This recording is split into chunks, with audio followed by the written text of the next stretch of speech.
Presented by Chesterfield. Produced and transcribed in San Francisco with John Scott Trotter and his orchestra, Judd Collins with the Mares, and Bing's guest, Dick Powell. And now, ladies and gentlemen, it's my distinguished pleasure to present His Honor, Judge Bing Crosby.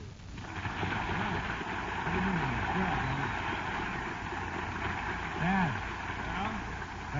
Back here. What's this judge business? Well, Bing, you are a judge. You mean? Well, I just read in Esquire that you're a judge in the Miss 1951 Esquire Calendar Girl contest. Oh, that's right. Gosh, for a minute there you had me frightened. I thought maybe Mr. Truman had appointed me to the Supreme Court or something. Of course, if the president wants to put me in the Supreme Court, I'm ready. I'll go. No.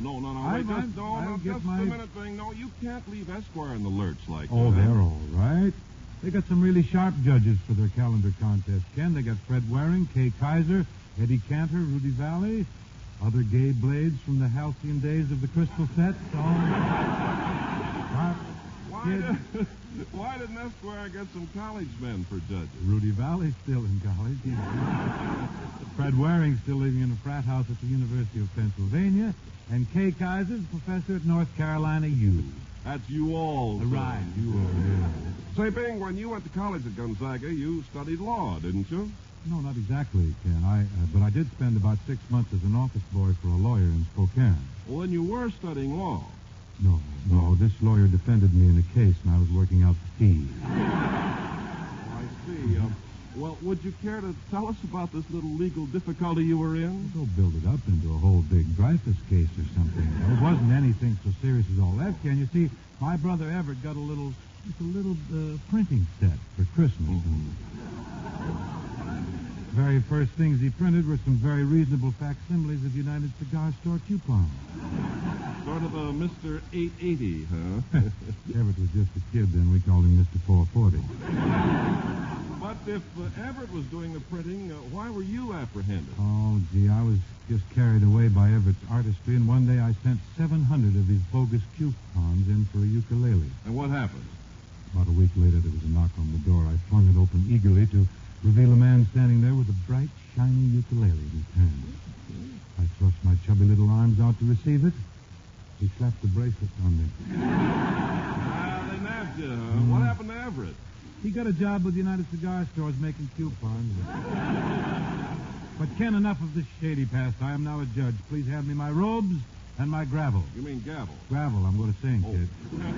Our opening selection tonight is Life is So Peculiar from the forthcoming Paramount picture, Mr. Music. John Scott, boys and girls, let's prove the point here.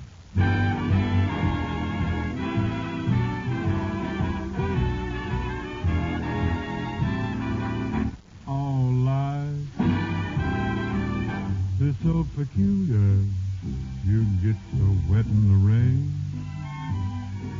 and you get so warm in the sunshine, but it doesn't pay to complain.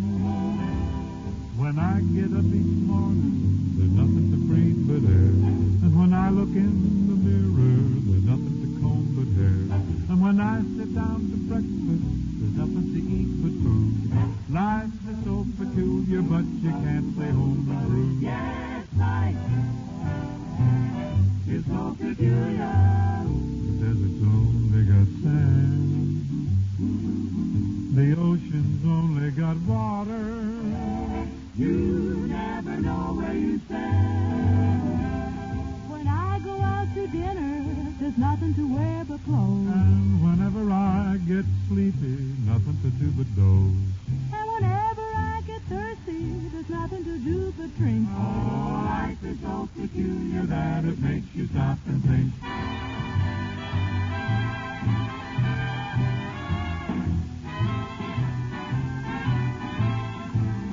Oh, life is so peculiar, a bird can usually sing.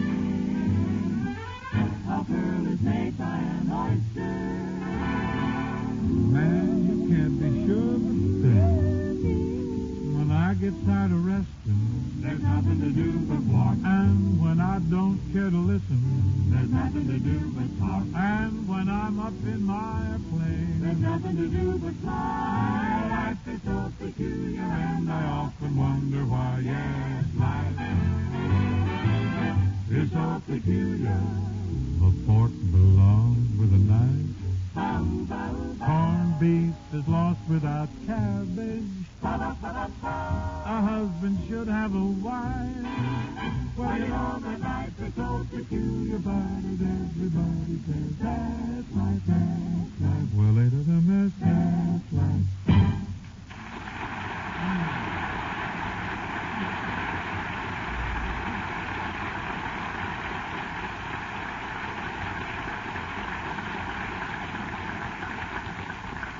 Friends, every day, by actual count, over 10,000 smokers make the Chesterfield mildness test. Over 10,000 reasons every day why smokers all over America are changing to Chesterfield. You ought to make the test yourself, folks. Find out which cigarette is milder, which cigarette is best for you. Let's give them the full story, Ken. Okay, Bing. Friends, be fair to yourself. Be your own cigarette expert. All you have to do is buy 'em, open 'em, smell 'em, and smoke 'em. What Ken means is make your next pack Chesterfield and open it up. Smell that milder Chesterfield aroma. That's right. Compare it with the brand you've been smoking, and you'll see no other cigarette has that milder Chesterfield aroma. That's your proof right there that Chesterfield smell milder, and tobaccos that smell milder just naturally smoke milder. Tobacco men have said that for generations. Now, when you smoke those Chesterfields, you'll see they smoke milder than the brand you've been smoking. Well, that's it. That's the mildness test that more than 10,000 smokers are making every day. Be fair to yourself. Compare Chesterfield with the brand that you've been smoking. And, friends, if you don't know how much pleasure and comfort a cigarette can give you, smoke Chesterfield, and you'll see. Here's a song that's being brought back recently.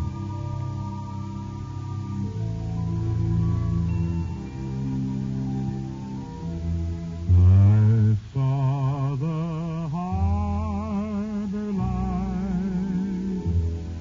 They only told me we were parting.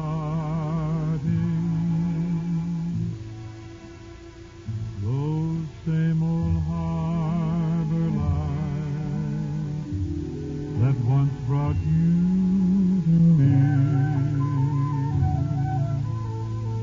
I watched the harbor lights.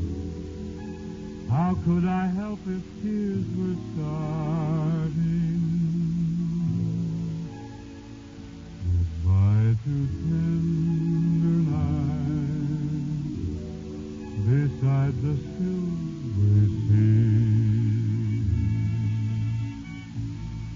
I long to hold you near and to kiss you just once more.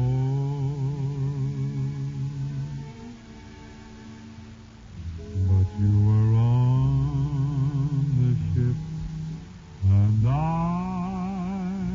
was on the shore. Now I know lonely nights, for all the while my heart is whispering. Some other harbor light will steal your love from me.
you, Ziggy Elman, for that fine cornet interlude. Lovely. Well, let us turn now from the harbor lights to the spotlight and flash it on the familiar features of an old pal, an arrival in the baritone brigade, a handsome young man who switched from crooning to the drama, thereby established himself as one of Flickertown's most versatile stars. We all know him as Richard Diamond, the popular private eye of radio for Rexall Drugs, and in films he is currently co-starring with his lovely wife, June Allison, in MGM's Right Cross. Dick Powell, take a bow.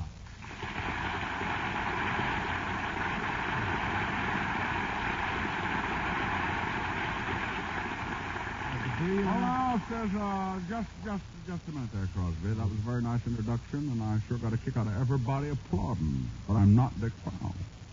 Oh, now, come on, Dick. Who are you kidding? No, really, Mr. Crosby, let me explain. Have you ever seen those ads for Autolite batteries that show a picture of a movie star, and right beside it a picture of someone who looks like him? Well, sure. I know which one is really Gene Turney, which one is really Joan, which one is Betty Hutton. Yeah. Well, I appeared in one called Which One is Really Dick Powell?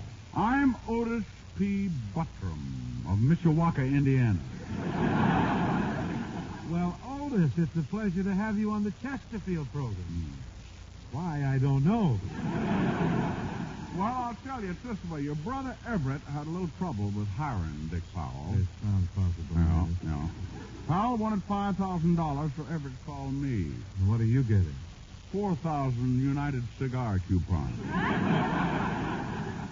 You know, Mr. Crosby, it's funny you were never in one of those Autolite ads. Well, I'm willing, Odie. I'm ready, but they just can't find anybody who looks like me. Well, they haven't looked very hard because right there in Mishawaka, there's a fellow who's a dead ringer for you. Who's that? Chester Babcock. That's so. One of the nicest old codgers in town. Oh, well. Now, Chet's in the dog food business. Huh? He manufactures Arf's dog food. Arf's the food your dog can ask for by name. Oh, now you... Hey, that's ingenious, isn't it? Sounds like a remarkable product. Oh, it is. Comes in 4 delicious flavors. Meat, liver, cheese, and strained custard. That's for the older dogs. Well, you know, Mr. Buttram, I find this terribly interesting and very engrossing, but I still can't believe you're not Dick Powell, honestly. Oh, you know, that's what everybody says. I want to tell you, it's mighty annoying being continually mistaken for somebody else. I know just how you feel. Not a day goes by that some old dog doesn't come up, lick my hand, and say, well, if it ain't Chet Babcock. And thanks for straining that custard. I tell you, it's terrible the things that happen to me. I can't imagine. No, it's awful. I don't mind strangers, people I meet on the street, but it's my wife who pesters me, something awful. Yeah. Every night when I come home from the dog food factory. Oh, you work for Chet at the Arf factory, don't you? Yeah. I'm head liver grinder. Show him on. Yeah. Every night when I come home all splattered with liver, my wife looks at me and says, well, if it ain't Dick Powell, the movie star. Freckled up with liver, you must look like Godfrey. Huh? No, not to Stella. You know, the minute I get home, before I can even get my head in the wash basin, she starts saying, well, she says, if it ain't Richard Diamond, a radio detective. Oh, I see. How many crooks did you catch in the liver grinder today? Why don't we have a swimming pool? Why don't you get a radio program? Yep. Oh, this is real rough, Odie. I can see what you're Oh, but I got a way of stopping that old battle axe. I'll look her right in the eye and holler, yeah, and why don't I get myself a pretty young wife like June Allison?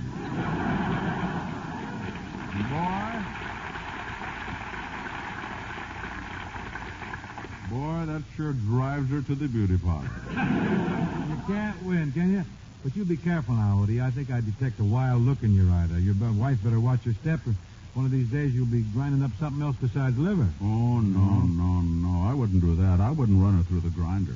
But I'd sure like to run her through the labeling machine somewhere. Now you're talking, Odie. I'd like to paste that big red and white ARF label right on her big fat kisser. Let's see her bark through that, huh?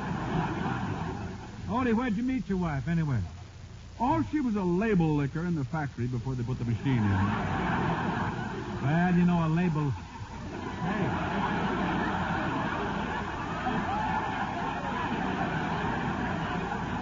We have titillated Mr. Cole. Almost beyond endurance. She's a label licker, huh? Oh, she's bound to have a nasty tongue. Oh.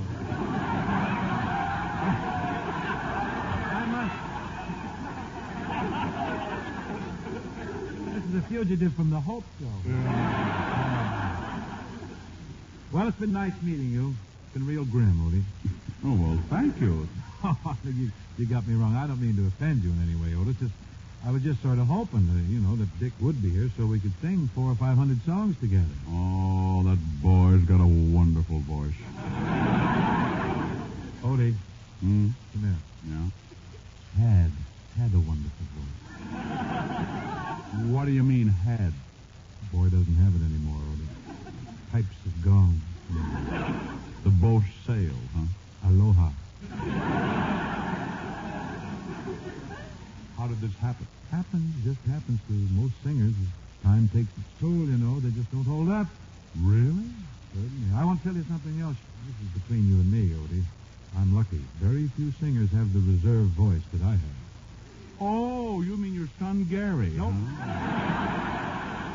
I don't mean that at all, but now that you mention it, yes. Of course, Mr. Crosby, this is none of my business, but I don't think it's very nice of you to talk behind somebody's back. Oh, I don't think I'm talking behind anybody's back, Dickie boy. Oh, the masquerade is... I can't get out of this exit now. You sound just like Ray Ellis down in New Albany. No, I knew you was Dick Powell. I knowed it all the time. I can't understand that. I thought it took off the part real well. Well, you took off your part fine. You done good. You really did. You done good, but you just didn't fool me at all. No, you're doing it. I'm a pretty good actor, Fine actor, yes, you are. Of course, my pipes are gone. No, not at all. Right today, you sing as well as you ever did. I resent that. Oh, you're so modest. You're just being modest. Tell you what, Dick, let's hit a tune right here. What do you say? What do you got in mind? Well, I thought we might sing Simple Melody. Well, which part do I take, yours or Gary's? You sing...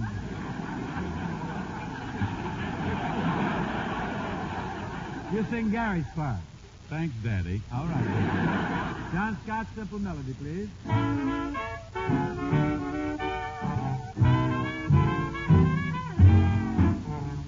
Won't you play some simple melody like my mother sang to me? One with a good old-fashioned harmony. Play some simple melody. Musical demon set from honey to dream. And won't you play me some rag and change that classical drag to some sweet, beautiful rag? And when the music is choppy and you play it from copy, you'll get all my applause.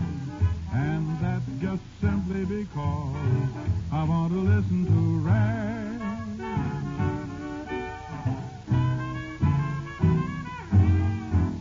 Musical demon set for honey to dream. Simple melody and change that classical drag. My mother sang to me, beautiful rag.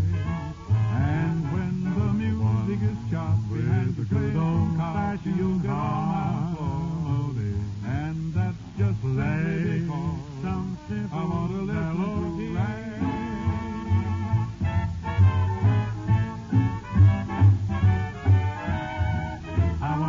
Listen to rag.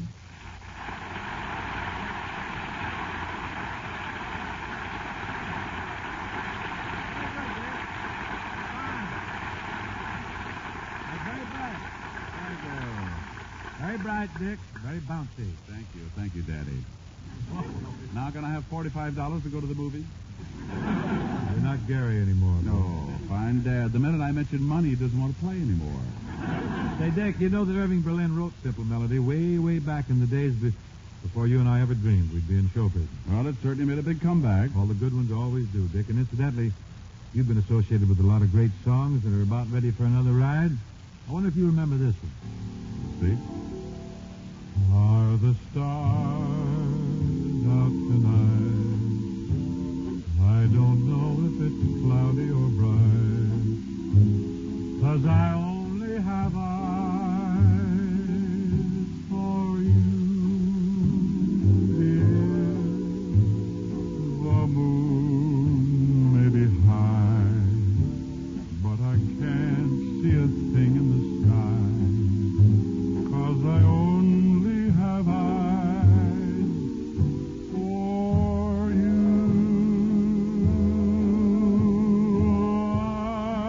I don't know if we're in a garden or on a crowded avenue. You are here, so am I.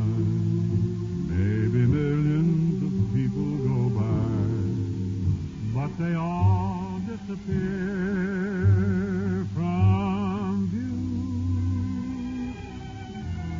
And I only have eyes for you.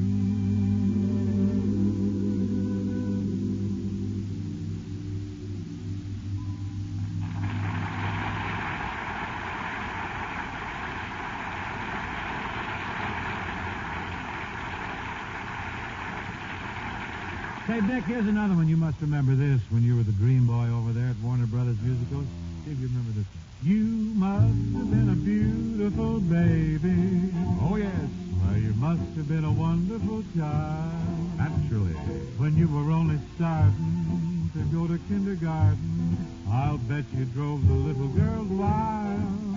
And when it came to winning blue ribbons, you must have shown the other kids how. I can see the judge's eyes as they handed you the prize. I'll bet you made the cutest bow. Oh, you must have been a beautiful baby, 'cause baby, look at you now. Thank you. You know, I didn't think I'd get that high one. Oh, there, you Dave. were never any trouble. Have we got time for another tune? Oh, time. We're loaded with time. Sing all you want, Dick. I wonder if Buddy Cole would give me a little Jeepers Creepers. Jeepers, creepers, where'd you get those creepers? Jeepers, creepers, where'd you get those eyes? Gosh, oh, get up, how'd they get so lit up? Gosh, oh, get up, how'd they get that size? Oh, golly gee, when you turn those heaters on, woe is me. I got to put my cheaters on.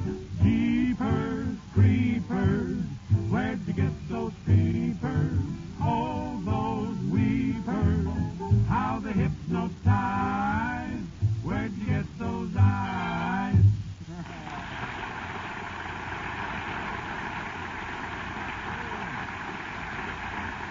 Say, James, you remember Lullaby of Broadway from Gold Diggers of 1935? Well, I remember the tune, but I can't remember 1935 very well. Who wants to? I think it goes something like this, Dick. Check me if I'm wrong. Come on along and listen to Lullaby of Broadway, the hip parade of ballyhoo, the Lullaby of Broadway, the rumble of the subway train, the rattle of the taxi, the daffodils who entertain at Angelo's Maxi. When a Broadway baby says goodnight, it's early in the morning. Manhattan babies don't sleep tight until the dawn. Good night, baby. Good night, milkman's on his way. Sleep tight, baby. Sleep tight.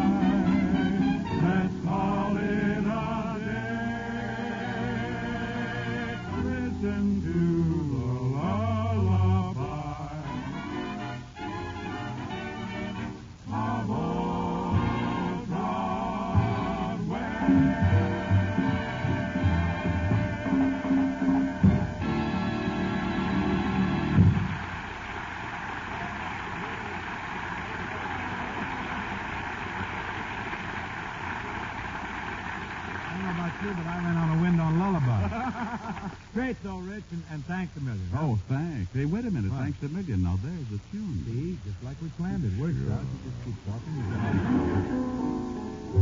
Thanks a million.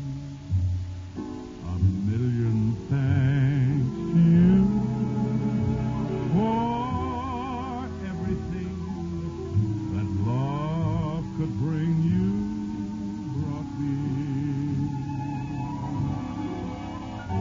You made a million dreams come true, and so I'm saying thanks a million to you.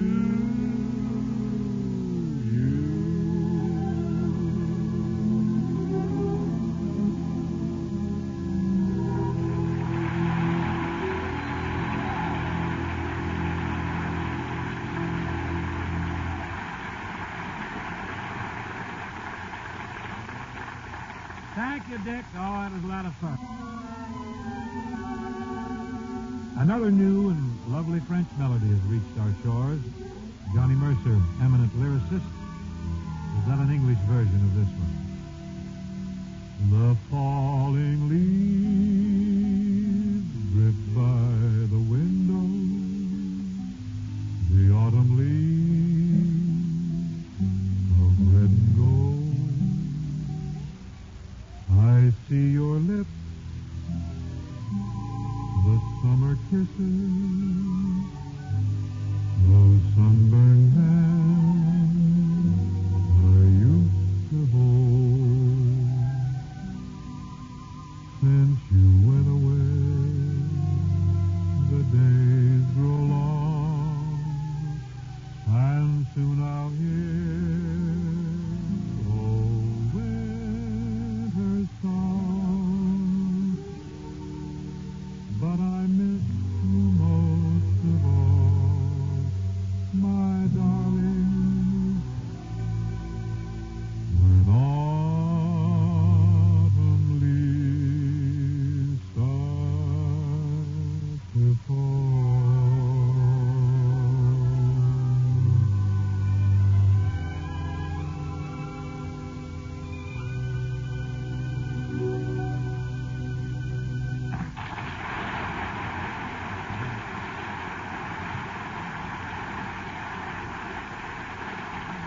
Well, sir, thank you very much.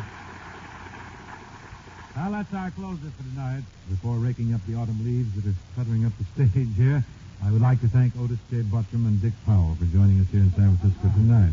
I enjoyed it a lot, Bing. Who's going to help you fight television next week? Whatever do you mean? Next week, Dick, my brother Bob, joins the Chesterfield crew for some capers. Also, Miss Toni Arden. Are you going to pay them in coupons or money? Makes no difference. Everett Prince both. Good night, Dick. Good night, Harry. Good Good night, Otis. Good night, folks. See you next week for Chesterfield, the best cigarette for you to smoke.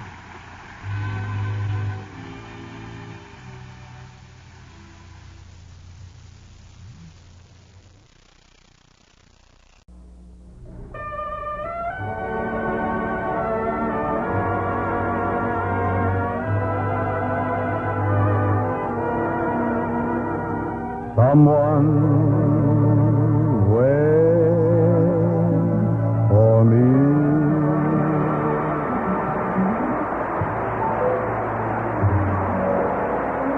This is Ken Carpenter welcoming you to the Bing Crosby Show, presented by Chesterfield, produced and transcribed in San Francisco, with John Scott Trotter and his orchestra, Judd Collins of the Mares, and Bing's guest, Miss Ella Fitzgerald and the Firehouse 5+2. And now, right off Chesterfield's new, gay, bright Christmas carton, here's Chesterfield Santa Claus, Chris Bingle. Thank you. Thank you, Ken. You've seen it, huh, Ken? Yes, You've seen I a picture have. of me on the Chesterfield's Christmas card, Oh, I certainly have. You and your sleigh driving Chesterfield's red-nosed reindeer. Pretty flashy, huh? Oh, it certainly is. But, you know, I was wondering, Bing, why didn't Chesterfield put Bob Hope on the Christmas carton, too? Well, we wanted him, Ken. We wanted Bob desperately. I thought so. In fact, originally he was supposed to be the red-nosed reindeer. What happened to that idea? Well, we pinned the horns on him. He looked like the devil. Red nose worked out okay, but the horns, they just didn't hang right. Oh, that's a shame. Yeah, isn't it? It's too bad because Bob, he's a grand boy. Really is. He's a lovely chap. He's talented and he's very versatile, but he just doesn't have what it takes to make a convincing reindeer. Well, Ken, with Ella Fitzgerald and the Firehouse Five as our guest tonight, the accent, of course, is naturally on music. And believe me, the accent is well placed because I consider Ella the absolute end as far as popular singers are concerned. A great voice, a wonderful style, and a very fine person. Ella, move in here and take a bow. Thank you, B.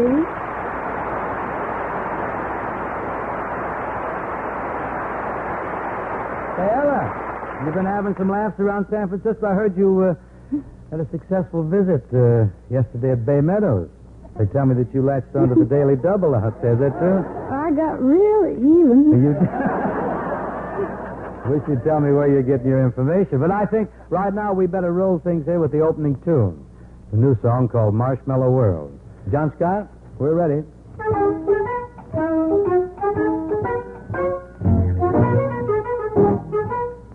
Ah, it's a marshmallow world in the winter when the snow comes to cover the ground. It's a time for play. It's a whipped cream day.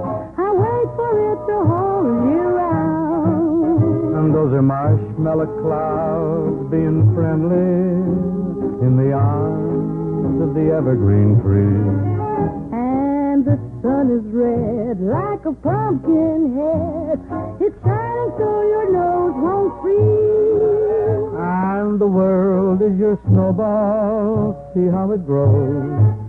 That's how it goes whenever it snows. The world is your snowball just for its song. Get out and roll it along. It's a yummy world made for sweethearts. Take a walk with your favorite girl. It's a sugar date. What if spring is late? In winter, it's a marshmallow world. It's a marshmallow day in the winter when the snow comes to cover the ground. It's the time for play. It's a whipped cream day. And we wait for it the whole year round. Just you remember that those are marshmallow clouds being friendly in the arms of the evergreen tree. And the sun is red like a pumpkin head. It's shining so your nose won't freeze. You must remember that the world is your snowball. See how it goes.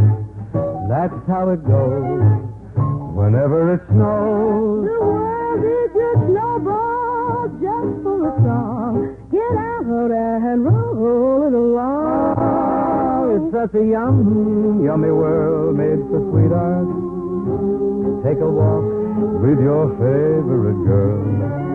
It's a sugar date. When the spring is late, in winter it's a marshmallow world.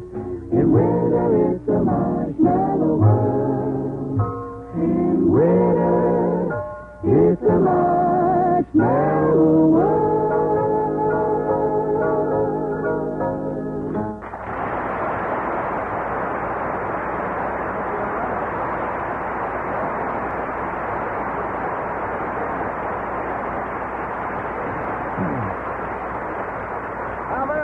Very nice, Bing and Ella. Oh, we thank you, Ken. That's a very rich number, don't you think? Rich? It's practically fattening. Marshmallows, whipped cream. And we may have to pass out Chiron, Rye Crisp, and Swabach right here in the auditorium. You take the main floor and I'll work the balcony. Well, what about the Chesterfields? Oh, yeah. Chesterfields are really going big, folks. As a matter of fact, every day, by actual count, more than 10,000 smokers make the Chesterfield mildness test. Have you made it yet? You ought to, because... Well, you ought to be fair to yourself and do it tomorrow. Here's how simple it is. You open them, smell them, compare them, and smoke them. Yes, make your next pack Chesterfield. Then open it and enjoy that milder, mellow Chesterfield aroma. Compare it with the brand you've been smoking, and you'll find that aroma from Chesterfields is milder. And tobaccos that smell milder, smoke milder. Tobacco men have said that for years. So light yourself up a Chesterfield, and by golly, you'll find that's true. They do smoke milder. And they leave no unpleasant aftertaste. America's first cigarette taste panel, a panel trained as expert smokers by a leading research organization, tested and compared leading brands for over a year. And they told us Chesterfield is the only cigarette in which members of the panel found no unpleasant aftertaste. So join the millions who smoke Chesterfield. You'll see how much pleasure and comfort a cigarette can give you. You'll agree that Chesterfield is the best cigarette to smoke. Well, now, Ella Fitzgerald's going to return right in here. She's going to sing Can Anyone Explain? It's a great number. She's got a great deck of record out on it. Folks know it, I see. San Franciscans are on their toes, I see. But her record is with Louis Armstrong. But I think you'll discover that her solo performance is pretty smooth, too. Ella?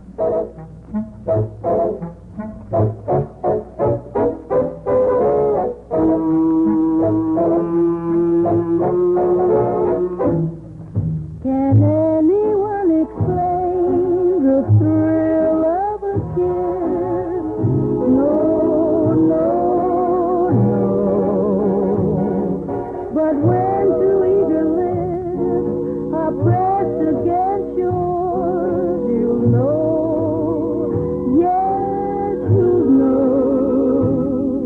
Can anyone explain the glow of romance? No, no, no. But when you hear the phrase, it's you I adore, you know. Yes, you know. And you will find to give love a start. Don't think with your mind, just feel with your heart. Can anyone explain the wonder of love? No, no, no. But now that you and I are sharing a sigh, we know. Yes, we know. And you will find to give love a try. Don't think with your mind, just feel with your heart. Can anyone explain the wonder of love? No, no, no. But now that you and I are sharing a sigh, we know you can't miss it. Yes, yes, yes, we know.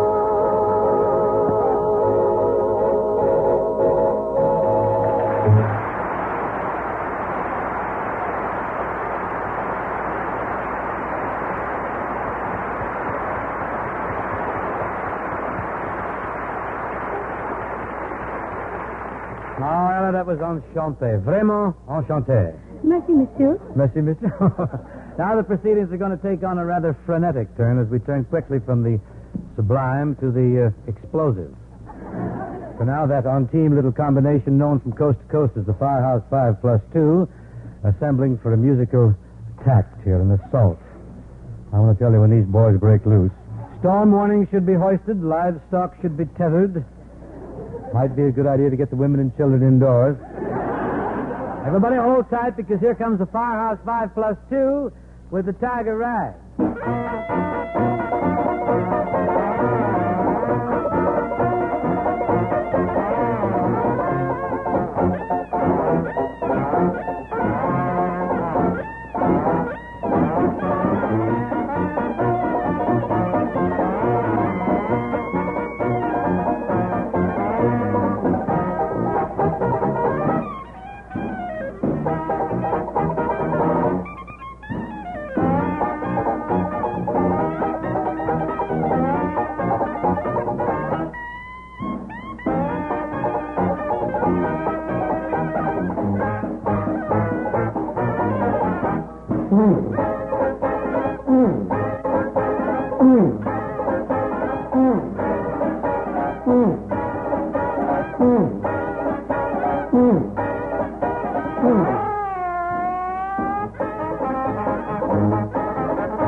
Using the other number? Yes, folks, you've just heard, and you're probably still hearing the Firehouse Five. They have an overtone that goes on for 15 or 20 minutes after.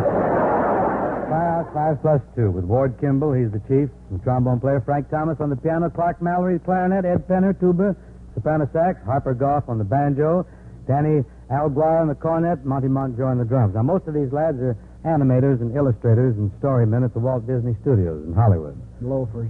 However, Harper Goff, the banjoist, he's the production designer for RKO. Say, Ward. Yeah, Bing. Tell me, what's new with you fellas since we were together last? What's happened, Ward? Well, Milton Burl called us from New York. Milton? That's Really? right. You know Uncle Milty.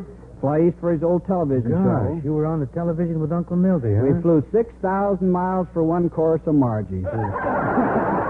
Land of Goshen. Well, you boys keep in action. That's the important thing someplace, all the time. Yeah, but the big news with our band, Bing, is that Harper Goff, our banjo player, is now a movie actor. No. Yes. He just finished a picture at Paramount. Well, I'll be darned. Isn't that something? Laurence Olivier's in it, too. Well, that shouldn't hurt Harper any, I don't. So how did Harper happen to land this job in the movie? Well, William Wyler saw him in the commissary at Paramount one day, and he noticed his kind but different face. Wyler signed him up, huh? Well, you know, I usually like to do an old tune with you guys when you're on board here. What do you think we ought to do tonight? Well, how about that old number? It's always a killer. What's that? 5'2", Eyes of Blue. Oh, very big now with the ukulele set. Yes. I got my information direct from Perry Bodkin. He's the head swami of the ukulele cult now. In fact, he's got some very good ukulele lessons on coming out on Decca Records, incidentally. We were thinking of putting a ukulele in the band Bing. You were going to put a ukulele in the band? We'd like to put you in. We thought it might get lost. It sure would in there. Well, what about it? How about 5'2"? 1 and 2 and 3.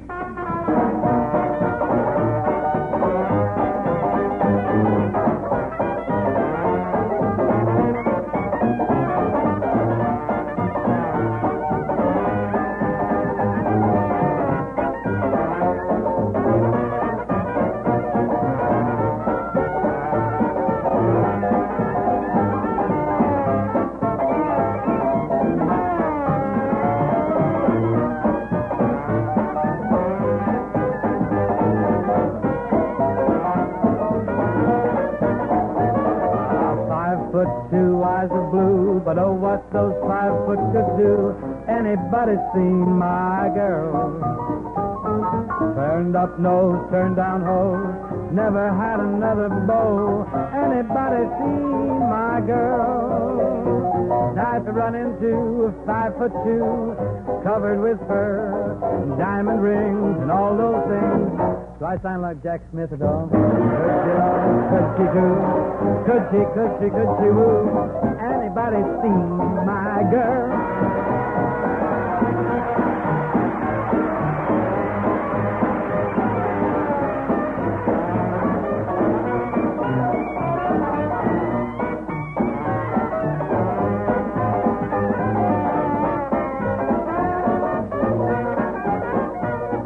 If you run into 5'2", covered with fur, diamond rings and all those things, bet your life it isn't her. Could she love? Could she woo?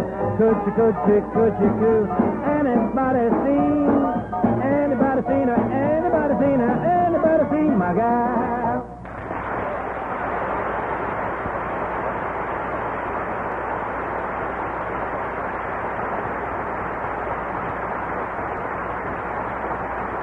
Very good, man. Wonderful. Now, I'd like to ask Ella Fitzgerald to come back here and help me whip up a bit of Yuletide atmosphere. Got a little thing here from a picture called The Lemon Drop Kid, Mr. Hope's forthcoming cinematic effort. The song is called Silver Bell. So, Ella, if you're ready, and John Scott will give us the cue notes. Silver bells. Thank you. We are ready. Silver bells, silver bells. It's Christmas time in the city. Ring-a-ling, hear them sing. Soon it will be Christmas Day. City sidewalks, busy sidewalks, dressed in holiday style. In the air, there's a feeling of Christmas. Hear the snow crush, see the kids rush. This is Santa's big day. And above all this bustle, you hear silver bells. The corner Santa Claus, Silver bells. he's busy now because it's Christmas time in the city. Ring-a-ling, It fills the winter air. hear them ring. You hear it everywhere. Soon it will be Christmas Day. City sidewalks, busy sidewalks, dressed in holiday style. In the air, there's a feeling of Christmas. Children laughing, people passing, meeting smile after smile. Very soon it will be Christmas Day.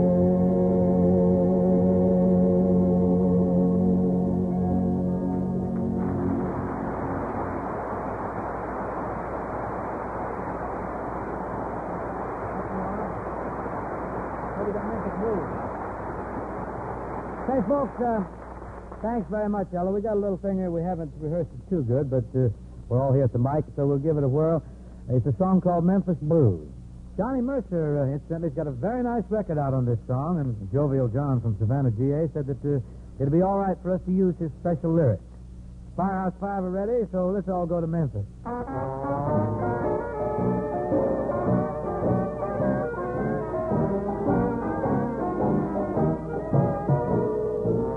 Folks, I've just been down to Memphis town. That's where the people smile on you all the while.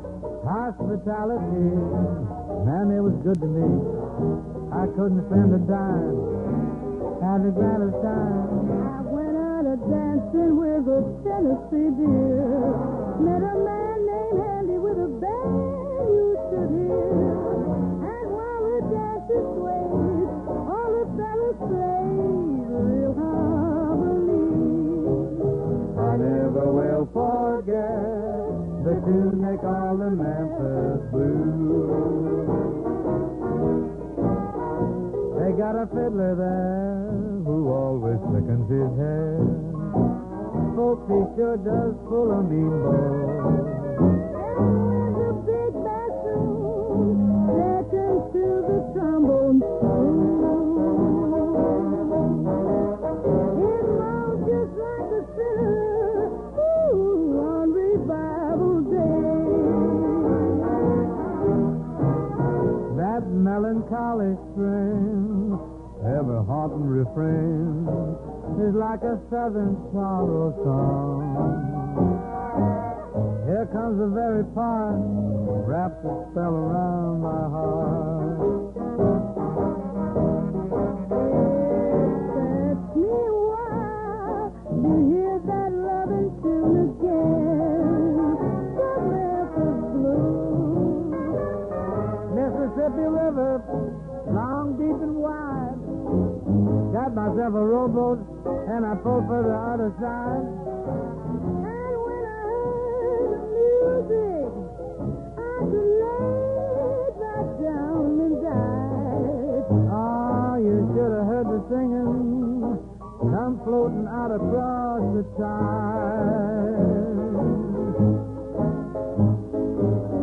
Get on your fanciest Memphis shoes and ask the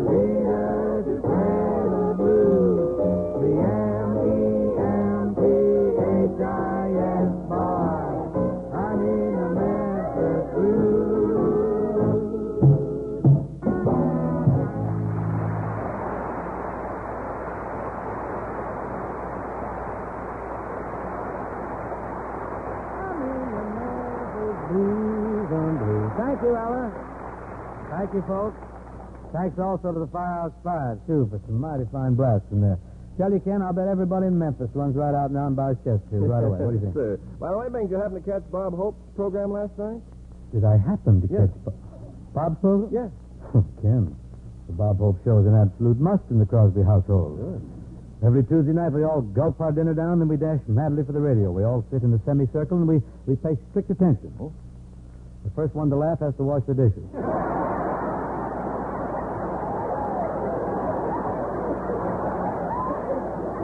I see you make a regular game out of it. Yeah. See, I giggled twice last night.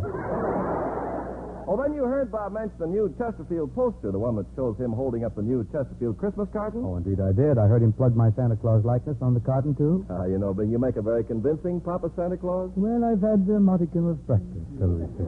Anyway, it's a wonderful gift for the kids to tuck into the old man's stocking, for the milkman, the grocer, the mailman, for just about everyone you want to get a gift for. Bing's right about that, friends. This year's Christmas carton of Chesterfield's is the greatest of them all. It says best cheer and best smoking, as only a Chesterfield Christmas carton can say it. It stars Bing as Papa Santa Claus, and it's complete in every detail, from Santa's sleigh right down to the Chesterfield red-nosed reindeer. This Christmas, give Christmas cartons of Chesterfield.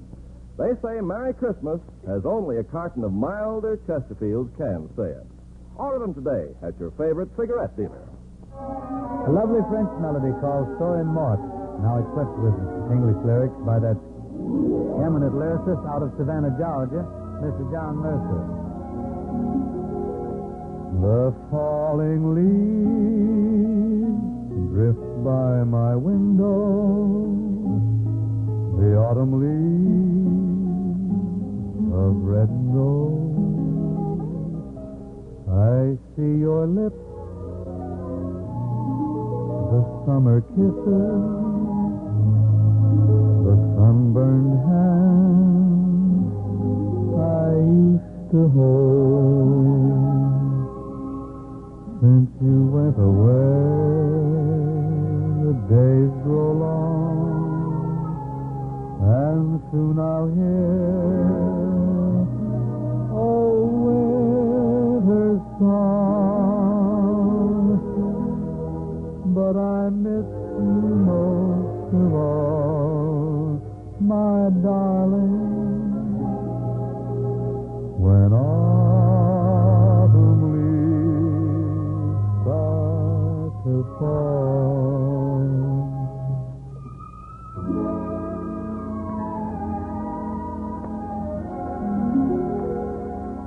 The falling leaves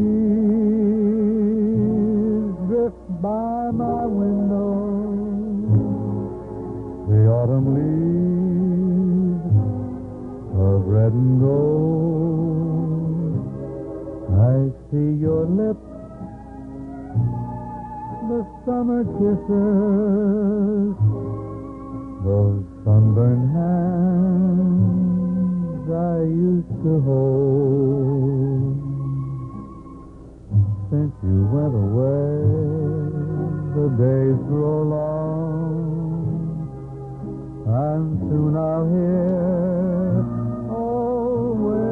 winter's song.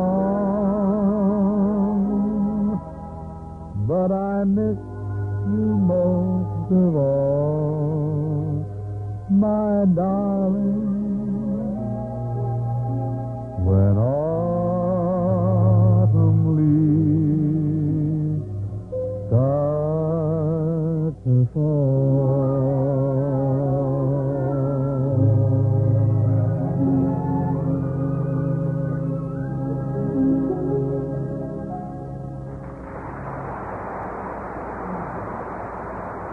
Beautiful arrangement, huh? Thank you. Well, sir, Autumn Leaves is our closer for tonight, and before leaving, I'd like to thank Ella Fitzgerald for joining us here. I enjoyed it very much. Ella, going to have to do it get together again real soon for some more singing, huh? And thanks also to Ward Kimball and to the lads for crawling over the fence at Disney's and flying on up here. Who's going to be with you next week, Bing? Next week, Ward, Miss Judy Garland will be with us. Good night, Ward, and good night, folks. See you next week for Chesterfield's, the best cigarette for you to smoke.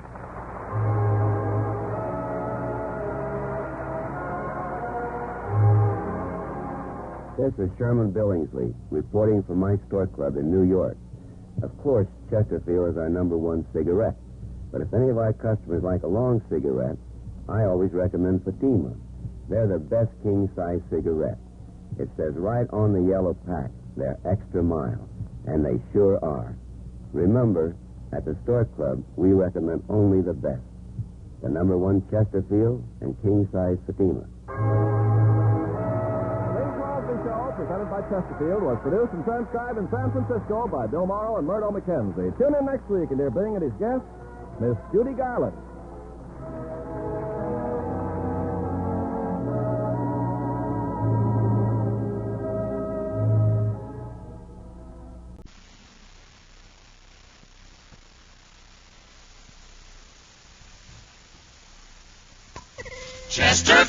Chesterfield always wins first place. That milder mild tobacco never leaves an aftertaste. So open a pack, give 'em a smell, Then you smoke 'em.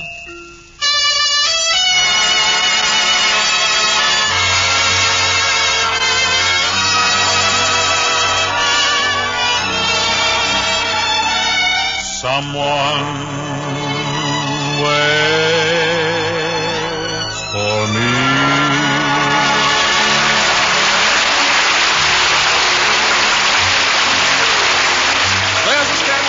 Welcoming you to the Bing Crosby Show, presented by Chesterfield, produced and transcribed in Hollywood with John Scott Trotter and his orchestra, Judd Collins with the Mares, and Bing's guest, Miss Judy Garland. And now, ladies and gentlemen, it gives me great pleasure to present one of Chesterfield's 4 famous salesmen. Is it Arthur Godfrey? No. Is it Perry Como? No. Is it Bob Hope? Oh, what you said. Definitely not. Oh, in that case, you could only be Bing Crosby, darling. Oh, thank you. Thank you, Tallulah Copper. Now, if Miss Bankhead will forgive us, we'll drop her right here, because right now it's time to present a brown-eyed bundle of terrific talent. You'll agree this is no extravagant description when I tell you who. Miss Judy Garland.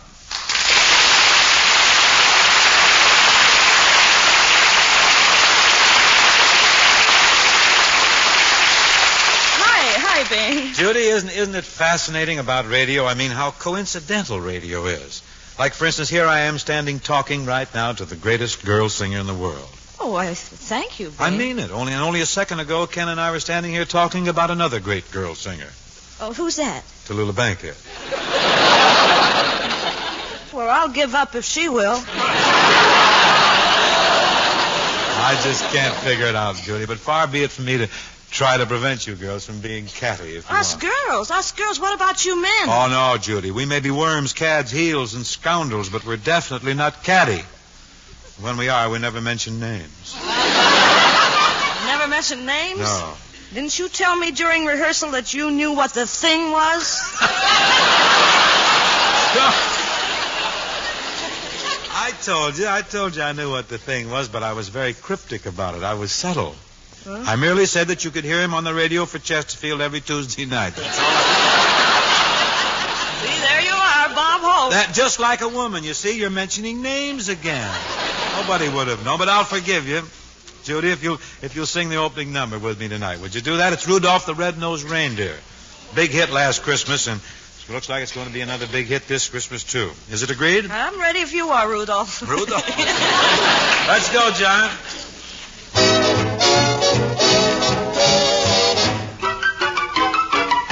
Well, you know Dasher and Dancer and Prancer and Vixen, Comet and Cupid and Donner and Blitzen. Oh, but do you recall about the most famous reindeer of all? Is it Herman? No. Is it Sherman? No. Is it Eddie? Is it Freddie? Oh, no. Is it Hart? Is it Shatner? Is it March, perhaps? Oh, you'll never guess it. Don't snap your cap. It's just Rudolph the Red-Nosed Reindeer. Oh, him. Had a very shiny nose. So I've heard. They say if you ever saw it, you would even say it glows. Like a hot radish. All of the other reindeers used to laugh and call him names. Rudolph is a red nose. They never let poor Rudolph join in any reindeer game. Go on, beat it, Rudolph. You can't go deer hunting with us. Yeah, and when deers go deer hunting, it's fun. A lot more fun than people, boy. Then one foggy Christmas Eve, Santa came to say, Rudolph, I say, Rudolph, with your nose so bright, won't you guide my sleigh tonight? Then how the reindeers loved him, and they shouted out with glee, Rudolph the red-nosed reindeer, You'll go down in history. With his pink nose, his Sari snoot, his bugle echoed like a mighty cheroot. With his pink bazoo, he guided the sleigh. He's a hero. Why, Rudolph saved the day. Rudolph has got his red nose in the Reindeer Hall of Fame. Rudolph's the red-nosed favorite of the little reindeer dames. Rudolph's a North Pole big shot, rides around in Santa's sleigh. Wearing a green fedora, smoking Chesterfields all the day. Oh, now come on, Rudy. Tell us, what's the secret of your success? Well, it's just because I keep my nose so bright. Huh? Not with alcohol. Had a call. Oh, you devil. This story had some moral. Anyone could plainly see. Just keep your red nose gleaming. You'll go down in history. If you keep your nose a red, red rose. If you keep your beak all pink and sleek. And if you keep your snars maroon because you'll go down in history.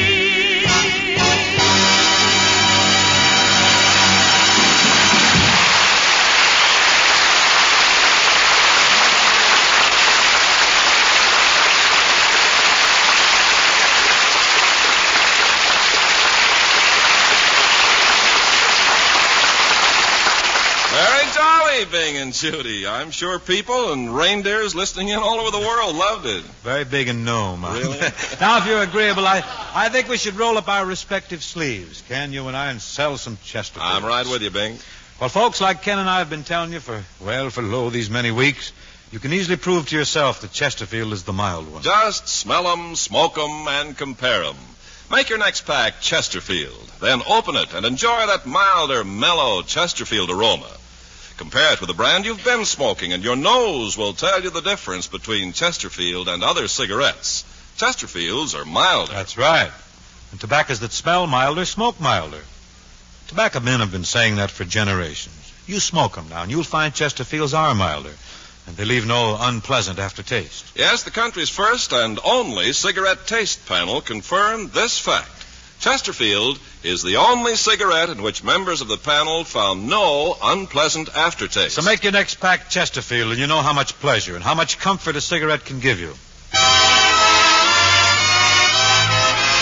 One of our business's greatest song delineators, Miss Judy Garland, singing one of the greatest songs of all time. This should be smashing. Rock-a-bye your baby with a Dixie melody. When you croon a tune from the heart of Dixie. Just hang my cradle, mammy mine, right on that Mason-Dixon line, and swing it from Virginia to Tennessee with all the love that's in you. Weep no more, my lady, sing that song again for me. And old Black Joe, just as all you had me on your knee. A million baby kisses I'll deliver the minute that you sing that Swanee River. Rock-a-bye, your rock-a-bye baby with a Dixie melody. no more. My lady, sing that song again for me. Sing Old Black Joe, just as though you had me on your knee. A million baby kisses I'll deliver if you will only play that Swanee River rockabye, your rockabye baby with the Dixie melody.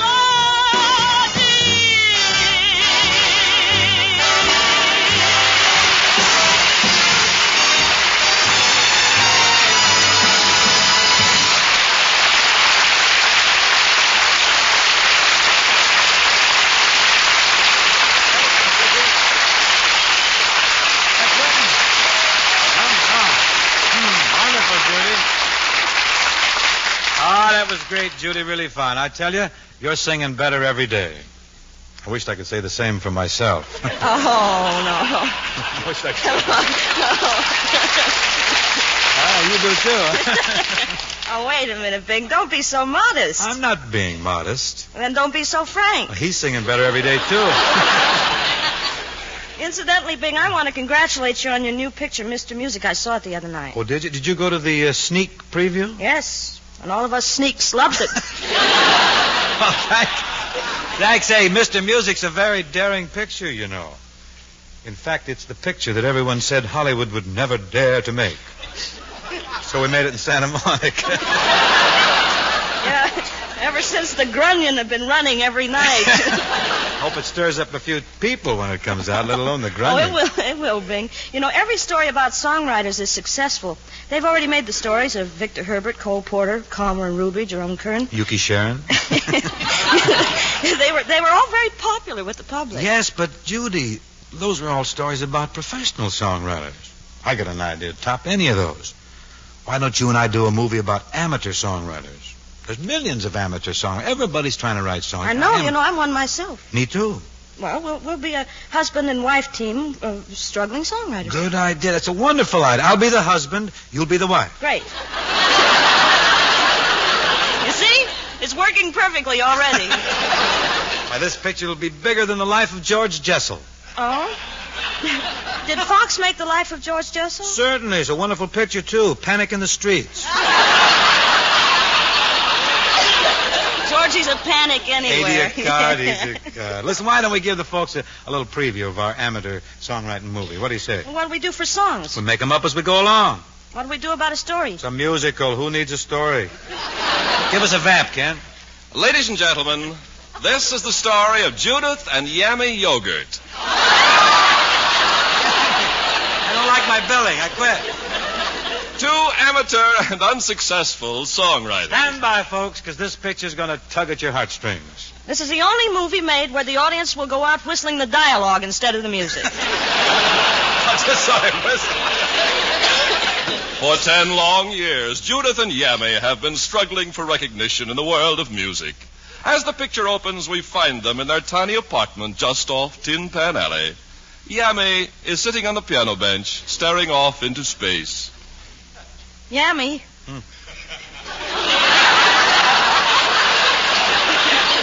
Yummy, why are you sitting on the piano bench staring off into space? What, are you composing? No, just wishing we had a piano.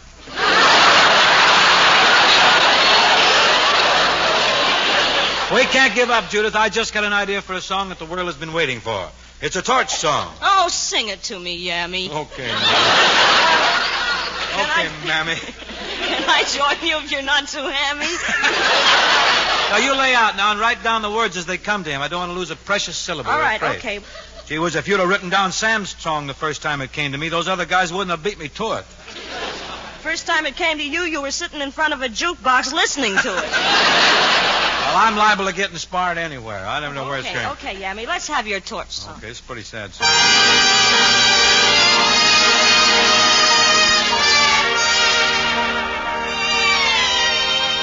I don't know why I am so tortured. Billy Eckstein, this song. Every time I see you, I'm tortured. I might say I feel all right, but I still feel all wrong. My heart is crying its eyes out, as hearts will do in a song. Must I be so terribly tortured? It's no fun to be the one tortured. You're with someone new in our old apple orchard, and I'm not only blue, I'm tortured.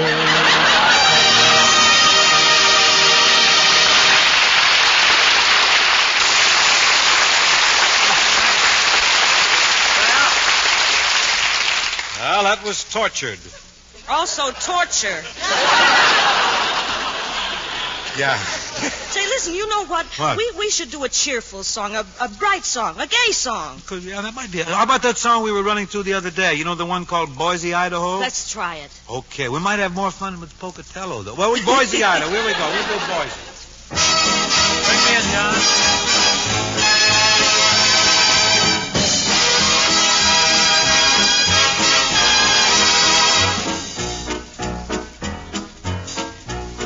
Why, hello.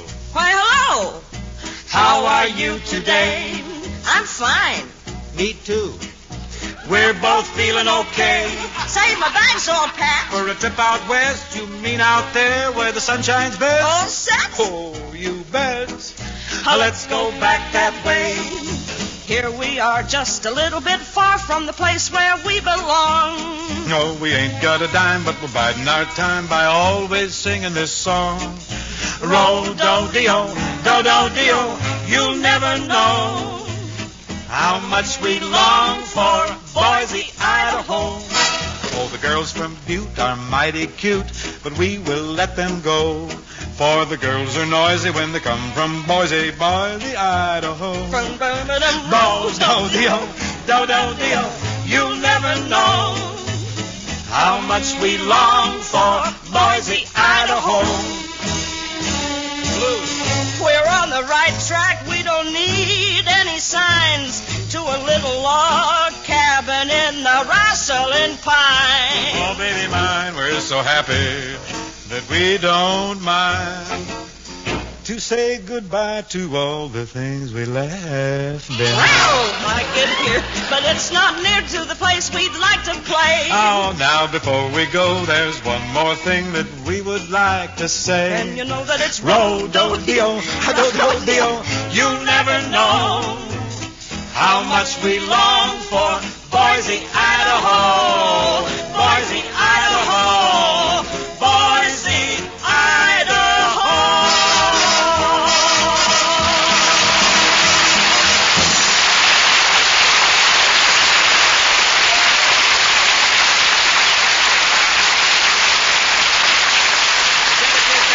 Boise J.C. College. They're going to play here in the Junior Rose Bowl.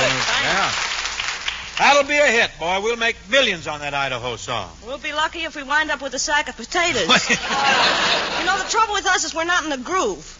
We should follow the popular trend of writing. What do you mean? I've been following the trend. I've been all over town trying to peddle my song, my new song, Good Morning, Irene. Oh, yammy. Irene's nothing in the morning.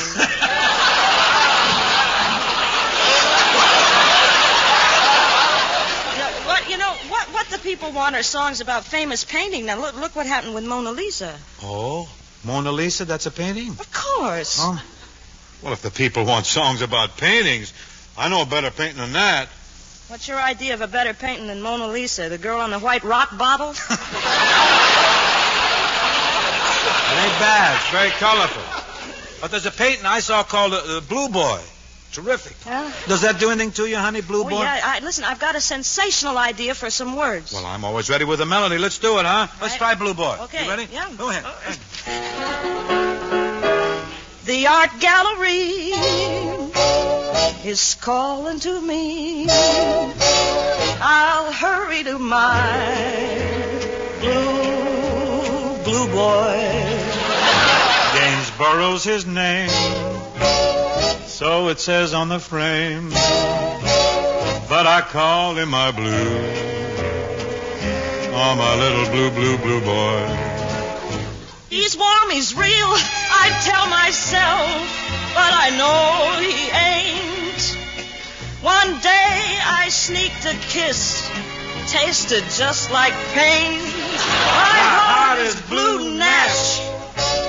In fact, it will match the color of my blue boy.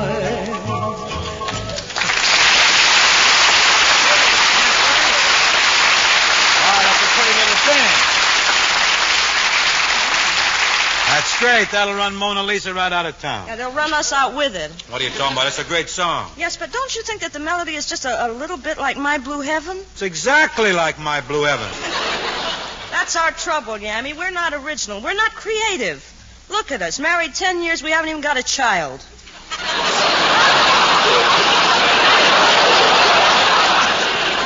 Oh, darling, when you get mad like this, you're so beautiful. Who's mad? Who's beautiful? Miss Annabelle Lee, who's wonderful, who's... Say, that's a great idea for a song, Who's Beautiful? Oh, Yammy, I'm afraid it's hopeless. We'll never have a hit. We'll always be struggling. We'll never know luxury. We'll never have any happiness. We'll never have any lush moments. Oh, Judith, how can you say that? We have each other. We're together. These are our lush moments. John Gielgud. These lush moments, how I adore. These lush moments thrill to the core. Our romance is quiet and solemn, but dreams keep running up and down my spinal column. It's lush music. No rush music. Pat Morrison and Alfred Drake say we'll meet again in the same rendezvous. Let's not brush the hush of these lush moments with you.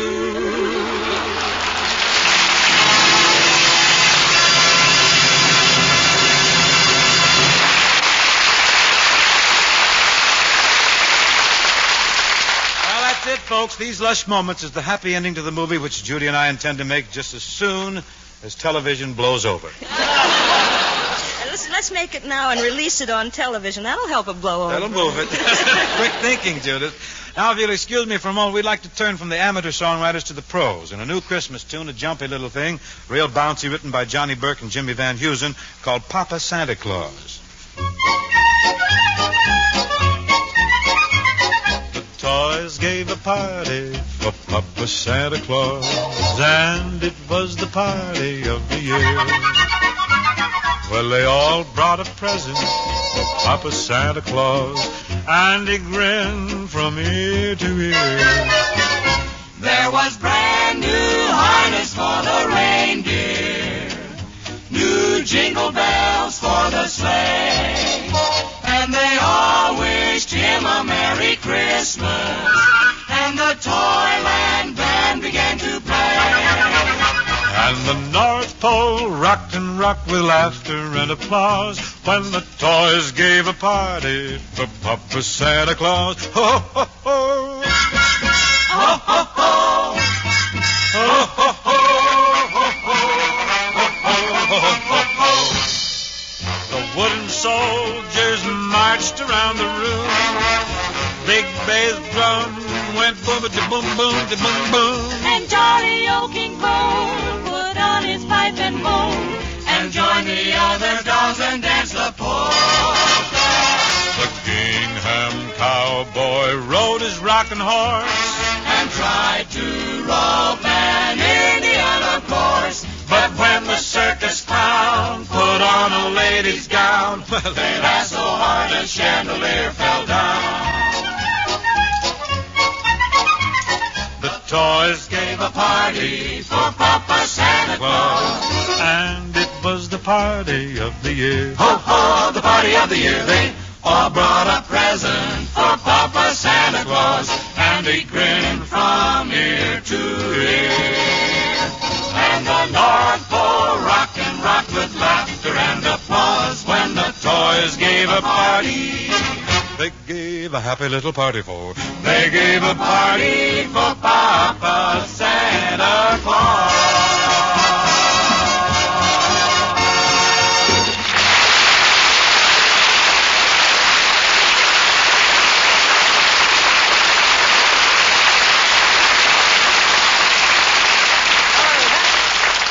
Swell. Very, very good, Papa Santa Claus. Papa Santa Claus. Oh, you saw my picture on the Chesterfield Christmas carton, eh, Judy? Yes, sir, and I've already put in my order for the Christmas cartons. You know, they make wonderful gifts. Well, you can't go wrong there, Judy. The Chesterfield gift carton is just the thing for Dad, Aunt Susie, Uncle Jake. And the milkman, the mailman, the grocery boy. For just about everybody on your Christmas list. Friends, this year's Christmas carton of Chesterfield's is the greatest of them all. It says best of cheer and best of smoking, as only a Chesterfield Christmas carton can say it. It stars Bing Crosby as Papa Santa Claus, and it's complete from Santa's sleigh to the red-nosed reindeer. This year, give Crosby for Christmas. Give cartons of Chesterfields. Order today at your favorite cigarette dealer. Chesterfield, Chesterfield always wins first place. That milder, mild tobacco never leaves an aftertaste. So open a pack, give 'em a smell, Then you'll smoke them.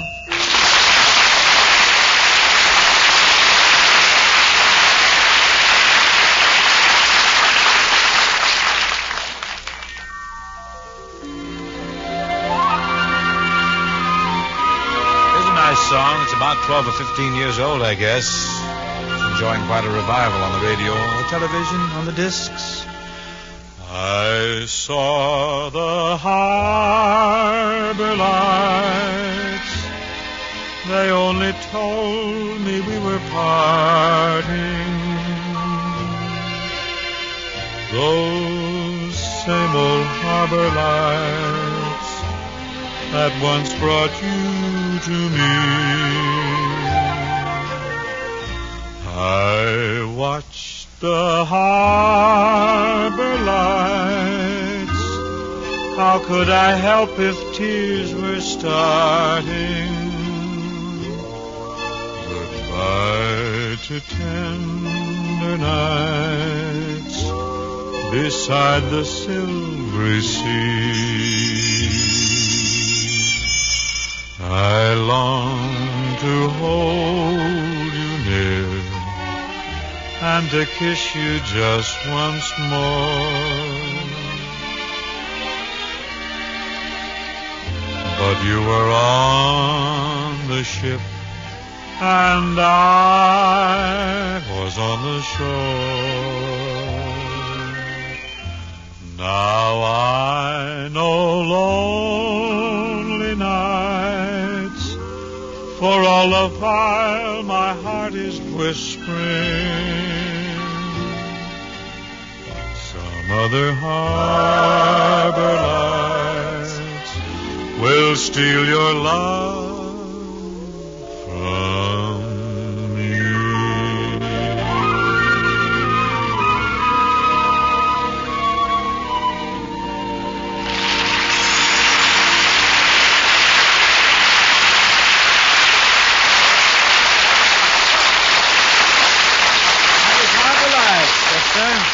That's got to get it for tonight. My thanks to Judy Garland for paying us such a mighty merry visit. Oh, it was a lot of fun, Bing. Who's going to be with you next week? Next week, Judy, got a real rip-snorting time coming up. Hopalong Cassidy's going to be our guest. Oh, a name dropper? No, it's a fact. Hoppy's going to be here. Well, I'm sure going to put on my Hopalong Cassidy outfit and tune in. Judy, do you have a Hopalong Cassidy suit? Who hasn't? I don't think Gene Autry's got one. Oh, well, Gene ought to get with it. Well, good night, Mammy. Good night, Yammy. Yeah, good night, folks. See you next week for Chesterfield. That's the best cigarette for you to smoke.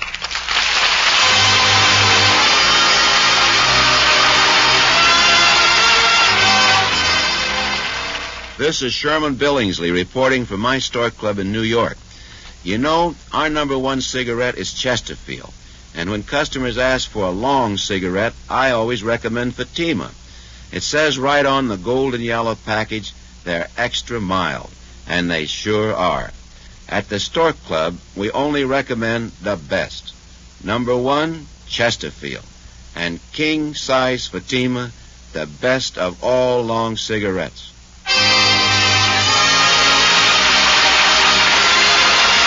The Bing Crosby Show, presented by Chesterfield, was produced and transcribed in Hollywood by Bill Morrow and Mart McKenzie. Tune in next week and hear Bing and his guests, Hopalong, Cassidy, and Miss Peggy Lee.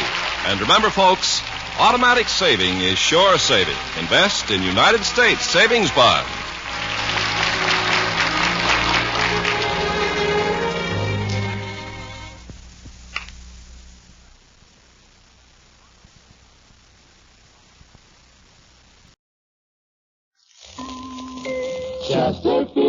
Chesterfield always takes first place.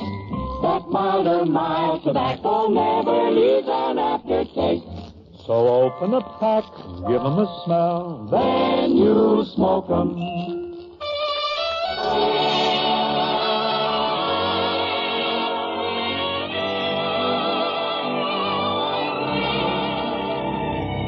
Someone waits for me.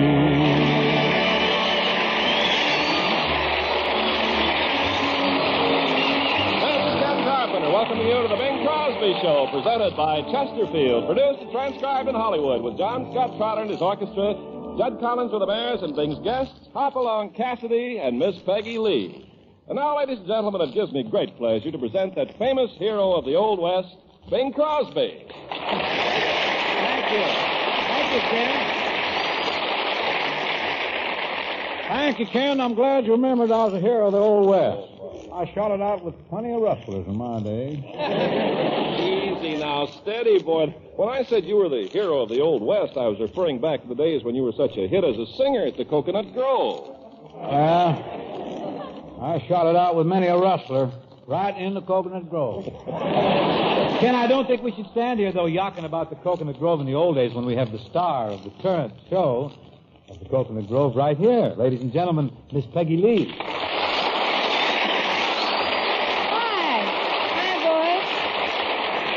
Move right in here, Peg. I'm moving. Give her room, Ken. Peggy, I caught your show at the Coconut Grove the other night. Really great. Oh, this girl's got it. Got it. Thank you. Say, Ken, did you hear about the telegram Bing sent me on my opening night? Oh, no. What'd he say? Just a little wire. It was nothing important. Oh, come on. What'd it say, Peg? Well, I have it right here. It says, Peggy Lee, Coconut Grove. I left there rather hurriedly in 1930. Would you please pick up my laundry? When you send someone a wire on opening night, you're supposed to wire congratulations and good luck. Of course, it's none of my business. You're right, Ken. It is none of your business. Get my laundry, Peggy? Yes, I put it in your dressing room. How much do I owe you? 18 cents. I thought I left 2 shirts there. Well? Oh, say, by the way, Bing, the laundryman said to tell you that your shirt needs repairing. It does? Why? Well, he dropped a cigarette on it, and the celluloid collar went up in smoke. Well, if it wasn't a Chesterfield, I'll sue him. Oh, he told me to be sure to tell you it was a Chesterfield. Well, that's all right, then. He's Peg, now that we've got all our business taken care of, what do you say we get on with our opening number, that little affair called the Bushel and the Peck? I'm ready. A bushel and a peck and a organ and a neck and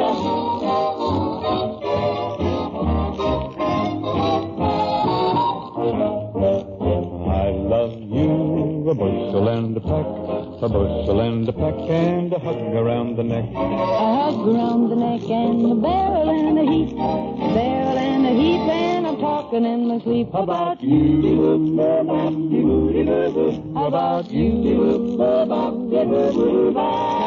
I love you, a bushel and a peck.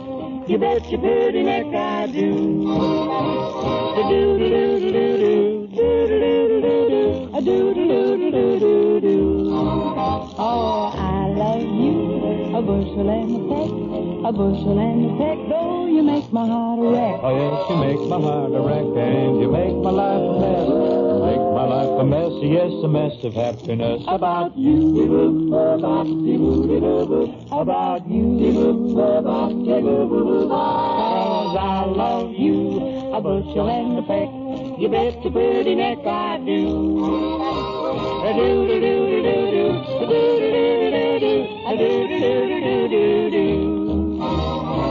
Love each other, a bushel and a peck, a bushel and a peck. And it beats me all the heck, yes, it beats me all the heck. I'll ever tend the farm. Don't ever tend the farm when you ought to keep your arm. How about you? Yes, about me.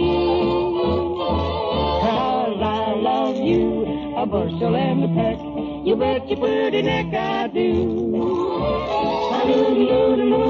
A bushel and a peck. A hug around the neck. You bet your pretty neck I do.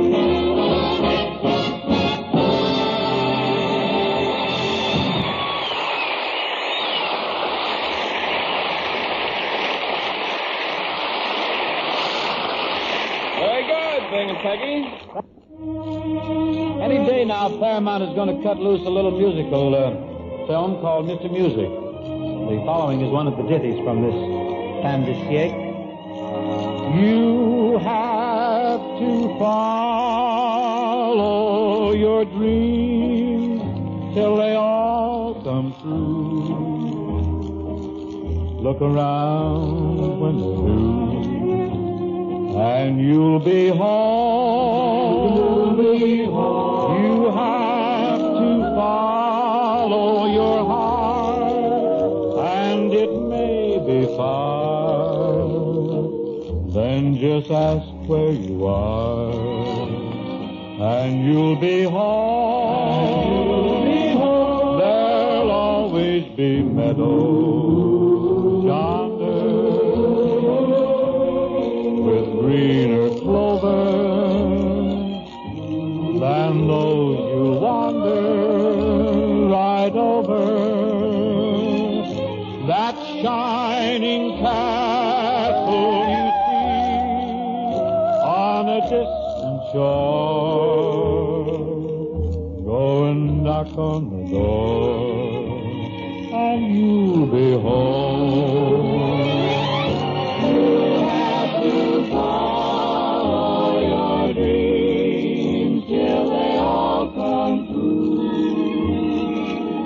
Look around when they do, and you'll be home.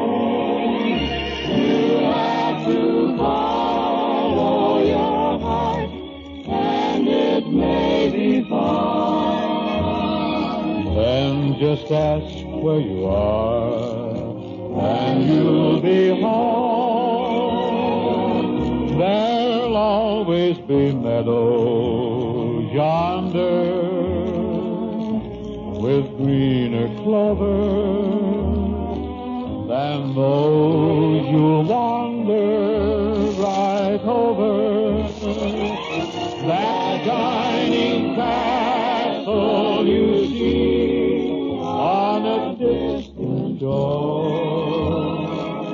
Go and knock on the door, and you'll be home. No more to roam. Knock on the door, and you'll be home.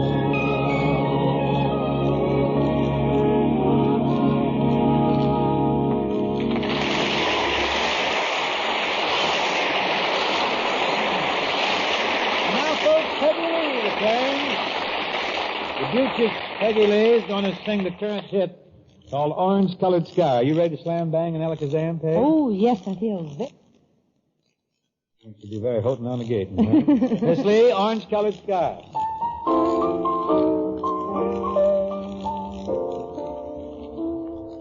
I was walking along, minding my business, when out of an orange-colored sky, fly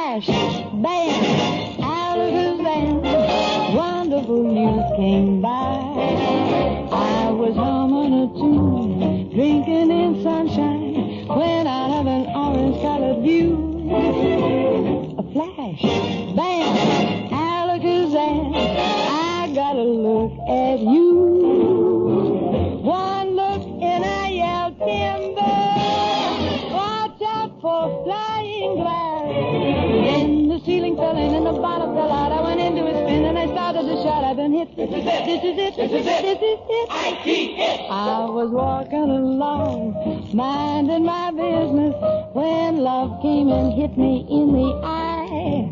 A flash, bam, alakazam, out of an orange-colored sky. One look and I yelled, timber! Watch out for flying glass. Then the ceiling fell in and the bottom fell out. I went into a spin and I started to shout, I've been hit. This is it. This is it. This is it. This is it. I was walking along, minding my business, when love came and hit me in the eye. A flash, bam, alakazam, out of an orange-colored purple stripe, pretty green polka-dotted sky. Flash, bam, alakazam, and goodbye.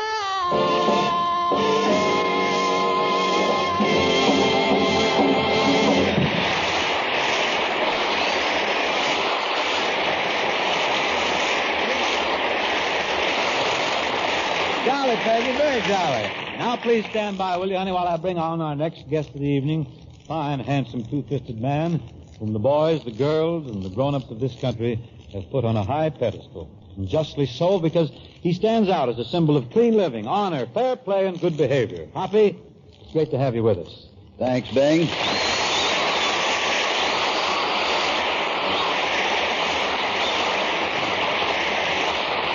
Haven't seen you in quite some time, Hoppy. How are things going with you, anyway? Oh, I can't complain. He can't, folks. And he can't either, folks. I was going to tell you something, Bill, right now, that everybody around our house, you know what they've done? They've latched right onto that new item of yours. We're all using Hopalong Cassidy soap. Really? Darn tootin'. Well, I want to tell you something, Bing. Come in. Everybody around our house is using minute-maid, fresh frozen orange juice. Well, we're even. You got your Chesterfield Christmas cartons bought, Hop? Yep. Well, But you're Bing, with it. You're on. I'm glad to hear you all like my soap around your house. Golly, those 4 boys of yours must use a lot of it. Well, they could use more, and they could use it more often. Say, you know something else, Bill? On account of you, you know what happened? Dixie has thrown away all of her perfume atomizers. What for? Well, she's squirting her perfume on with Hopalong Cassidy pistol. Well, that's wonderful. What other items you got, Bill, besides the soap? What do you got that's new this year, huh? Well, we have Hopalong Cassidy toothbrushes and Hopalong Cassidy toothpaste for the kids. Say, when you coming out with Hopalong Cassidy teeth for the older folks? Get little beak. Well, I thought of that, Bing, but I hated to change my name to Painless Cassidy. Might be an idea, though. Painless Cassidy, your friendly credit cowboy. Bill, there's one item you got out that I really go for. That's those Hopalong Cassidy pajamas. Bing, how can you wear those pajamas? Well, someone gave Gary a pair. He's too big for them, so... I got them. Well, as long as you have Hopalong Cassidy pajamas, you might as well get yourself a Hopalong Cassidy bed. You're kidding. Hopalong Cassidy bed? Sure. I thought all good cowboys slept on the ground. I did before all this happened.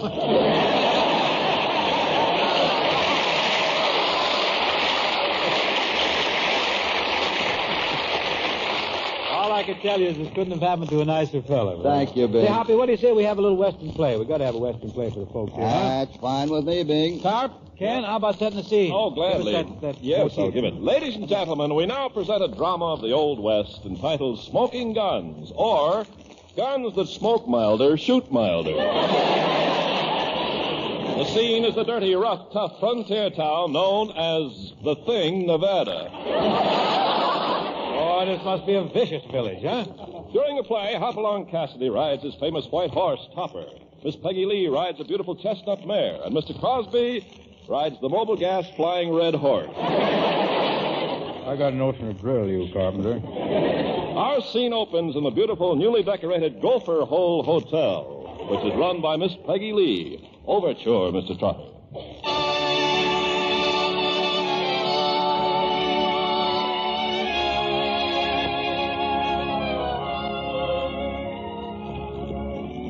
Whoa, whoa there, flying red. Whoa now, whoa, whoa.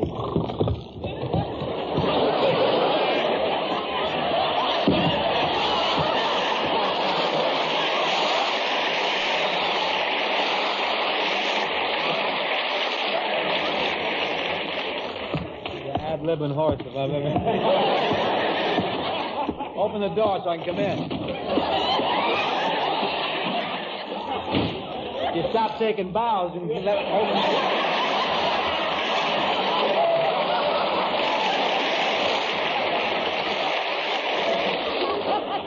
Did he open the door? Give me an open door, nice open door. Morning, ma'am. Morning, stranger. Welcome to the Gopher Hole Hotel.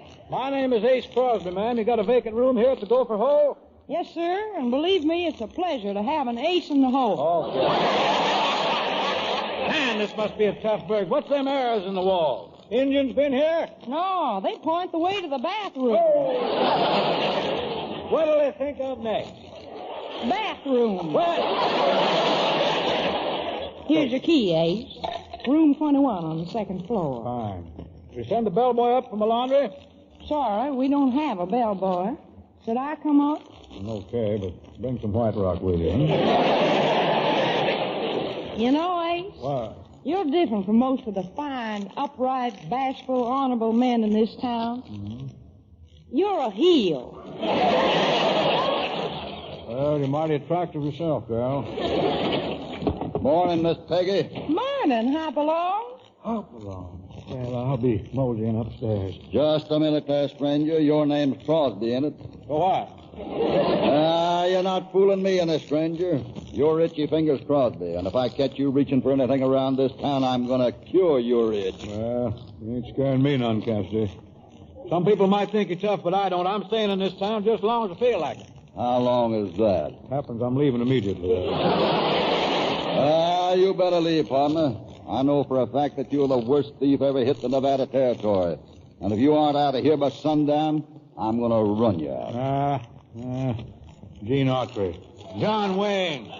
Roy Rogers. I'll thank you not to use that language in front of Miss Peggy.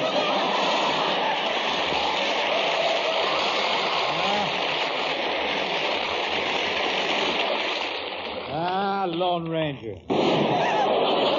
That'll be enough of that. Now get going and get going fast. Because if you don't get going, I'll get going. And when I get going, brother, you're gone. All right, I'll get going, but this ain't the last of this. You'll hear from me, Cassidy. I will, Yes, I'm sending you a Christmas card.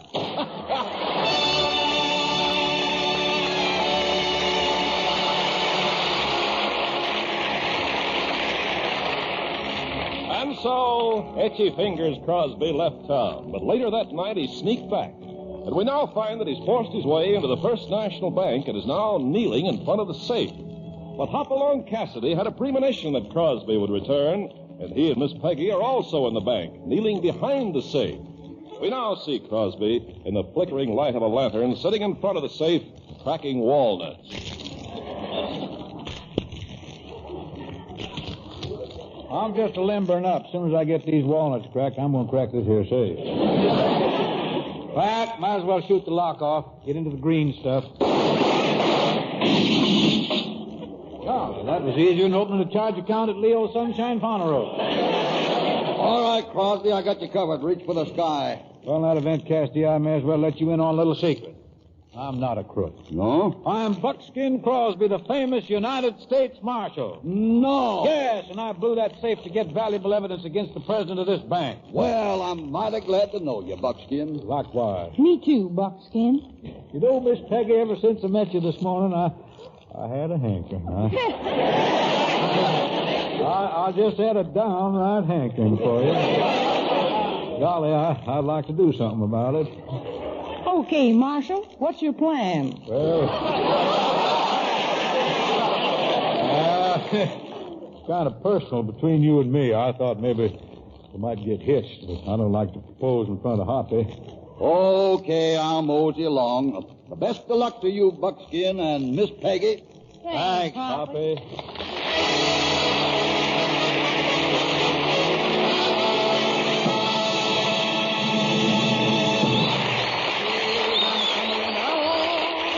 Forsake the sagebrush, and we get on to one of this year's big Christmas tunes, written by Livingston and Evans.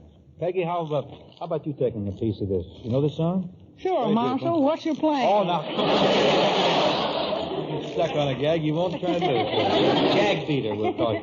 Well, you take a little, and I'll take a little, and Mr. Hope will be very happy, because this is from his forthcoming picture, The Lemon Drop Kid. Silver bells, silver bells, it's Christmas time in the city. Ring-a-ling, hear them sing. Soon it will be Christmas Day. City sidewalks, busy sidewalks, dressed in holiday style. In the air, there's a feeling of Christmas. Hear the snow crush, see the kid rush. This is Santa's big day. And above all this bustle, you hear silver bells. The corner Santa Claus Silver bells is busy now because it's Christmas time in the city. Ring-a-ling, it fills the winter air. Hear them ring. You hear it everywhere. Soon it will be Christmas Day. City sidewalks, busy sidewalks, dressed in holiday style. In the air, there's a feeling of Christmas. Children laughing, people passing, meeting smile after smile. Very soon it will be Christmas Day.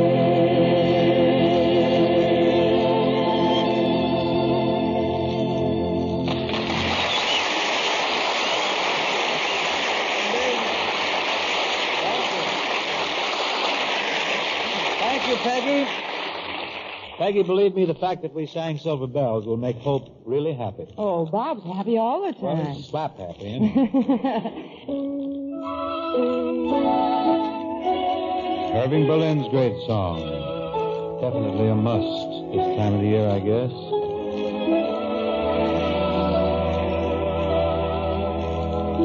I'm dreaming of a white Christmas, just like the ones I used to know, where the treetops glisten and children listen to hear sleigh bells in the snow. I'm dreaming of a white Christmas with every Christmas card I write. May your day be merry and bright,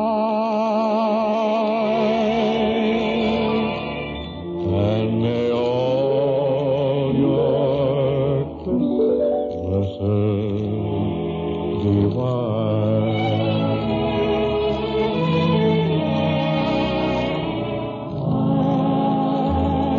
I'm dreaming of a white Christmas, just like the ones I used to know, where the treetops glisten and children listen to hear sleigh bells in the snow.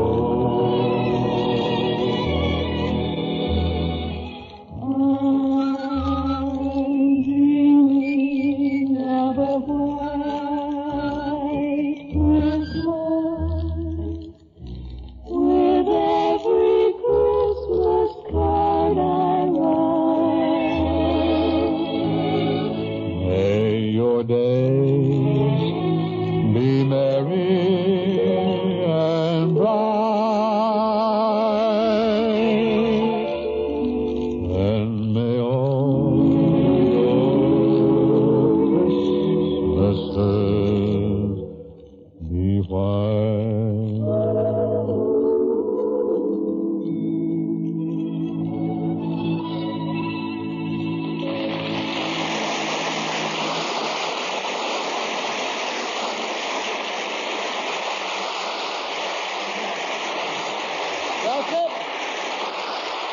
That about does it for tonight. My deepest thanks to Hopalong Cassidy and to Peggy Lee for joining us. It was a lot of fun, Bing, and I'm sure sorry I had to be so tough with you. Well, I guess I had it coming. For a while there, it looked like I was a bad guy. Who's going to get tough with you next week, Bing, huh? Next week, Peggy, we hope to have rather a serene interlude. A very smooth, happy interlude because we're doing our Christmas show, and our guests will be 4 little angels named Gary, Dennis, Philip, and Lindsay Crosby. 4 little cherubim. Bing, I can remember the time when those 4 little angels let the air out of all 4 of my tires. Oh, yeah, but that was before you was hoppy. Hey, Bing, I heard the Christmas record you have out with your 4 boys. Are you going to do some of those tunes next week? Oh, sure, Peggy. And besides that, Gary and I have worked out this endless rehearsals. We've worked out a flashy arrangement of Jingle Bells. It's all ready to go. Oh, come on, Hoppy. Let's mosey across the street and I'll go to Bob Cobb's Brown Derby there and have a sarsaparilla. Okay. I think I'll have a gunpowder float in mine, will you? Join us, Peggy? Sure will, Bucksfield. Well, then, let's go. See you next week for Chesterfield, folks. That's the best cigarette for you to smoke.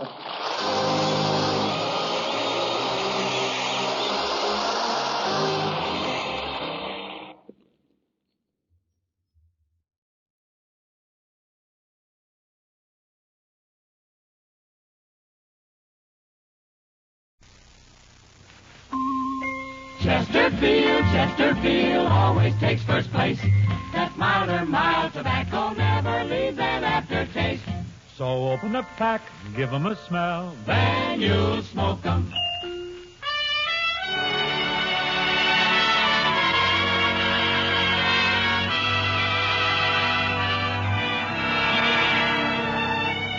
Someone waits for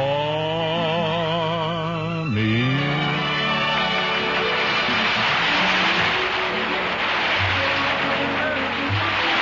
This is Ken Carpenter welcoming you to the Bing Crosby Show for Chesterfield, produced and transcribed in Hollywood with John Scott Trotter and his orchestra, Judd Collins of the Bears, and Bing's guest, Mr. Fred Astaire.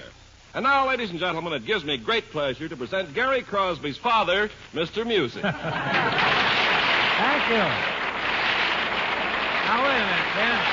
Thank you a lot, but I really think, Ken, the folks heard enough about Mr. Music on the show last week. Now, let's Bing, that was only the beginning. Oh, no. Well, the month of January is here, and letters and telegrams are pouring in from all over the country, congratulating you on your 20 years in show business. No kidding. Why, sure. Not only that, carrier pigeons are arriving by the thousands every day with messages. Well, why carrier pigeons with messages? Well, Bing, what a lot of the folks have to say just can't be sent through the mail. I'll bet Hope sat on the eggs that hatched those pigeons. I wouldn't accuse Bob of that. No, I'll retract that. I must, because Bob doesn't sit in one place long enough to hatch anything. Ken, whether the messages are good or bad, they are all in the beloved American traditions. Right. I tell you, it's wonderful living in a country where even the president can say what he thinks.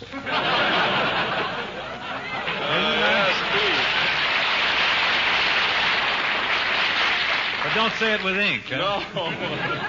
Would you like to see some of the messages, Bing? Well, certainly. Here's a telegram from Benny Stubeck in Spokane, Washington. Oh, good old Benny. Is he still running the pool hall up there? Apparently. Yeah? It says, now that you've been chosen Mr. Music, I would like to join in the celebration and mark your old account paid.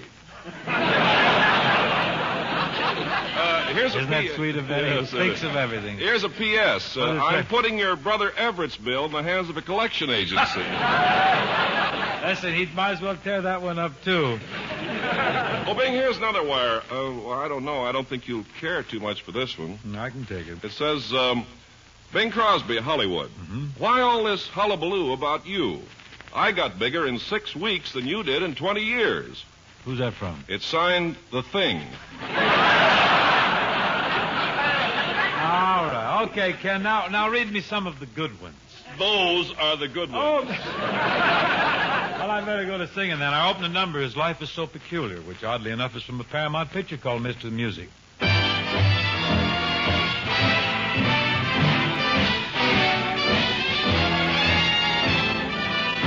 Oh, life is so peculiar. You get so wet in the rain. You get so warm in the sunshine. But it doesn't pay to complain. When I get up each morning, there's nothing to breathe but air. When I look in the mirror, there's nothing to comb but hair. When I sit down to breakfast, why do you laugh? Life is so peculiar, but you can't stay home and prove. Yes, life is so peculiar. The desert's only got some sand. The ocean's loaded with water. You never know where you stand. When I go out to dinner, there's nothing to wear but clothes. When I get sleepy, nothing to do but doze. And whenever I get thirsty, there's nothing to do but drink. Oh, life is so peculiar that it makes you stop and think.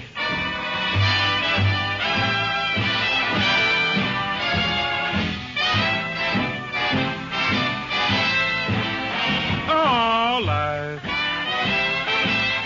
is so peculiar. A bird can usually sing. A pearl is made by an oyster. Man, you can't be sure of a thing. When I get tired of resting, there's nothing to do but walk. And when I don't care to listen, there's nothing to do but talk. When I'm up there buzzing around in my airplane, there's nothing to do but fly. Life is so peculiar, and I often wonder why. Yes, life is so peculiar. A fork belongs with a knife. Bow, bow, bow. Corned beef is lost without cabbage. Ba, ba, ba, ba, ba. A husband should have a wife.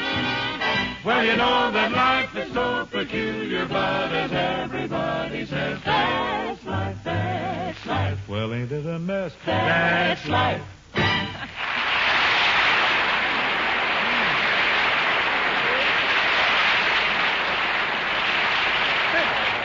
Very nice, Bing and boys and girls. We thank you, Mr. Cartman. Now, should we spread the good word about those ever-loving Chesterfield, huh? I'm delighted, Bing, although I do think better tasting is a bit more apropos than ever-loving. Well, I sometimes get carried away when I'm talking about my favorite cigarette. But anyway, folks, ever-loving, better tasting Chesterfield is the only cigarette that combines for you mildness with no unpleasant aftertaste. Yes, that's absolutely right, friends. But you can prove it yourself. Buy a pack of Chesterfields, then open it and enjoy that delicate, milder Chesterfield aroma. Compare it with the brand you've been smoking, and you'll find Chesterfields are milder. And tobaccos that smell milder, smoke milder. You light a Chesterfield, and you see how true that is. Chesterfields do smoke milder. You'll notice, too, that they leave no unpleasant aftertaste. That fact has been confirmed by the country's first and only cigarette taste panel. So always buy Chesterfield, the only cigarette that combines mildness with no unpleasant aftertaste. Here's a song written by Kalmar and Ruby. It's been revived in the last few weeks, so it's now, I think, number 1 or 2 or 3. Maybe I'm right, and maybe I'm wrong. Maybe I'm weak, maybe I'm strong, but nevertheless I'm in love with you.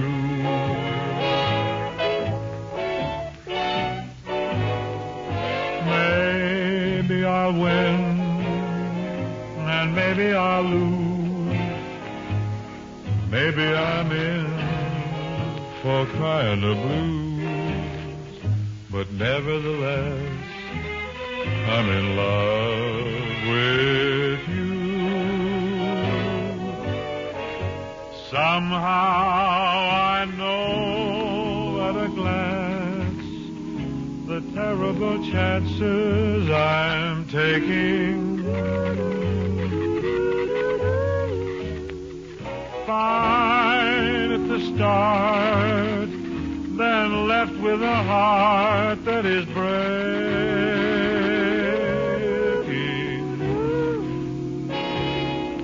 Maybe I'll live a life of regret, and maybe I'll give much more than I'll get. But nevertheless, I'm in love with you.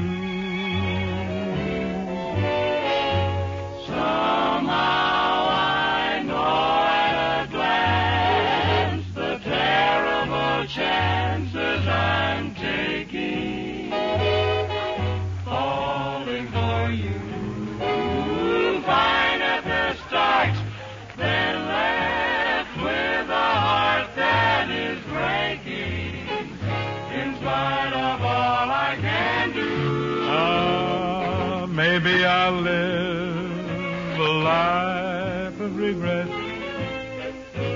Maybe I'll give much more than I'll get. But nevertheless, I'm in love. might as well confess it. I'm in love with you.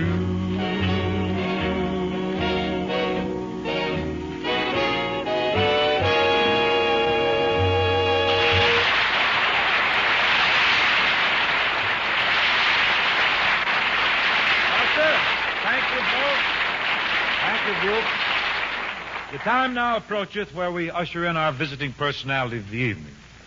Tonight we're setting sort of a precedent here by bouncing right back with a guest star whose last appearance was such a smash that fan mail poured in from all over the country requesting a return engagement of this great artist. Bing, are you talking about Fred Astaire? That's the boy. Oh, but last time Fred Astaire was with us was 2 years ago.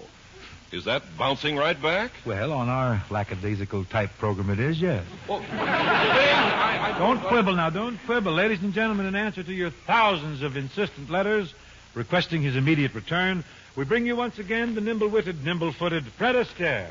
Thank you, Bing. Thank you.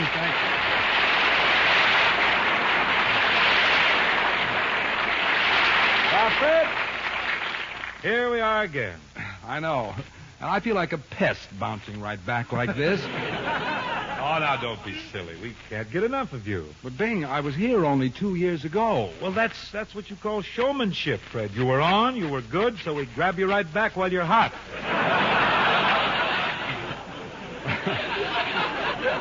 I still think we should have waited another week. What, and let you get cold? Just so I don't get overbearing. Oh, I'd hate to be one of those guys you turn on your radio every 2 years, and there he is. Oh, now, Fred. One Arthur Godfrey is enough. Now, Sir Fred, as far as we're concerned, you'll never wear out your welcome here. Oh, it's not me. You're just enthusiastic about dancing. I can tell. How can you tell? By your clothes. How do you mean that? You're always dressed like you're on your way to a square dance. Either a square dance or a snipe hunt. I'm ready for or a duck blind. Anything you want. Bing, What? Is that on the level about that fan mail, though? What I said about you up there? Yes, the folks demanded you. Wow. Thousands of fans wrote in. They absolutely demanded your return. Then why'd you wait 2 years? Because I don't like people telling me what to do.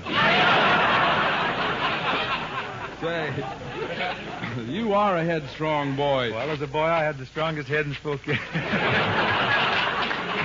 You'd have to hold up those ears. Now, just...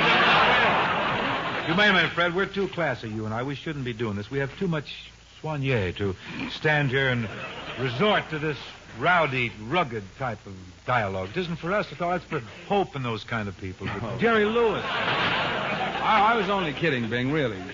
When you talk like that, you make me sorry I waited so long to bring you back. Well, Bing, you always were a procrastinator. Yeah, I used to be known as that. What was I? Procrastinator. Well, I turned over a new leaf. I don't procrastinate anymore. I don't put things off like I used to. No. No, I've reformed. Give me a for instance. Well, for instance, this afternoon I attended to some work that I've been meaning to do on my car. Finally put on your 1950 plates, huh? No, I scraped that NRA sticker off the windshield. That thing has been bothering me. Say, you're really getting caught up. Yeah, now I'm all ready to go on that trip, the one I've been postponing for so long. What trip? Dixie and I are going on our honeymoon. Well, congratulations. Would you like to go along with us? On your honeymoon? Yeah. Wouldn't I be in the way? Not at all. You can play with the kids.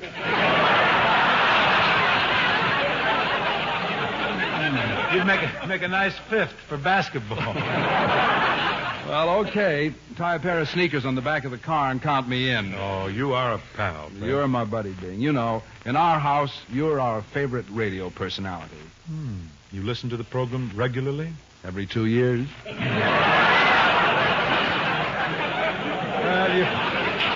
you never were much of a fella to form habits, were you? But I want to tell you one thing, Bing. I saw Mr. Music and I enjoyed it very much. Well, on behalf of the large and talented cast in Mr. Music, I thank you very much. And Bing, I think it's wonderful that ASCAP, the American Society of Authors, Composers, and Publishers, has bestowed upon you the title of Mr. Music of Show Business. And furthermore, I understand the entire month of January is being dedicated to you. Well, frankly, Fred, I'm just a little embarrassed about that. What do you mean embarrassed? I heard that originally they were going to make it the month of February, but you put up a terrible squawk because it only has 28 days. That wasn't my beat. I wasn't complaining about that. I just didn't feel right moving in on Washington and Lincoln like that. Why not? You all came up together.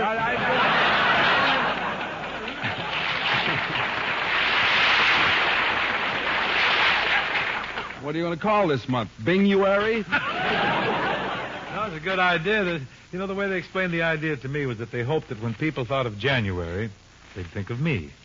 Well, frankly, Bing, I have an Esquire calendar, and when I think of January, I'm not thinking of you. Well, you've never seen me in my new Munsing wear with the drawstring.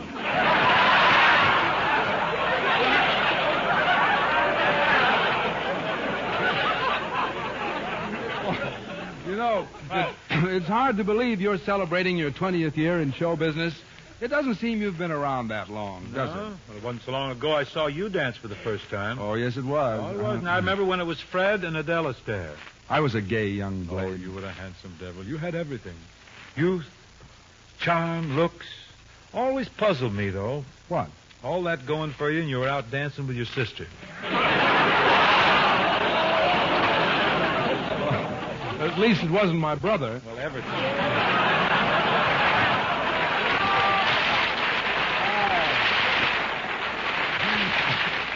And remember, Bing, Adele wasn't my only partner. No, that's right. No, we split up when she got married. Well, see, I wanted to ask you something about that, too, Fred. Adele was so talented and attractive. When she left, I imagine lots of trouble, huh? Getting a beautiful partner? I mean, for a guy like you? What do you mean for a guy like me? Well, a guy that hangs out with his sister. While we're discussing family life, yes, right here, I'd like to say never have I worked with my son.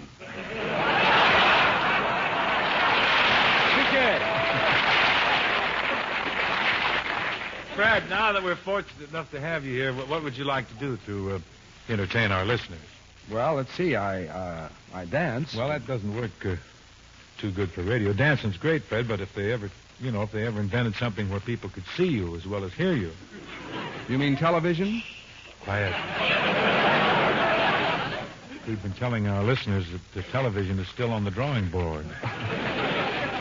Bing, your listeners must lead a pretty sheltered life. Oh, most of them are on the lam. Folks, Fred and I have a little special arrangement here of a big hit tune, which we now submit for your approval. Are you ready, Fred? Ready. John Scott, let's have it.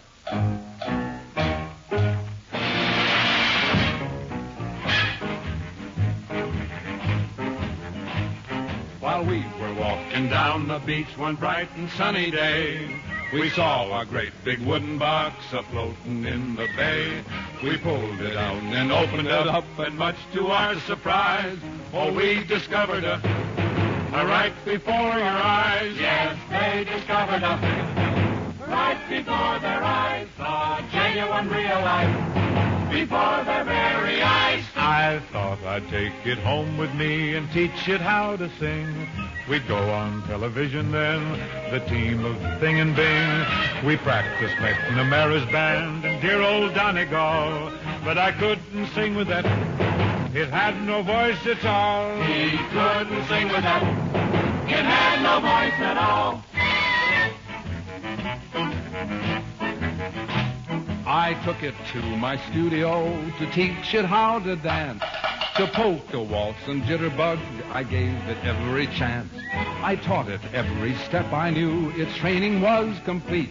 And then I noticed that hadn't any feet. He couldn't dance with it.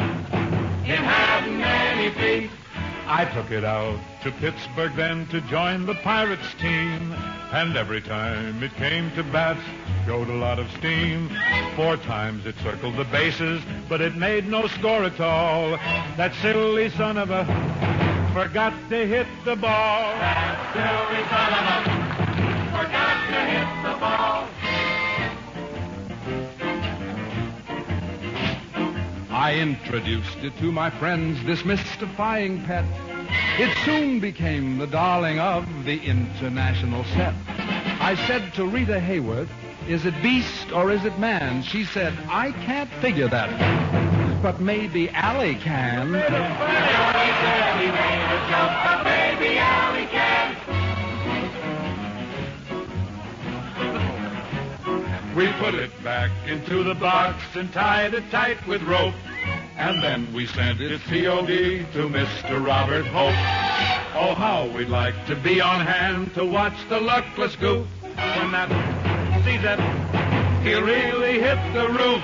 When that sees that, he'll blow his top, he'll call a cop and really hit the roof.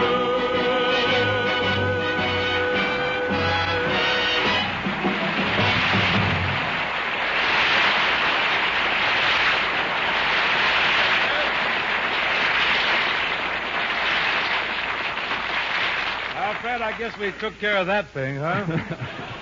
We sure did, old thing.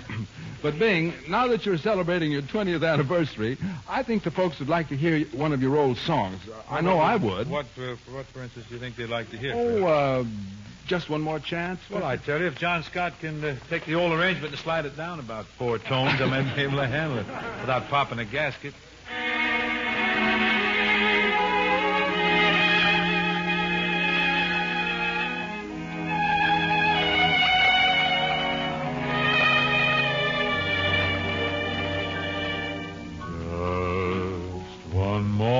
Chance to prove it's you alone I care for.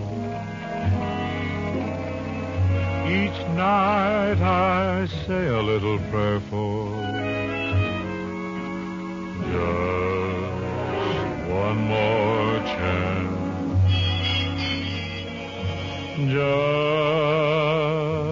Just one more night to taste those kisses that enchant me. I'd want no others if you'd grant me just one more chance.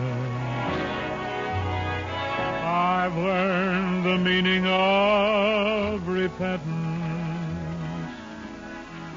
Now you're the jury at my trial.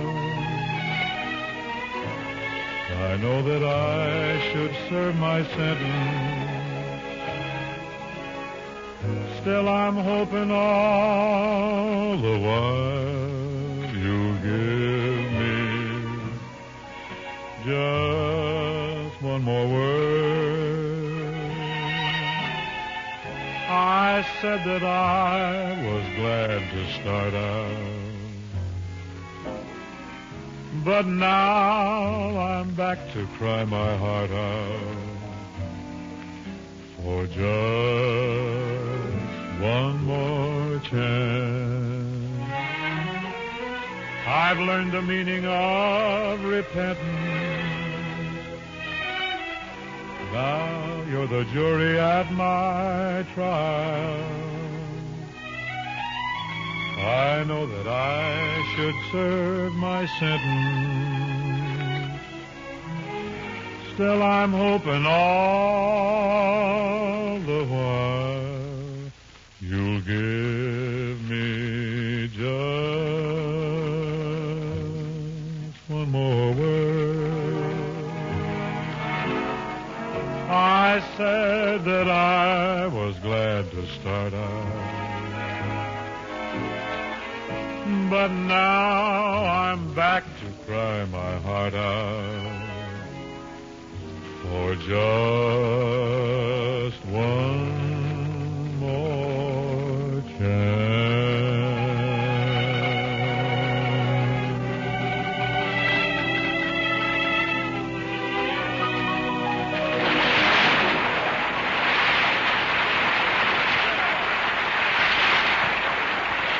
Thank you. Oh, wonderful. Very, very good, Bing. You never sang that song better. Ken, this is the start of the new year. Now, let's not start out by conning. Okay. Bing, this being the start of the new year, I think we should go all out to remind the folks what a wonderful cigarette Chesterfield is. Now, you can count me in, Ken, because nothing makes me happier than to see a smoker change over to Chesterfield. And now's the time to do it, friends. Once you get a pack of Chesterfields, then open them, smell them, and smoke them. You'll convince yourself they're milder. And once you start smoking them, you'll find milder Chesterfields leave no unpleasant aftertaste. Yes, that fact has been confirmed by the country's first and only cigarette taste panel. So make 1951 the year you change to better-tasting Chesterfields, the only cigarette that combines for you mildness with no unpleasant aftertaste. Always buy Chesterfields. They satisfy. Chesterfield, Chesterfield always takes first place. That milder, mild tobacco never leaves an aftertaste. So open up the pack, give 'em a smell, Then you'll smoke 'em. Isn't that cute?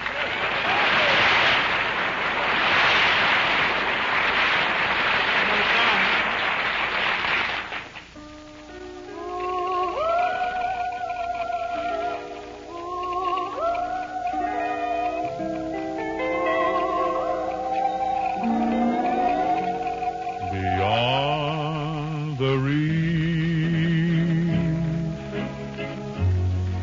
where the sea is dark and cold, my love has gone, and our dreams grow old. There'll be no tears, there'll be no regretting. Will she remember me? Will she forget? I'll send 1,000 flowers when the trade winds blow. I'll send my lonely heart, for I love her so. Someday I know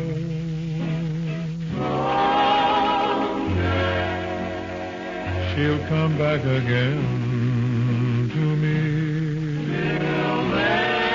Till then my heart'll be beyond the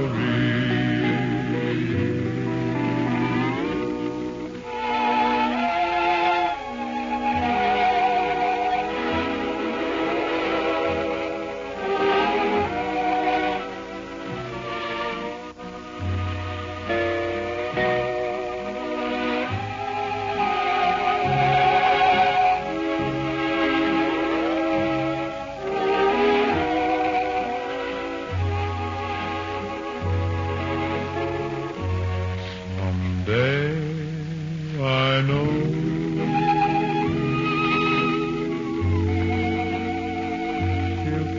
again to me. Till then, my heart will be beyond the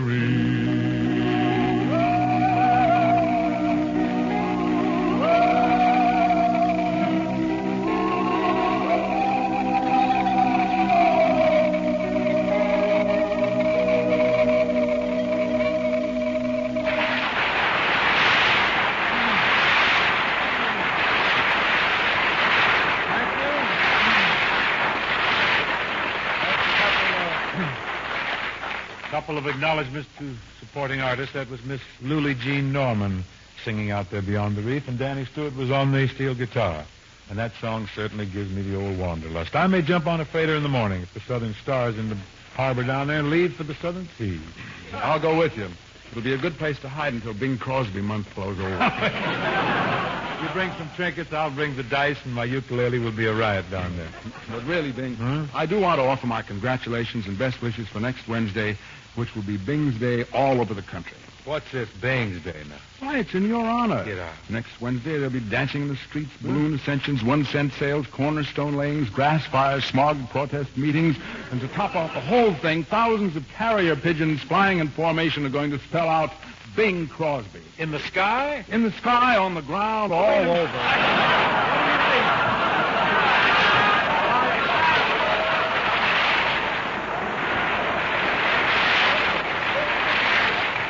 Isn't this thrilling?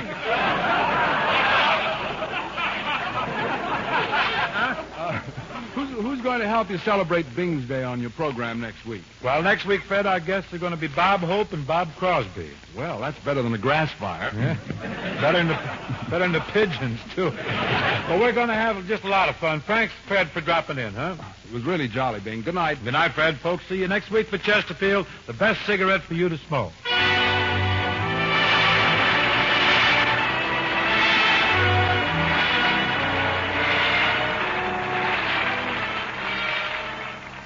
This is Sherman Billingsley reporting from my store club in New York. You know, our number one cigarette is Chesterfield. And when customers ask for a long cigarette, I always recommend Fatima. It says right on the gold and yellow package, they're extra mild. And they sure are. At the store club, we only recommend the best. Number one, Chesterfield. And king-size Fatima, the best of all long cigarettes.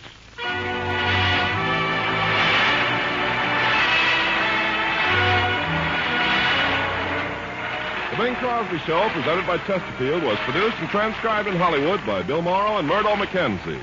Fred Astaire will soon be seen with Jane Powell in the Metro-Goldwyn-Mayer Technicolor musical Royal Wedding. Tune in next week and hear Bing and his guests, Bob Hope and Bob Crosby.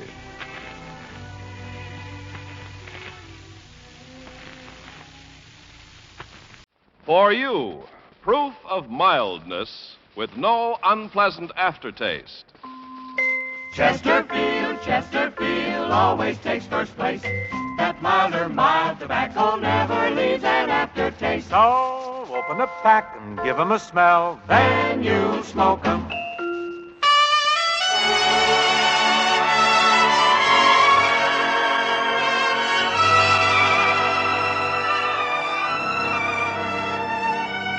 Someone waits for me.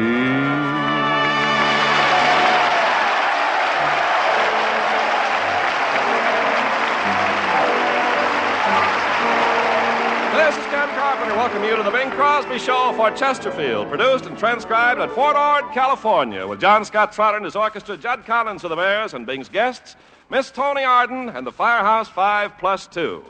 And now, ladies and gentlemen, here's a prominent citizen of the Monterey Bay area, the crooner of Cannery Row, Bing Crosby. Thank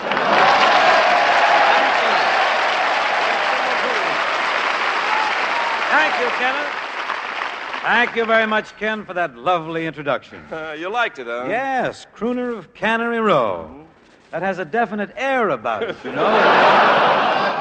Very distinctive. We may have to clear it with John Steinbeck, however. Well, anyhow, It's a big kick, Ken. It really is, to be here with these fine men and fine women of the United States Army. I might tell you, Ken, if you want to know, if you're listening, that I know how it feels to be in the Army because I've been doing guard duty every night for about 4 nights. Well, Bing, why should you be doing guard duty? Bob Hope is my house guest.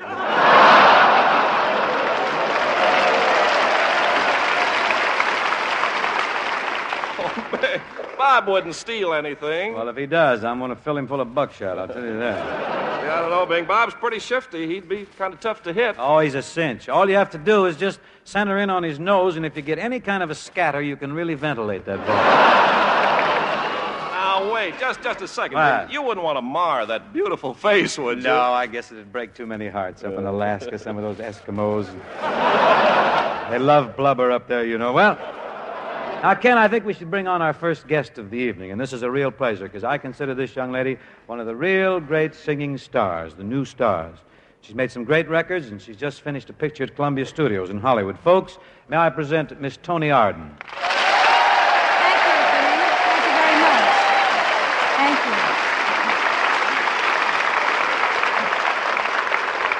Toni, it's nice of you to join us here at Fort Ord, and I think, of course, this is just a wild guess, but I think all the boys are glad to see you. I sense a welcoming air. Well, I'm glad to see all the boys. Are you? Mm-hmm.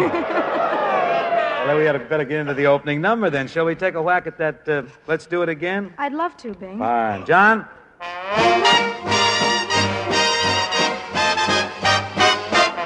They used to rag up jazz on pianos. Well, let's do it again. They used to sing, yes, we have no bananas. Big smash.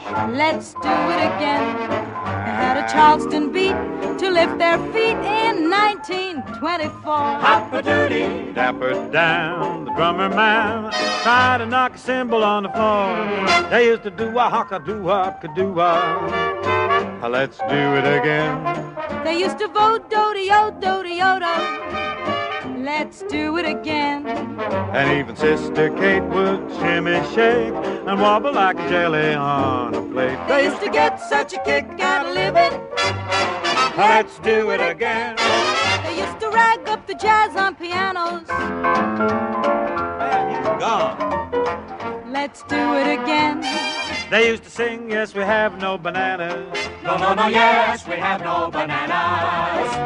Let's do it again. They had a Charleston beat to lift their feet in 1924. Hop-a-doody, dapper down. The drummer man tried to knock his cymbal on the floor. They used to do whack-a-do, whack-a-do-a. Let's do it again. They used to vote do-de-o-do-de-o-do. Do-de-o-do-de-o-de-o-de-o-do. Let's do it again. And even Sister Kate would shimmy, shake, and wobble like jelly on a plate. They used to get such a kick out of living. Let's do it again. Let's do it. Let's do it. Let's do it. Let's do it. Let's do it all over again.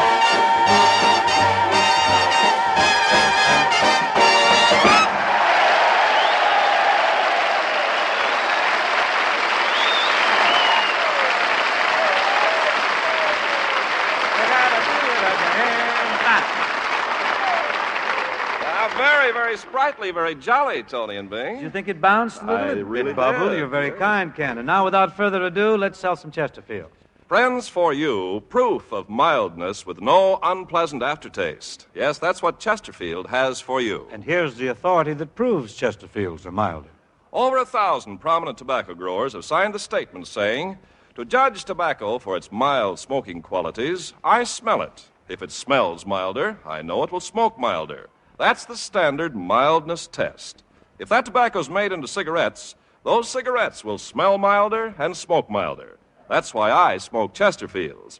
And Chesterfields are made of the right combination of the world's best tobaccos. And you know the way Chesterfield blends those tobaccos, their secret process, it means every Chesterfield will have the right combination of mildness with no unpleasant aftertaste. Yes, Chesterfields have proved to have no unpleasant aftertaste. We've got authority for that, too, you know. It's the country's first and only cigarette taste panel who reported Chesterfield is the only cigarette in which members of the panel found no unpleasant aftertaste. There you have the straight facts. That's what Chesterfield has for you. Mildness with no unpleasant aftertaste. So get yourself a pack of Chesterfields today. Believe me, they satisfy. From the Paramount picture, Mr. Music, here's one of the ballads. You have to follow your dreams till they all come true. Look around when they do, and you'll be home. You have to follow your heart, and it may be far. Then just ask where you are, and you'll be home. And you'll be home. There'll always be meadows yonder with greener clover than those you'll wander right over. That shining castle you see on a distant shore. Go and knock on the door, and you'll be home. That shining castle you see on a distant shore. Go and knock on the door, and you'll be home. No more to roam. Knock on the door, and you'll be home.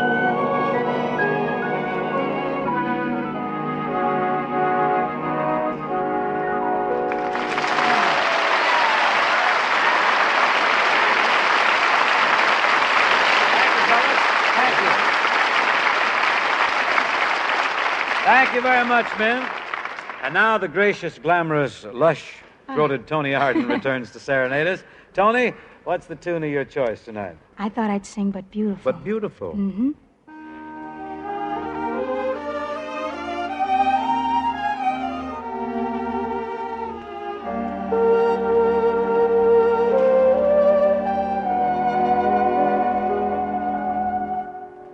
Love is funny, or it's sad, or it's quiet, or it's mad. It's a good thing, or it's bad, but beautiful.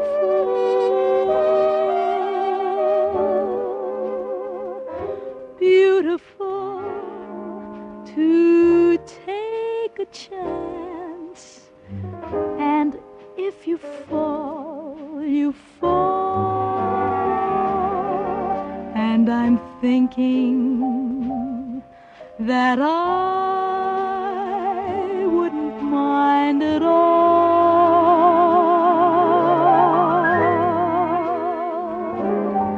Love is tearful, or it's gay.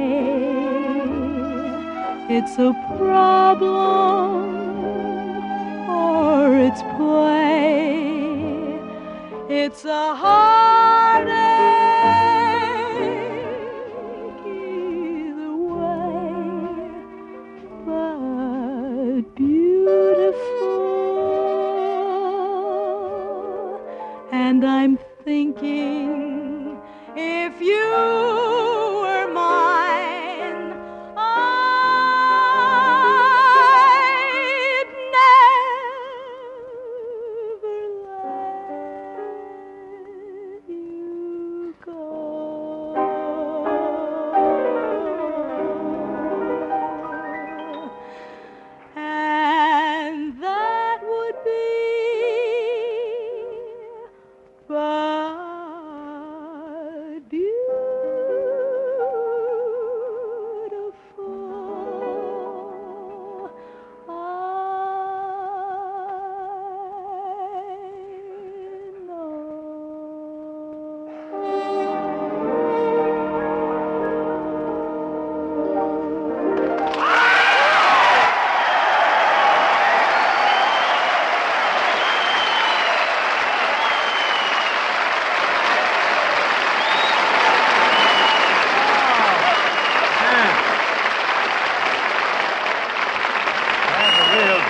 talent. Yeah, very nice, Toni. Wonderful. Lovely.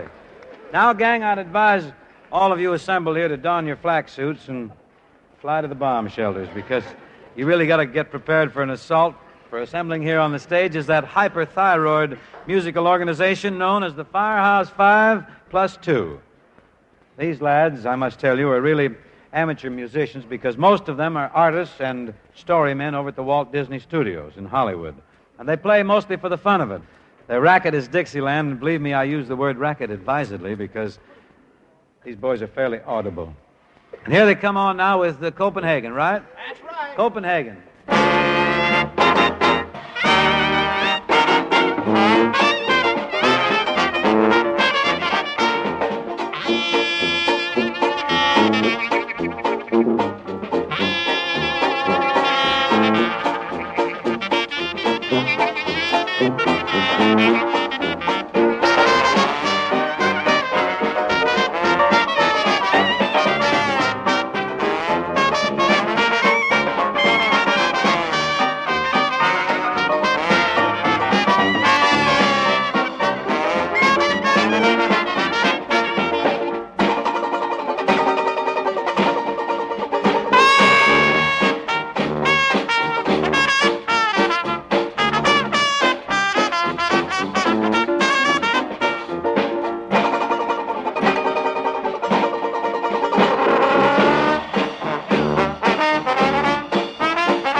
I bet you got all the seagulls along the coast doing backflips. That was great, Ward Kimball, Firehouse Group. Thanks, Bing. Now, how about you batting out a little number with us? Well, who's going to hear me? I can't top that. Don't worry, man. Huh? How about that old-timer, you know, the one, the blues my naughty sweetie gives to me? Oh, yeah, I remember that. I'm game, Ward, if you are. Of course, I don't think there's anybody in this audience who remembers this song. This is about 1920.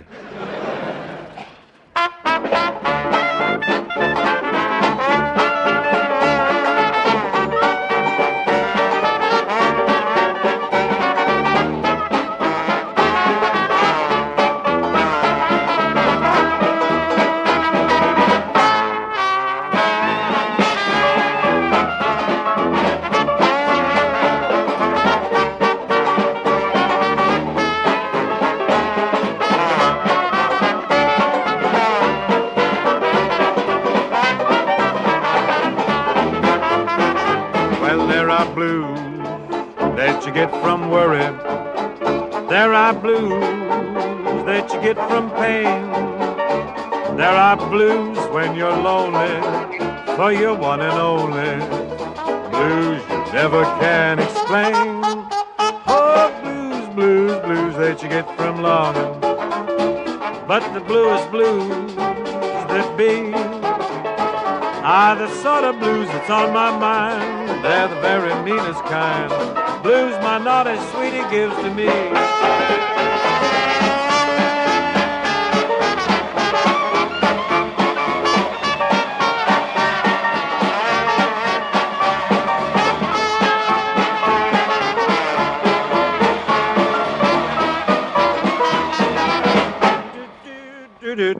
Blues that you get from longing longing to hold someone on your knee. But the kind of blues that always stabs comes from hiring taxi cabs. Blues my naughty sweetie gives to me. And the blues my naughty sweetie gives to me.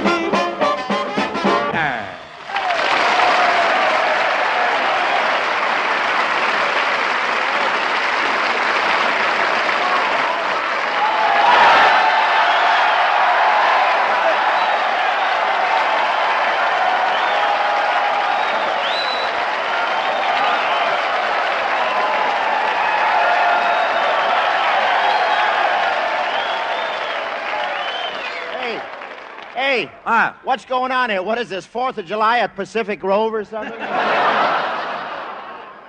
Well, Bob. Oh.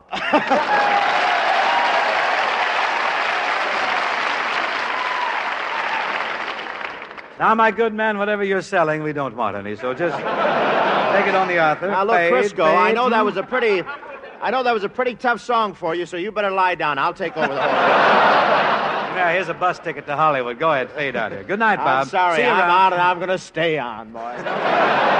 Nobody's removing me. Yeah, and he's not kidding. He'll stay. He will. Oh, really, Bing, I just had to drop in and offer my congratulations to you as Mr. Music, and I also want to tell you how overjoyed I am about Bing Crosby month. This is January 31st. Bing Crosby month is over. That's why I'm overjoyed, and this month will go down in history as Black January. Now, just a minute. Just 1 minute. You're up here living in my home, playing in this golf tournament here, gnawing at my provisions. Yes. My deep freeze is practically With depleted. a bear trap in front of the icebox. I'm surprised. I'm affronted. A house guest How of mine can you- talking like this. What's the matter How with can you have call your no place a common, house? Ordinary gratitude. What? That A&P you run over there. Dixie is the manager, Gary is the room clerk. Yes. The twins are bellboys, and your youngest kid, Lindsay, sells towels in the bathroom.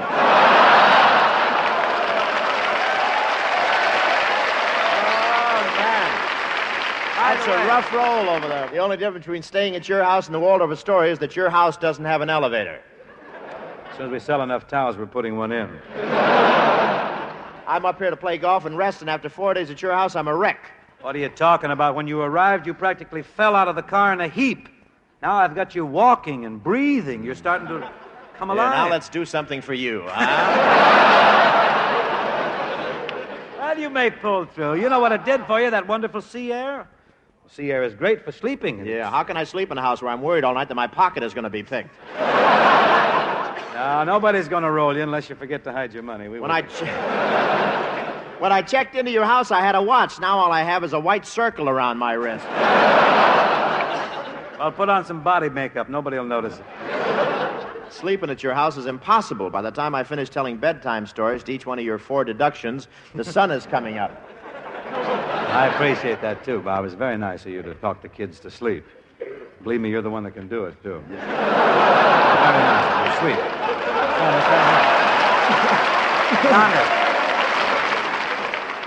Tonight, I'm just going to throw him a 4-way cold tablet and let it go at that.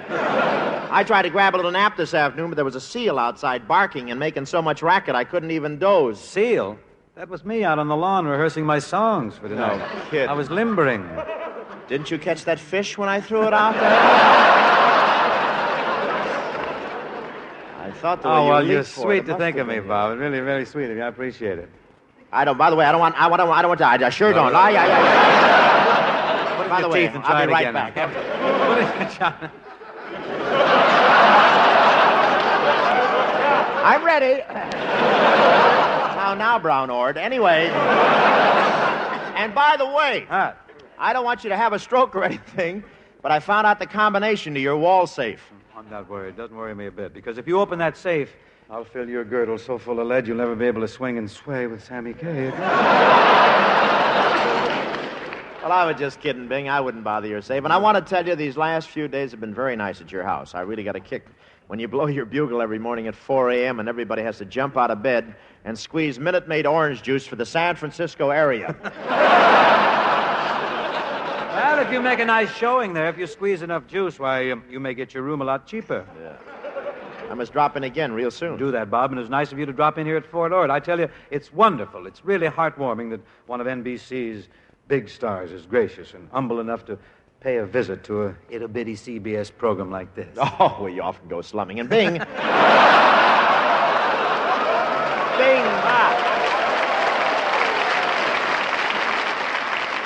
And Bing, no matter what impression I've given, I want everybody to know just how I feel about being your house guest. Well, sing it to me, Bob.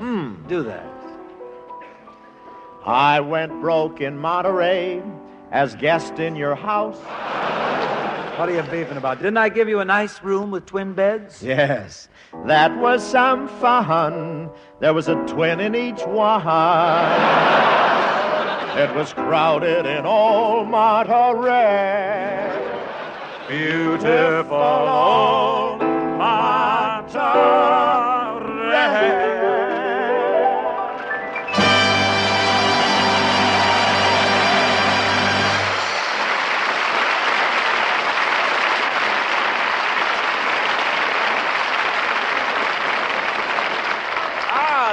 That was quite amusing, Bob and Bing. Only quite amusing? And that's well. What do you want, Milton Burl? Don't mind him, Bob. Ken is prone to understatement. Yes, you'll have to understand. Say, Bing, you're a pretty hard man to keep track of lately. Never mind that. Let's clear up quite amusing. What do you mean, quite Me amusing? first. What do you mean I'm hard to keep track of, Ken? Well, during the month of December, you were Chesterfield's Papa Santa Claus. Yeah. All during January, you're Mr. Music. And next month... Next month, it's Hope's turn, Ken. I understand that the Wax have voted Jolly Boy the man they'd most like to shoulder arms with. They want it easy. Did someone mention my name? I sure did. It figures. I'm quite amusing, you know. Enough of this small talk. I'd like to tell you folks what Chesterfield has for you. What do you mean small talk? Now I'm small talk? Behave yourself. This is the commercial. Friends, I want to tell you what Chesterfield has for you. It has mildness with no unpleasant aftertaste, and here's how to prove that. First, make our mildness test. Yes, buy a pack of Chesterfields. Open them. Enjoy that mild, mellow aroma. Compare it, and you'll find Chesterfields are milder. Right, and as tobacco growers have been saying for years, tobaccos that smell milder smoke milder. So light up a Chesterfield, and you'll see how true that is. Chesterfields do smoke milder. And with that milder smoke, you get no unpleasant aftertaste. That fact has been confirmed by the country's first and only cigarette taste panel. So, you know why we say smoke Chesterfield. It's the mild one. It's a cigarette that has for you mildness with no unpleasant aftertaste. Setting that advice to music, it sounds something like this. Would you join us in this? Why not? Thank Chesterfield always takes first place. That milder, mild tobacco never leaves an aftertaste. So, open a pack, give 'em a smell, then you'll smoke 'em.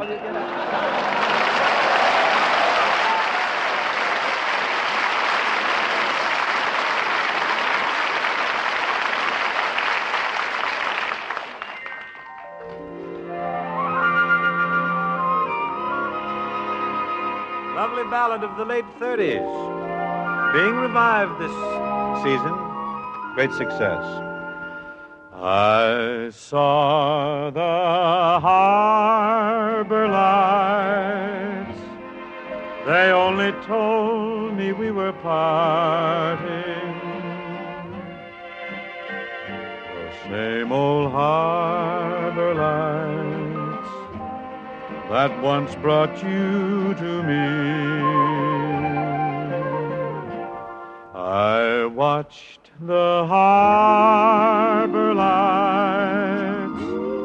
How could I help if tears were starting? Goodbye to tender nights beside the silvery sea. I long to hold you near and to kiss you just once more. But you were on the ship and I was on the shore. Now I know lonely nights, for all the while my heart is whispering some other harbor lights will steal your love from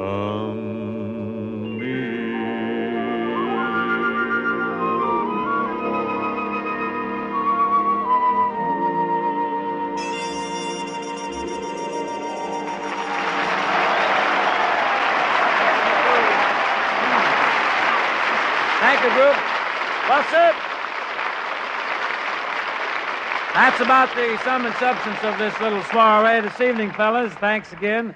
And now to you folks listening in, my warmest gratitude, my heartfelt gratitude for all those lovely anniversary cards. And I have an announcement to make, an announcement which has just been handed to me here. I have a piece of paper which states that Miss Sue Montague of Alexandria, Virginia, wins the free trip to Hollywood. Miss Sue Montague, Alexandria, Virginia. And Mr. Felix Grant of radio station WWDC in Washington, D.C., is the disc jockey winner. My gratitude to all the disc jockeys, the theater managers, record dealers, and radio editors, newspapers, magazines, well, everybody who cooked up such a pleasant anniversary for me this year. And thanks to Toni Arden and to the Firehouse Five for joining us this evening, too. I guess I should thank Bob Hope for dropping in. Don't you think I should? Well, I should think so. I gave a sterling performance.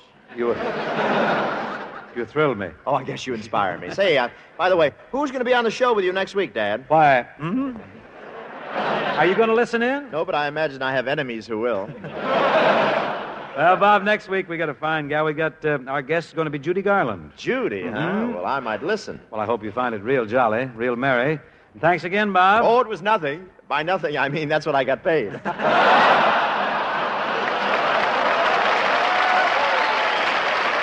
Toodaloo. See you at the house. And you were worth every cent of it, too. Good night, fellas. Good night, girls. Good luck to you. Good night, folks. See you next week for Chesterfield, the best cigarette for you to smoke.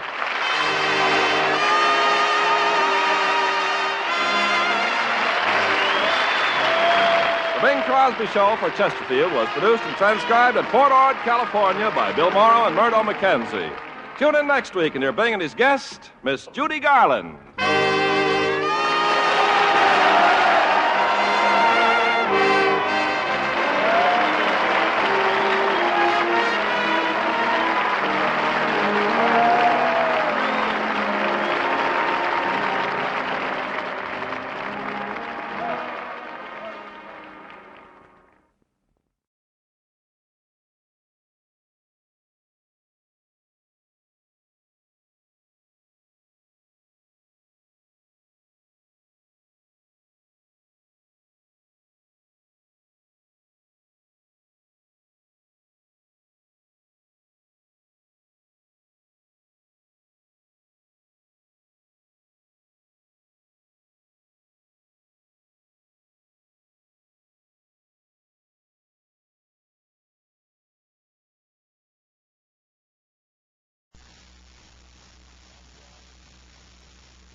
For you, proof of mildness with no unpleasant aftertaste.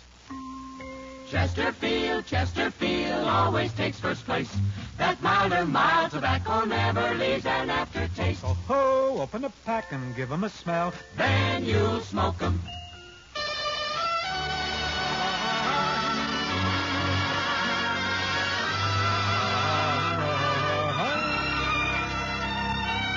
Someone waits for me.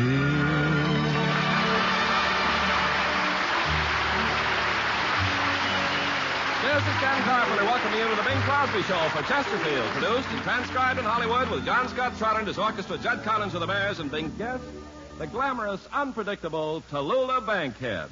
And now we bring you the president of the far-flung Crosby Enterprises, the vice president of the Pittsburgh Pirates, a member of the board of directors of the Minute Maid Corporation, the star of the Paramount picture Mr. Music, and the mayor of Elko, Nevada, the Honorable Harry L., quote, Bing, unquote, Crosby.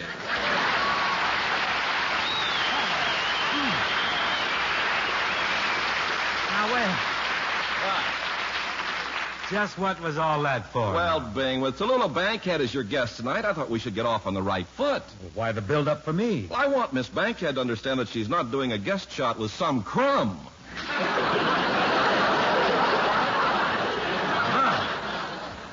Ken, you're getting into an absolute snit over nothing. Your eager desire to build me up as a big shot is appreciated, but actually there's no need for it. Oh, but there is, Bing. To look at you, a person would think you were just a crumb. Tallulah likes crumbs. With pink champagne, I think. Candidly, I'm considerably titillated over her visit. Really, I am. Of course, she has been known to exhibit flashes of temperament. She's colorful, but deep down, Ken, she's really just a gentle, considerate, thoughtful, meek, gracious autocrat. Who could ask for anything more? Lots of times people just misunderstand Tallulah. I think they do. Wouldn't you say that she's really just a shy, demure Southern belle? Belle? No, she's more of a gong. But Ken, even though Miss Bankhead is one of the world's most outstanding women, and is sometimes a bit of a termagant, they say, but you and I don't have to grovel in the dust. We don't have to lick her boots when she arrives. We don't? No, not unless she tells us to. Seems fair enough. Certainly. Say, Bink, what do you think about Miss Bankhead singing? Have you heard her sing? Well, for that, she should lick our boots, I think. I don't know. I think her singing voice has sort of a quaint, plaintive quality. Ah, plaintive. Well, that may be right. Sounds a little like the mating call of a tone-deaf moose.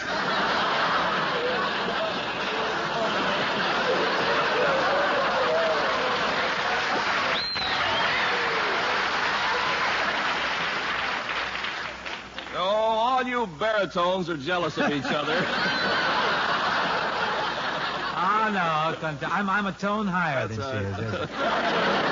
Well, I must say, she has great energy. She certainly has. Well, what I was getting at, Bing, is that she must have terrific energy to handle a program like The Big Show. Yeah, that show runs for an hour and a half every week. I got to hand it to her. Just a half an hour program like we do exhausts me, you know. I walk out of here after a program, I'm as limp as a dish rag. That's the way you come in, too. Well, I'm even limper when I leave. That's all I can... But I'm strangely gay tonight. I'm bubbling, insouciant. Oh, yes. I guess it's just because Tallulah's coming. Exciting. Hello, Bing, darling.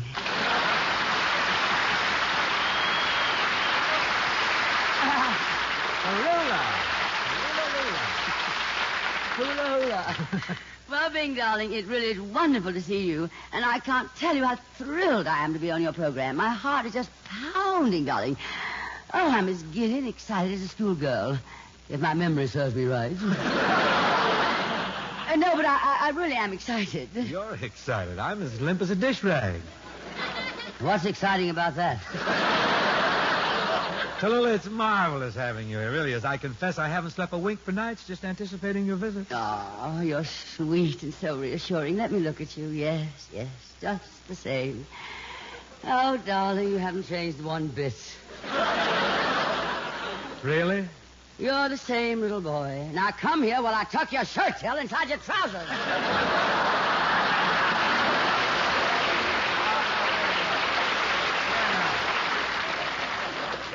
Being my darling, please don't think me a shrew for jumping over you like this, but really, darling, between this revolting Los Angeles snob and the way you dress, well, California's become a nightmare to me. You're the only woman I know who can say revolting for 16 bars. Oh,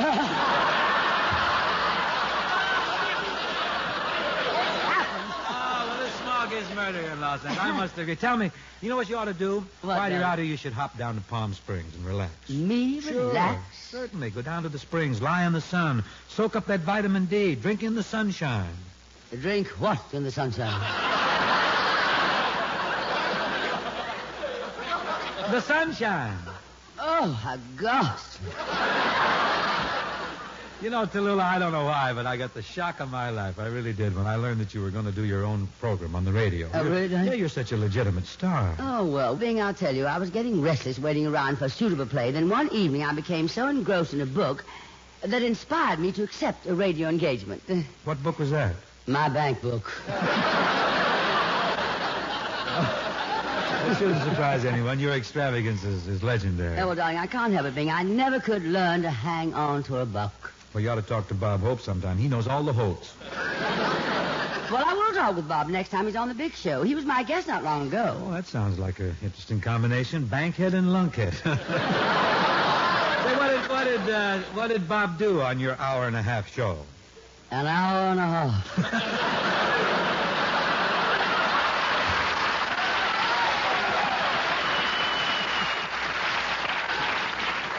That's Bob, all right. You just can't pry him away from the microphone. He wears ground gripper shoes, and he has a suction cup on the end of his nose.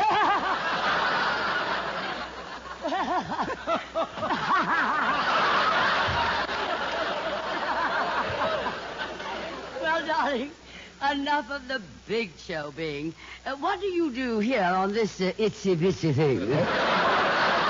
Well, we sing some songs, sell some Chesterfields, that's about it. But don't you have any glamour, darling? I mean, don't you have a girl singer? Frequently, certainly. Tonight we have a very special girl singer. Oh, isn't he divine? Sweet thing. Yeah, tonight Peggy Lee's going to sing for us.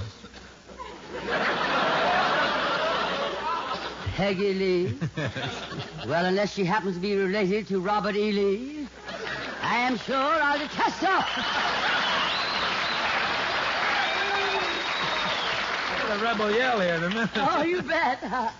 I sing, you know. You do? Give my regards to Broadway. Remember me to Harrow Square. Oh, thank you, Marlena Dietrich. But really, Bing, it seems to be rather a clash of bookings to have Miss Lee and me on the same program. Really? Well, after all, I am a girl. I am a singer. Well... Now, that's 2 strikes. You have 1 more. You crumb.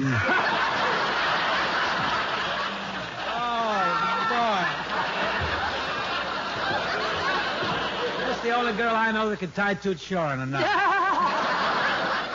Tallulah, you know very well I jest. I do, to say the least. And when I refer to you singing in a derogatory manner, I certainly don't mean it.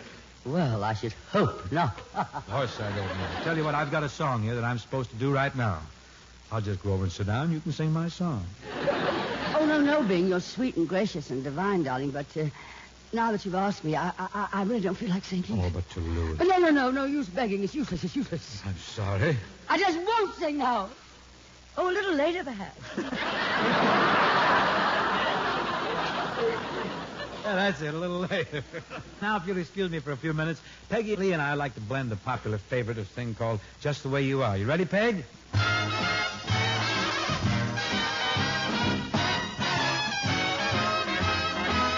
I like my eggs over easy and my coffee black. I like my steak rare and juicy or my money back. I like my tea poured directly from the samovar.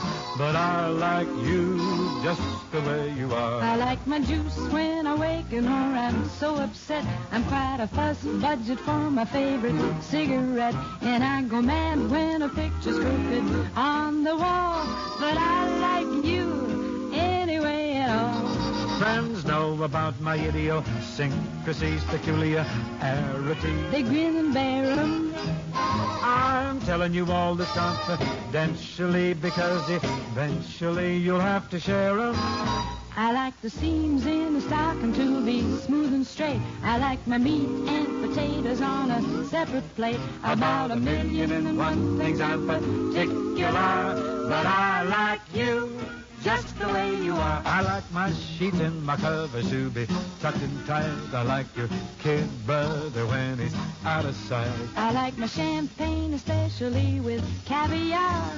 But I like you just the way you are. I like to peek at the ending when I start a book. I like a boy not afraid to eat the things I cook. I like a gal who's punctual when I come to call. But I like you anyway at all. Friends know about my idiosyncrasies, peculiarities. They grin and bear 'em. I'm telling you all this confidentially because eventually we'll have to share 'em. I like your name and address to coincide with mine. And I am quick to confess that I would like it fine. About 1,000,001 things I'm particular, but I like you just the way you are.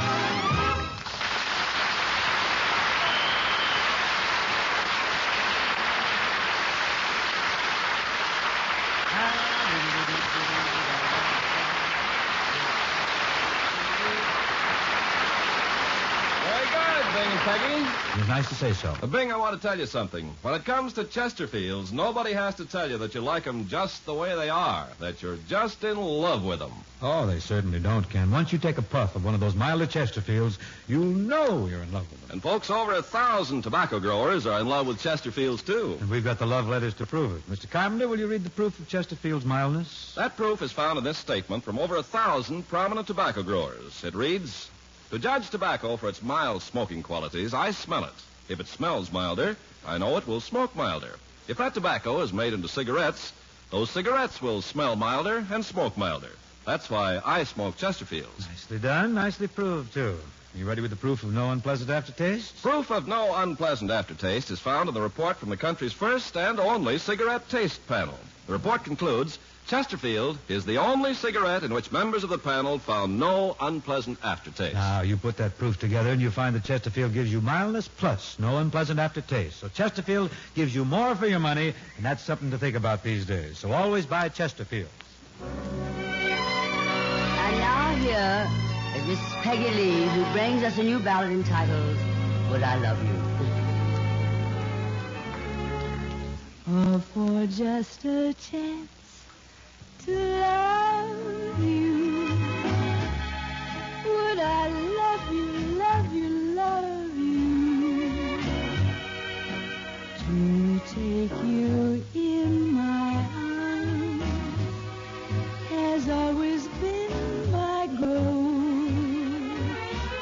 Sure as there's a moon above you, would I love you, love you, love you, with all my heart and soul, with all my heart and soul. You ask me, would I love you if you let me? Eyes that see are eyes that know.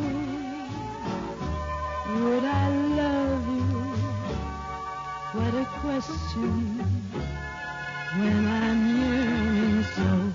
Oh, for just the chance to love you. Would I love you, love you, love you? To take you in my arms has always been my goal.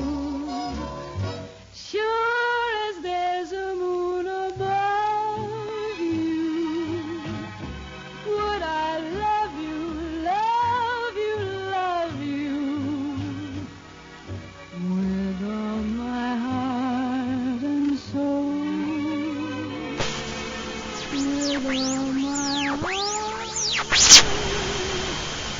and soul.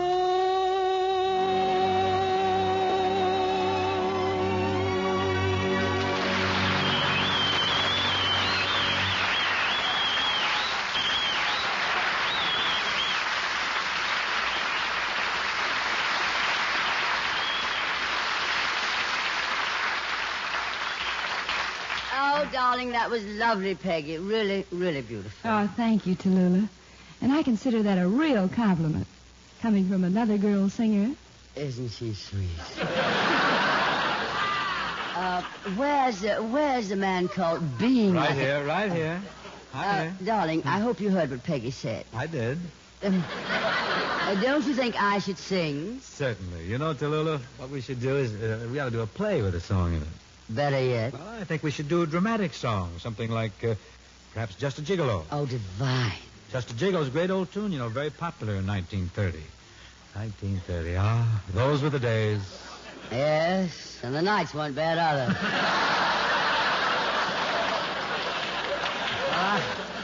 I wouldn't know. Mother always tucked me in pretty early, though. Well, you were a little old for that sort of thing, weren't you? But being...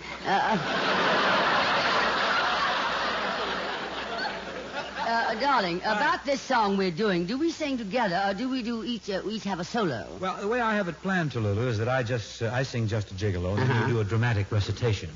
No singing? You don't exactly sing in this, but there's music behind you. Why should there be music behind me? Well, there's none in you. Well, I asked you and I found out. You could have been a little more gentle about it. In the interest of the public welfare, Tallulah, I'd choose to be firm. But you'll love this. Now, let's get on with the play, huh? Will you set the scene, Mr. Carpenter? Ladies and gentlemen, we now take you to Paris, France, where we present a tragic episode of love and broken hearts entitled Just a Gigolo, or He Was Dancing with Tears in His Eyes because the old dame he was waltzing with was wearing an onion corset. And now for our musical play starring Mr. Bing Crosby and Miss Tallulah Bankhead. Overture, John Scott.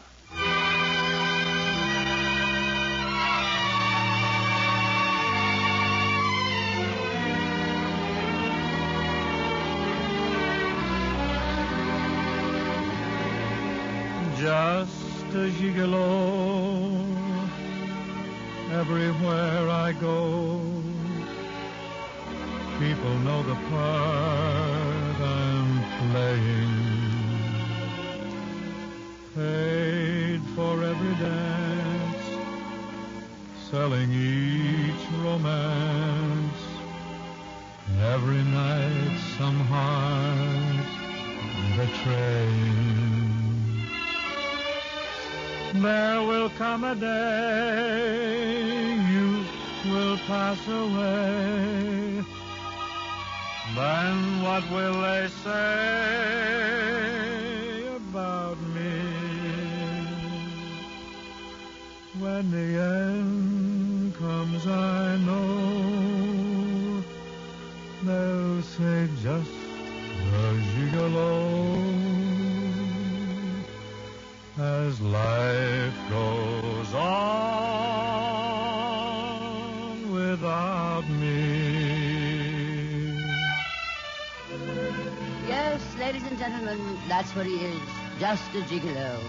A sleek, despicable playboy who dances with women for money. He's a spineless, well-tailored dandy with no scruples, no character, and very often no roommates. Yes, that's what he is, a gigolo. And me, you ask, what am I? Did somebody ask? I'm asking, what are you? Me, I'm a gigolette. A gigolo who? Crosby. That's something they wrote in. That's a girl gigolo, stupid. Oh, yes, I'm a gigolette. I laugh and dance each night. Dance, laugh, laugh, laugh.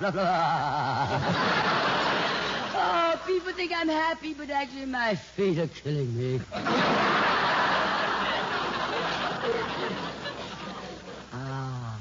Mom, we love each other so. Why must you be a gigolo? And why must I be a gigolette? We must work. Sometimes I think that you like these other women and that you do not love me. I hate being a gigolo. Bowing and scraping to ladies for money, sacre bleu. I've kissed from many hands, I got dishpan lips.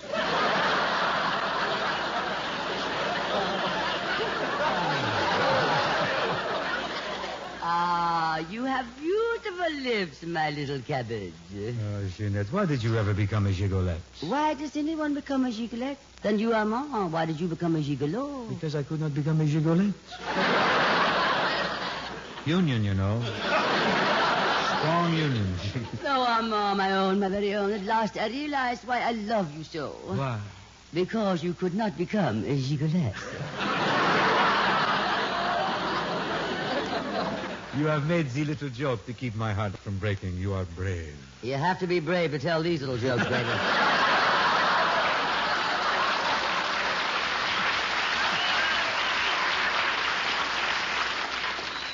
Jeanette, you have never told me of your past. What were you like as a little girl? Well, as a little girl, I worked in the vineyards near Bordeaux, crushing grapes with my beautiful little feet. They are still beautiful. Still blue, too. I was happy crushing grapes, and then one day it happened. I received a dishonorable discharge. Why? They caught me sitting down on the job.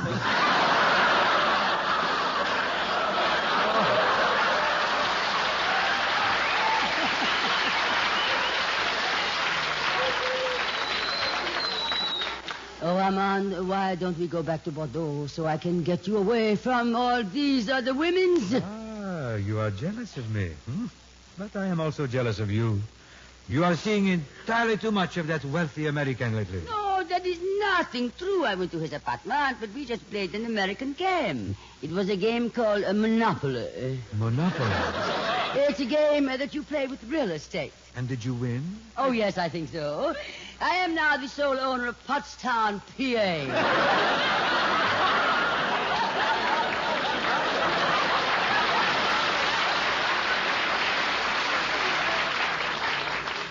Oh, Armand, once again, we must part. What a wretched career I have chosen.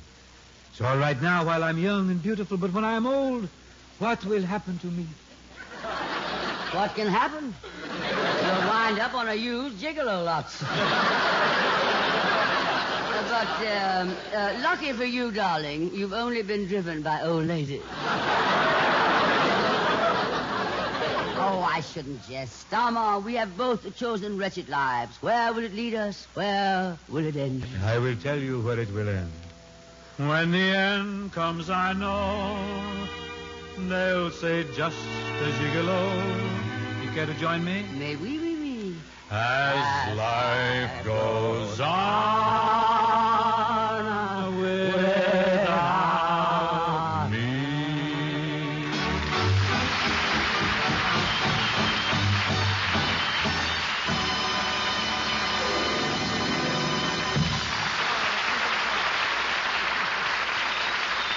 You know, Bing, tomorrow is February 22nd, Washington's birthday. Right, Ken. He was one of America's greatest statesmen and had a pretty fair pitching arm, as I remember. Wasn't Washington the fellow who threw the silver dollar across the Rappahannock River? Yes, Bing, but you got to remember a dollar went further in those days than it does now. Ken, I'm glad you said that. You are. That joke's been used on every Washington's birthday since George first threw the dollar.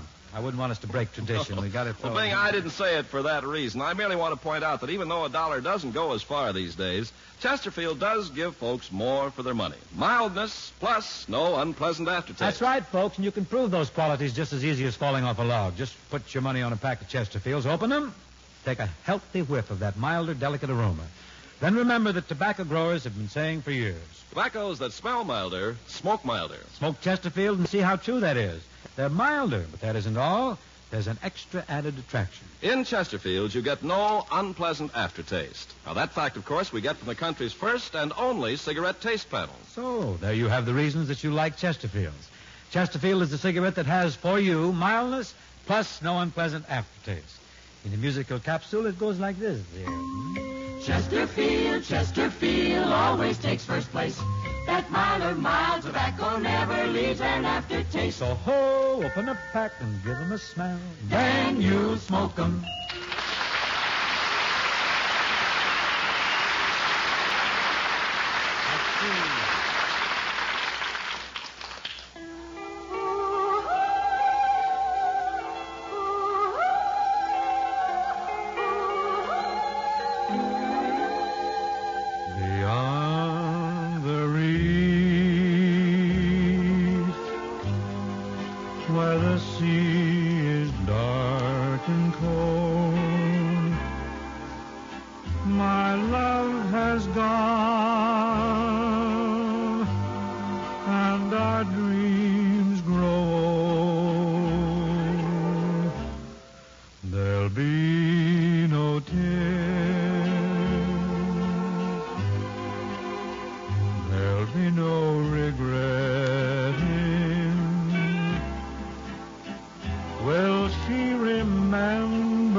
Till then, my heart'll be beyond the reach.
Bing, darling, that was lovely. Thank you.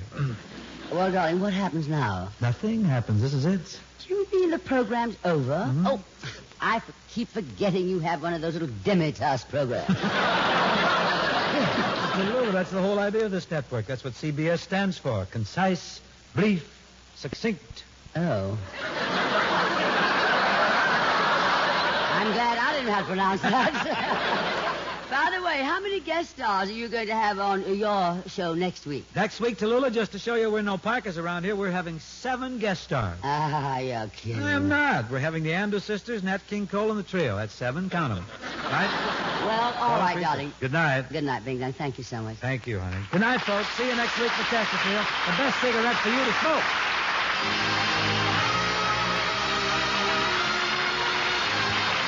The Bing Crosby Show, presented by Chesterfield, was produced and transcribed in Hollywood by Bill Morrow and Murdo McKenzie. Tune in next week and hear Bing and his guests, the Andrews sisters and Nat King Cole and the trio.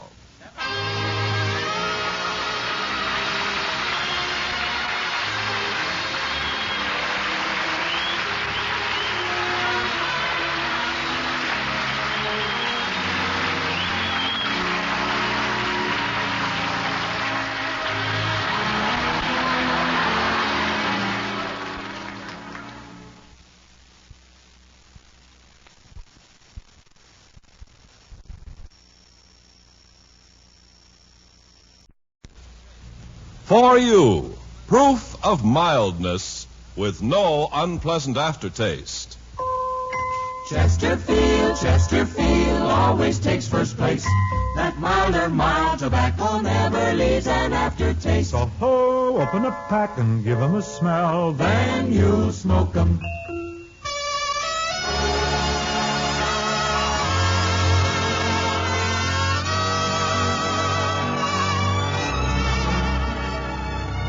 Someone waits for me.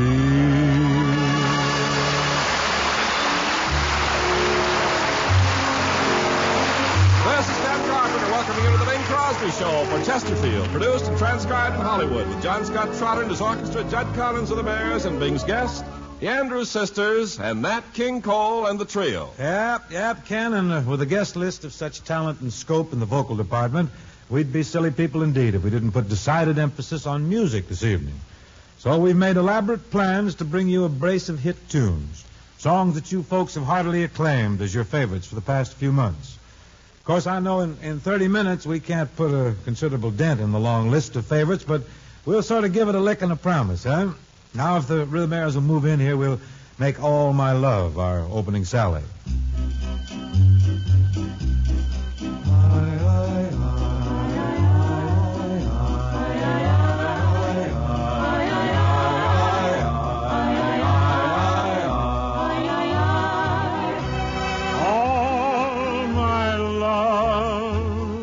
Give you all my love.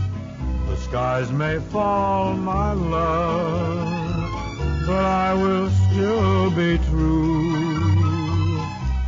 All my sighs will disappear disappear at last. Now that you're here at last, my heart belongs to you.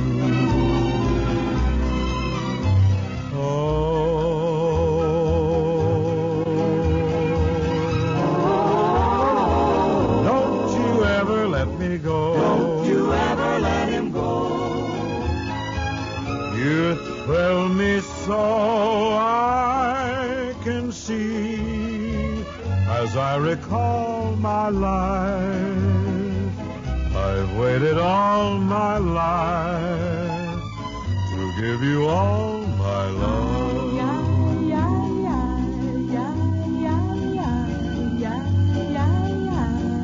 Ay, ay, ay.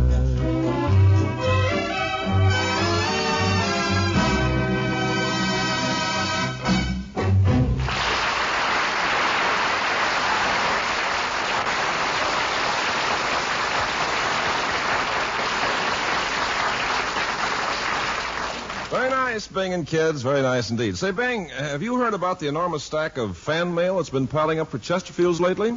Well, it figures, Ken. Anything that's popular as Chesterfield's is bound to get fan mail from its public. But it's not only the public that's writing in to sing Chesterfield's praises. Over 1,000 prominent tobacco growers have sent us signed statements, and more coming in every day. Tobacco growers? Mm-hmm. Well, that's real proof that Chesterfield's are mild. You bet it is. Here, let me read you one of these statements.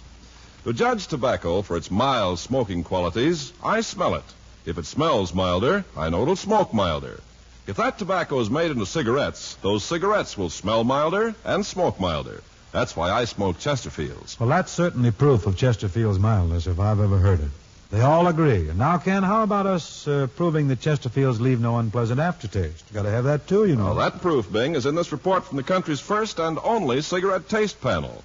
They said Chesterfield is the only cigarette in which members of the panel found no unpleasant aftertaste. Well, that's certainly the complete story. And for you kind folks listening in, it comes down to this. Chesterfield is the cigarette that gives you mildness plus no unpleasant aftertaste. So Chesterfield is the cigarette that gives you more for your money. Now to present our first guest of the evening, it's a real pleasure to again welcome Patty, Maxine, and Laverne Andrews, who keep things musically merry with my brother Bob on the Campbell Soup program, Club 15. Hi, Bing.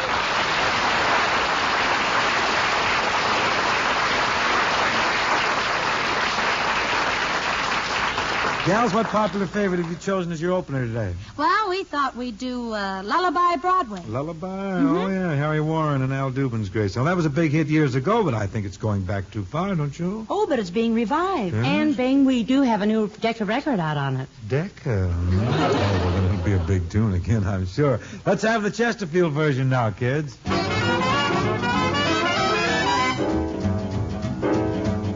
Come on along and listen to the lullaby of Broadway, the hip-ray and ballyhoo, the lullaby of Broadway, the rumble of the subway train, the rattle of the taxis, the daffodils who entertain at Angelo's and Maxie's when a Broadway baby says goodnight. It's early in the morning.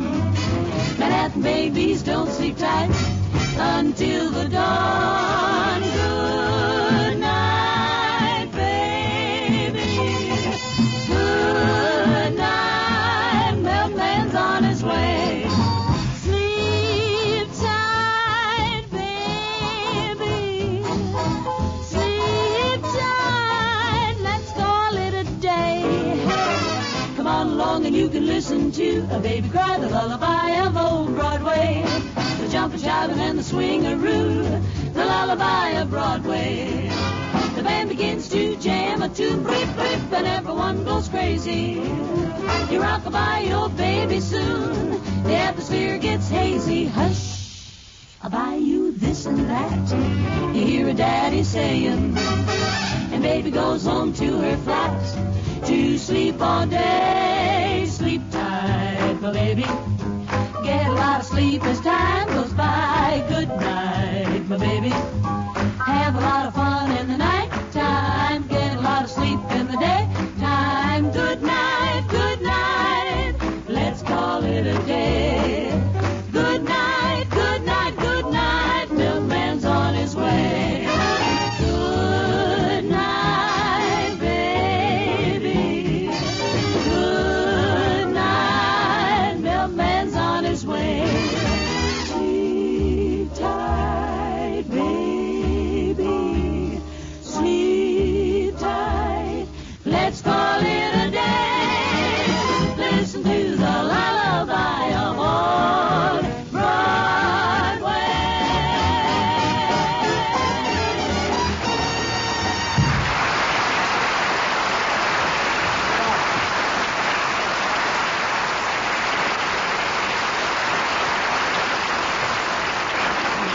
That was great, girls. Great. Now, I'd like to have a go at a big hit that I've never sung before. Why, I'll never know, because it's a grand song.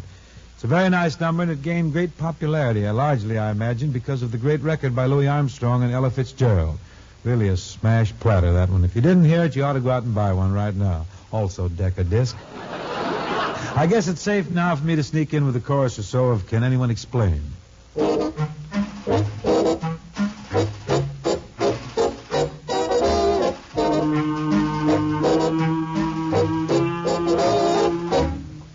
Can anyone explain the thrill of a kiss? No, no, no. But when two eager lips are pressed against yours, you'll know. Yes, you'll know. Can anyone explain the glow of romance? No, no, no. But when you hear the phrase, it's you I adore, you'll know. Yes, you'll know. And you will find to give love a start. Don't think with your mind, just feel with your heart. Can anyone explain the wonder of love? No, no, no. But now that you and I are sharing a sigh, we know you can't miss it. Yes, yes, yes, we know.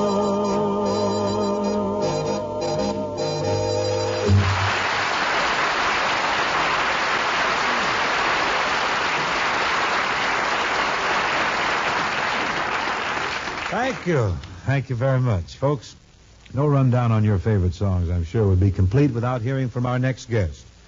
Together with his trio, this fella comes up with smash after smash in the record department. His impact on popular American songs has been something almost indescribable. Now we're very happy to bring you in person, Nat King Cole. Thank you, B.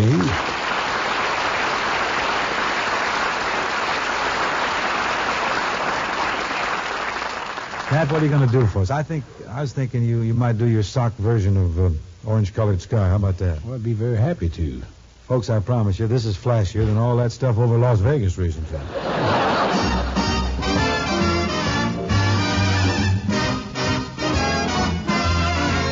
I was walking along, minding my business, when out of an orange-colored sky, wonderful you came by.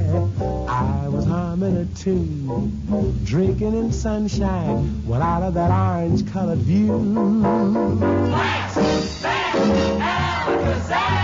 I gotta look at you. One look and I yell timber. Watch out for flying glass. Cause the ceiling fell in, the bottom fell out. I went into a spin, the start of the shot, I've been hit. This is it, this is it. I was walking along, minding my business, when love came and hit me in the eye. Flash, bang, Alakazam.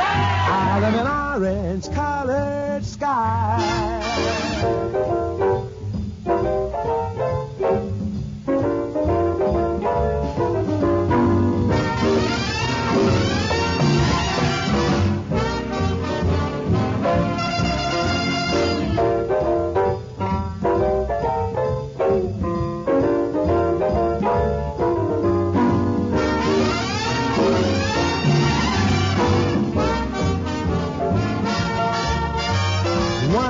And I yell timber, watch out for flying glass.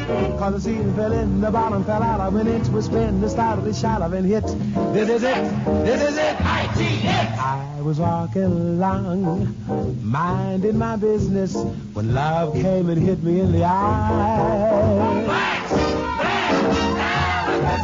Out of an orange-colored purple sky. stripe, a pretty green polka dot sky. Alakazam and goodbye.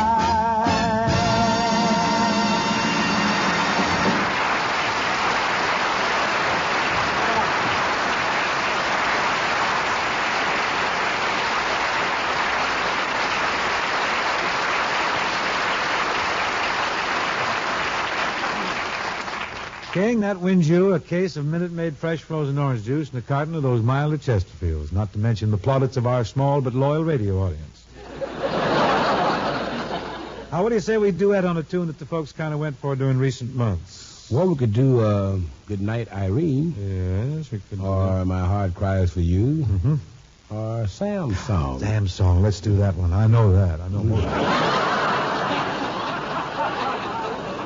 This number is respectfully dedicated to Sam Morse, Sam Sneed, Sam Weiss, Sam Hogan, and Sam, you made the pants too long.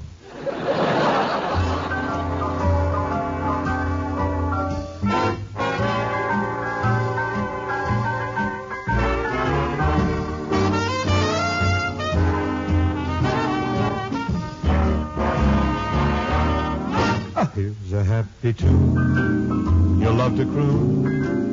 They call it Sam's Song. Catchy as can be, the melody.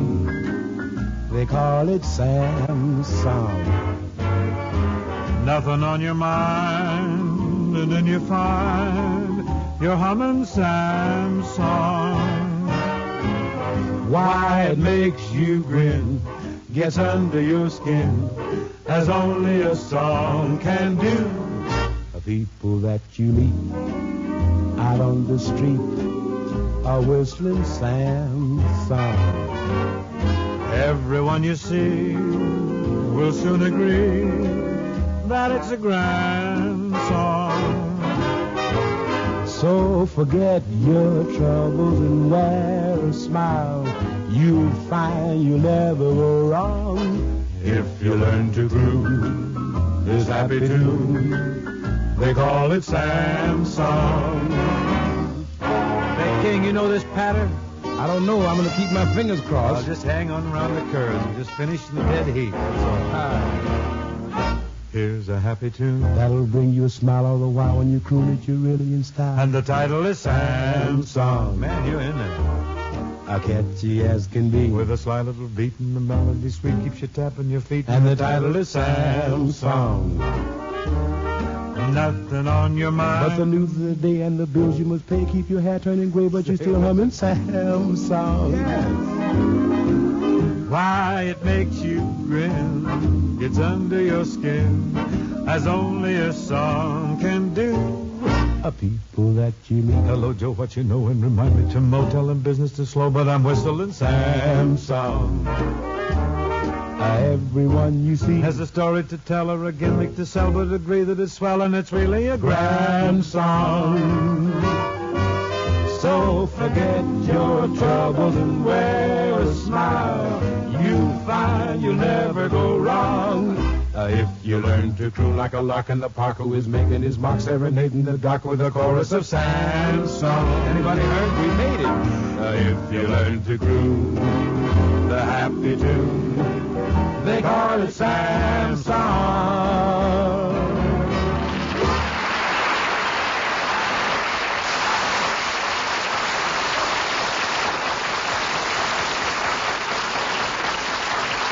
Thanks, Nat. That was wonderful. Now, if you'll excuse me for a little bit, Nat, I have something to take up here with the Andrews sisters.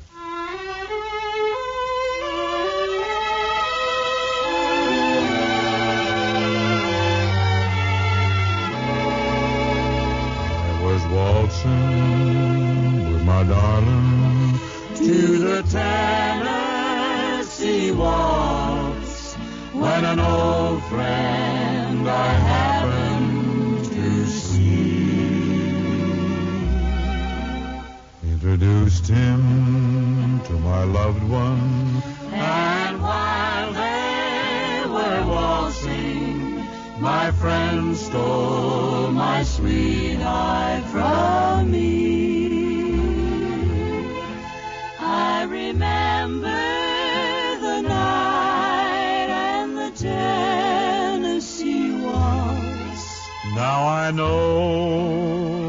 just how much I have lost.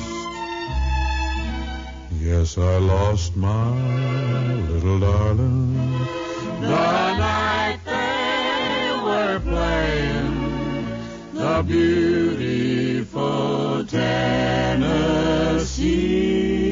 Waltz.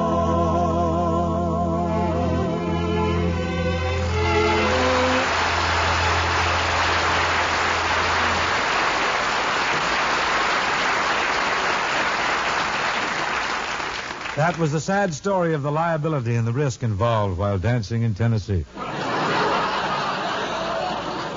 King Cole returns now. Mighty Nat King Cole. Here he's coming back to do his classic interpretation of the great song by Livingston Evans of last season, Mona Lisa.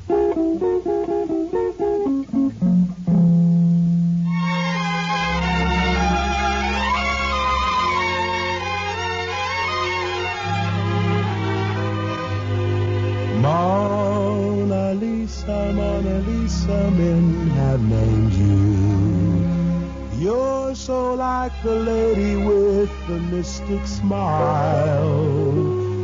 Is it only 'cause you're lonely they have blamed you for that Mona Lisa strangeness in your smile?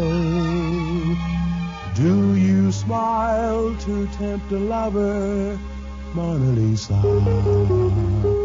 Or is this your way to hide a broken heart? Many dreams have been brought to your doorstep. They just lie there and they die there. Are you warm? Are you real, Mona Lisa? Are just a cold and lonely, lovely work of art, Mona Lisa, Mona Lisa.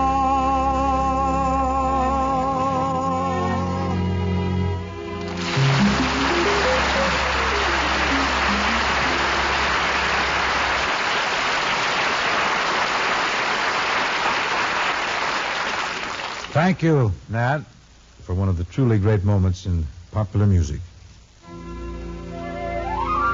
Lots of big revivals in 1950. One of the most important was this nostalgic item.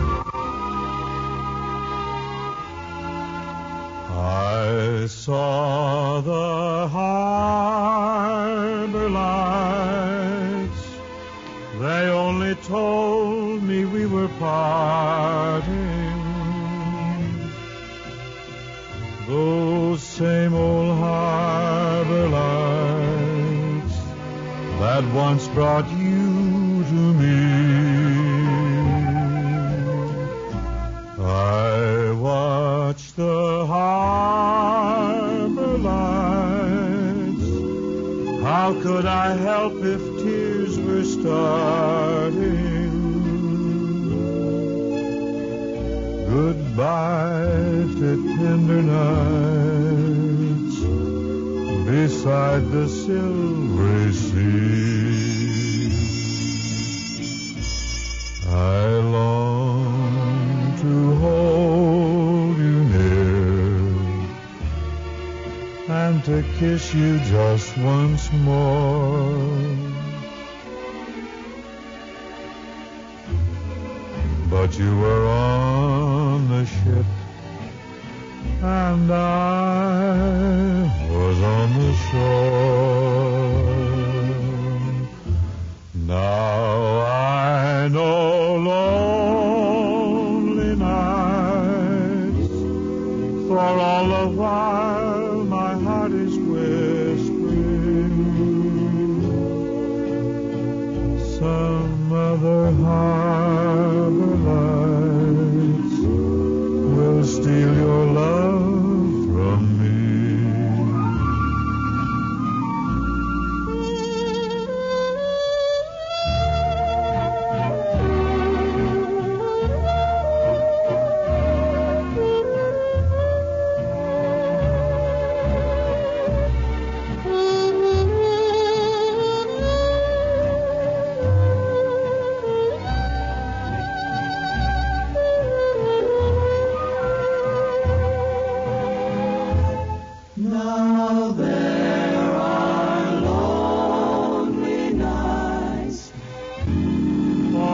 the while my heart is whispering some other harbor lights will steal your love from me.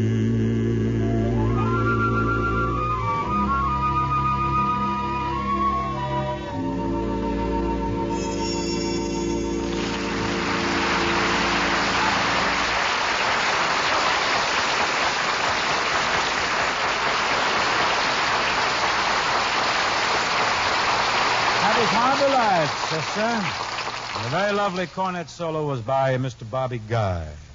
Without white gloves or anything. Just played it cold.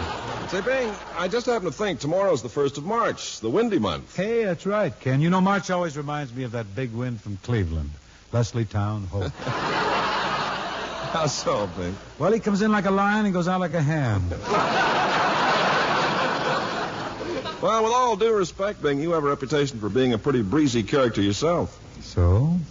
Well, to keep that reputation untarnished, I shall breeze into the good word about Chesterfields. Folks, just between you and me, Chesterfield does have for you Bing. mildness with no unpleasant aftertaste. Hey, breezy. What's the You matter? think that's maybe a little too windy? Well, maybe you're right. How's this? To prove what Chesterfield has for you... Slower. Just get yourself a pack. Open it. Let that light, mild aroma waft over your nostrils. How's that? Oh, that's fine. That aroma is fine, too. Milder. And when you light a Chesterfield, you find the smoke milder, too. After a mild Chesterfield, there's no unpleasant aftertaste. And that's what Chesterfield has for you. Mildness plus no unpleasant aftertaste. Oh, Bing, now you're going too slow. All right, I'll lick this yet. Let's try it to music once, huh? Chesterfield always takes first place. That milder, mild tobacco never leaves an aftertaste. So ho, open a pack and give 'em a smell, Then you'll smoke 'em.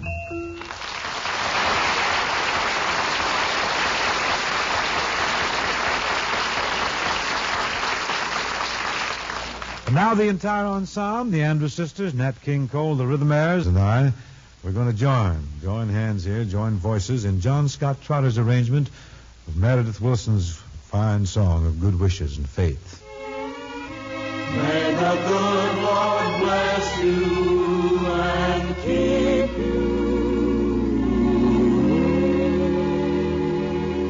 May the good Lord bless and keep you, whether near or far away. May you find that long-awaited golden day today. May your troubles all be small ones, and your fortune 10 times 10. May the good Lord bless and keep you till we meet again. May you walk with sunlight shining and a bluebird in every tree.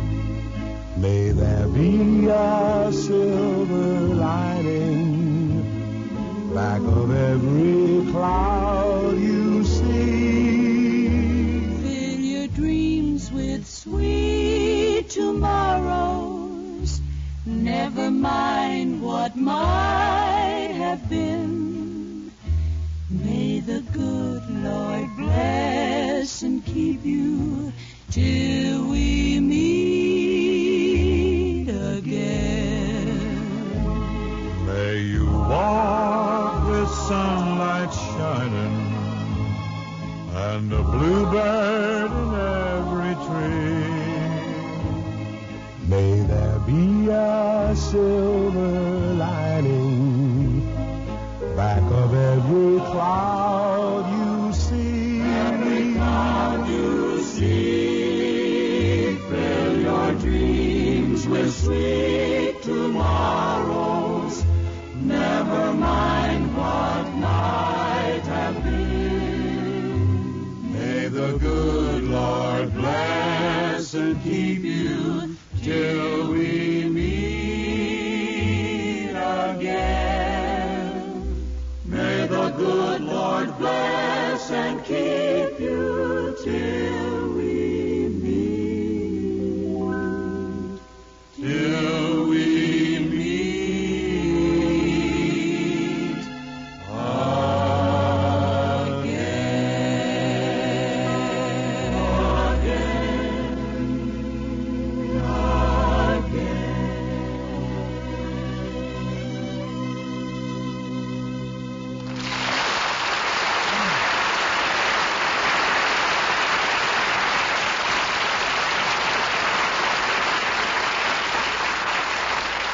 Well, sir, that's the closer for this evening.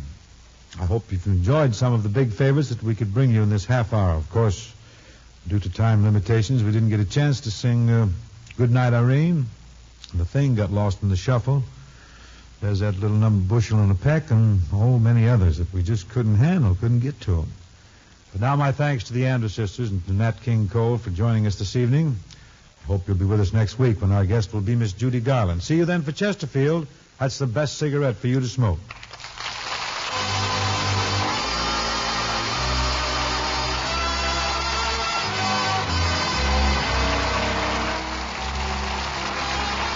The Bing Crosby Show, presented by Chesterfield, was produced and transcribed in Hollywood by Bill Morrow and Murdo McKenzie. Tune in next week and hear Bing and his guest, Miss Judy Garland.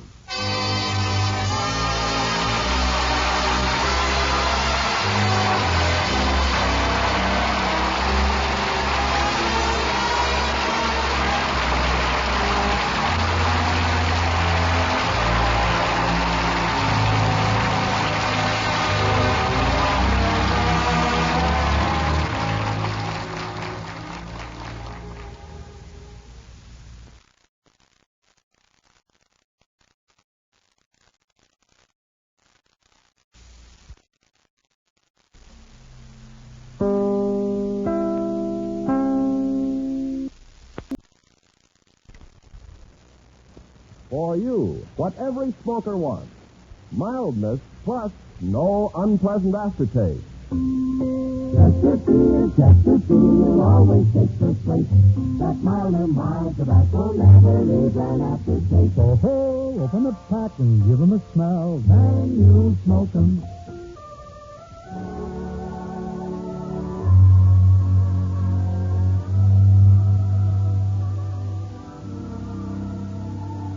Someone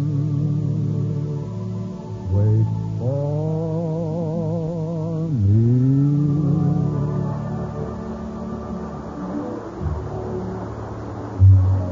This is Ken Carpenter welcoming you to the Bing Crosby Show for Chesterfield. Produced and transcribed in Hollywood with John Scott Trotter and his orchestra, Judge Collins of the Bears, and Bing's guest, Miss Judy Garland. And now, ladies and gentlemen, we bring you a man who was recently fortunate enough to cash in on his Blue Cross hospital plan, Mr. Bing Crosby. All right.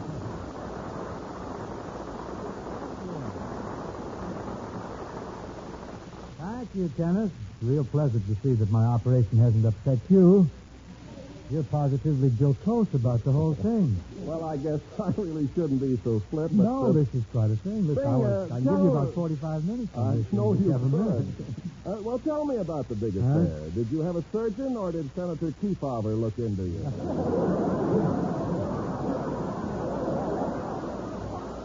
Surgeon, Ken. I was under ether, not under oath. Good.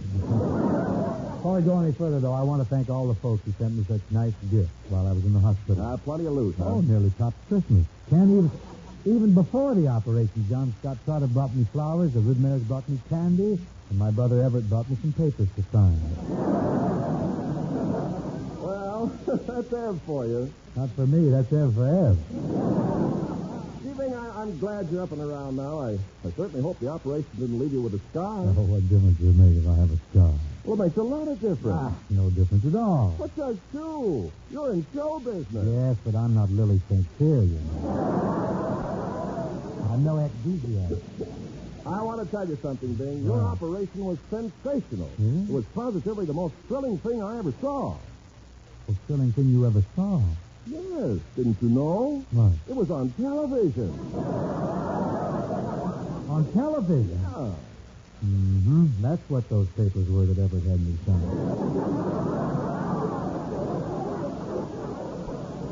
Believe me, Bing, it was great. What television needs is more shows like that. Well, not from me. I was wondering, Bing, has your operation affected your singing any? No, it seems just as bad as ever. To illustrate, I prepared a little thing called Sparrow in the Treetop. In fact, I recorded this with the Andrews sisters. However, tonight the Ridmares will do the Andrews sisters' part. This is a quaint little thing. John Scott, will you quaint it up for me?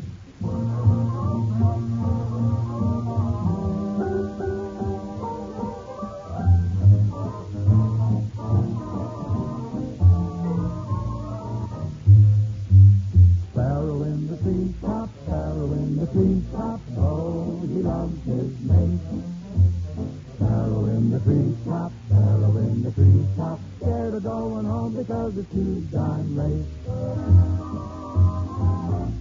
Don't look at me, sweetheart, with scorn in your eyes. I've been out all night. I'm going to tell you no lie. Stopped in one place. I heard him singing a song. Like a lonely sparrow, I started singing along. I just a singing in the tavern all night, sitting in the tavern, in the tavern, singing a song.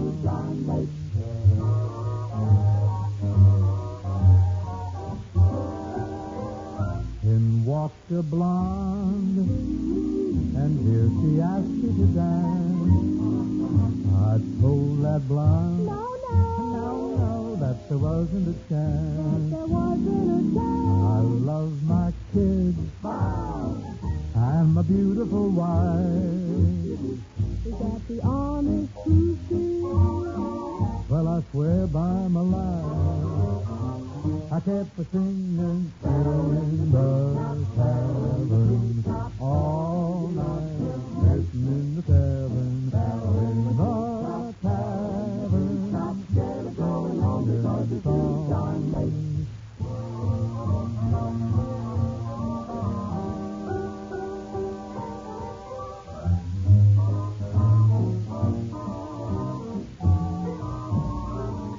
There's things I am, sweetheart, and things that I ain't. You're a man, and a man is no saint. Won't you forgive, 'cause I'm telling you true. I was in that tavern, only thinking of you. I was singing now in the tavern all night, sitting in the tavern, in the tavern, singing a song. I'm scared of going home because it's too darn late.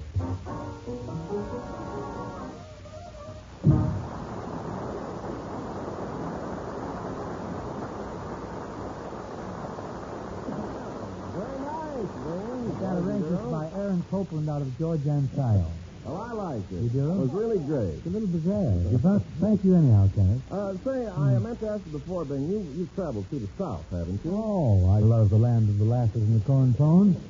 Why do you ask? Well, you must have seen tobacco growing, Yes, and I have. maybe even talked with fellows who raise it. Oh, yes, but if you're using this devious means to lead us into proof of Chesterfield's mildness, we have arrived, old man. We're here. Right you are, Bing. And the proof is in this statement from Mr. Norman C. Cagle of Carthage, North Carolina. He tells us, I've been a tobacco grower for 32 years. To judge tobacco for its mild smoking qualities, I smell it. If it smells milder, I know it will smoke milder. If that tobacco is made into cigarettes, those cigarettes will smell milder and smoke milder. That's why I smoke Chesterfield. Folks, that same statement was signed by over 1,000 prominent tobacco growers, and it proves that Chesterfields are milder. But now we'd like to offer you the proof that Chesterfields leave no unpleasant aftertaste. It's from the country's first and only cigarette taste panel who reported, Chesterfield is the only cigarette in which members of the panel found no unpleasant aftertaste. And that's the story, friends. Only Chesterfield gives you mildness plus no unpleasant aftertaste. So from now on, ABC. Always buy Chesterfield. Here's a new tune. I'm sure you've heard it on many of the radio programs lately. Rather nice one, I think. I hear that sentimental music when I'm holding you tight. I heard it from the moment you came into my sight. Sentimental music coming out of the night, saying you're the one, you're the one.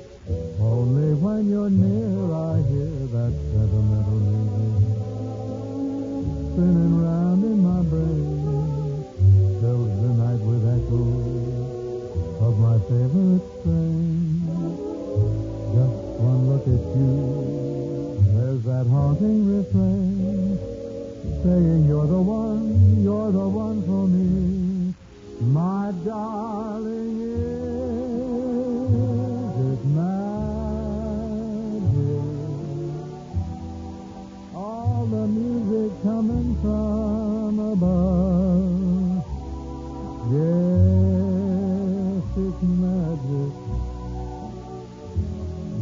magic of your love. I know that when we're close together, or if we're far apart, funny how that sentimental music will start.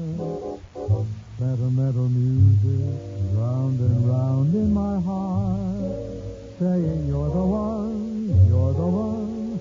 Darling, can't you see you've started sentimental music for me?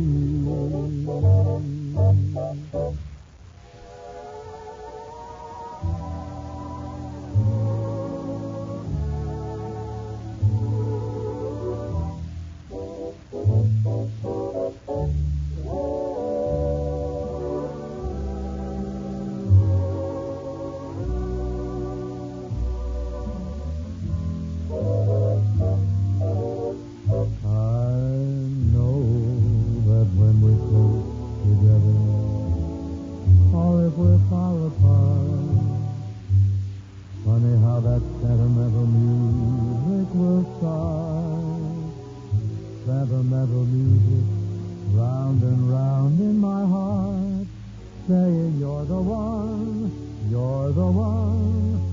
Darling, can't you see you started sentimental music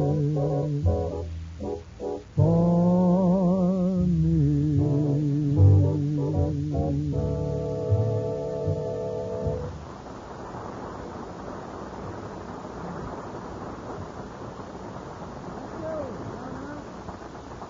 Now that we've established the sentimental mood, let's welcome back one of my very favorite guests, Miss Judy Garland. Wonderful to see you, Judy. How are you? Huh? I'm just fine. How's my favorite television star feeling? I want this understood, Judy. I had no idea that my operation was being televised, honestly. Well, look, the next time you're on television, let me give you a little tip. What's that? Don't just lay there. Do something. Oh, why should I? Nobody else on television does. It's a very latent art. Well, then, despite everything, you gave a magnificent performance. Oh, now, what kind of a performance should I give? You just said I was laying there. I was unconscious. Well, you know, you always have such an easy, relaxed way of working. Nobody needed this. Hey, you know, that was quite a scandal at the hospital, wasn't it? Scandal? What's that? You know, they arrested Bob Hope's brother in the corridor. They did? For what? He was trying to get their doctor to throw the operation. No,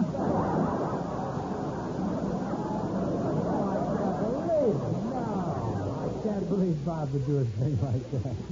Of course not. He sent his brother to do it. Whatever it was, I'm sure it was all a rib. Must have been a joke. Anyhow, Judy, what number are you going to sing for the folks tonight? Well, I thought I might do mean to. Oh, that's one of my favorite oldies. Mr. Carter, will you take over right into here?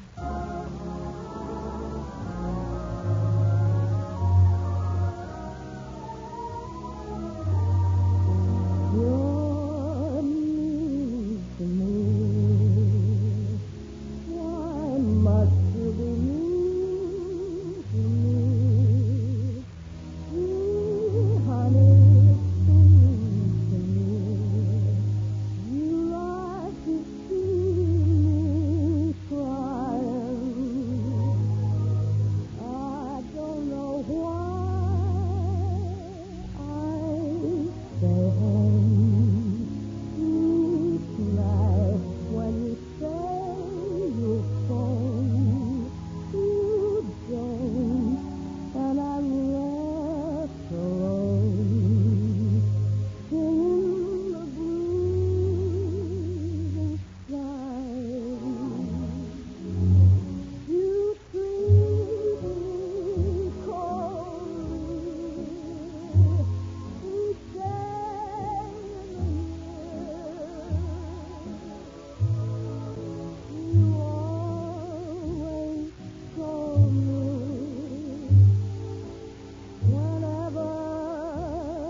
to be mean to me.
thrilling. Thank you, Ben. Just what our shindig needs, the feminine touch. Hey, have you noticed, Judy, by the way, that this has been a big year in show business for the fair sex? Yeah, I have. The gals have been getting a lot of attention. Say, Emerson's a smash on television. Tallulah Bankhead, she's just cooking up a storm in radio. Betty Davis and Gloria Swanson are battling it out for motion picture honors. And Judy Holliday's doing pretty good, too. yeah, Judy Garland ain't doing bad either. I tell you, the women have really taken over in the entertainment field. It's fantastic. You really think so? We might as well face it.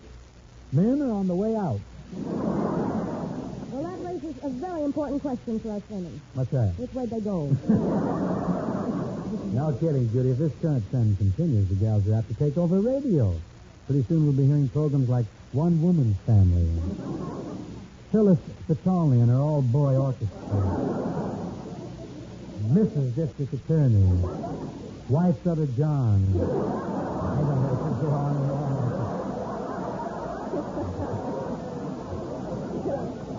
Huh?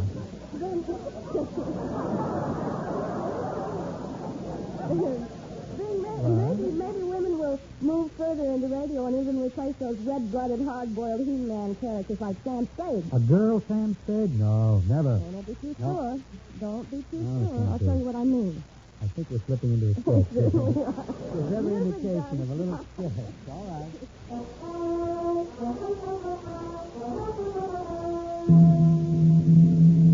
My name is Sarah Spade, private investigator. License number 1697. In my business, my clients call me a special investigator, a private eye. A private eye who uses eyeshadow. It was late one night. I was in my San Francisco office, wondering how I ever got into this racket. When the door opened, and he walked in. And I recognized him immediately. Rodney Lillis Crosby. Of the socially prominent San Francisco family. He had big blue eyes like two pools of water, the kind that make you want to take off your shoes and go wading in them. Around town, he was known as quite a playboy. Although, according to his lady friends, he didn't play like a boy. Then he spoke. I need some detective work done, and a party by the name of Spade was recommended to me. That's me, Sarah Spade. I must say I'm amazed. A good-looking doll like you doing detective work? Have you pinked many guys? It's about even.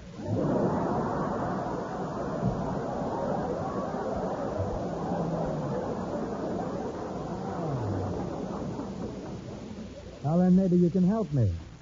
As Mr. Dreamboat sauntered past my desk, he exuded an exotic aroma that was intoxicating. One whiff and you didn't know whether you were coming or going. You didn't care as long as you were staying. I watched him as he sat in a chair and carefully crossed his legs. Then what happened was no accident.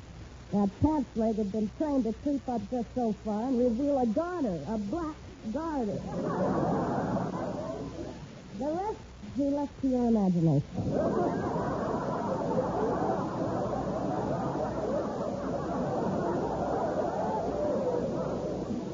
Miss Spade, I need your help. It's about my fiancée, Pamela Cooper. Miss Cooper has disappeared. Uh-huh. The Cooper taker. I discovered Pamela missing when I arrived at her home this morning. I'd been invited for our usual Sunday breakfast. Kippers. Uh-huh. The Cooper Kipper taker. First, I suspected she might have been kidnapped. Her father's a wealthy mining engineer. He made his money in copper. Oh, the Copper Cooper Kipper taker. Now, there was no inkling of Pamela being in danger. Last night she was so gay. We danced for hours at our favorite nightclub. What nightclub? I'd rather skip it. But that's important. What nightclub? The Copacabana. Well, why skip it? It sounds fun. Yeah. The Copacabana Cooper Kipper. Miss Spade, you've just got to help me find Pamela. So we proceeded to the Copacabana. It turned out to be a waterfront dive. I recognized the proprietor as a prominent hoodlum known as Sardine Saul. Hanging in a frame over the bar was the first dollar he ever made. He had to put it in a frame. He made it so bad he couldn't pass it. He walked to the bar and Rodney proceeded to question him about the disappearance of Pamela Cooper. I'm looking for my fiancée, the young lady I was here with last night. Yeah, what does she look like? Well, she's a... It's a tall, willowy redhead with gorgeous hazel eyes, cute little dimples, sparkling white teeth, and a beautiful, shapeless figure. If you find her, will you call me? Call you? Are you kidding? You've got to help me. Ever since Pamela's disappearance, I've been going mad. You hear me? Mad. Now, don't be so upset, Rodney. Pamela's not the only pebble on the beach. You must remove her from your mind. I've just had a pebble removed. No use. I'll never be able to forget Pamela. I shall never be able to forget Pamela. Pamela, my fiancée. Pamela, my sweetheart. Pamela, my loved one. Now, just relax. And let me take you in my arms, like this. Like this? And snuggle up, like this. Like this? And place my lips close to yours, like this. Now tell me you'll try to forget Pamela. Pamela? Who's Pamela? You see, don't say to solve your problem already.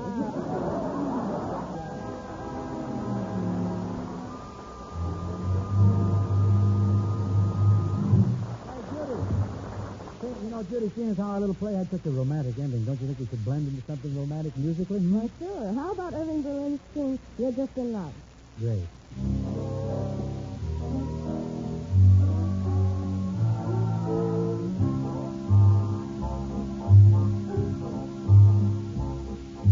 I hear singing and there's no one there. I smell blossoms and the trees are bare.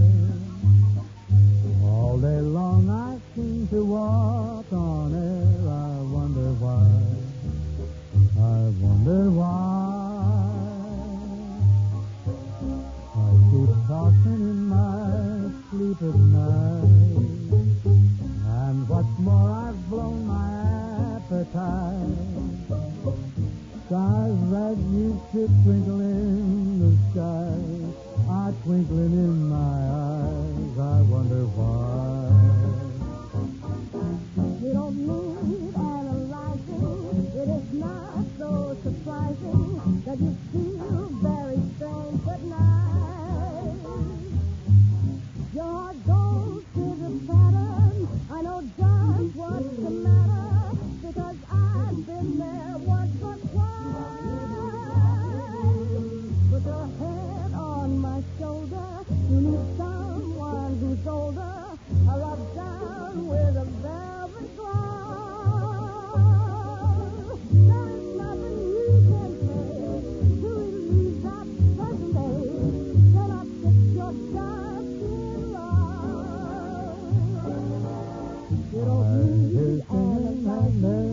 It is not so surprising that you feel very strange at night. All day long I seem to walk on air. I wonder why. Because I've been there I wonder why. I keep tossing in my sleep at night. And what's more, I've lost my appetite. Stars that used to twinkle in the sky are twinkling in my eyes. I wonder why. Just in love, so in love.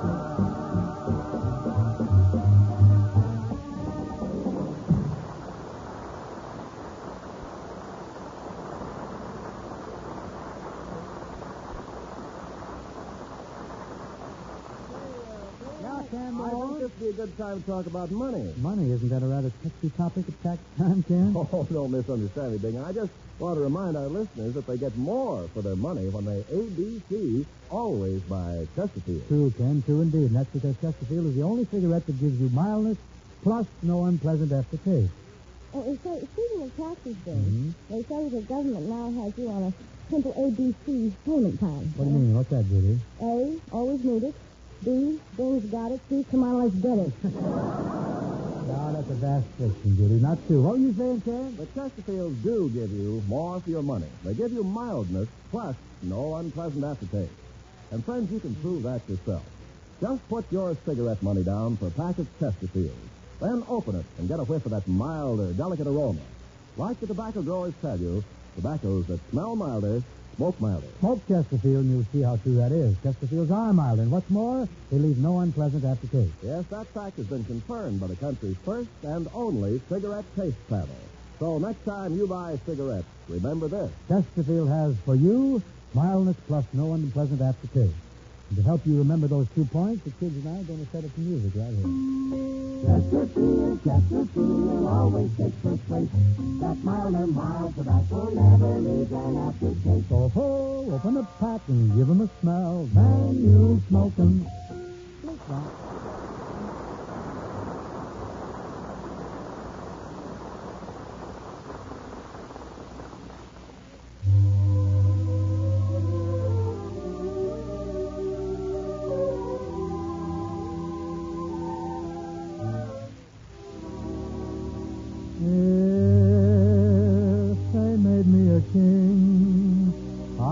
But a slave to you. If I had everything, I'd still be a slave to you.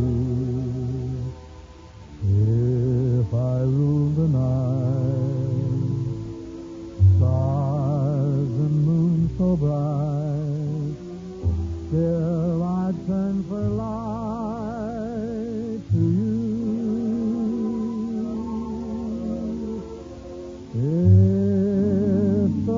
To me bound, yet humbly I'd plead to you. If my friends were a crowd, I'd turn in my need to you. If I ruled the earth, what would life be worth if I hadn't the right to you?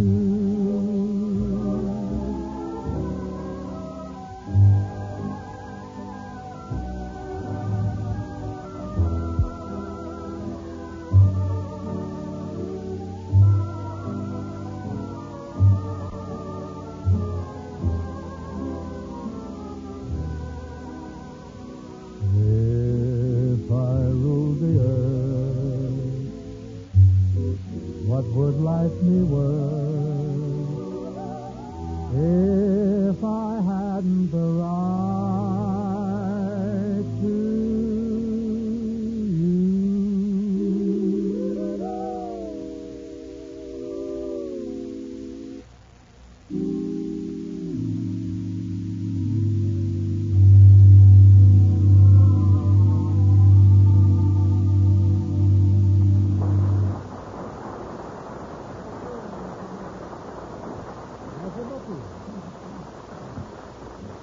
That was Bobby Guy on the solo cornet, and that represents tonight's closer for this evening. I want to thank Judy Garland for joining us here. Well, it was fun, Bill. Who's going to be with you next week? Why don't you come back next week? Oh, you talk me into Good, good.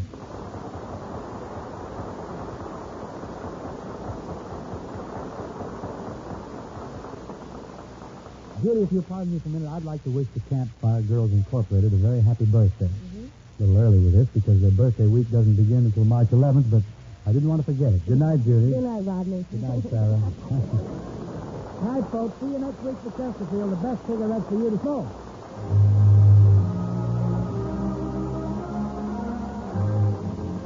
The Bing Crosby Show, presented by Chesterfield, was produced and transcribed in Hollywood by Bill Morrow and Mart McKenzie. Tune in next week, and he'll bring in his guest, Miss Judy Garland.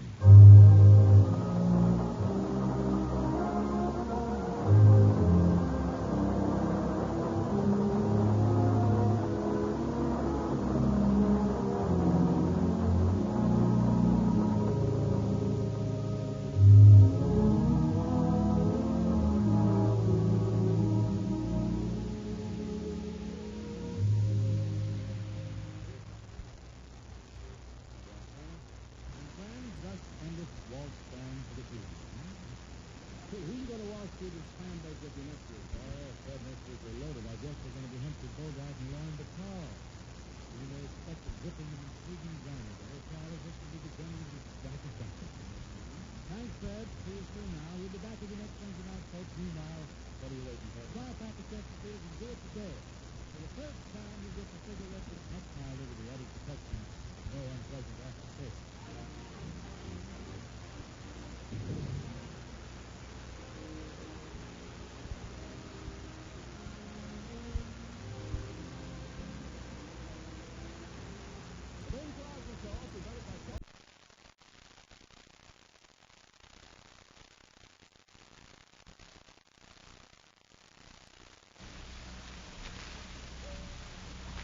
For you, what every smoker wants. Mildness plus no unpleasant aftertaste. By Chesterfield, Chesterfield, the one that proves its case. Yes, Chesterfields are milder, plus no aftertaste. So ho, open a pack and give 'em a sniff. Then you'll smoke them.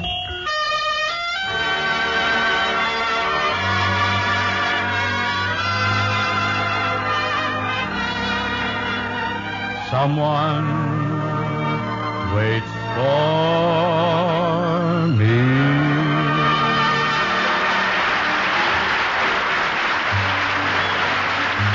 This is Ken Carpenter welcoming you to the Bing Crosby Show for Chesterfield. Produced and transcribed in Hollywood with John Scott Trotter and his orchestra, Judd Collins of the Bears, and Bing's guests, Miss Judy Garland and Jack Pepper.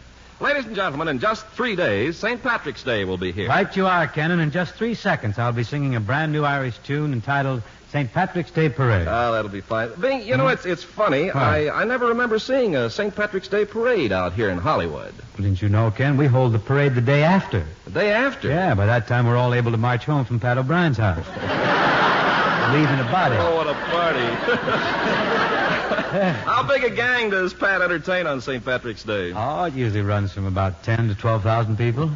10,000? It must be pretty crowded. Never crowded, Ken. You see, the number of people streaming in the front door is equalized by the number of people flying out the back door. They come and they go. Yeah, but they don't know whether they're coming or going. I'm kidding. Quite a party. It is. In fact, Ken, it's the only group of its size that's been turned down by the Blue Cross Hospital plan. That's a shame. We'll not dicker with them at all. I wish there was a Green Cross outfit now. They'd play ball with us. Yes. Anyhow, Ken, it's a wonderful day, and if the Rhythmaires are ready, we'll gather in and lead off with St. Patrick's Day Parade here. John? I'll be marching along in the big parade on St. Patrick's Day. I'll be up to me neck in shamrocks as I march along the way. I'll swing me old shillelagh as I wave to each colleen.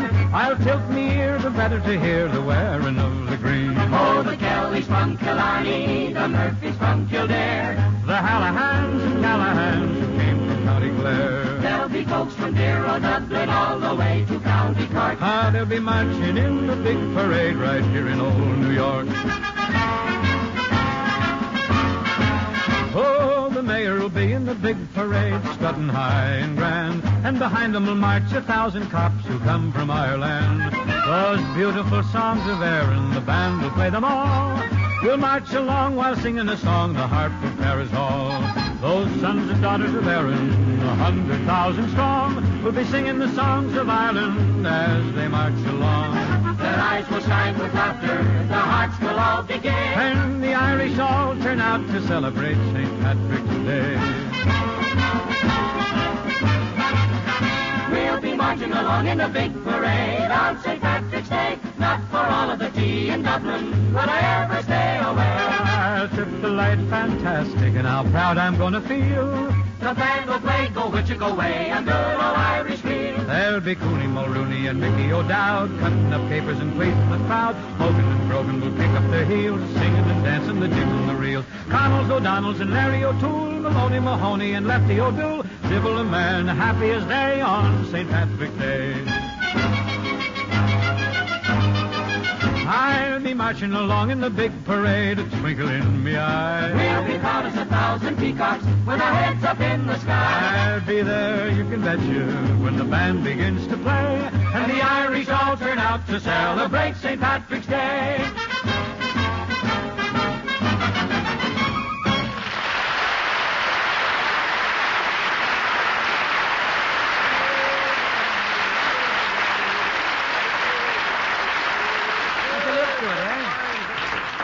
Swell, Bing. singing, Thank kids. you. On behalf of the millions of Chesterfield smokers all over America, I'd like to say, very well done. Well, thank you, Ken, but don't you think it's possible that one or two of our listeners who don't smoke Chesterfields might also have been titillated by our last endeavor? Possibly. Let's not be bitter or petty about this. Oh, I'm not Include being. everyone we might I have. got something special for them. What? It's the proof of Chesterfield's mildness. A statement from Mr. Cadwell Adams of Angier, North Carolina. He writes, I've been a tobacco grower for 15 years. When I judge tobacco for its mild smoking qualities, I smell it. If it smells milder, I know it will smoke milder. When I apply that same test to cigarettes, I find that Chesterfield is the one that smells milder and smokes milder. That's why I smoke Chesterfield. Mr. Adams is just one of more than 1,000 prominent tobacco growers who have proved that Chesterfields are milder. All right, Ken, now let's get on, huh? On with the show? No, on with the proof that Chesterfields leave no unpleasant aftertaste.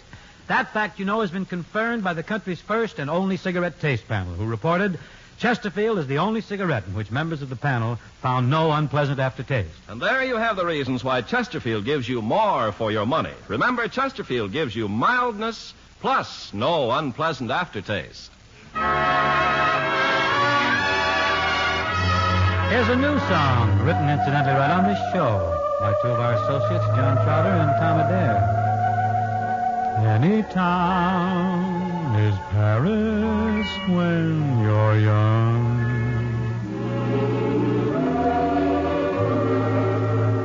In any sky, a dreamer's moon is hung.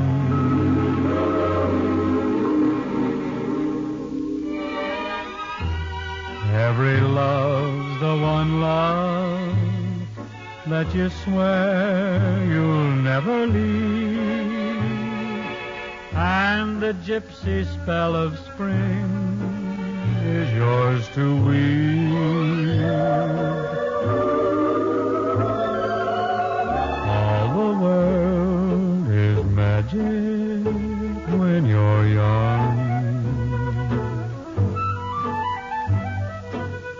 Every song's the sweetest ever sung.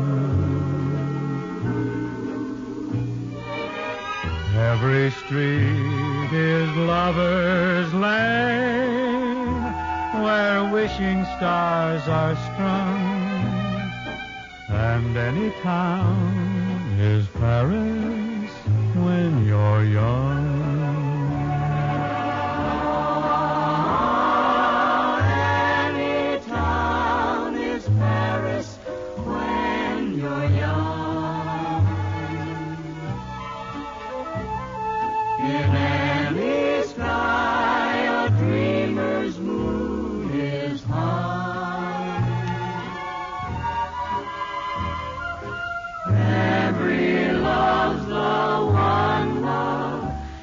You swear you'll never leave, and the gypsy spell of spring is yours to leave. All the world is magic when you're young. Every song's the sweetest ever sung.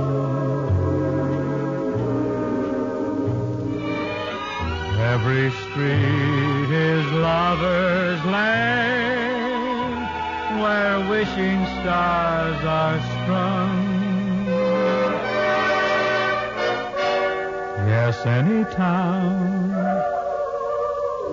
is Paris when you're young.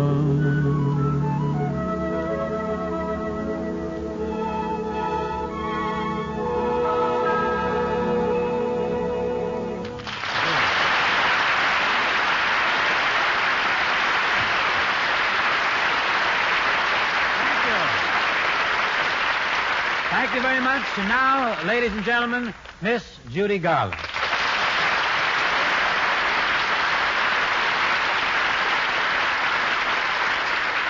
Hiya, Bing. Hi, Judy. I just got the news. They tell me you're shoving off for Europe in a week or so. Yep, Is that true? I'm off to London. I'm going to play the Palladium. I'm really excited Oh, about now don't get jittery about that, Judy. You'll be a smash. You'll be a positive smash. Why, wouldn't surprise me one bit if you were invited to do a command performance and you were presented to the king and the queen. Oh, golly, you think so? Sure. You may even be presented to Danny Kaye. Better than that, I might get to meet Douglas Fairbanks Jr. Oh, that's too much. Can't expect everything, Judy. Not that you don't deserve it. You've worked hard and everything. Judy, you love working at the Palladium. Those English audiences are just crazy about American performers. Dorothy Lamour was terrific there. Jimmy Durante was a sensation. Burns and Allen, a riot. And Bob Hope was absolutely mediocre. Oh, now, wait a minute. Just made it. Bing, Bob was terrific over there. I know, I just didn't want to say so. Anyhow, Judy, what kind of song you going to do? What kind of material you got? Oh, I'm going to do some old ones, some new ones, you know. Mix them up. Well, you got a sample handy? Well, here's one of the old ones, When You're Smiling. That's a pretty one. Okay. I like that. All right.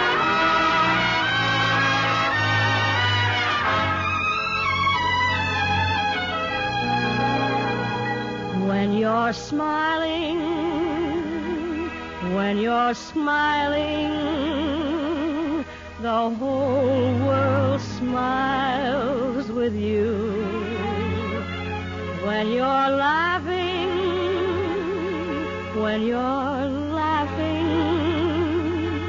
the sun comes shining through.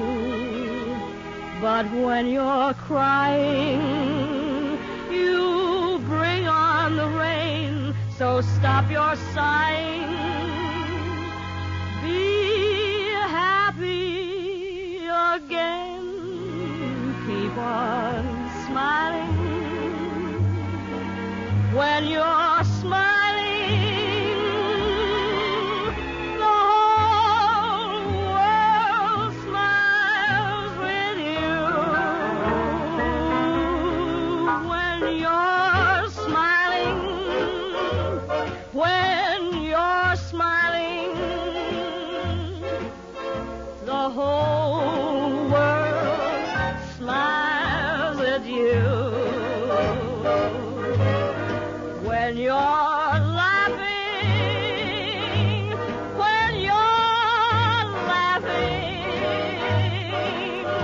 the sun comes shining through. But when you're crying, you bring on the rain, so stop that sighing. Be happy, don't forget to keep on smiling. When you're smiling, the whole world smiles at you.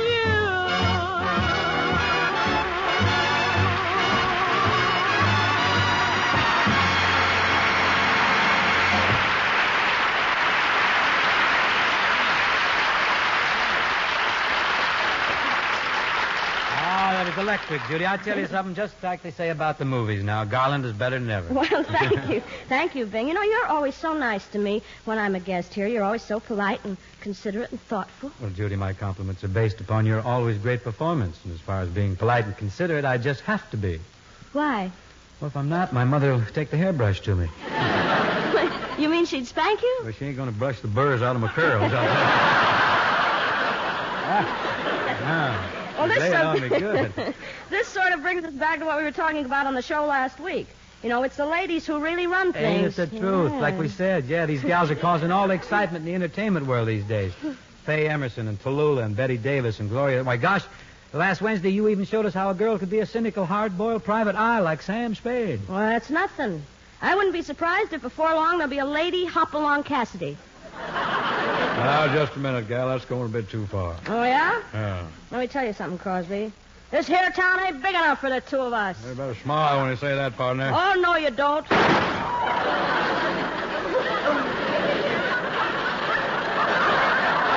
all right? Why do they have to have such loud guns? Why can't you have a nice little gun? That's the biggest gun. Bill Hart didn't have a gun that big.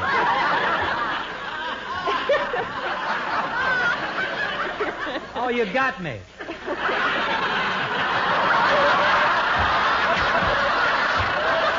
At length. Oh, my. That's a delayed take. Yeah, well, it was a dum-dum bullet. Didn't take right away. Dum-dum. Go ahead. You got me, kid. Oh, quit whimpering. I only winged you. Now get up on your horse, Crosby, and if you ain't out of these parts by sundown, Yes. you'll be back in the hospital to have some lead removed. Well, Judy, I give up. You certainly convinced me. I'm sorry I had to use my shooting iron, Crosby. Well, that's all right. You're supposing, Judy, though, you did become a lady Hopalong Cassidy. What would you call yourself? Bounce along, Garland.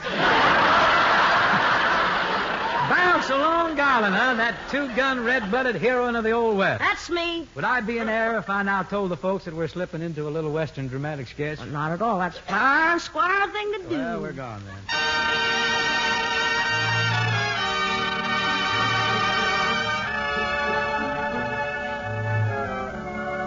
We now present our Western drama entitled Or.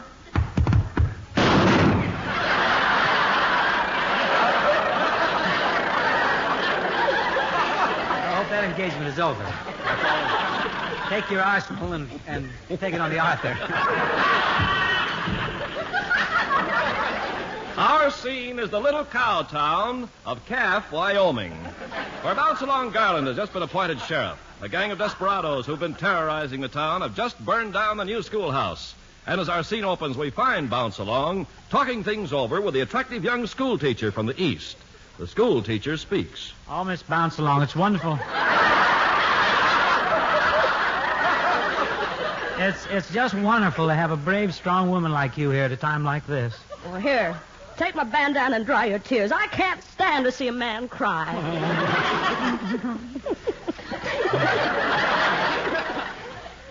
Now, oh. That was longer than between the bullets. Now tell me. What do you want to know? Were all of the children out of the schoolhouse when them varmints set it afire? I'll say. The children were helping them varmints burn it. Oh. But why should those terrible men burn down the schoolhouse? Because they don't want book learning to come to this town. Black Jack Pepper's ahead of this gang. Black Jack Pepper. Mm. Isn't he that crooked gambler who runs that awful gambling house? Well, he ain't running a lingerie shop.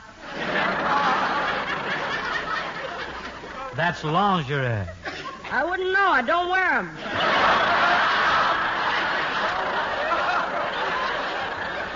Ain't gonna catch me putting on any of them fancy duds.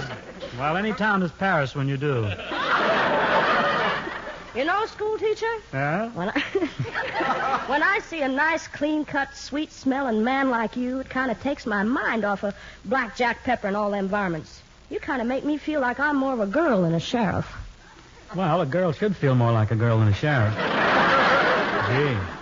Oh, thank you, schoolteacher, but I gotta go now. I'm heading for Black Jack's gambling joint. Huh? That varmint's gonna be behind bars before sundown. Can I go with you? Okay. Hop up here in the saddle with me. Whoa! Well, here we are, schoolteacher. That ride wasn't too rough for you, was it? Well, I guess I'm okay, Bounce Along, but I sure could do with a shot of Hadacol. Come on now. Pull yourself together. We gotta sneak in there and take Black Jack by surprise. I'm right behind you, Sheriff. All right. All right, Black Jack. Reach! Now, why did you burn down the schoolhouse? It was plain business, Sheriff. With them kids busy in school all day, they wasn't here playing my slot machine. That ain't no excuse. I feel like a cad, Sheriff. Look out, Bounce Along. He's reaching for his gun. I got the drop on you, Bounce Along. Now, wait a minute, Black Jack. I know how we can settle this fair and square. How? Let the schoolteacher count up to 3. When he gets to 3, we'll each draw our guns and fire. That's far and square. All right, start counting, schoolteacher. A 1, a 2. Why, Bounce Along, you shot him too soon. I did? You were supposed to wait until I counted up to 3. Well, schoolteacher, 1 and 2 is 3, ain't it? Ha ha!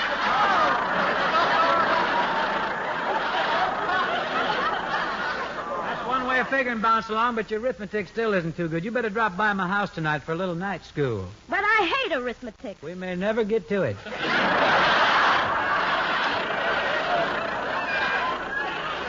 All right, Pepper. Up on your feet. I'm arresting you for running a gambling joint. You ain't got no evidence. This boy sounds like Senator LeBlanc.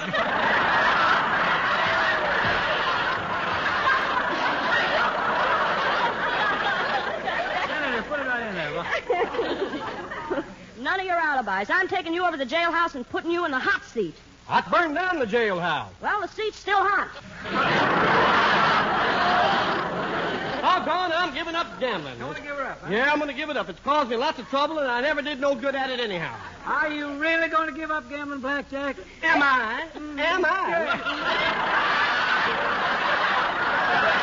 Talk to me. Am I? Listen to this. I've got to stop my gambling now. Been gambling all my life. I've got to be a man somehow or lose my home and wife. By law, she'll get the children too and take them back to her kin. The biggest curse in the universe is that old gambling sin. Stop your gambling, stop your gambling, stop your gambling now. The only money that brings happiness you earn by the sweat of your brow. You've lost on every game of chance. You never missed a one. You lost your shirt, your coat and pants. And brother, that ain't fun. From a chuck-a-luck to slot machines, the cards and horse racing too.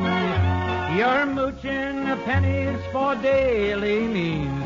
That's why I say to you, stop your gambling, stop your gambling, stop your gambling now. The only money that brings happiness earned by the sweat of your brow. I'm shocked at your tomfoolery. You get so darn low down. You hawk some stolen jewelry, and now you're jailhouse bound. You caused your loved ones misery. Ain't got a friend in this town. The only one who believes in you is your old possum house. Stop your gambling, stop your gambling, stop your gambling now. The only money that brings happiness you earn by the sweat of your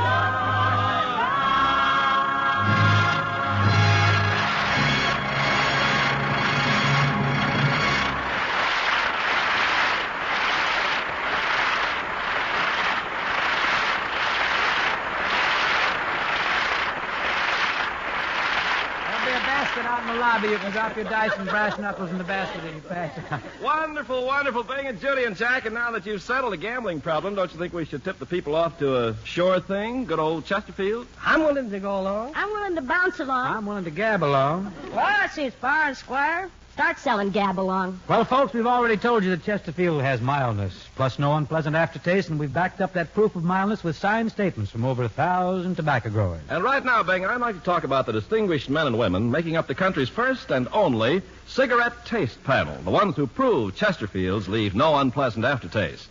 Just listen to who they are. For more than 25 years, food and flavor research has been carried out actively by the group to which the cigarette taste panel belongs. This group is composed of men and women who've been scientifically trained to be taste testers.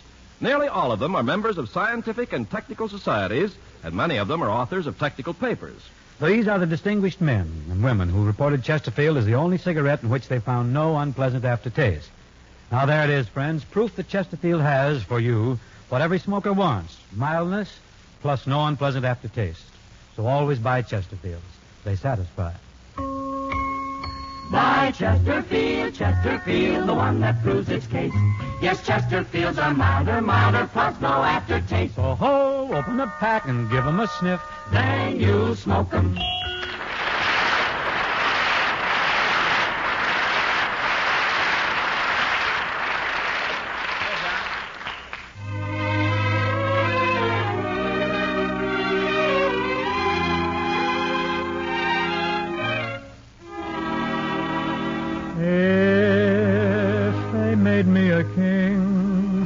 I'd be but a slave to you. If I had everything, I'd still be a slave to you. If I ruled the night, stars and moon so bright, still I'd turn for light to you.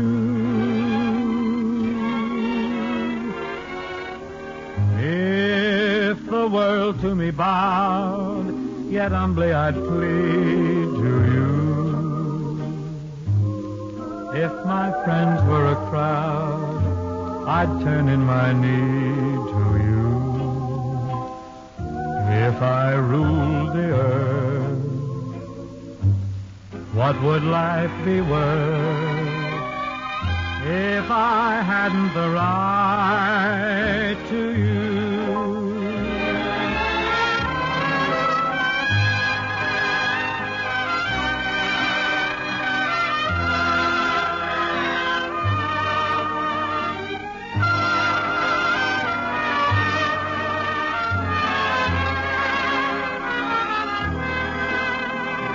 If I ruled the earth, what would life be worth if I hadn't the right to you?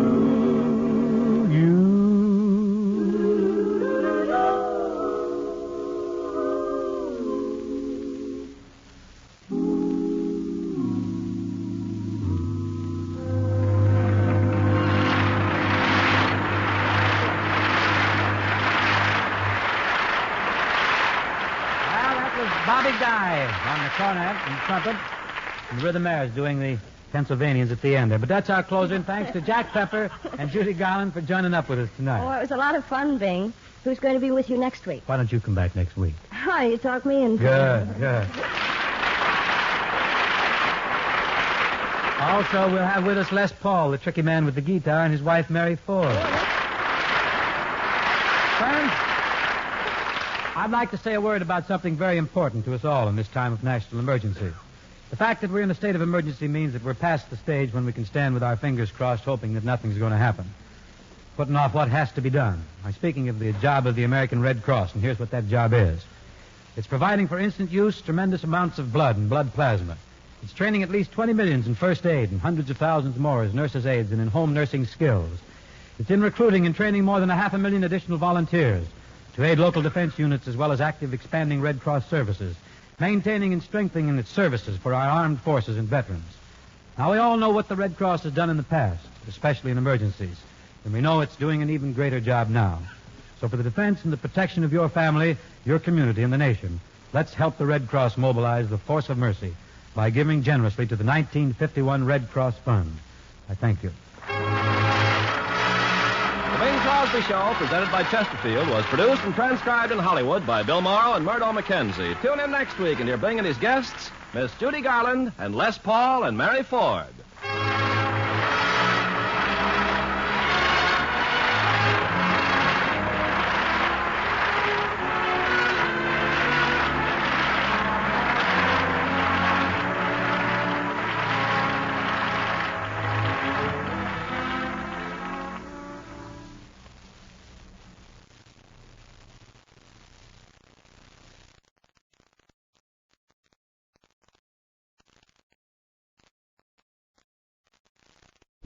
What every smoker wants. Mildness plus no unpleasant aftertaste. Buy Chesterfield, Chesterfield, the one that proves its taste. Yes, Chesterfield. Here's a mighty, mighty flush your appetite. So hold, open the pot and give 'em a sniff. Can you smoke 'em?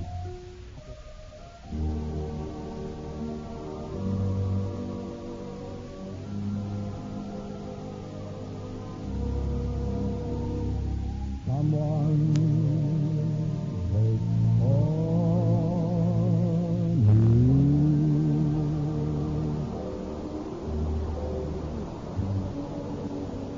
There's the Ken Carpenter. Welcome you to the Bing Crosby Show for Chesterfield. Produced and transcribed in Hollywood with John Scott Trotter and his orchestra, Judge Collins of the Mayors and Bing's guests, those top recording artists Les Paul and Mary Ford, and Miss Judy Garland. And now, ladies and gentlemen, this being the first day of spring, we bring you a budding young vocalist, Bing Crosby. Budding? Yeah. A budding young vocalist. Well, if I'm a budding young vocalist, spring's a little late. May not show up at all. Oh, come on, Bing. Get in the mood. What mood is this? Why, You need as the the mood. poet says, this is the boyhood of the year. The time when winking Maybuds begin to open their golden eyes. Ah, yes, Kenny. Another poet said, I wonder if the sap is stirring yet. And I do believe you are. Then you remember this old spring poem? The bee buzzed up in the heat. Huh? I am faint for your honey, my sweet. The flower said, take it, my dear, for now is the spring of the year. So come, come, come. You like that? Uh-huh. Leave our stash the poetry before the men in the white coats come to us, huh? You mean the guys from the booby hats? I don't mean bus boys from the brown derby. Let's change the subject before we get Oh, killed. I know what I wanted. I've got something to talk to you about. What? It's about the new rocket ship that's practically ready to go to the moon. I warned you, Ken, about reading those comic books. You're the type that gets carried away by such things. No. This is a real rocket. A real rocket, Bing. Boy, it's a terrific thing. That's right. Scientists actually believe it'll reach the moon. What's this got to do with me? Well, it's like this, Bing. This rocket will carry 2 passengers. So what? Don't you see? 2 passengers. But it's a natural. You and Bob Hope should make the first trip. Well, Hope will go anywhere, but you can count me out. But don't think of the publicity. Oh, I can just see the headlines now. Crosby and Hope zoom to moon. Zoom to moon, Yes. eh? Let me ask you something. What's that? How are we going to get there? Don't worry about that when you get there. But I want to tell you something, Bing. What? This rocket is the latest thing. Really it is. Oh, what a way to go. What a way to go is right. Bing, I just can't understand your lack of imagination, lack of spirit. Why, do you realize if you and Bob make this trip, you'll be the first people to bring Chesterfield to another planet? Well, that's an interesting prospect, all right, Ken. I don't think you'll ever see the day, though, when Hope and I embark with a rocket-loaded Chesterfield for the moon. That is, not unless it's in our contract with Chesterfield. Well, if I were you, I'd check. You may be leaving any moment. Before I do, I want to burst into a little song here. Our opening selection is recommended by Mr. Cubby Garland, who put me into business. It's a bright little thing titled You and Your Beautiful Eyes. And I felt that the little mares are gathering around. Listen, kids, now is the spring of the year, so come, home.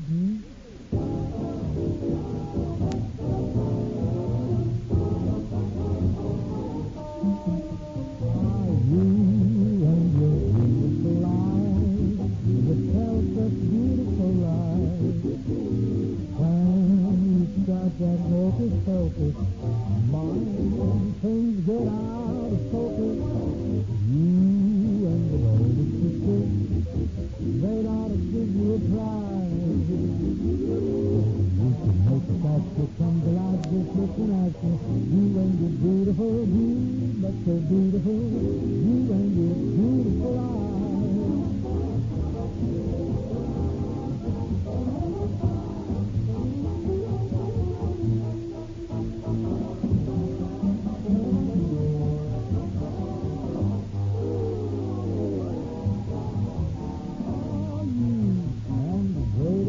That ought to give you a prize. Lady, you can make the practice come to life just looking at you. You and your beautiful, you, but the beautiful, you and your beautiful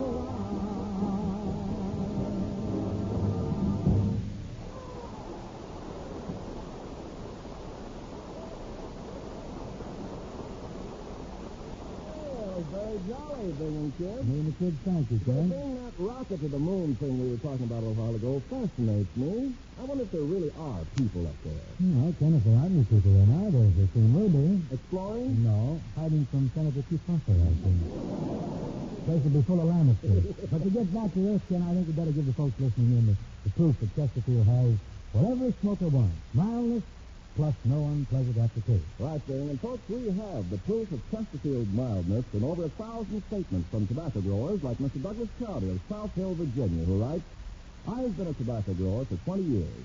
When I judge tobacco for its mild smoking qualities, I smell it. If it smells milder, I know it will smoke milder. When I apply that same test to cigarettes, I find that Chesterfield is the one that smells milder and smokes milder. That's why I smoke Chesterfield. And the proof that Chesterfield leaves no unpleasant aftertaste is confirmed by the country's first and only cigarette taste panel. This group is composed of men and women who've been scientifically trained to be taste testers. Nearly all of them are members of scientific and professional societies, and many of them are authors of technical papers. These are the distinguished men and women who reported Chesterfield is the only cigarette in which members of the panel found no unpleasant aftertaste. And there it is, friends. Proof that Chesterfield has for you whatever smoker wants. Mildness plus no unpleasant aftertaste. There's a new song from Saturday. I did it a few weeks ago. It seems to have acquired a modicum of popular favor. I hear that another music when I'm holding you tight. I heard it from the moment you came into my sight. Sentimental music coming out of the night, saying you're the one, you're the one. Only when you're near I hear that sentimental music spinning round in my brain. Fills the night with echoes of my favorite strain. Just one look at you, there's that haunting refrain, saying you're the one for me, my darling, is it magic? All the music coming from above, yes, it's magic. The magic of your love. I know that when we're close together, or if we're far apart, funny how that sentimental music will start. Sentimental music, round and round in my heart, saying you're the one, darling, can't you see you started sentimental music for me.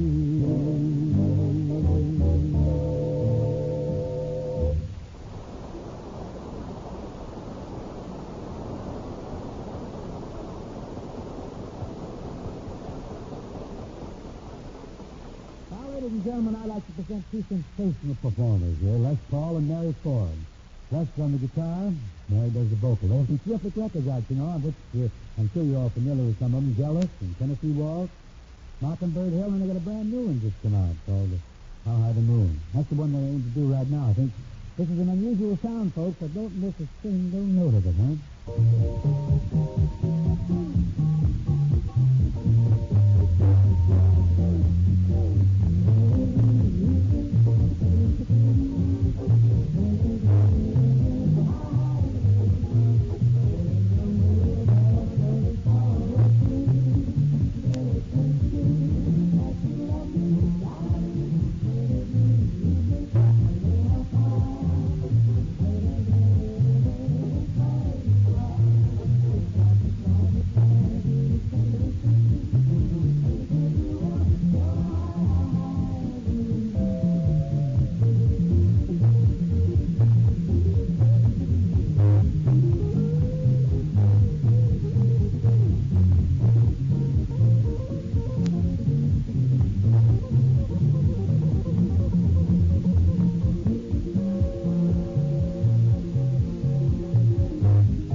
Chester, that was Les Paul playing about 12 guitars, and Mary Ford singing about 12 voices. That's 24, that's a baker's dozen. Don't ask me how it's done because it has something to do with electronics. That's something I have nothing to do with electronics. So say, Les, how about you and Mary giving us a little sample of Mockingbird Hill now, huh? Oh, Bing would be glad to, but why don't you join Mary on the vocal? Me? Think it'd be all right? Don't you have to plug me in or anything? No. I'll just run you through the Les Paul variety and you'll come out sounding like Fred Wang in the Greek song. That might be too much. Maybe too big. Too much soap. Besides, I hate to muscle in on Mary like this on her number. Oh, I'd love to have you, Bill. How many voices do we do, Mary? Why don't you do two and I'll do two? Yeah, most will do about 18 guitars. That'll really wrap it up. I hope. Incidentally, I think we might dedicate this number to the music operators of America. The jukebox folks, you know, who are now in convention at the Palmer House in Chicago. How they here from Chicago, Ben? Leslie, dear boy, this show goes coast to coast. So I'll be darned. We're in the big time, man.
Enjoyed climbing old Mockingbird Hill. And now, folks, I'd like to present our next guest of the evening. In fact, our guest of many, many evenings.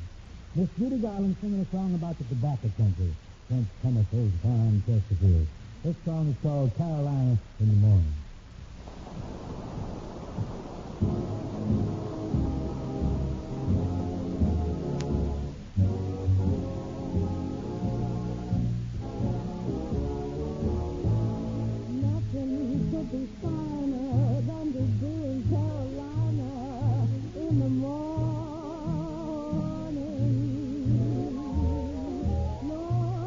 Could be sweeter than my sweetie when I meet her.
thrilling. They got a great old song. Yes. I guess they wrote good songs in those days, didn't they? Stolen with my girlie with the blues. That's really good. Buttercups all flutter up and kiss each little buttercup. Isn't that a nice thing? Those are honest, simple, sentimental, solid things. I like that, yeah. I don't know, though, Jim. You know, they still write sentimental things. I heard a real mushy song. Really? Bessie and everything? Yeah, it was just dripping sentiment.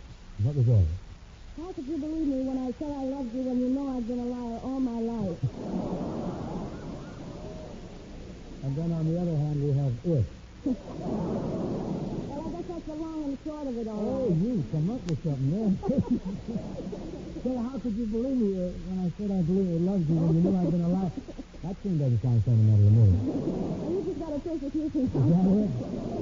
Maybe so, but it's a great boy and girl number, Judy. Fred Astaire and Jane Powell. They do it real good in that MGM picture, Royal Wedding. I know, Jane. You know, that song was originally written for me. Oh, were you going to be in Royal Wedding out of MGM? I was before Leo the Lion bit me. He's an old lion, Leo.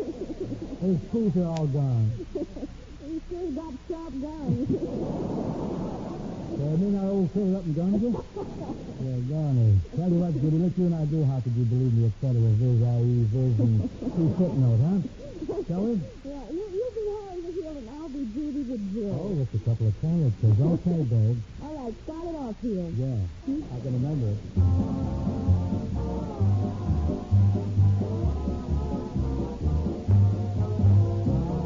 How could you believe me when I said I love you when you know I've been a liar all my life? You had that reputation since you wasn't you. You must have been insane to think I'd tell you the truth. How could I believe you when you said we'd marry? Why, you know I'd rather hang than have a wife. I know I said I'd make you mine. I wouldn't just know that I'd go for that whole line. How could you believe me when I said I love you when you know I've been a liar? You sure have been a liar. Oh, a bald-faced liar. Oh, my doggone cheeky liar. You said you would love me long. And never would do me wrong. So release the fabric, will you, babe? You're bending my back. Why, baby, you must believe me to trust how lower than low to kind of like me. Pretty low, kid. You said I'd have everything. Could the shit you out of your American mind? Beautiful diamond ring. I am the king of the man. A bungalow by the sea. Bungalow, yes, sir. But you're really naive to ever believe how full of baloney phony love me. Oh, boy, I sure must have lost my head. Can't leave nothing in the head. All right, about the time you went to Indiana. I was lying, I was down in Alabama. You said you had some business, you had to take me home. What I was doing, I would do a tad, do it too. What about the evening you was with your Missy? I was romping with another honey lamb. You said you saw our love was real. Baby, leave us not forget I'm such as you. How could I believe you when you said you loved me? When you know I've been a liar. I just for nothing wrong. Oh, my God.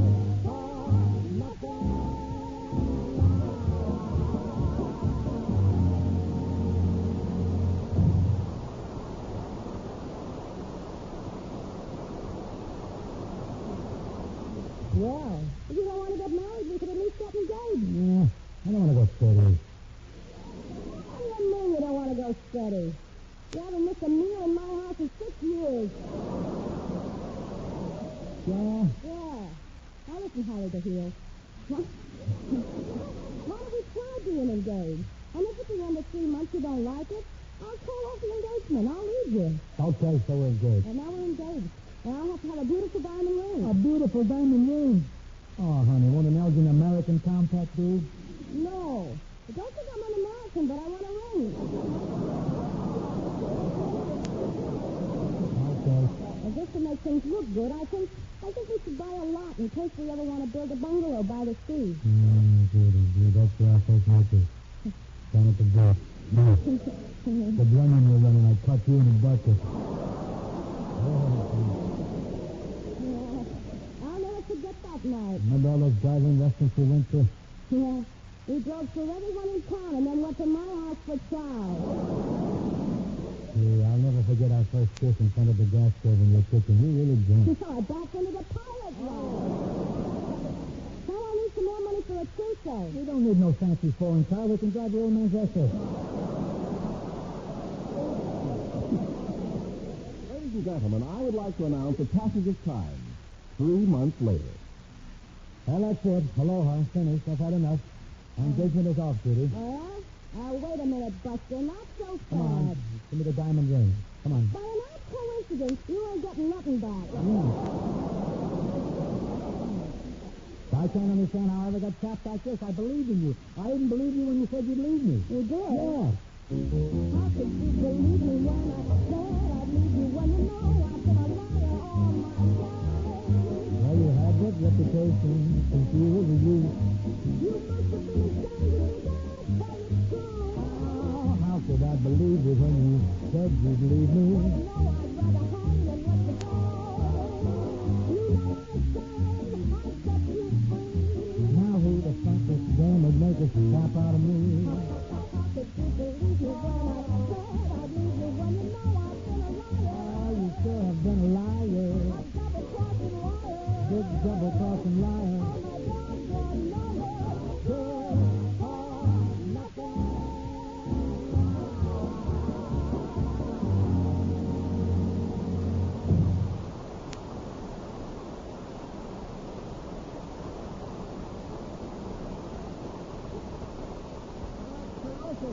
Judy, simply terrific. Oh, Judy, while you're here, did you know that Chesterfield has the world's newest and most modern cigarette factory? Well, and did you know Chesterfield has the world's newest and most modern tobacco research laboratory? Yes, I The said. best in industry, the best in science, to make what we honestly believe is the best cigarette for you and every smoker. And you just take our factory in Durham, North Carolina. It's as up to date as my lady's newest bonnet. And clean, why, it's clean as a whistle. And air conditioned straight through. Yes, the weather in the factory is controlled, so that every single Chesterfield will be the same. Always fresh and perfect wherever you buy it. Look, sorry. And every research lab, I tell you, there's nothing like it in existence. That's the place where scientists are always checking to make sure that Chesterfield is the best cigarette any smoker can buy. And they say us girls are gabby. And what you boys are trying to say is this. Remember how they're made, and you'll always buy Chesterfield. Oh, you're so right, Judy. Chesterfield has what every smoker wants. Mildness, plus no unpleasant aftertaste. So always buy Chesterfield, Chesterfield, the one that produces taste. Your Chesterfields are mild, plus no aftertaste. So hold, open the pack and give them a sniff. Now you smoke them.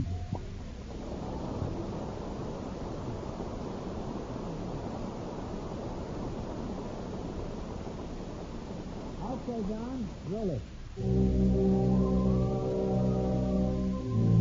Peggy Lee told me a song the last time she was on the show. It used to sound so beautiful, I just had to have a go at it. Oh, for just a chance to love you, would I love you, love you, love you? Take you in my arms has always been my goal. There's a moon above you. Would I love you, love you, love you?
tonight, I represent the Sum and Substance Supplier, but tonight my thanks to Les Paul, Mary Ford, and to Judy Garland for joining with us this evening. Who's going to be with you next week, Dan? I thought you might come back again next week, Judy. Oh, it's very nice. Well, I think so. It'll be jolly.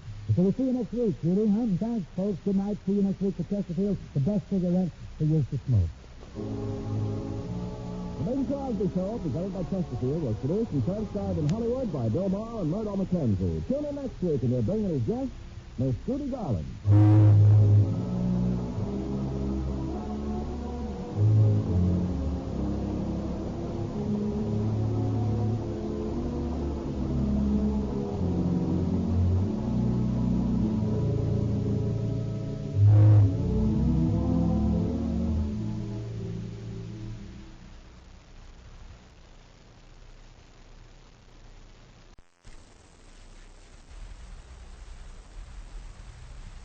For you, what every smoker wants.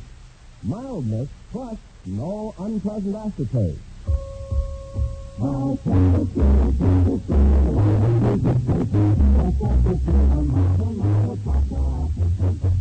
open the pack and give him a kiss.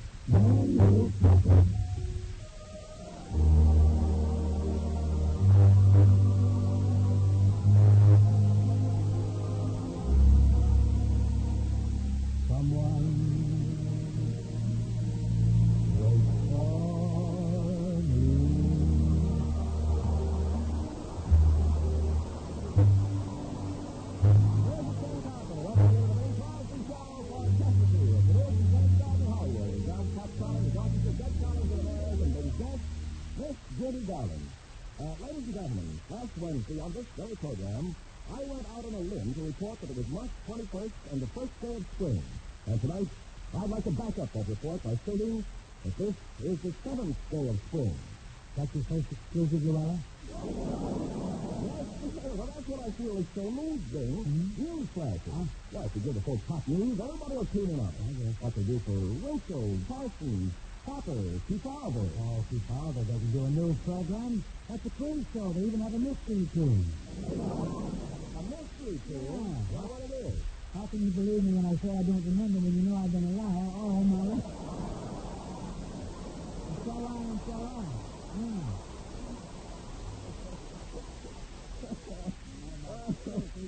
Yeah. Well, the way things are going for most of the boys, I thought it might be Good Night Irene. And I try them, too. But to go on to more pleasant and healthier things in this great land of ours, have you seen any of the big league baseball teams that are playing exhibition games out here in California? Oh, sure. Naturally. There's New York Yankees players, so the White Sox, so the Cubs, Cleveland Indians, and the St. Louis Bluffs. Ken, I don't want to be hammy or anything, but aren't you overlooking another team that's playing out here, of whom I happen to be the vice president of Pittsburgh Pirates?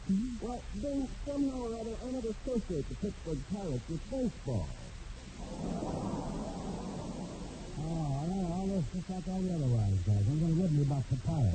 Now, I'll admit that last season we didn't do too well, but this year I'm taking lots of interest in the team. Mr. Ricky has put me on as the new release man. Well, congratulations. Are you the release pitcher? No, just the release man. Every time the Pirates win a game, I jump up and yell, wow, what a release. I was very quickly to put you in a more active job. You don't have to jump up all season. Listen, old boy, will you hold still for a little statistical information? Well, what is it? Well, I'll tell you, dear boy, that 1 week ago last Monday, at Wrigley Field in Los Angeles, the Pittsburgh Pirates beat Mr. Hope's Cleveland Indians by a score of 4-2. Oh, well, so the Pirates beat Cleveland 4-2. What does that prove? What does it prove? It proves that Pittsburgh is twice as good as Cleveland. On the day after Pittsburgh beat Cleveland 4-2, the San Diego team beat Pittsburgh 12-1. Isn't that true? I refuse to answer on the grounds of my opinion. Mr. Steve, it's a matter of public record. It was on the sports page of the newspaper. San Diego beat the Pirates 12-1. How do you account for that? Well, you know how that happened? This happened that the Pittsburgh Pirates were overwhelmed with patriotism. You see, as we drove by the naval training station down there, 8 of our very best players jumped off the bus and joined the Navy. I guess they figured they wanted to be on a winning team. That's not. It was just that young ball players are impulsive. We drove by the Fox Studio, and 6 of them jumped off and joined Betty Gable. Only 6 of them? Well, there's 7 counting me. Well, stay at the bank. I understand the pirates are going to make a movie out, MGM. That's right. It's called The Angels and the Pirates. Paul Douglas is going to be starred in it. Well, a good picture wouldn't hurt the pirates. Good picture wouldn't have me either. Why don't That laughter in the band is a snag. Quality, it is sinister, wasn't it? Hollow laughter. Why don't you get into the picture with the pirates? I tried to, John. I like him that way. I made a screen test, but someone else got the part. Who? Janet Lee. Well, she's a nice kid. Well, I guess so, but I just can't see Janet on full business. Matter of fact, though, I do have a small part in the picture. In the very last scene in the picture, I jumped up and yelled, "Wow, what a relief." Well, I said the picture was a happy ending. Oh, me too, Tony. Now to be real neat here, so it's 5 things together, I think I'd better get on to a happy beginning with the little nose. Our opening number tonight is a quaint little thing titled Sparrow in the Treetop. John Scott, we're ready for the opening kick. High and on one side.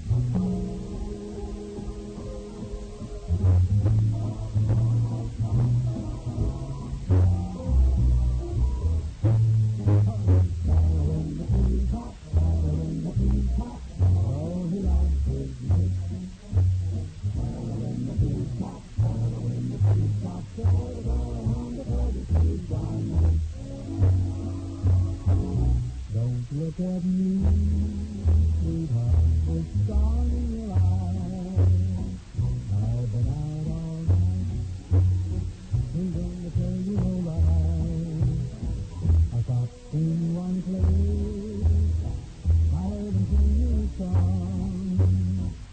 Like a lonely sparrow, I started singing along.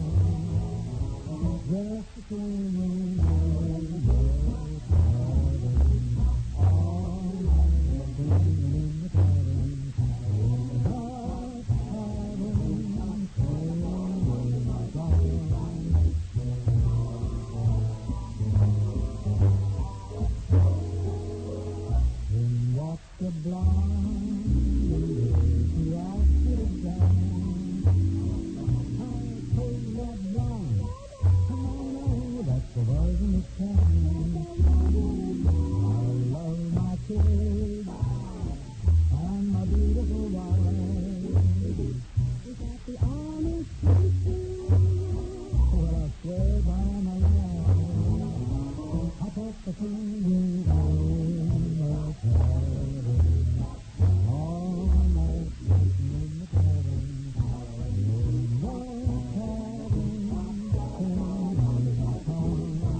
Baseball, golf, just about heavily under the sun, except where Chesterfield is concerned. That's true, Ken. When it comes to Chesterfield, Wilson, Robert, and I are brothers into the telephone.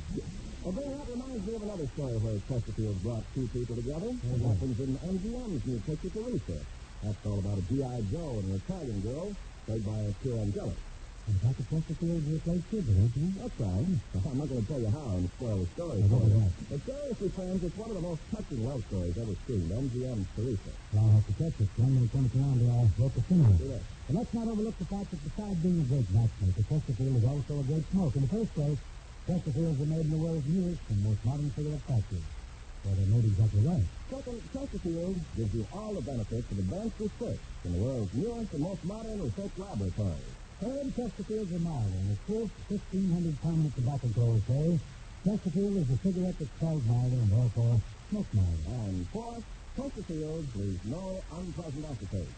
The taste panel told us that. Arthur, there you have the complete Chesterfield story. As you can see, Chesterfields have everything that every smoker wants. So always buy Chesterfield.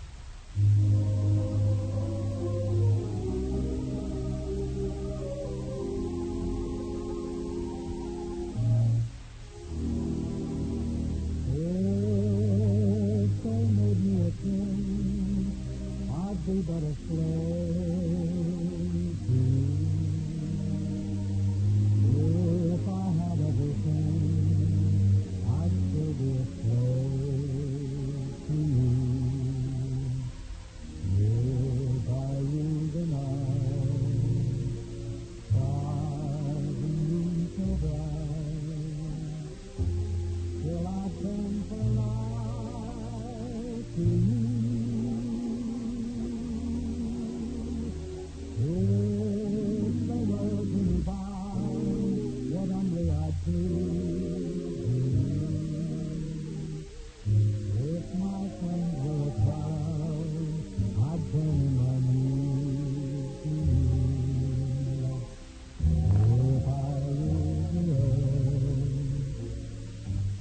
What would life be worth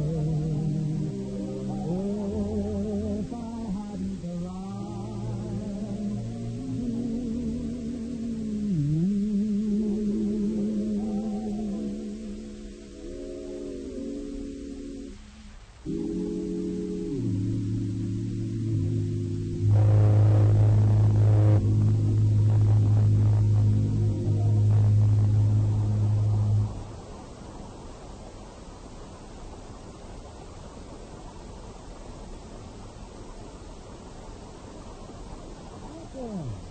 Thank you, little Meg.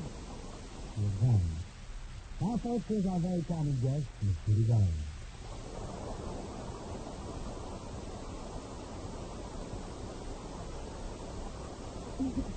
Hi again. Hey, Judy, aren't you still? Aren't you just in a regular privilege leaving for England tomorrow morning? Oh, that's right, Jim. I'm off to London to play the Floridian. Wow, this is really something, huh? Quite an event. Yeah, you know, I've never traveled much. I even get excited when I take a ride on the Sunset bus. Who doesn't? They're doing God aboard there, but you got a lot to look forward to, and then why you can even visit Bob Hope's birthplace. The chap where Crab saw the light of day first. You be going? That's right, I must visit Bob's birthplace. Oh, but listen, don't go on Friday. Bad day, you never get in. It's just a macro market now, you know. Bob will be in London while I'm there. Bob will be there? Oh, Jim. Oh, such joy to come. Oh, you're lucky you can do it. Oh, I wish that I was you. Oh, to be in London now that Hope is here. Oh, it's nice to have a big brother to look after me while I'm alone in the strange city. Well, if Bob's going to be there, you need a big brother.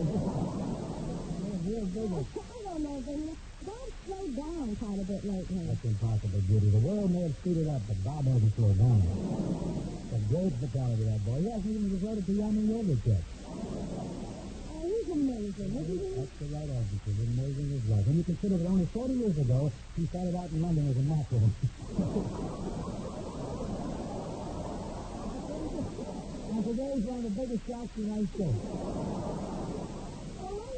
Oh, you wouldn't understand. You don't speak cool, kid. But you just I'm not a hit in London. I may have to learn how. You don't have to worry about that. You're a hit anyway. What about a song, Judy? Well, what would you like, sir? You know the one I'd like to hear? I'm sure everyone listening can chorus, too, because it's one you did on the show a couple of weeks ago, and it was a big bar. Rockabye, you baby, with it. Rockabye. Rockabye. Yes, sir, with a rockabye. Wow, yes.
some coal at the podium. You'll have them in sections over there. You're going to do a few English songs, though, aren't you? Oh, sure. Which ones are you going to do, Judy? Well, I'm going to sing I Tell, Pretty Pat. That's English? Certainly. Okay, Pretty Pat is English, then. I'm going to do a great old English song, Which then. one's that? Limehouse Oh, Blues. Limehouse. I know that thing, Judy. Of course, that was written way back in the day when the Limehouse district in London was evil and sinister and dangerous. Like it was even worse than Powell and Saturday night. There's nothing dangerous about Bel Air. It's a very swanky residential neighborhood. No danger. Well, you deliver it. Yeah. Not dangerous. I knew a fellow who was walking through Bel Air, minding his own business. He was putting good housekeeping tools in the food on garbage cans. All of a sudden, the kid zoomed up behind him in a Cadillac and hopped him over the $10,000 mink tennis net into a marble swimming pool, where he drowned in the lukewarm champagne. And you say Bel Air is in danger.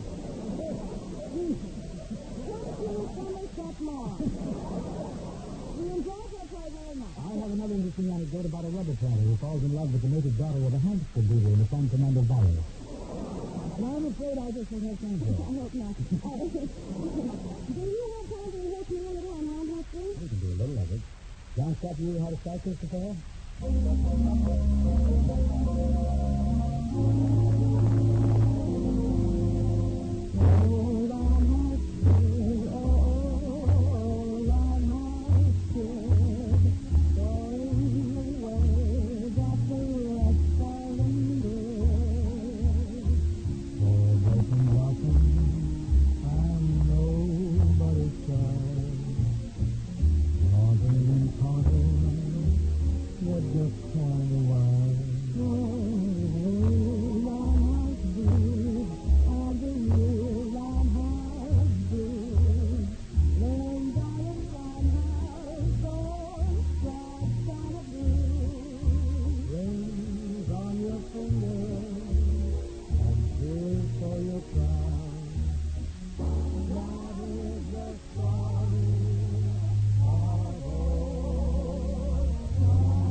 You finished your engagement in London at the Palladium. You're going over to Paris, I think, you? Really? Oh, you thought maybe meet you over there. Hey, do you know any good restaurants in Paris, then? You have come to the right line. I've texted John Scott and I have a complete list for you. The very first day you're in Paris, Judy, I want you to get your favorite place of mine called César for lunch. Okay. Here's what you should order. Pâté de mouton, that's beef liver. Then beef fromage, that's lobster soup. Haricots verts of bear. Some beans with that wonderful French butter. And you should have poulet vin blanc, a chicken and white wine. Should I order all that? Oh, yes, but for goodness sake, let me tell you something. Don't let him talk you into the Chac Princesse de Bonfemme. Why not? That's pretty fast. Do not pay for that item. Got it.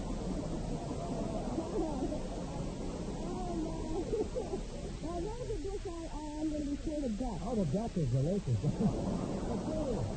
I really envy you. Josh Carlson is playing April in Paris. That's not a bad tune either. I just slip into it. Just stuck with the tune.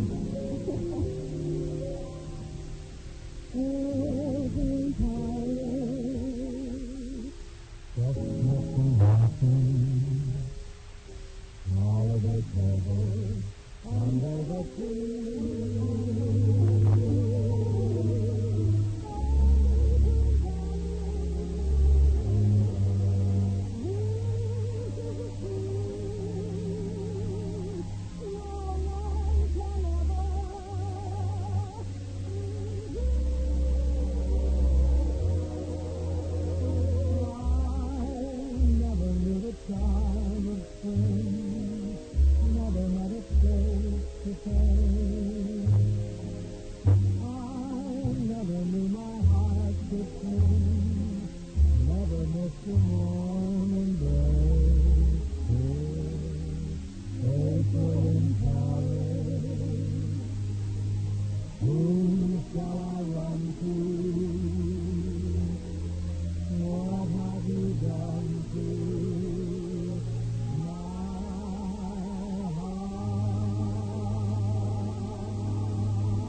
now.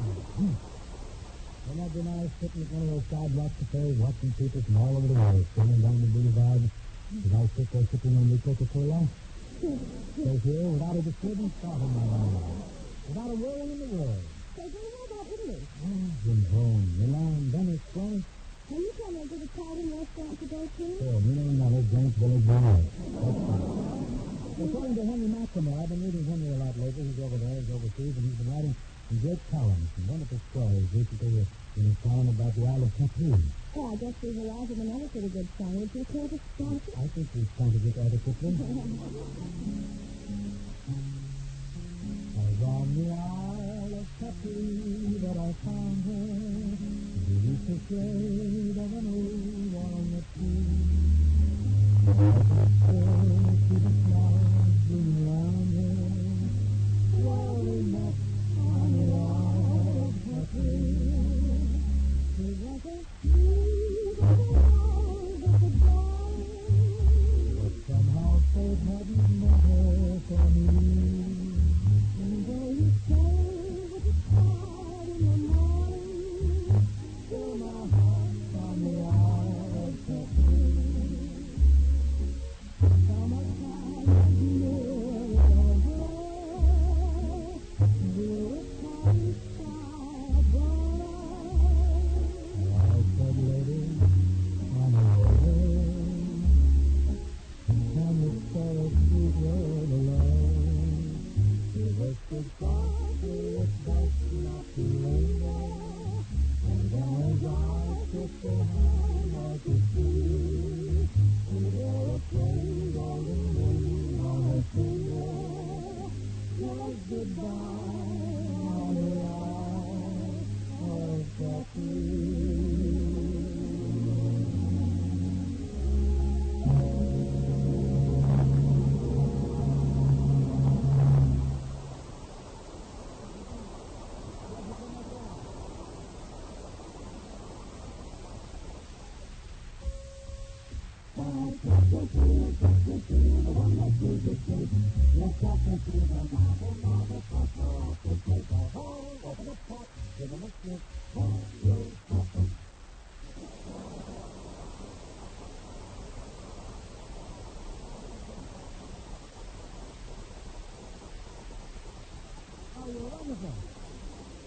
Judy, you sound not beautiful. They put you on steady. Just all you do is bring out one man. How about telling the gentle people why you're such an enthusiastic Chesterfield fan? Oh, it's not very complicated, Ben. I like them. I smoke them because of all cigarettes. Chesterfield's my choice. You go for that Miles, huh? They do. Smart girl, that's her smart girl. Folks, buy a pack of Miles of Chesterfield, and I'll wager you'll agree with Miss Garland. You'll always buy Chesterfields because they have, for you, what every smoker wants. Mildness, plus no unpleasant aftertaste. 1,500 prominent tobacco have proven Chesterfield mild. And the country's first and only cigarette taste panel proves that Chesterfield leaves no unpleasant aftertaste.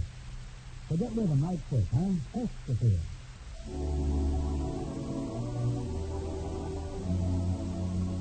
A lovely new song, product of the collaboration between John Scott Carter and Powell. Any town is Paris.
got closers for the night. Thank you, folks. That represents the sum and substance of tonight's soiree. Judy, it's really been a lot of fun. I want to tell you this honestly and sincerely to do all these shows with you lately. We're going to miss you, too, while you're away. Well, thank you, Bert. Well, Judy. Thank you, Benny. Good Yes, night. smash for you. Good night, folks. See you next week for Chesterfield. The best cigarette for you to smoke. The Bing Crosby Show, presented by Chesterfield, was produced and transcribed in Hollywood by Bill Morrow and Mart Mackenzie. Tune in next week and we'll bring his guests, Hopalong Cassidy, Dinah Shaw, and Jack Pepper.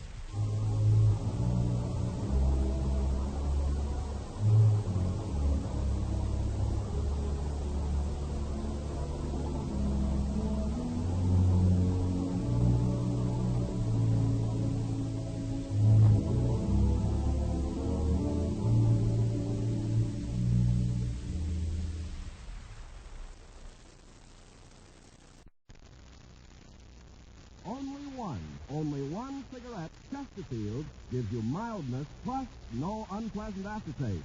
What every smoker wants. Buy Chesterfield, Chesterfield, the one that proves its taste. Get Chesterfield, a milder, plus no aftertaste. Oh, open a pack and give 'em a sniff. Then you'll smoke 'em.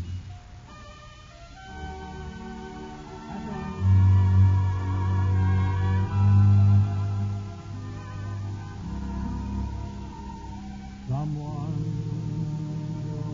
wait for me.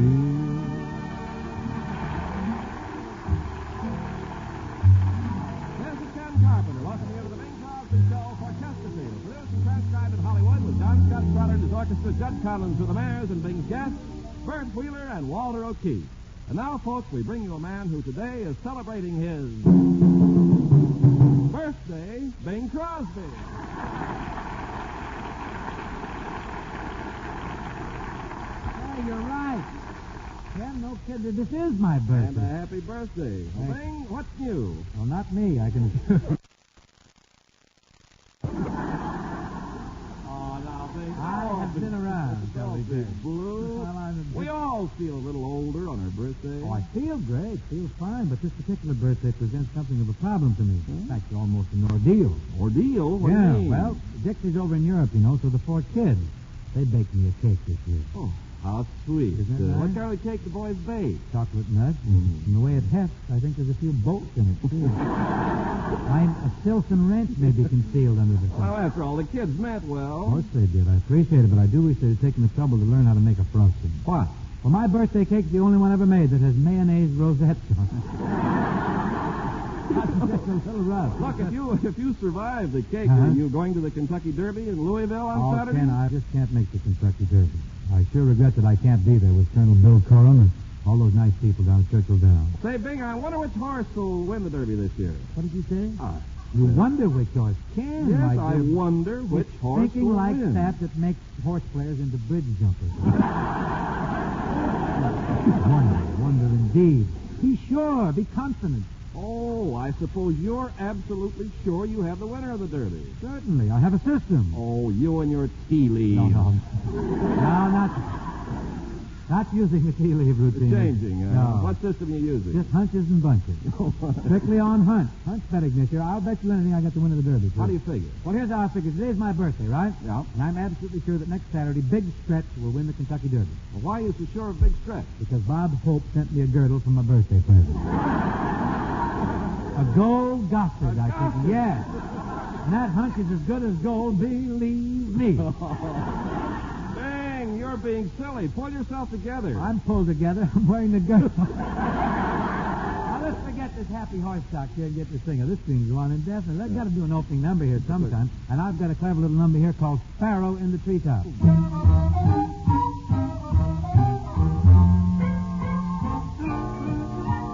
Sparrow in the treetop, sparrow in the treetop, we love you.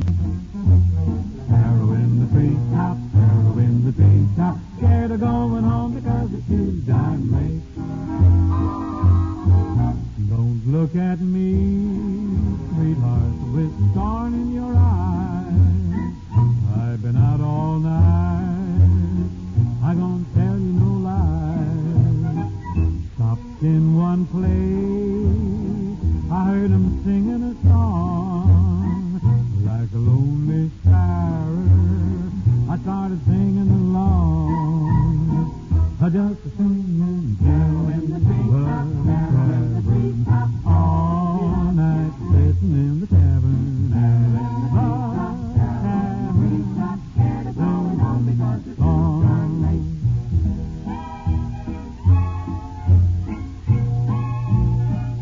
Then walked a blonde dear, she asked me to dance.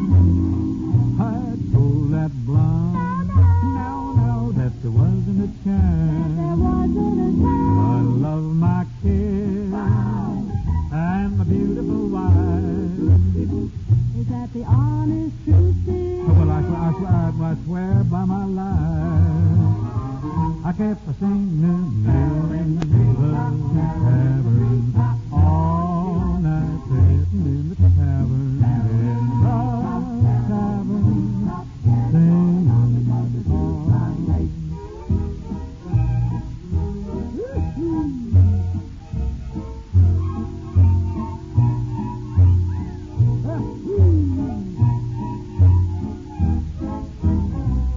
There's things I am, sweetheart, things that I ain't. You're a man, and a man is no saint.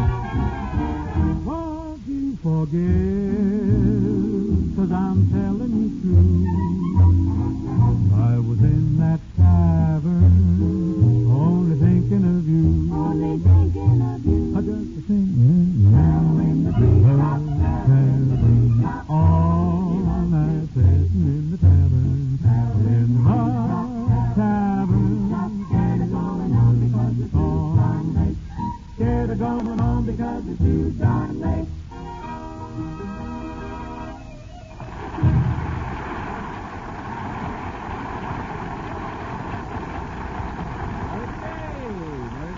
Bringing boys and girls, mighty bouncy. Isn't that a bubbly little rustic roundelay, Ken? Almost to the point of, I might say, effervescence. Yes. Well, that being the case, Bing, I suggest we bounce right to the business at hand, selling milder Chesterfield. Friends, there's nothing like them. Only Chesterfield gives you mildness plus no unpleasant aftertaste. What every smoker wants. 1,539 tobacco growers say Chesterfields are milder, and they show you how to prove it. They say Chesterfield's right combination of the world's best tobaccos smells milder and smokes milder. And here's what modern science and research says, what the cigarette taste panel says. There's only one cigarette which leaves no unpleasant aftertaste. That cigarette is Chesterfield. Now, every smoker wants a milder cigarette, and every smoker after smoking wants no unpleasant aftertaste. Only Chesterfield gives you both. And that's more for your money than any other. That's more for your money than any other cigarette can give you. Prove it yourself for the price of one pack. Yes, that's all it comes down to, just the price of a pack of Chesterfield to prove Chesterfield is the best cigarette for you.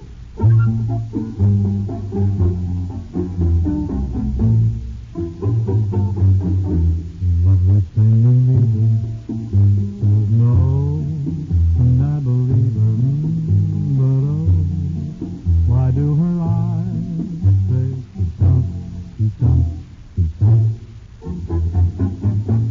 That Spanish moon is brighter than I, it must know something all right. That's why her eyes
folks, by way of an introduction, I'd like to announce that Mr. Bert Wheeler, a very dear friend of mine, has dropped in to pay us a visit tonight.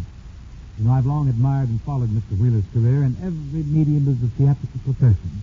In vaudeville, musical comedy, pictures, radio, and during the past year, he's been leading the television league in guest appearances. Through the years, Bert has won the affection of everyone in show business. And as for myself, I love the little man. I really do. Here he is now, Bert Wheeler. Thank you very much. Thank you, ladies and gentlemen.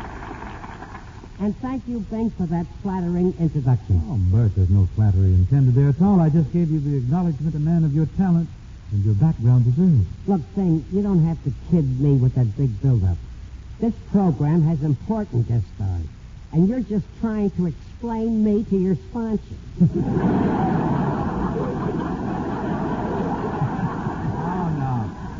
Get out. My sponsor's a dignified and toasted gentleman. He wouldn't listen to this clam bake.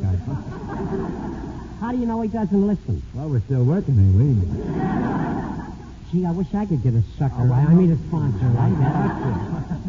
You don't want radio, Bert. Look at all those TV shows you've been doing. Every time I turn my dial, you come on. Then why do you keep turning your dial? Are you trying to lose me?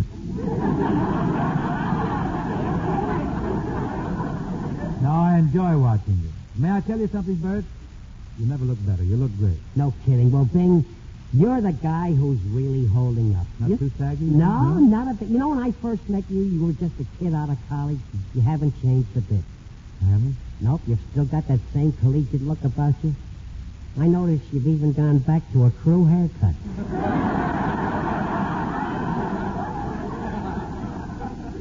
Well, thank you. At least it looks like a crew cut. You know, from down here where I am. Well, don't nobody come up here. You know, Bert, I can still remember the vaudeville act you used to do. Bert and Betty Wheeler. Was that her name? Yes. Surely Bert and Betty. B&B, they used to call you. I'll never forget it. You used to lie across the footlights. You had a routine where you lie across the footlights and you used to tell the audience how to make home brew. Yeah, that's right, Bing. Is that just your act, Bert? I often wondered, did you really know how to make home brew? Why do you think I had to lie across the footlights? Remember those jokes you used to tell, Bert? Yeah, and Bing, since I've been listening to your program, I notice you remember them, too. Me? Yes, in fact, that's what I came here to see you about tonight.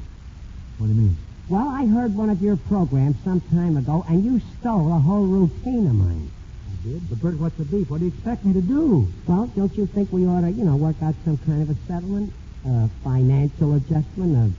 A monetary consideration? You mean give you money? Please, Bing, let's keep this thing on a high level now.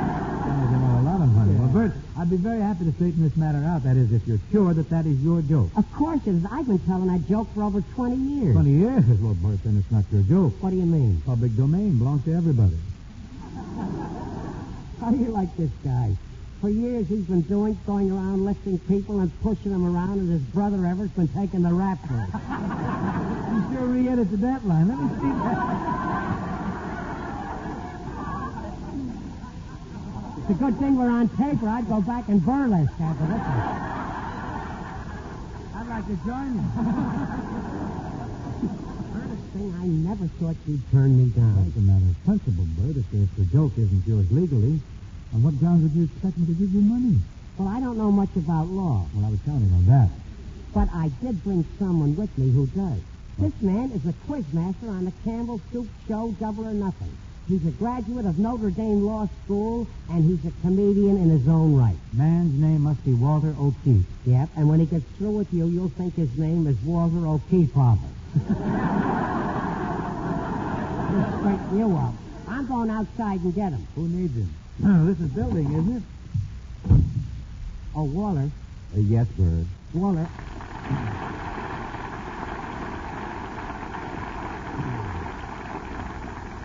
Look, I was just talking with his nibs, and I think he's going to be a pretty tough cookie. Look, I won't have any trouble with him, Bert. Through the years, I've gotten to know the man and understand him. You see, Bing has one little idiosyncrasy that's characteristic of people who deal in high finance and astronomical figures. What's that? He's cheap. He is? But only when it comes to money. Gee, he never used to be like that. Well, he's got some now. But don't worry, Bert. I know how to get around him. I can handle Crosby. I know the law. I'll give him a fast nollie promptly. I'll give him a hot little habeas corpus, and we'll get the dough. I'll go in there and give him the big hello, a little sweet talk, and from then on, Bert, really, he's putty in my hand. Good luck, Walter. Walter! Well, how are you? Oh, Bing, a welcome like that, you make me as happy as a mosquito in a nudist camp. What's on your mind, Walter? Bing, I've never seen you looking better. How is the one and only Bing the greatest of them all? What's on your mind, Walter? Well, I wanted to talk to you about Bert Wheeler. Now, if it's about that stale joke that he wants some dough for, aloha. What's that? You want it on the steel guitar or just say aloha?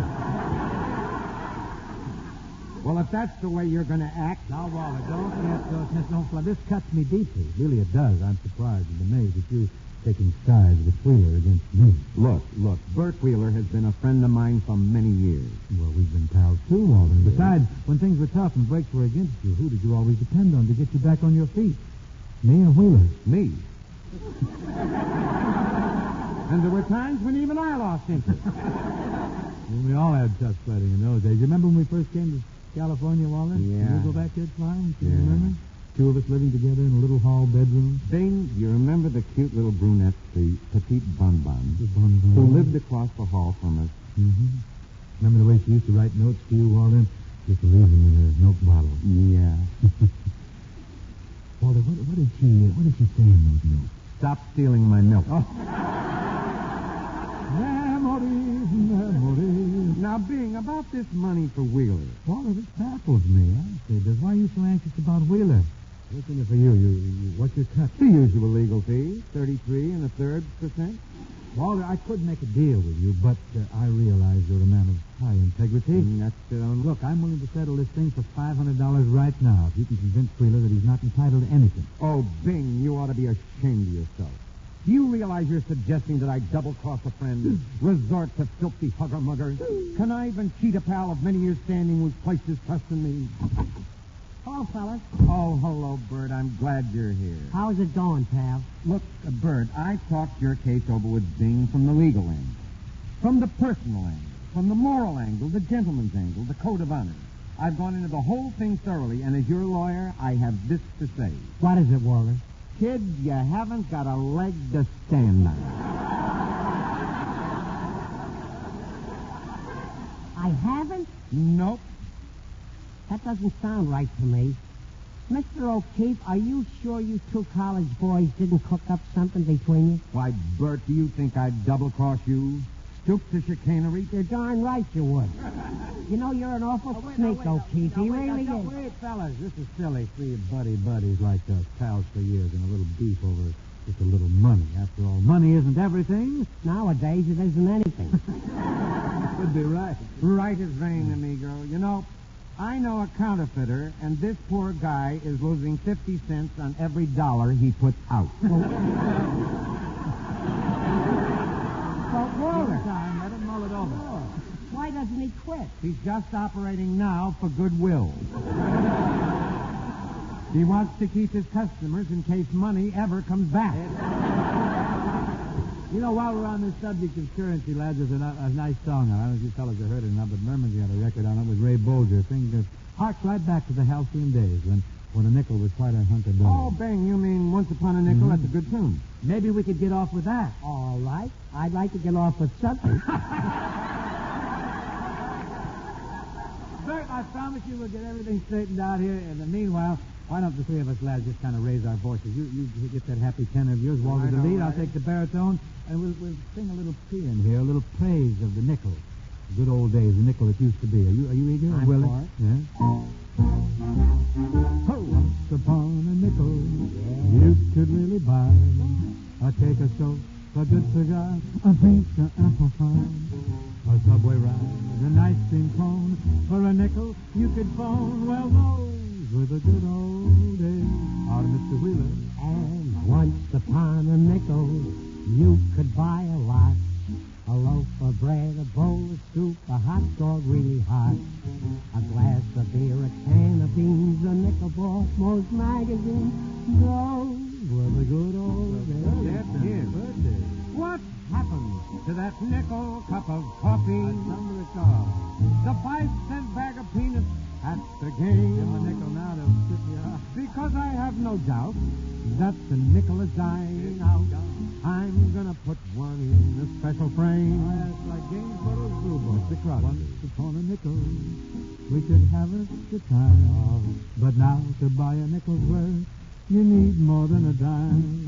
The day may come, but who knows when, they'll sensibly revive again the nickel and those good old days. Once upon a nickel, you were in the shit.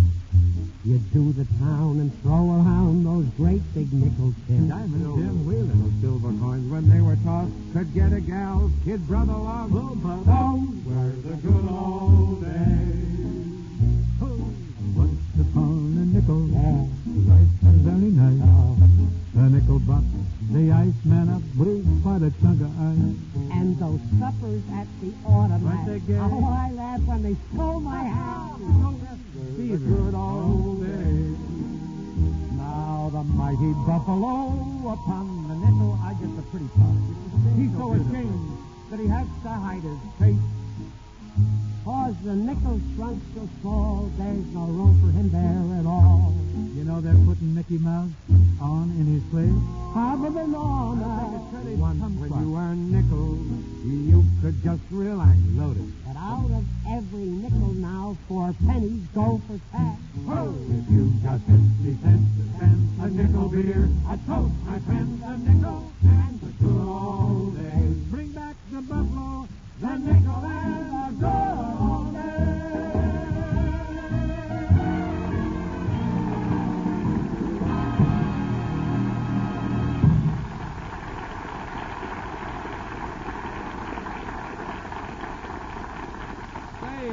Bing, did you hear Bob Hope's show last night? Hung on every word of it. Wouldn't miss a syllable. Right. Astaire, old Nozzle Nostrils, did his broadcast from our Chesterfield factory down in Durham, North Carolina. Isn't he brave to go down there again? Especially at tobacco planting time after what happened last spring. Last spring? What happened? Didn't you hear? No. Sound like Frank Gallup, don't I? Haven't you heard?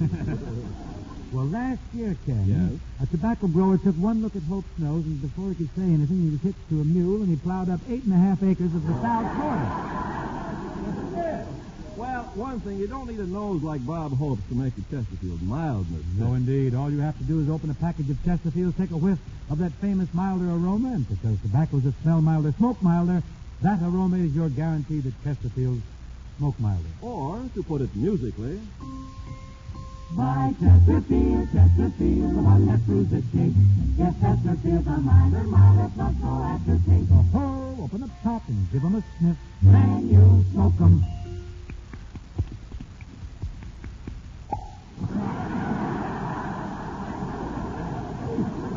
Isn't that a catchy little jingle? Oh, yes. And talking about catchy things, Bing, our offer of the 14th edition of Tobacco Land USA is being snapped up by smokers everywhere. And why not?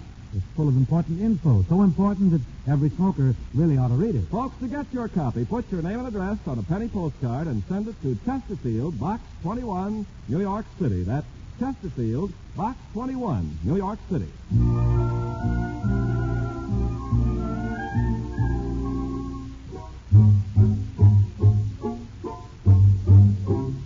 When the sun in the morning peeps over the hill and kisses the roses round my windowsill, then my heart fills with gladness when I hear the trill of the birds in the treetops on Mockingbird Hill. Tra-la-la, twiddly-dee, it gives me a thrill to wake up in the morning to the mockingbird trill. Tra-la-la, twiddly-dee, there's peace and goodwill. You're welcome as the flowers on Mockingbird Hill. Got a three-cornered plow and an acre to till, and a mule that I bought for a $10.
mockingbirds trill.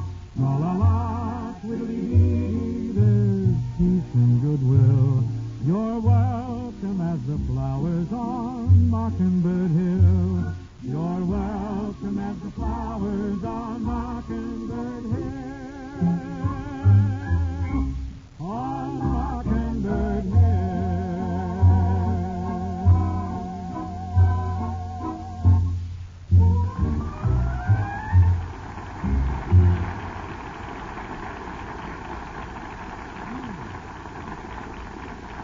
Thank you, folks. Thank you very much. And that just about wraps up this little tortilla for tonight. Guess that'll get us off, all right. I'd like to get off with something. Oh, Bertie, don't be so bitter. Of course not, Bert. Be a philosopher. Let a smile be your umbrella. Certainly. Let it rain, let it pour, but look up, smile. Let that be your umbrella. Sure. Now these guys want to drown me. No, seriously, Bert, you didn't think for 1 minute, did you? Honestly, that I would get you out of that material, out of that... Oh, of course I didn't think about it for a minute. Kid, your worries are over. First thing tomorrow morning, I'm sending you a check for the full amount of that material. Well, why don't you pay me right now? Oh, I got to reach in my pocket at everything. It's very big, innovating. I'll send the check to you. Say, just a minute. What happened to the mouthpiece? What about me? What about you? Yeah, what about my end? Well, I'll tell you. Say that line once more, because I don't want to lose it. What about me? What about my end? I'm going to kick it for you. Before the little man assaults me, Bing, yes, this is getting physical. I think I better ask you, who's going to be with you next week? Next week, Walter, I guess, will be Mr. Fred Astaire. Oh, very stylish, fancy. Also, Miss Teresa Brewer will be with us. The recording lasses. Laddies, let's amble across the street, shall we, to the Brown Derby? Just before you amble, Bing, I think we should remind the folks that Mother's Day is coming up soon. Mother's everybody's best girl, so she naturally deserves the best. That's Chesterfield in the wonderful new gift carton. Yes, it's all prettied up for Mom and ready for you to write your own greetings. You'll find it at your favorite Chesterfield dealer. Remember, for Mother's Day and any day, it's Chesterfield. See you next week for Chesterfield, folks. The best cigarette for you to smoke.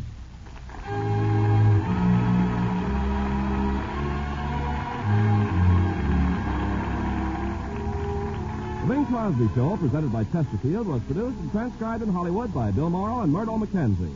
Tune in next week and hear Bing and his guests, Mr. Fred Astaire and Miss Teresa Brewer.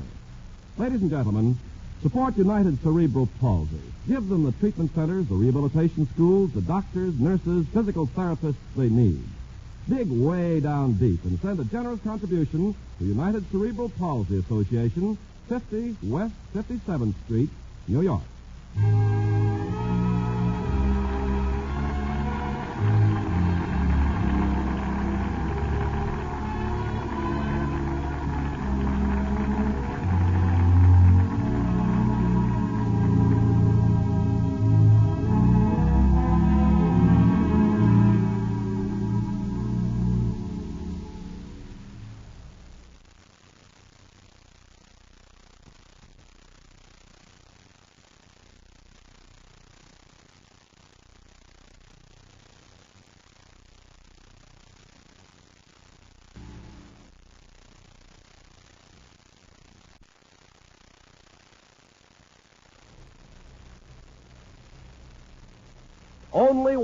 Only one cigarette. Chesterfield gives you mildness plus no unpleasant aftertaste. What every smoker wants. By Chesterfield, Chesterfield, the one that proves its case. Yes, Chesterfield's a milder, plus no aftertaste. So, open up fat and give 'em a sniff. Then you smoke 'em.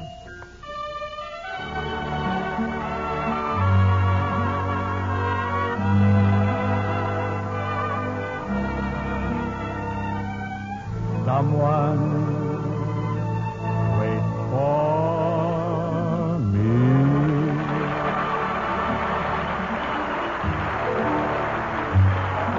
This is Ken Carpenter welcoming you to the Bing Crosby Show for Chesterfield, produced and transcribed in Hollywood. With John Scott Trotter and his orchestra, Judge Collins of the Bears, and Bing's guests, Mr. Fred Astaire and Miss Teresa Brewer. And now, ladies and gentlemen, this being Be Kind to Animals Week, we bring you Bing Crosby. sweet. I love it. Thank you, Sam. Do you think that's being kind to people? Well, huh? I'm just worrying about animals this week. Well, I want to ask you something. Yeah.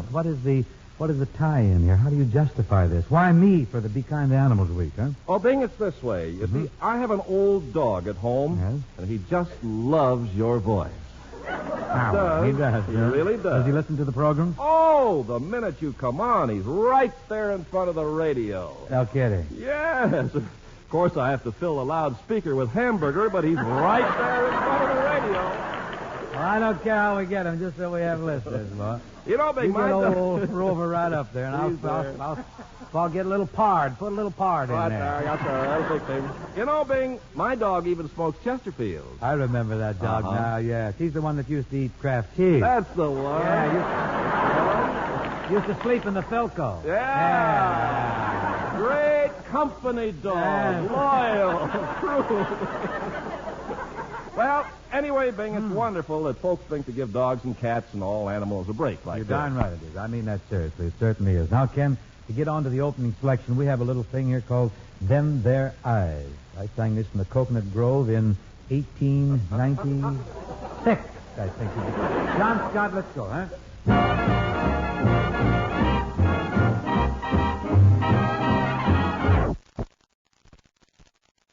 I fell in love with you first time I looked into them their eyes. You got a certain little cute way of flirting with them their eyes. They make me feel so happy, they make me blue. No stalling, I'm falling, going in a big way for sweet little you. My heart is jumping, you sure started something with them their eyes. You better watch 'em if you're wise. They sparkle, they bubble, they're gonna get you in a whole lot of trouble. You're overworking them, there's danger lurking in them their eyes. I fell in love with you first time I looked into them their eyes. You've got a certain little cute way of flirting with them their eyes. Bubble, they make me feel so happy. They make me blue. No stalling, no falling, going in a great big way for you. My heart is jumping, you sure started something with them their eyes. You better watch 'em if you're wise. Hey, they sparkle, they bubble. They're going to get you in a whole pack of trouble. You're overworking them, there's danger lurking in them. Them their eyes.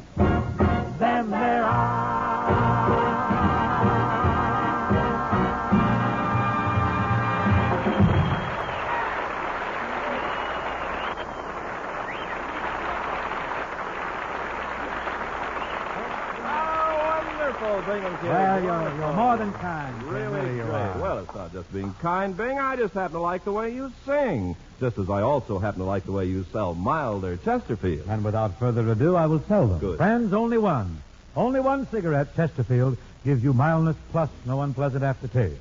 And that's what every smoker wants. 1,539 tobacco growers say Chesterfields are milder. And they show you how to prove it.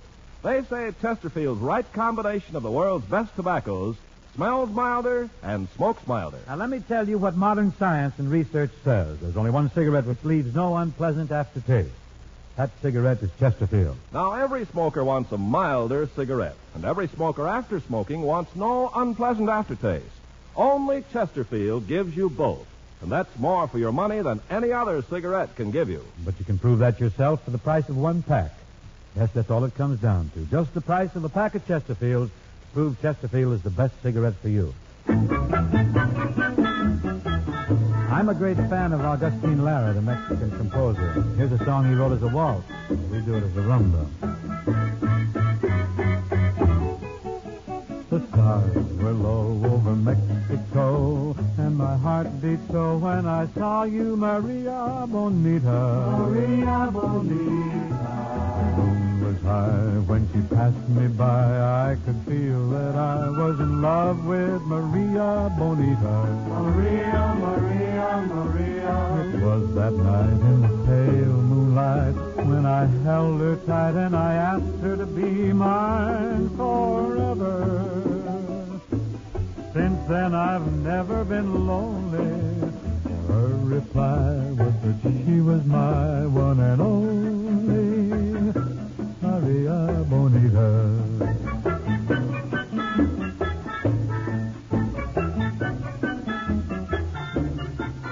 And all that night in the pale moonlight when I held her tight and I asked her to be mine forever. Since then I've never been lonely. For her reply was that she was my one and only Maria Bonita, Bonita. The stars were low over Mexico, and my heart beat so when I saw you, Maria Bonita. Maria Bonita. The moon was high when she passed me by. I could feel that I was in love with Maria Bonita. Maria, Maria, Maria. It was that night in the pale moonlight when I held her tight and I asked her to be mine forever. Be mine, be mine, be mine. Since then I've never been lonely. Her reply was that she was my one and only Maria Bonita.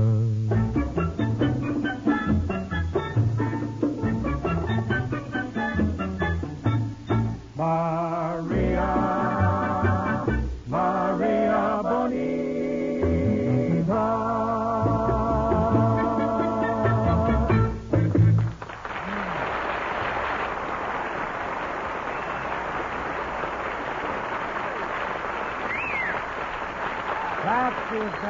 Gracias. Mil gracias, senoras and senores.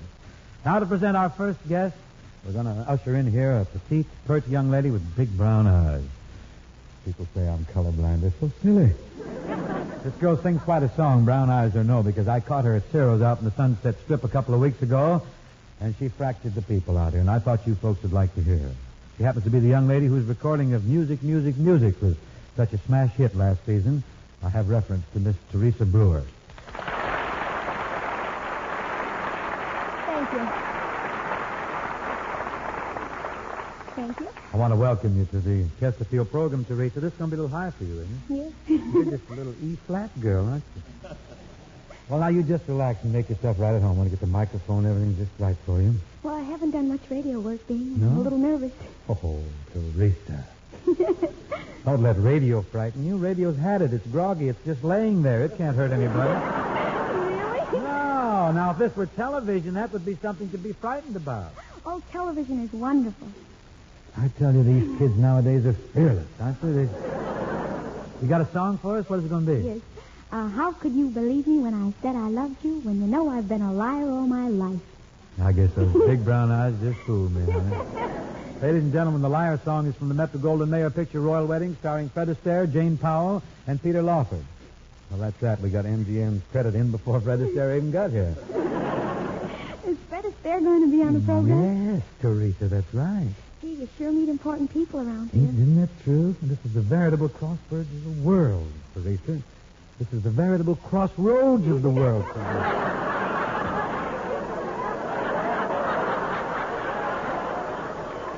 Hollywood and Vine, you know. Now, if you excuse me, I'll place you in the capable hands of Mr. Trotter and his excellent musical ensemble.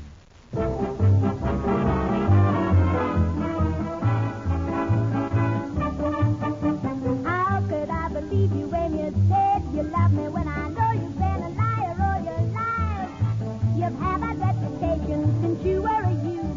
I must have been insane to think you'd tell me the truth. How could I believe you when you said we'd marry when I know you'd rather hang than have a wife? You know you said I'll make you mine. You sure knew that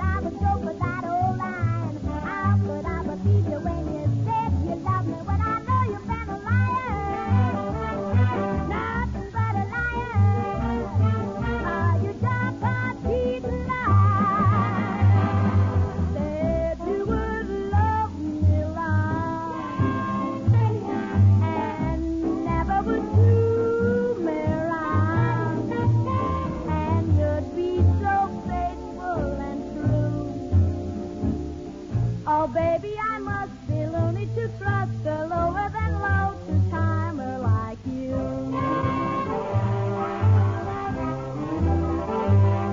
You said I'd have everything, a beautiful diamond ring, a car and a mink coat too.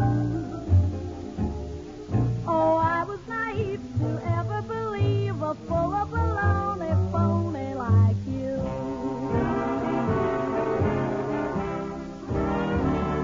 How about the time you went to Indiana? You were lying, you were down in Alabama. You said you had some business you had to complete. What you were doing, baby, you're a can't you repeat. How about the evening you were with your mother? You were rapping with your mother, honey lamb.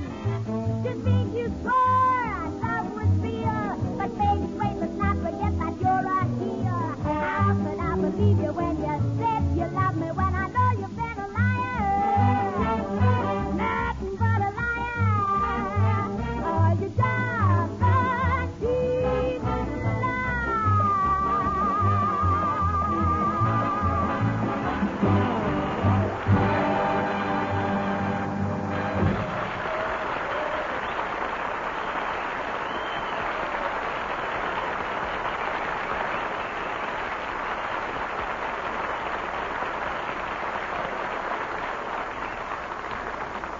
Isn't that wonderful? And Gary has to be in San Jose.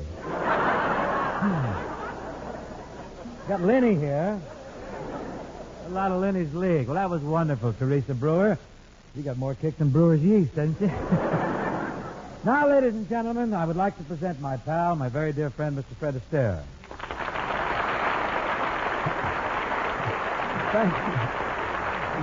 Thank you, Bing. Thank you. Bing, I don't like to start right off with a complaint, and I appreciate the warmth and friendliness of your introduction, but I do think in introducing me, you should have told the people what I do. After all, this isn't television. Fred, everybody knows what you do. You dance with Yolanda. Say, Fred? No? I've switched partners, Bing. I'm now dancing with Mrs. Arthur Murray. Oh, what a couple you must be. That's what I like about you folks in the dancing business, Fred. There's no jealousy. You're all well-behaved, and you all get along so well together. Well, we don't like to step on each other's toes. I see. But, Bing, enough of my problems. What about you? Yeah, what about me? Well, when I was your guest in January, all of the United States, Canada, Alaska, the Hawaiian Islands, and South America were paying tribute to you. It was your 20th anniversary in show business, and you had been acclaimed Mr. Music. Yeah, that's right. Well, what are you now? Nothing. Sic transit gloria, Fred. Fame is fleeting. Oh, anyway, being in January, you were the public's hero. There were parades, bands were playing, ticker tape was thrown from windows. Ah, yes. And people cheered. Your name was on everybody's lips. The whole country was in an uproar. Now, Fred, what are you getting at? Simply this, Crosby. That Mr. Music stuff took the edge off General MacArthur's reception.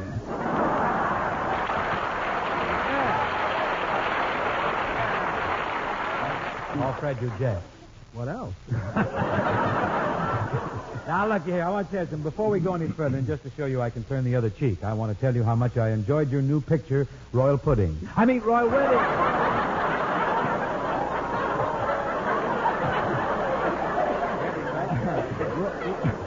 Royal...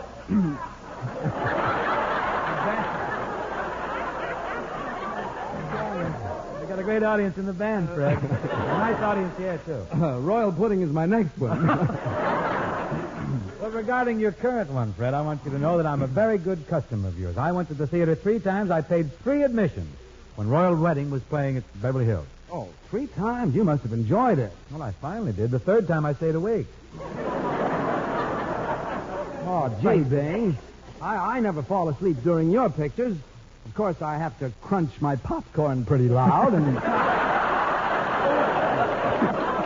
That's where I made my mistake, Fred. You know, when I slept through your picture, you know what happened? Instead of buying popcorn in the lobby, I went for a cup of Ovaltine. Woke up with a sweeper. Anyhow, Bing, I'm glad you finally saw my picture. I certainly did. Wonderful. Speaking of pictures, have you seen the Lemon Drop Kid? Oh, Bob Hope's picture. Oh, yes. I got a nice soft load seat for that one. Yes, you have, haven't you? Well, it's just this gimp, Fred. It isn't very form-fitting. It's the bad angle you're getting. I'm really not so adipose any longer. But regarding the Lemon Drop Kid, I'm glad to report that I napped through that one without the aid of Ovaltine. I needed nothing. I didn't. Oh, I didn't. And I don't like to be catty, Bing, but I'd like to say something about the Lemon Drop Kid. Well, speak freely. Speak out. Well, Hope plays the part of a racetrack tout, Bing, and he gives people phony tips on horses, and he chisels money from a pretty blonde. That's the story of his life. Oh, well, if it's true, I guess it's all right. Certainly. Say, speaking of racehorses, Fred, how are your horses doing? My horses always do all right. Inferring that mine don't, I presume? Well, that's the story of your life.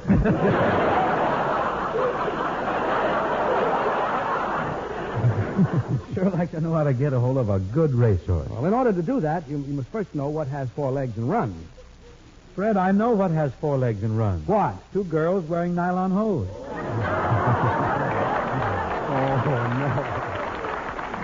no. But Fred, we shouldn't bicker. No kidding. I invited you down here for a definite reason. You know what I want to do? This has long been a heartfelt desire of mine. I'd like to do a vaudeville act with you. I want you to be my partner. Well, what do you need with me? You've got Gary. No, he's all right, but I want this to be a flashy dance act. Well, then why do I need you? Well, Fred, we're going to do some songs and some jokes, too. Where are we going to get jokes? Well, we got that one we just pulled, that smasher about the 4 legs and the nylon hose. That one, yeah. That's a 5-minute laugh in some sections, you know? Just so you say it. I'm not going. I wish I hadn't. Now, tell you what. We'll throw our act together. We'll get something whipped up, and we'll break it in at the Palladium in London. Well, let's play safe and try the act out in Oxnard. Oh, no. All right, folks, you hear the bus is in, huh? No, Fred, we don't want to stop for any small time. The big thing now for everybody is to play Europe. We've got to book the Palladium. Well, if we're going to do a vaudeville act, you've got to get some billing. Yeah, how do we bill this act? It should be simple. Something like Bing Crosby and Associates. That'll be all right, only my name doesn't happen to be Associate. I've got here. How about Bing and Fred, what more can be said? You keep putting your name first. Alphabetical. You know. Of course, if you got a better idea, I'd be receptive. I'd listen. Well, how's this for billing? Fred and Bing, better than the Thing. A little modest, don't you think? A little too reticent. How about Crosby and Astaire? Such talent is rare. Rare? Sure, rare. Well, let's face it, Bing. We've been kicking around long enough to be well done. Well, let's make it medium rare, then.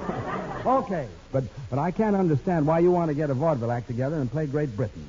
Fred, don't you see? This is our golden opportunity. If we're a hit over there, we'll make a triumphal return to New York City. What happens then? Well, in New York, you know what happens? We reach the very epitome, the very top in show business. We do? Yes, we do a guest shot on Bob Hope's television show.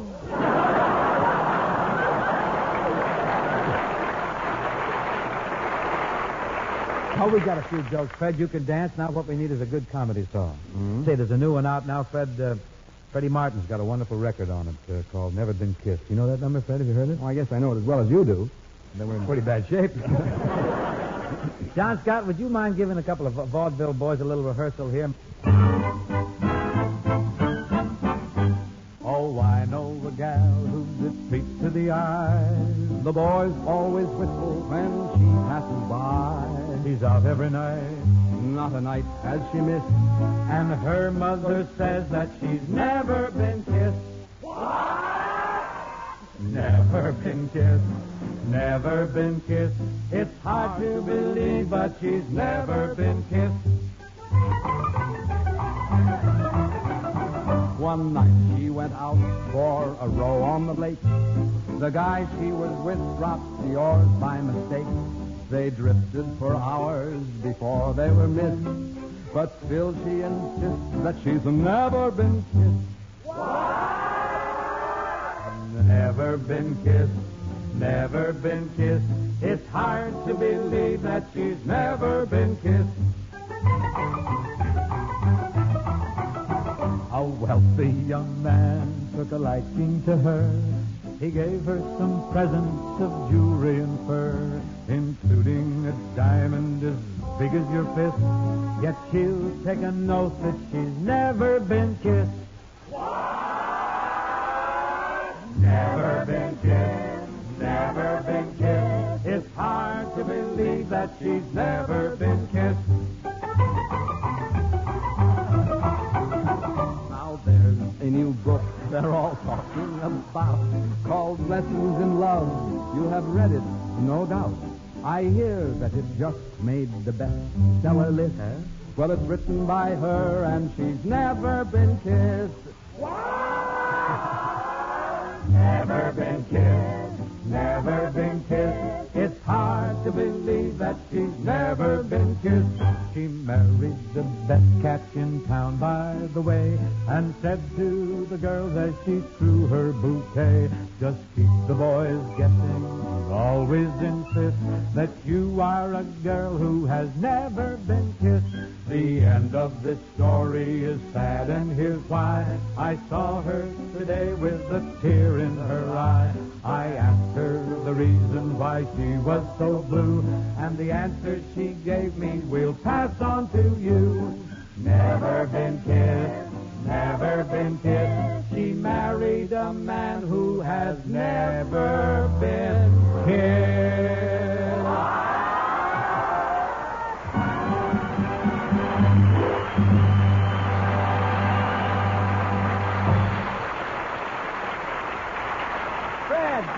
Thank you. You were very effective, very effective. Say, Bing, that new book we've been telling the folks about, Tobacco Land USA, is the greatest thing I've seen. Oh, it's a great book, all right, Ken. That's why every smoker ought to read it. Looking over my copy again last night, I noticed that right about now, throughout the South, they're setting out tobacco seedlings for this year's crop. Friends, you know, you too can be an expert on tobacco. Just by sending for your copy. You drop a penny postcard to Chesterfield, Box 21, New York 8, New York. That's Chesterfield, Box 21, New York 8, New York. And when you read Tobacco Land USA, the 14th edition, you'll understand why Chesterfield is the best cigarette for you to smoke. Remember those world-famous Chesterfield ABCs whenever you buy cigarettes. They mean more today than ever before. A, always milder. B, better tasting. And C, cooler smoking. And only Chesterfield gives you this big plus, the biggest plus in smoking. They leave no unpleasant aftertaste. So remember to ABC, folks. Always buy Chesterfield. The only cigarette that gives you mildness plus no unpleasant aftertaste. Buy Chesterfield, Chesterfield, the one that proves its case. Yes, Chesterfields are milder, plus no aftertaste. So open a pack and give 'em a sniff. Then you smoke 'em.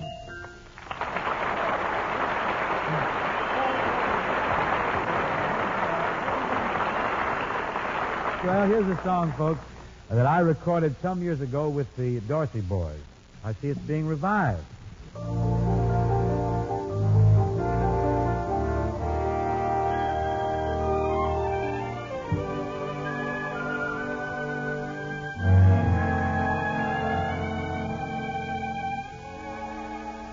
If I told a lie, if I made you cry,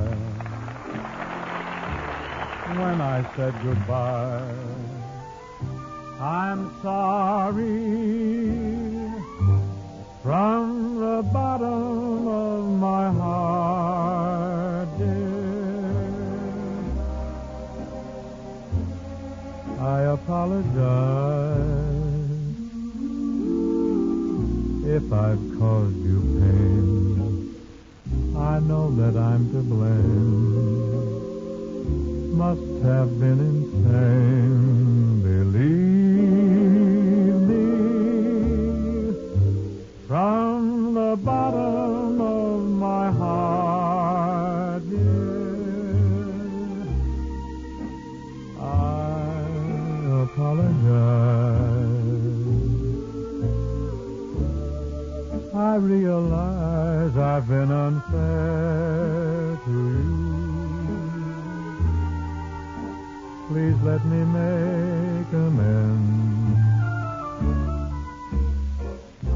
Don't say that you forgot the love we knew.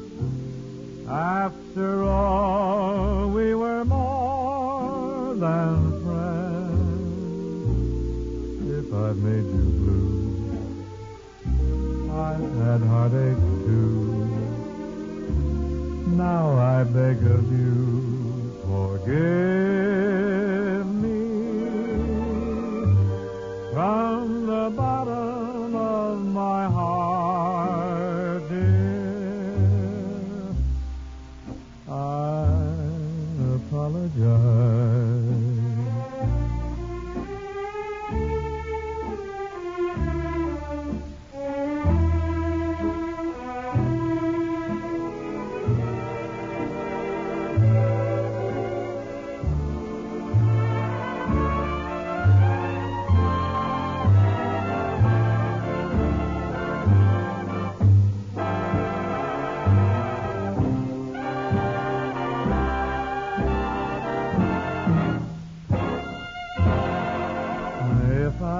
Made you blue, I've had heartache too. Now I beg of you, forgive me. From the bottom of my heart, dear, I apologize.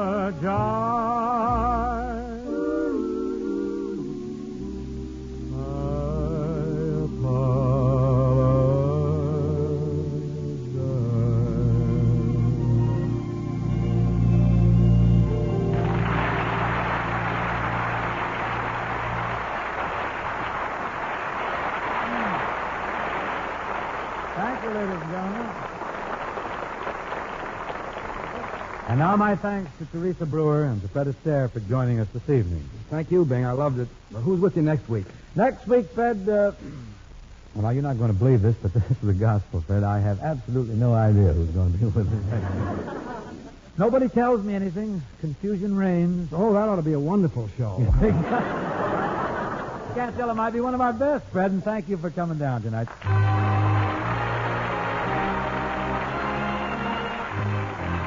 Folks, this Sunday is Mother's Day.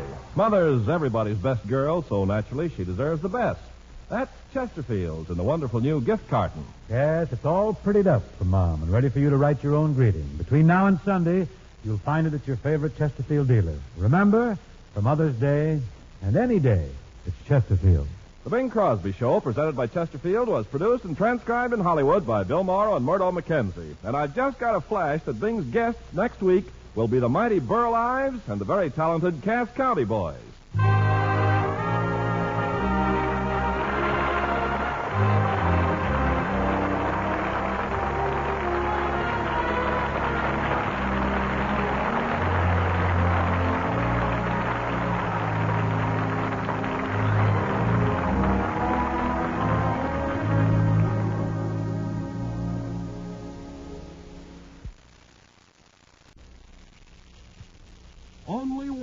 Only one cigarette, Chesterfield, gives you mildness plus no unpleasant aftertaste.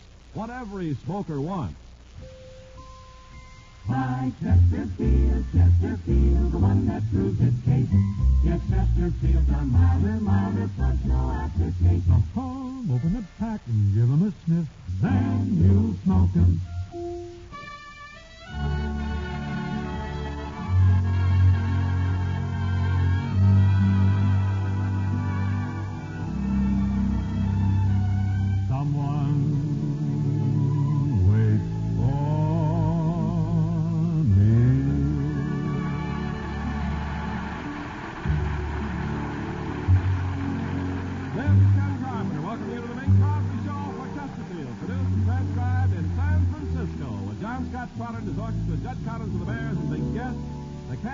Boys and Burl Ives.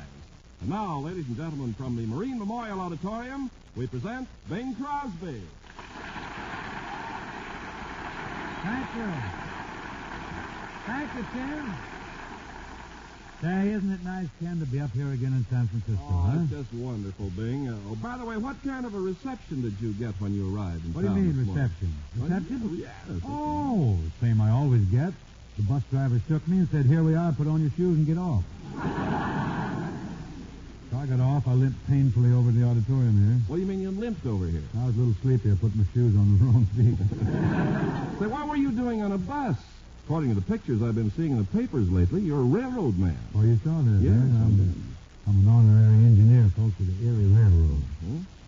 Those pictures, I look like a real hoghead, don't I? Well, yes, but I'd be the last to mention it. Hoghead, Ken, in railroad parlance, is engineer, means engineer. Oh, is it? Yeah, well, hoghead takes the mallet over the grave. Oh, I see. Yeah. Well, whatever it is, you look very authentic in that engineer's cap with that bandana around your neck and I'm a trooper, you know. Hamilton watch Yes. dangling from your pocket. Do I look like I know what time it is? Huh? You do at that. Yeah. But what's the idea of the Erie Railroad making you an honorary engineer? Well, Ken, this is the 100th anniversary of the railroad, and this week they reenacted the original run, which was made in 1851. Oh, I see.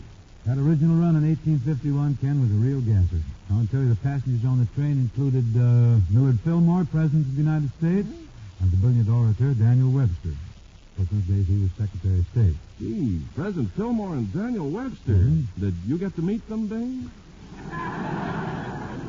It's silly, Ken. I didn't even make the trip. Well, why not? I was playing one-nighters with Whiteman. Bing, I still Just can't... as rough, too. I still can't understand why the Erie Railroad should make you an engineer. That's simple, Ken. When I was a young man, I was practically the Casey Jones of the Northwest. Oh? I worked on a little railroad up there that ran through the apple country. Interesting. It was called the Spokane, Yakima, Wenatchee, and Delicious Railroad. Now, look, I've heard of a streetcar named Desire, but I've never heard of a railroad named Delicious. Well, you just did, buddy. I was a big man on that railroad, Ken. I worked on a milk train. Oh, you the engineer on the milk train? Combination brakeman and milker. Oh. Combination brakeman and milker? Yeah, instead of carrying a lantern, I carried a bucket. Hey, from a milker on a little old milk train to honorary engineer on the Erie Railroad, that's really going places. Just my lucky week. Yes, it is. Ken, you think being an honorary engineer is something? Wait till you hear what else happened to me. You mean there's more? Darn tootin'. This happens to be Irish Linen Week. No. Yes, sir. The Irish linen people have made Bing, me... you don't mean... The Irish linen people have made me an honorary tea towel.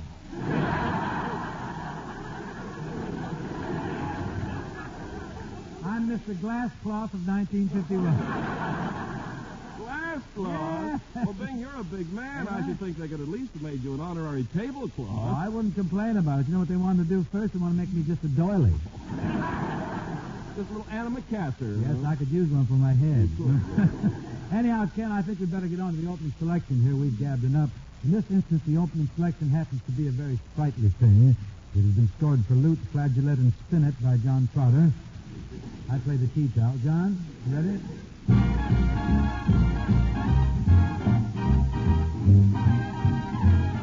I fell in love with you first time I looked into them, their eyes. You got a certain little cute way of flirting with them, their eyes. They make me feel so happy. They make me feel blue. No stalling, I'm falling, going in a big way. It's a sweet little news. My heart is jumps and you should start or something with them, their eyes. You better watch them if you're wise. You're killing these guys. They sparkle, they bubble. They're going to get you in a whole pack of trouble. You're overworking and there's danger lurking in them, their eyes. I fell in love with you first time I looked into them, their eyes. You've got a certain little cute way of flirting with them, their eyes. What love, they make me feel so happy. They make me blue. No falling, going in a great big way for you. My heart is jumping and your shoes started dancing with them their eyes. Oh, you better watch them if you're wise. Oh, they sparkle and they bubble. They're going to get you in a whole pack of trouble. You're overworking them, there's danger lurking in them. Them, their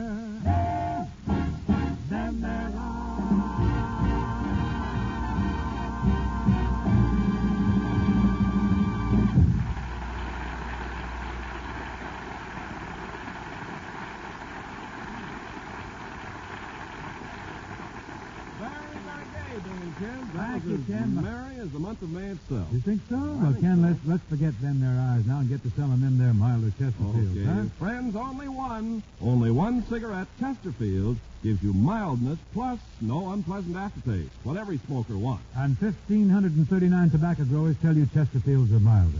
They say Chesterfield's right combination is the world's best tobaccos. Smells milder and smokes milder. And here's what modern science and research says. There's only one cigarette which leaves no unpleasant aftertaste. That cigarette is Chesterfield. Yes, only Chesterfield gives you mildness plus no unpleasant aftertaste. And that's more for your money than any other cigarette can give you. Prove it for yourself for the price of one pack. Yeah, that's all it comes down to, just the price of a pack of Chesterfield. To prove Chesterfield is the best cigarette for you. Now, folks, I'd like to present three handsome lads here from Texas. These boys are known as the Cass County boys. They're all dressed up in their western finery. Kind of cut me tonight, didn't you, Yeah, miss? no pictures. No pictures. Well, they're really loaded. These singing instrumentalists have just finished a big season at the Rogers Ranch Club in Palm Springs. But you folks probably know them best for their work with Gene Autry on the radio and on his record. And here they are, the Cass County boys.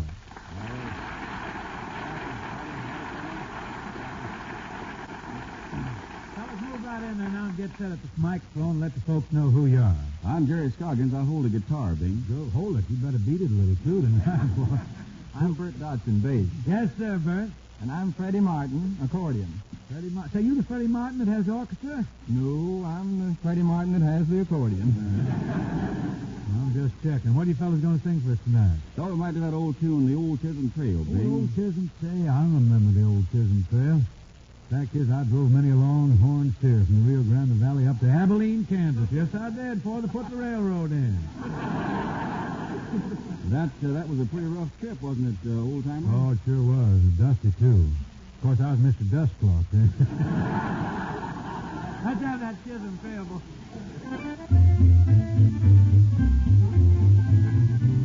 Well, come along, boys, and listen to my tale. And then you on the troubles on the old Chisholm Trail. Come a tie, yippee-yippee-yay, come a tie, yippee-yippee-yay. I started up the trail October 23rd. Started up the trail with a do you heard. Come a tie, yippee-yippee-yay, come a tie, yippee-yippee-yay. Woke up one morning on the old Chisholm Trail. With ropes in my hand and a cow by the tail. Come a tie, yippee-yippee-yay, come a tie, yippee-yippee-yay. Spraying the herd, the boss said kill it. Hit him on the rump with the handle of a skillet. Come a tie, yippee-yippee-yay, come a tie, yippee-yippee-yay. Cloudy in the west, looking like rain. I darn those slickers in the wagon again. Come a tie, yippee-yippee-yay, come a tie, yippee-yippee-yay.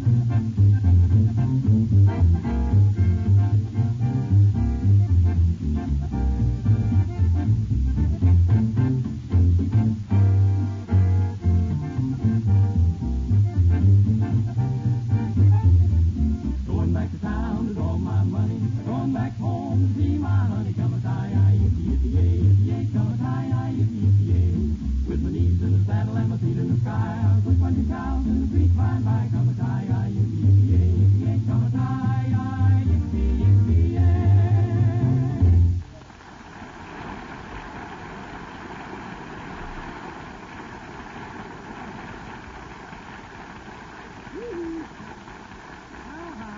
Very good, boys. Oh, Cass County should be proud of you fellas. You really can sing them songs. While you're singing, I was just see old Johnny Wayne. I could just see him riding up the Chisholm Trail, thinking how nice it was to be out there in the wide open spaces and number one at the box office.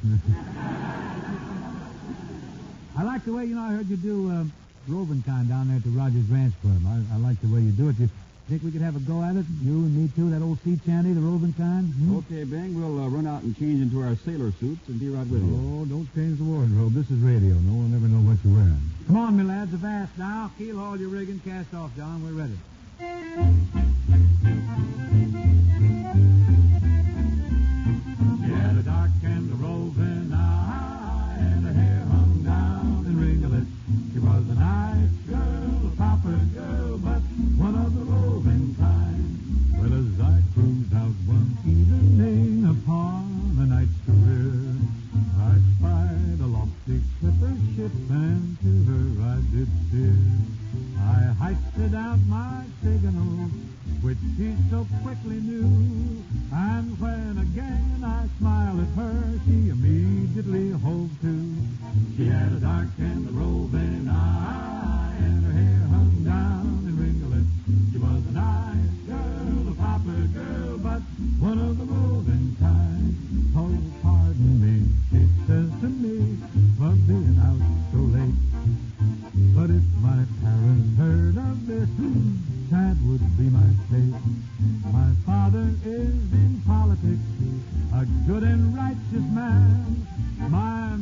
pens, our humble home, I help her all I can.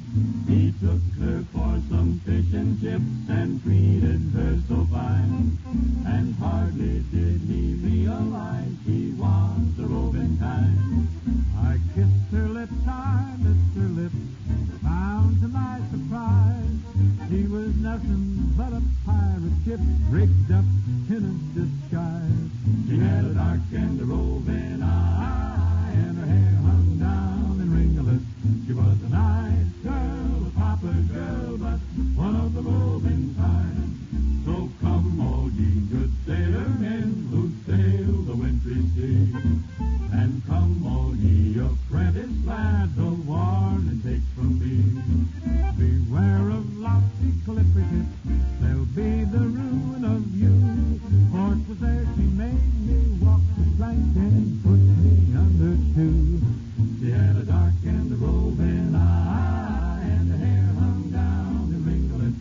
She was a nice girl, a proper girl, but one of the roving kind. Ever loving roving kind. One of the roving kind. Leg it, boys. This is your patrol. Come on.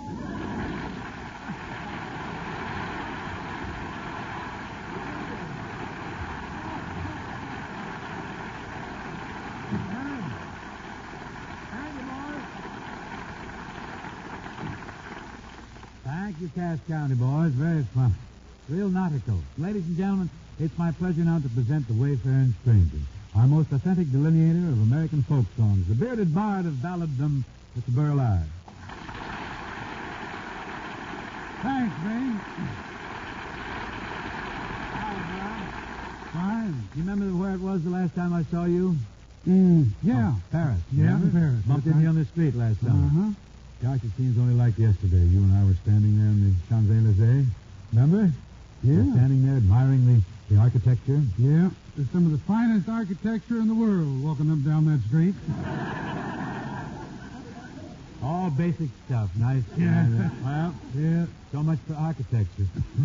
Say, Bing, did you ever learn to speak French while you're over there? Oh, a little. I parlay the patois some, Burl, but actually you don't have to speak French in Paris. The French are so understanding, so helpful. You sit down at a sidewalk cafe, and if you look hungry, the waiter brings you food. If you look thirsty, he brings you something to drink. And if you look at the girl at the next table, he introduces you.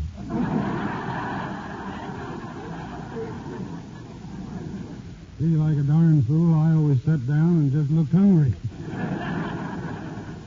Well, you go back again. I hope so. You got a song for us, Burl? Yeah, I have, Bing. Do you think the folks would like to hear On Top of Old Smoky? Well, I know I would. And it's certainly a big song. Just take the best shot, Burl.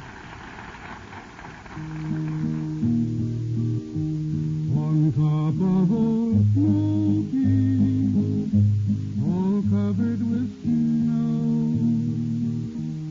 I lost my true lover from a courting too slow. On top of Old Smoky, I went there to weep. A false-hearted lover is worse than a thief.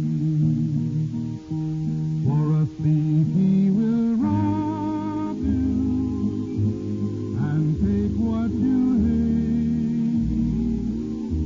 But a false-hearted lover will send you to your grave. She'll hug you and kiss you and tell you more lies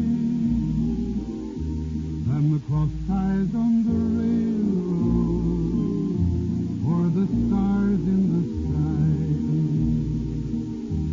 On top of Old Smoky, all covered with snow, I lost my true lover from a courting too slow.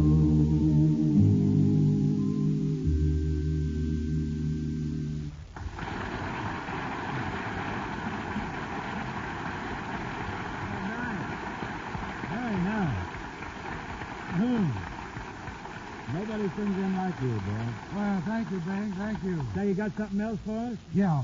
How about you and me singing The Little White Duck, Bing? The song you made the recording of. Yeah, I heard it. Very that's good. right. Sure. I'll tell you what. I'll start it, All Bing, right. and I'll be the little white duck, and you be the little green frog. What do you say? Nice casting. I jump at the chest. Start it off, Burl. What do you mean, little white?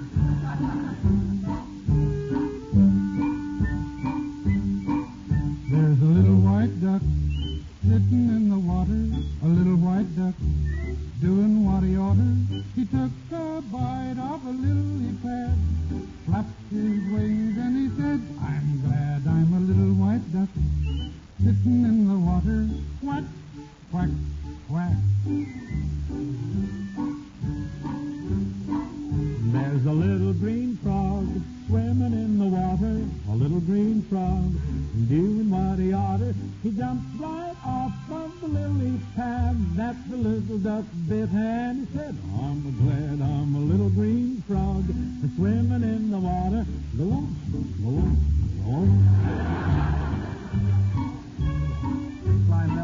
There's a little black bug floating on the water, a little black bug a-doing what he oughter. He tickled a frog on the lily pad that the little duck bit, and he said, I'm glad I'm a little black bug a-floating on the water. Chirp, chirp.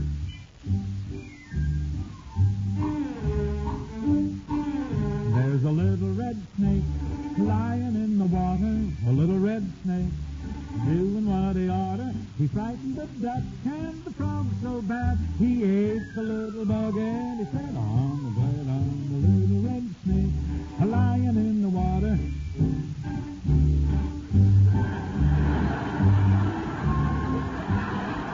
Now there's nobody left sitting in the water, and nobody left doing what he oughter. There's nothing left but the lily pad.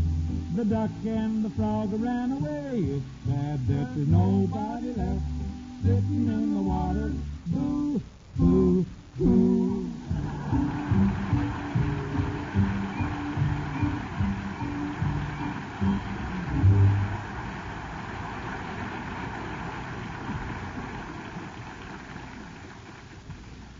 You think I was too precious in that hour? But thank you, Burl. That was wonderful. I get a big kick out of working with you. And that ends our sad tale, folks. But if the Cass County boys and the Rhythmaires will gather around, I'd like to have a go here at an old song that has enjoyed a healthy revival recently. It's called Across the Wide Missouri. While we were at rehearsal, Brother Ives told me an interesting fact about this song. He said it was originally a sea chanty. Well, I guess the covered wagon boys coming across country in 49, they worked out a lyric to suit the environment they were in. Anyhow, here's the way it goes now.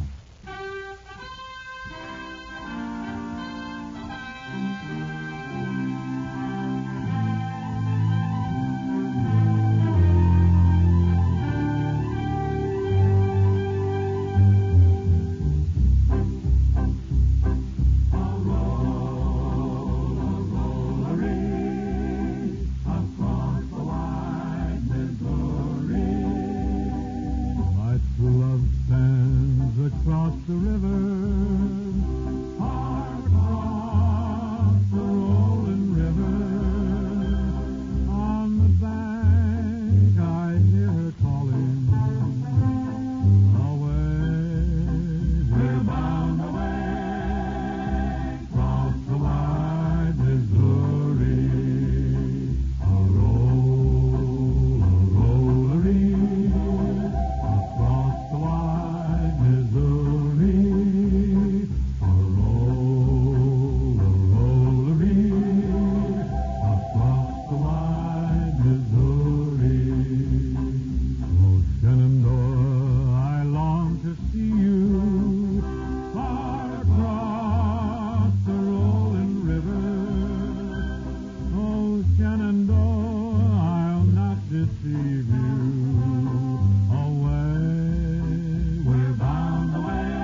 I'd like to do a little ballad entitled Only One Cigarette, Chesterfield, gives you mildness plus no unpleasant aftertaste.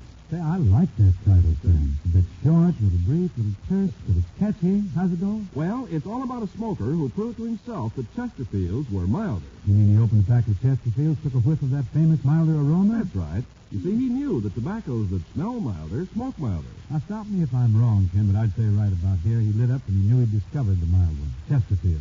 The only cigarette that gives the smoker mildness plus no unpleasant aftertaste. Oh, you must have heard it before, Bing. Well, it does sound familiar, Ken, but now come on, get to the moral. Well, it's simply this, folks. Remember Chesterfield's ABCs, the most famous ABCs in the world. They mean more today than ever before. They mean Chesterfields are A, always milder, B, better tasting, and C, cooler smoking. And only Chesterfield gives you this big plus, the biggest plus in smoking. They leave no unpleasant aftertaste. So remember to always buy Chesterfield, Chesterfield, the one that proves its case. Yes, Chesterfields are milder, plus no aftertaste. So ho, open the pack and give 'em a sniff. Then you'll smoke 'em.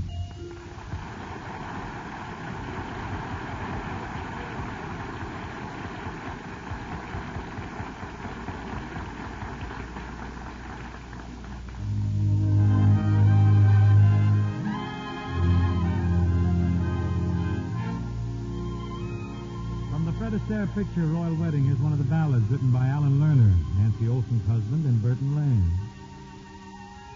Too late now to forget your smile, the way we cling when we've danced a while. Too late now to forget and go on to someone new.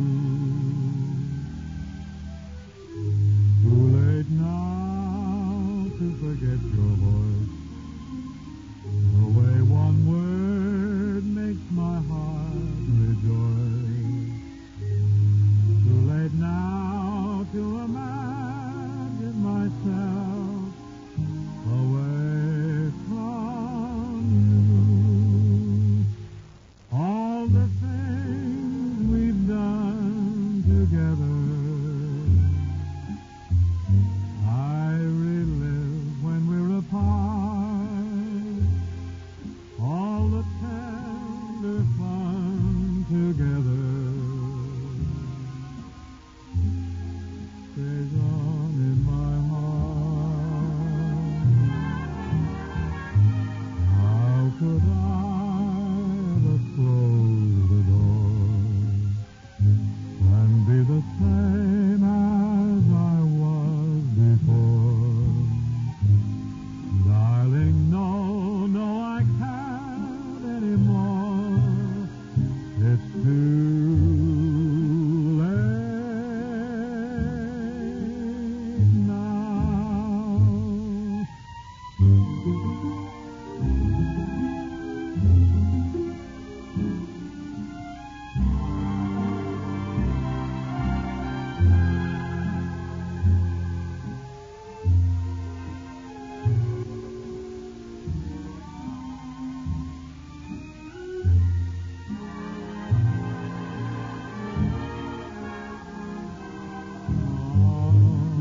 How could I ever close the door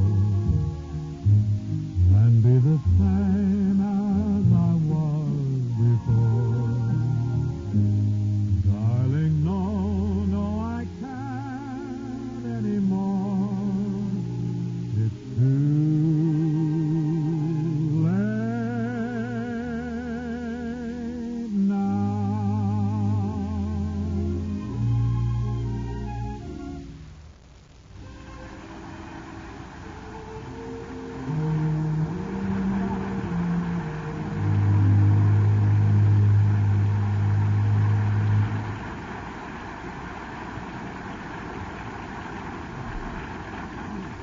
Now, my thanks to Burl, Ives, and to the Cass County boys for joining us in San Francisco this evening. Who's going to be with you next week, Bing? Oh, next week, Burl, our guest will be Miss Teresa Brewer. She's a very cute little girl, has a lively way with the song. We also got Louis Armstrong and Jack Teagarden Very, very substantial cast, I think. That'll be jolly. How about going out and getting a little something to eat, Burl? I know a very good French restaurant up the street here. The Paris Louvre. Oh, a French restaurant? Yes. Now, remember, if you look hungry, they'll bring you food. And if you look thirsty, they'll bring you a drink. Well, what happens if I look at the girl at the next table, Bing? Nothing. It's the boss's wife. I'll see you next week for Chesterfield, folks. The best cigarette for you to smoke.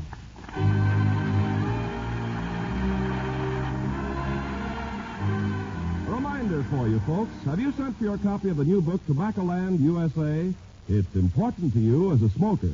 To get your copy, just put your name and address on a penny postcard and mail it to Chesterfield, Box 21, New York 8, New York. That's Chesterfield, Box 21, New York 8, New York, for your copy of Tobaccoland USA. The Bing Crosby Show, presented by Chesterfield, was produced and transcribed in San Francisco by Bill Morrow and Myrtle McKenzie. Tune in next week and hear Bing and his guests, Louis Armstrong, Jack T. Garland, and Miss Teresa Brewer.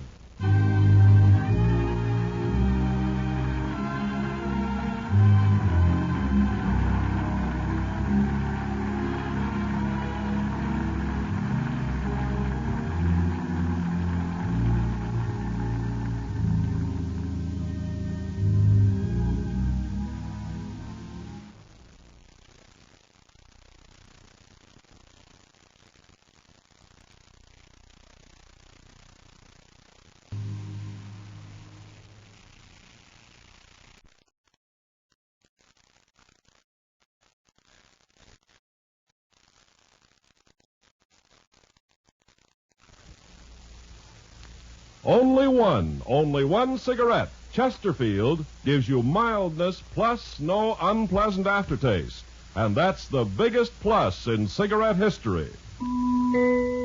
By Chesterfield, Chesterfield, the one that proves its case. Yes, Chesterfields are milder, plus no aftertaste. So ho, open a pack and give 'em a sniff. Then you smoke 'em.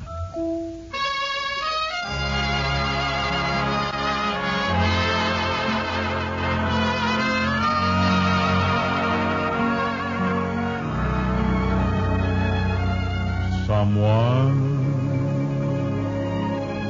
waits for me.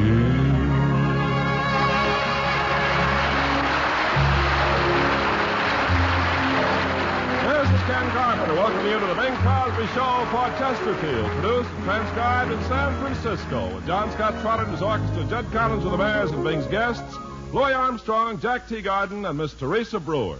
And now, ladies and gentlemen, I'd like to announce that this is National Pickle Week. Well, isn't every week? No comments, please. I just wanted Folks, to commemorate National Pickle Week and to honor this momentous occasion, we now bring you our crooning cucumber, Brian Crosby. Brian, what's that?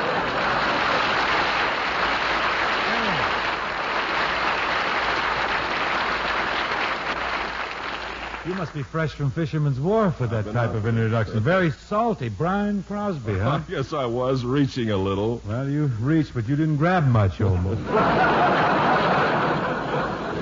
Say, there's sure a lot of different varieties of pickles, aren't there? Oh, there certainly are. The dill pickles, sour pickles, sweet pickles, bread and butter pickles. And then there's the state of the nation, of course.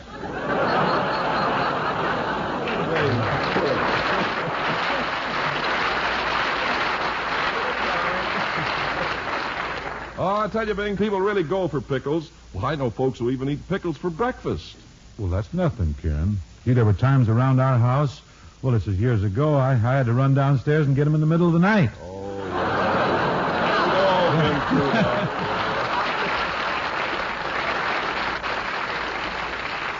Say, they're aware out there tonight. Well, listen, Ken, I've prepared a great old tune here. It's about Louis Armstrong's hometown. It's a song called Way Down Yonder in New Orleans. Oh, that's me. That's for me. Mr. John Scott Trotter conducts this number with a pickle in one hand and a crab leg in the other. So, John, just so it won't be a total loss, give us the downbeat with the pickle, not with the crab leg.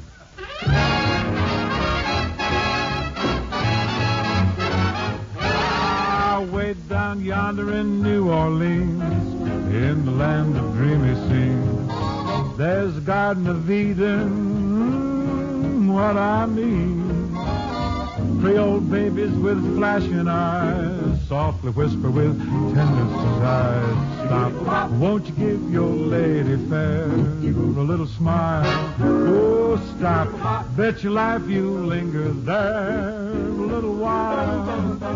There is heaven right here on earth with those beautiful queens down yonder in New Orleans. Orange blossoms, sweet aroma, and the strains of La Paloma seem to put you into a coma while the dancers sway.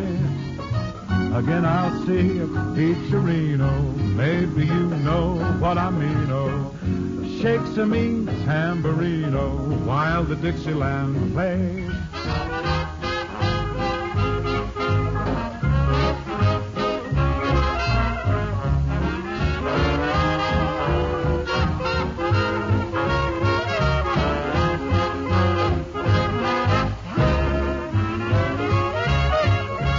Hey now, won't you give your lady fair a little smile?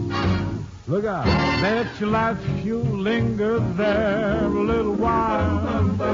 There is heaven right here on earth with those beautiful queens way down yonder in old New Orleans.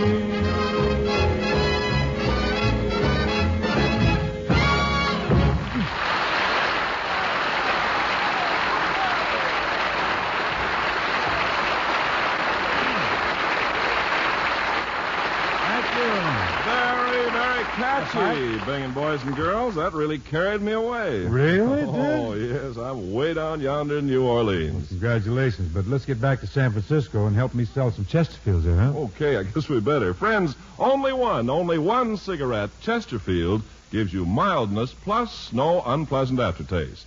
And that's the biggest plus in smoking. Now, 1,539 tobacco growers say Chesterfields are milder, and they show you how to prove it. They say Chesterfield's right combination of the world's best tobaccos smells milder and smokes milder. And here's what modern science and research says. There's only one cigarette which leaves no unpleasant aftertaste. That cigarette is Chesterfield. Now, every smoker wants a milder cigarette. And every smoker after smoking wants no unpleasant aftertaste. Only Chesterfield gives you both. And that's more for your money than any other cigarette can give you. Prove it yourself for the price of one pack. Yeah, that's all it comes down to, just the price of a pack of Chesterfield. To prove Chesterfield is the best cigarette for you. The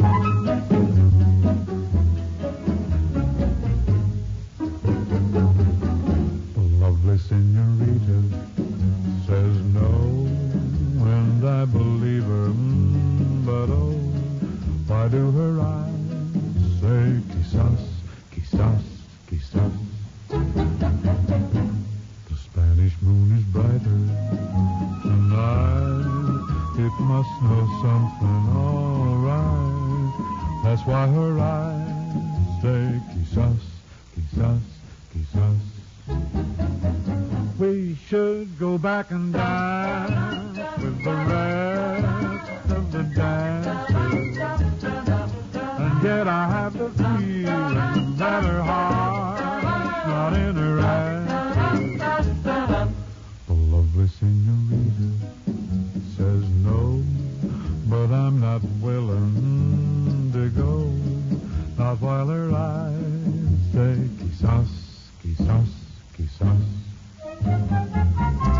Siempre que te pregunto que cuándo, cómo y dónde, yo siempre me respondes quizás, quizás, quizás.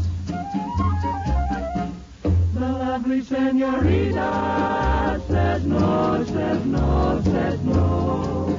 But why do her eyes say maybe, maybe so?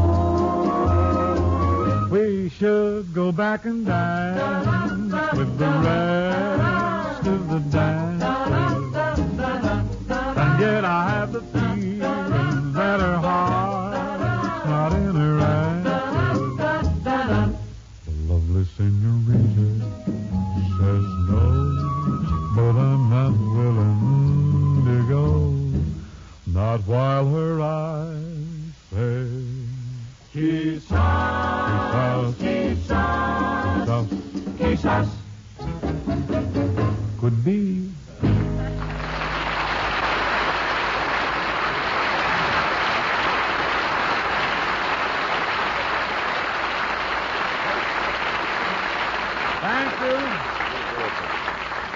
you. Gracias. Ladies and gentlemen, a couple of weeks ago, we had a young singer on the show, a gal whose piquant personality and lively style just captivated all hands.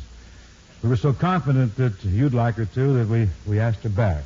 I refer to Miss Teresa Brewer.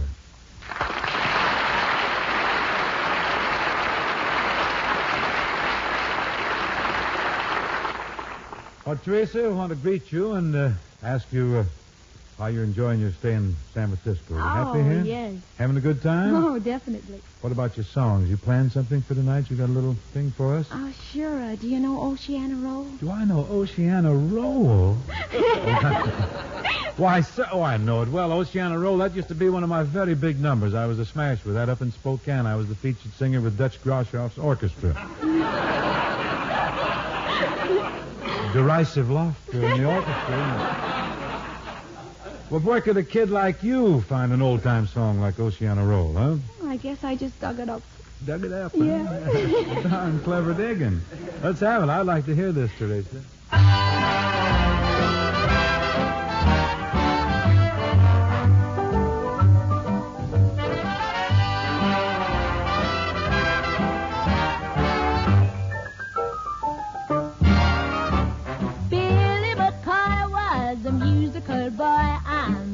Alabama, he was there at that piano like a fish down in the sea. When he rattled off some harmony, every night out on the ocean, he would get that ragged notion, got the syncopating notion long and lean. And the one could sleep away out there on the deep when Billy cut loose out at sea.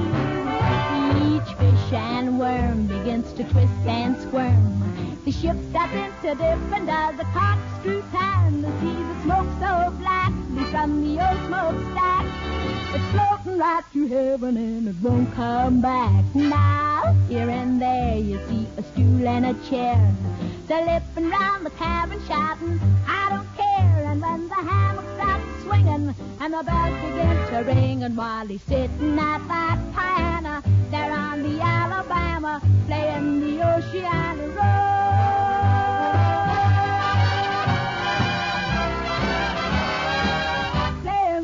Oceana Roll.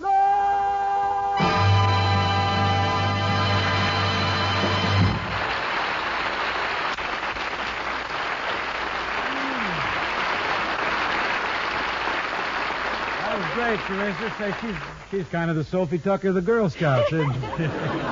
Teenage merman we got here. Big voice for such a... You're a smash, Teresa. Really fine. Thanks, Bill. Say, you know, I got a phonograph record out now called...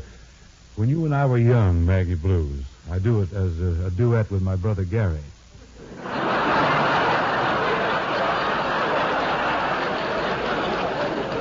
wait a minute. I thought Gary was your son.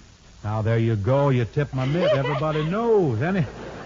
Would you like to sing a duet on that little thing? Oh, wonderful. Is Gary here? Nope, just me.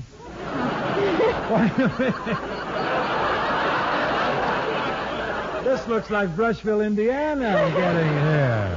Well, let's try it anyway, shall we, Teresa? Okay. You take Gary's part, and I'll take mine. Nobody else ever does. I've been requested to sing an old-time song. If I can sing one, you can. Yes, but I speak from experience.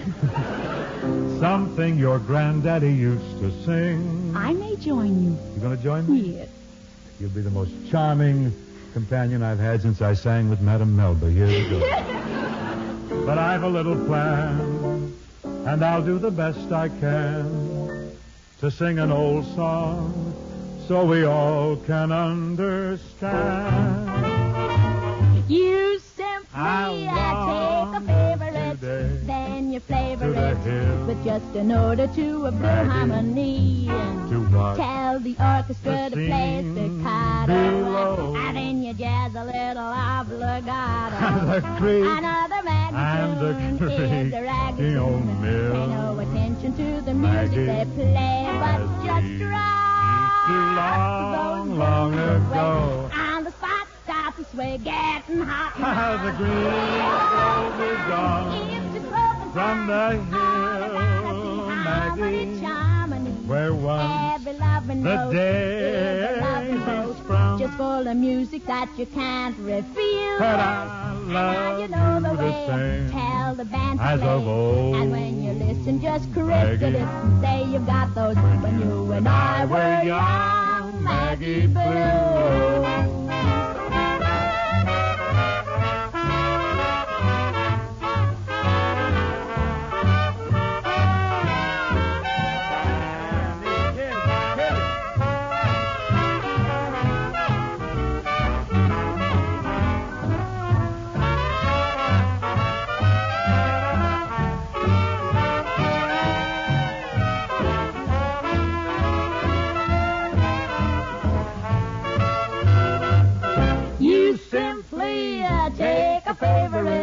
Then you flavor it with just an note or two of blue harmony.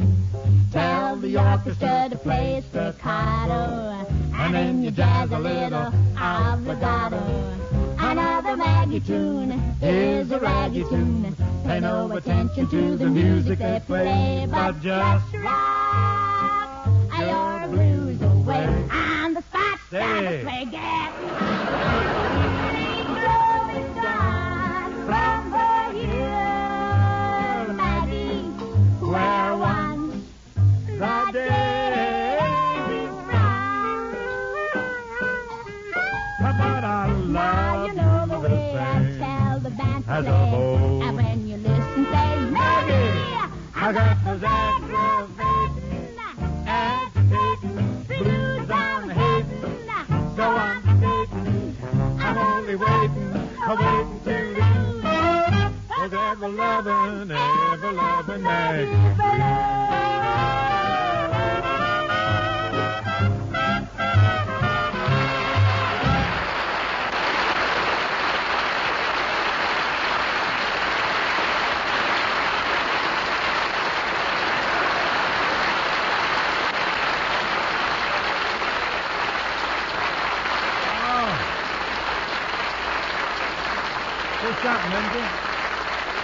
Thank you, Teresa. Gary will be livid when he hears that. Now, if I may be excused a minute, I'd like to welcome back two old pals of mine, the mighty Satchmo and the Big T from Texas, two of the world's top musical men, Louis Armstrong and Jack Teagarden.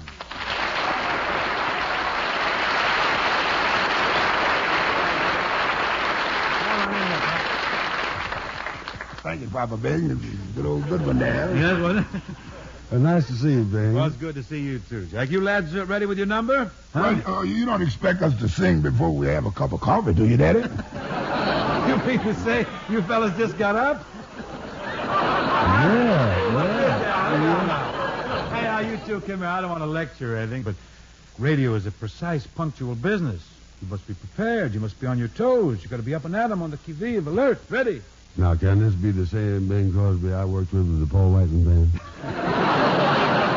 I'm a big square now, Jack. Turn. Gone. Lost me. Don't worry, Papa Bing. Jackson and I will dig up something there. Well, you two must know some song. You ought to know some tune you can do in your sleep, even. Well, how about us doing A Song Is Born? That ought to get it, Daddy. Lay it on me, Daddy.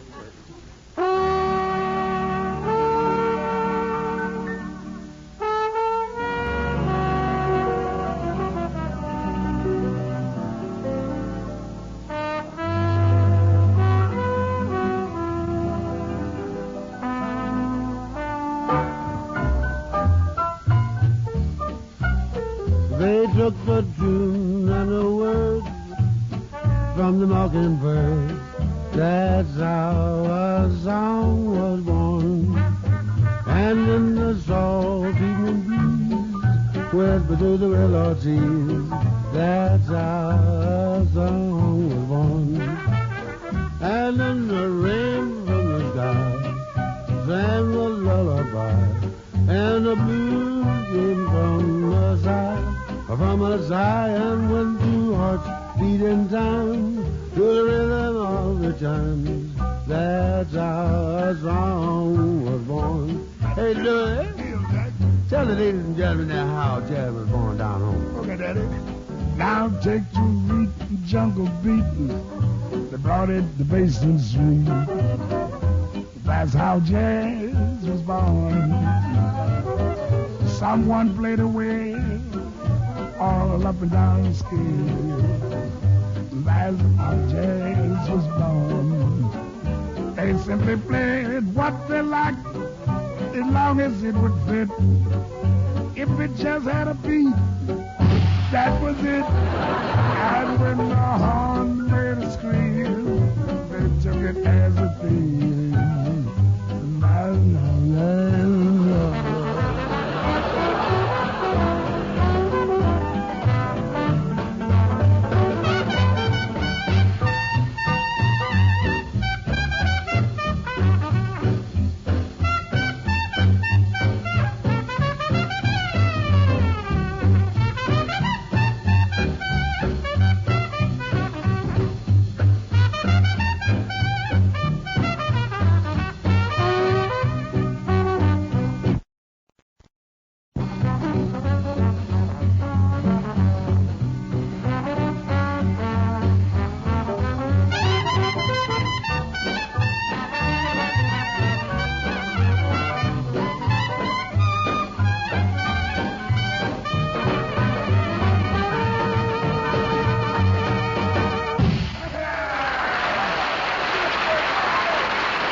It was certainly wonderful, boys. It was really fine. It was great.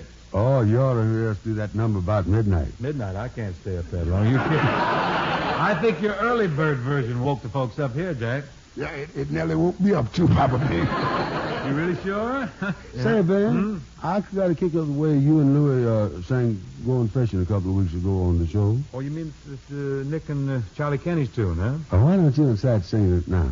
Oh, no, Jack. I think if Louie and I do a song, we ought to do something with some real drive to it. I think we should do Road to Mandalay, or Do You Ken John Peel, or I Love Life, or Stout-Hearted Men, or something, huh? Yeah, but I think we better just go fishing, Daddy. I think we'll make that. Okay, I'll tell you what, Jack. You give us a nice trombone into Gone Fishing, then you can settle down to a nice little nap, huh? Okay. If I'm asleep when you finish, just put my check in my horn. Yeah.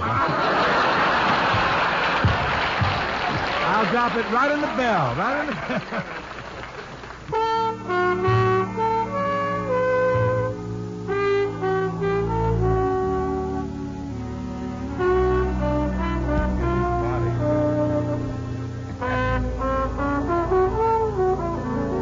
You've gone fishing. Now, how do you know?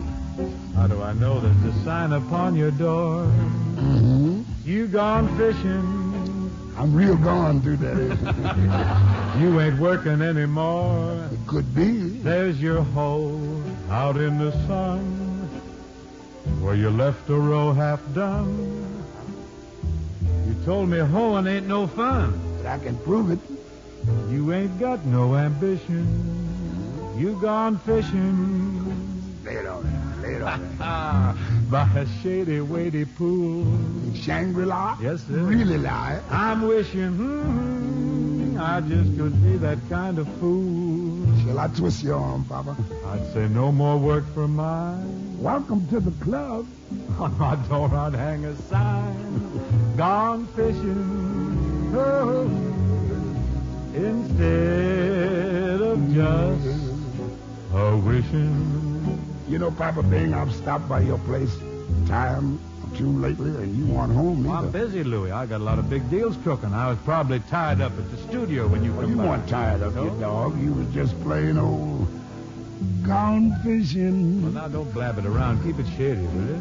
There's a sign upon the door.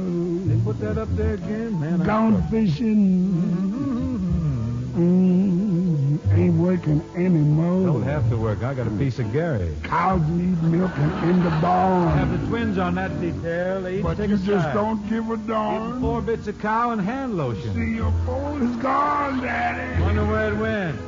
You ain't got no ambition. You're convincing me. Gone fishing. Got your house out by your side. Gone fishing. Swing it, Daddy. He's the biting and he's high. Now folks won't find us because Mr. Satch and Mr. Broad We gone fishing. Instead of just a wishing.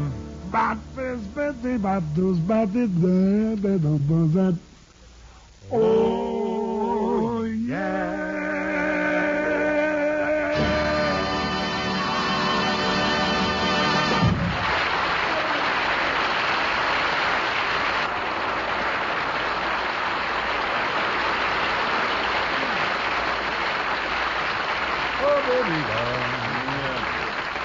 Say, Bing, You think I Zazu Zaz as good as Tony Pastor? As good as Zazu Pitch, yes. Say, Bing, I don't know what's come over me for the past few days. Ken? Well, I've been feeling, kind of lightheaded and giddy. It must be spring fever. Oh, me and Louie, we got it all year long. So don't you worry about it. Well, it's becoming a real problem. You just take a good hooker of sulfur and molasses. That'll fix you up in no time. Right now, we ought to run through those Chesterfield ABCs for the folks, don't you think? I can't keep my mind on the job, Bing. And instead of saying that Chesterfields are A, always milder, B, better tasting, and C, cooler smoking, I come out with things like Chesterfields are milder and better tasting than ambrosia, cooler than the morning dew. Let's hear you do something with the right combination of the world's best tobaccos. Can you whip up? Yeah. Well, you better not. Just on second thought, I don't think it. Okay, I'll try to get hold of myself, Bing, and tell the folks how they can prove to themselves that Chesterfields are milder. Just open a pack and get a whiff of that mild Chesterfield aroma. That delicate, fragrant, delightful. Cut. What Ken means, folks, is tobaccos that smell milder, smoke milder. And when you light a Chesterfield, you'll know you've discovered the mild one. That's Chesterfield, the only cigarette that gives you mildness plus no unpleasant aftertaste. Now, that's the biggest plus in cigarette history. Just keep our ABCs in mind whenever you buy cigarettes, friends, and always Buy Chesterfield, Chesterfield, the one that proves its case. Yes, Chesterfields are milder, plus no aftertaste. So ho, open a pack and give 'em a sniff. Then you'll smoke 'em.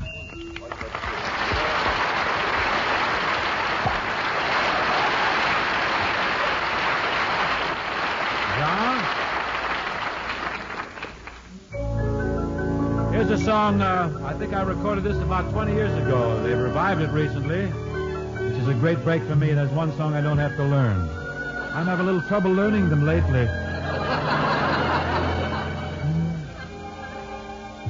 If I told a lie, and if I made you cry, when I said goodbye, I'm sorry. From the bottom of my heart, dear, I apologize if I caused you pain. I know I'm to blame. I must have been insane, believe me. From the bottom of my heart, dear, I apologize. I realize I've been unfair to you. Please let me make amends. Don't say that you forgot the love we knew. After all, we were more than friends. If I've made you blue, I've had heartaches too. Now I beg of you, forgive me. From the bottom of my heart, dear, I apologize.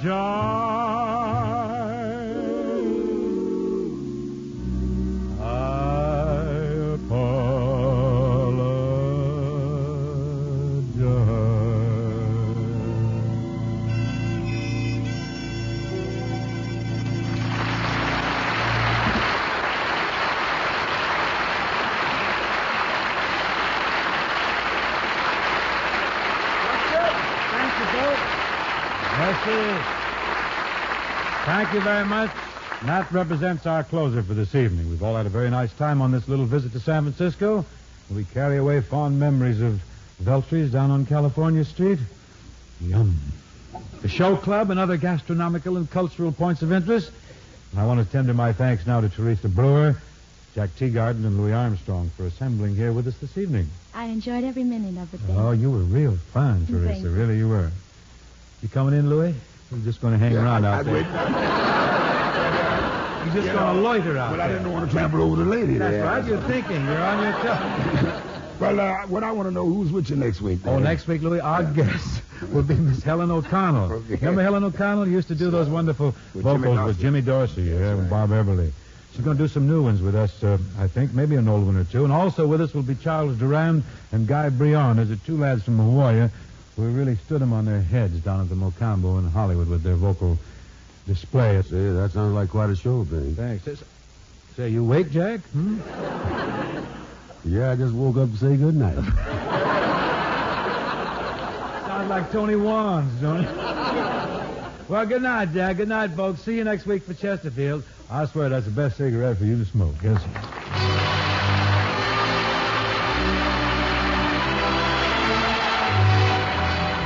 The story told in the 14th edition of Tobacco Land USA is so important that every smoker in the country should read it.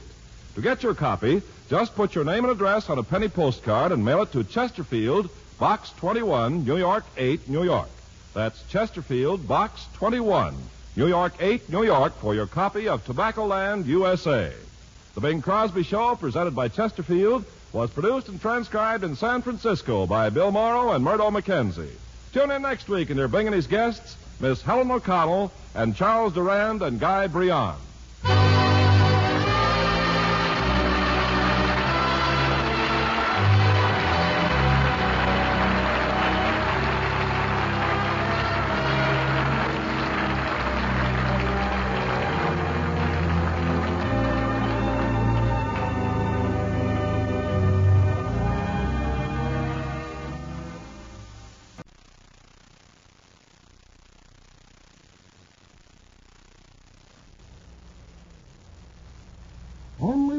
Only one cigarette. Chesterfield gives you mildness plus no unpleasant aftertaste. And that's the biggest plus in cigarette history. By Chesterfield, Chesterfield, the one that soothes taste. Yes, Chesterfields are milder, plus no aftertaste. So ho, open a patent, give 'em a sniff, then you smoke 'em.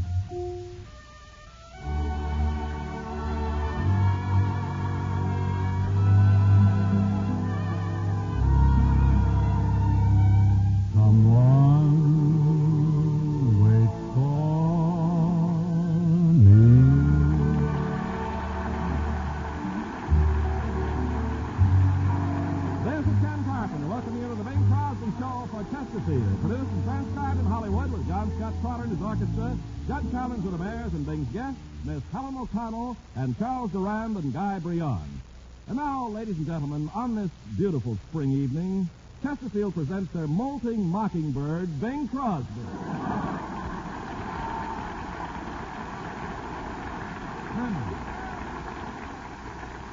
Oh, isn't that a nice thing to say on a beautiful spring evening? I'm so hurt, I may not sweat tonight. You go right. I'm sorry. Would you rather I called you a Baltimore Oriole? No, I'd rather you call me a Pittsburgh Pirate. Pennsylvanians in the place. Now, what kind of a bird is a Pittsburgh Pirate? What do they do? They catch flies. Great fly catcher. Oh, yes, I know the Pittsburgh Pirates. They build their nests in the cellars. Leave the room. Oh, fly from here. Not this year, old boy. This season we're nesting high up in a tree on a branch. Branch Ricketts. The dialogue's a little high, too. You're certainly full of optimism, aren't you, Big? You got to be, Ken. It's this wonderful spring weather that has me so pepped up. Gosh, I feel so good I could go on a picnic. Well, congratulations. Yes, sir. The first thing tomorrow morning, you know what I'm going to do? What? I'm going to whip up some potato salad, and I'm going to head for Griffith Park. Oh, Bing. Bing, What's the matter? Don't ever divulge the location of a picnic on the radio. Why not? Ants may be listening. Well, if they're faithful listeners, they can come to the picnic. Darn right. Well, I'm sure glad to see us full of pep, Bing. Ken, you know something? It What? was on just such a spring day as this, such a beautiful day, many years ago that I ran away and joined the circus. You really joined the circus when you were a kid, Bing? I want to tell you I had a sad experience in the circus. You did? What was that? I fell in love with Kinescopia, the tattooed lady. Kinescopia? Yep. Her pictures were blurry, but her figure was divine. This is fascinating. Tell me more. I used to sit by the hour, gazing moon-eyed at the scroll work on her shoulders. The flags of all nations emblazoned across her back. The serpent twining around her arms. Sacred cows on her calves. And the next line I refuse to say.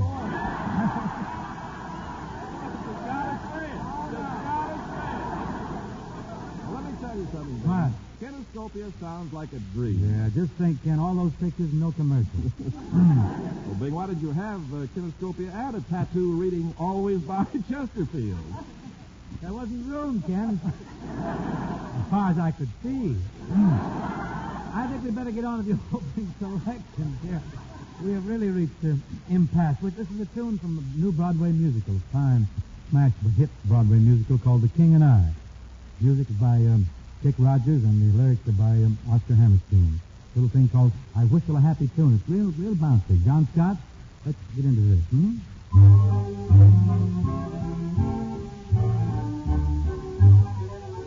Whenever I feel afraid, I hold my head erect, and I whistle a happy tune, so no one will suspect I'm afraid. While shivering in my shoes, I strike a careless pose, and I whistle a happy tune, and no one ever knows I'm afraid. The result of this deception is very strange to tell, for when I fool the people I fear, I fool myself as well. I whistle a happy tune, and every single time the happiness in that tune convinces me that I'm not afraid. Make believe you're brave, and the trick will take you far. You may be as brave as you make believe you are.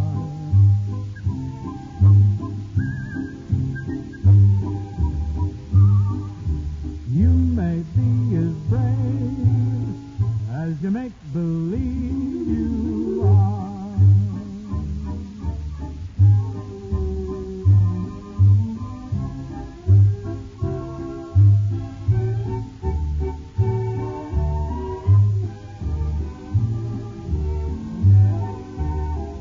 Whenever I feel afraid, I hold my head erect, and I whistle a happy tune, so no one will suspect I'm afraid.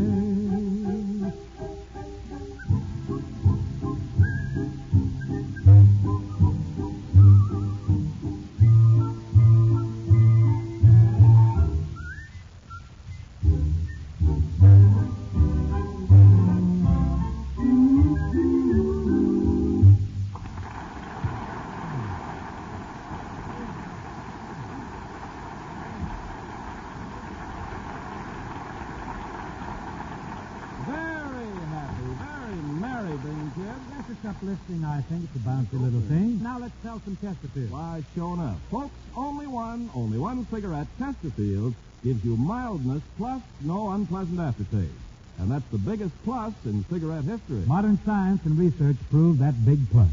They reported there's only one cigarette which leaves no unpleasant aftertaste, and that cigarette is Chesterfield. Yes, Chesterfield taste better while you smoke them, and they leave no unpleasant aftertaste after you smoke them. And 1,539 tobacco growers tell you Chesterfields are mild. They say sniff an open pack of Chesterfield. That milder aroma is your proof that Chesterfield smoke milder. Yes, Chesterfield's ABCs mean more today than ever before. Always milder, better tasting, cooler smoking. Chesterfield give you all that pleasure, plus no unpleasant aftertaste. Prove it yourself for the price of one pack. Yes, just the price of a pack of Chesterfield to prove Chesterfield is the best cigarette for you. Thank you, Ken. And now, with a great deal of pleasure, I bring you our first guest of the evening, a young lady who is famous for her great delivery of songs with Jimmy Dorsey's orchestra a few years ago. I'm sure all of you who like American music and who buy records will recall those wonderful vocals that she sang on Green Eyes and Amapola, Tangerine, and the many other songs that Helen O'Connell and Bob Everly did with the Mighty Jim's band. Helen dropped out of show business for a little while, but recently she's been making some personal appearances, and she's also come up with some very fine recordings on the Capitol label. Ladies and gentlemen, Miss Helen O'Connell.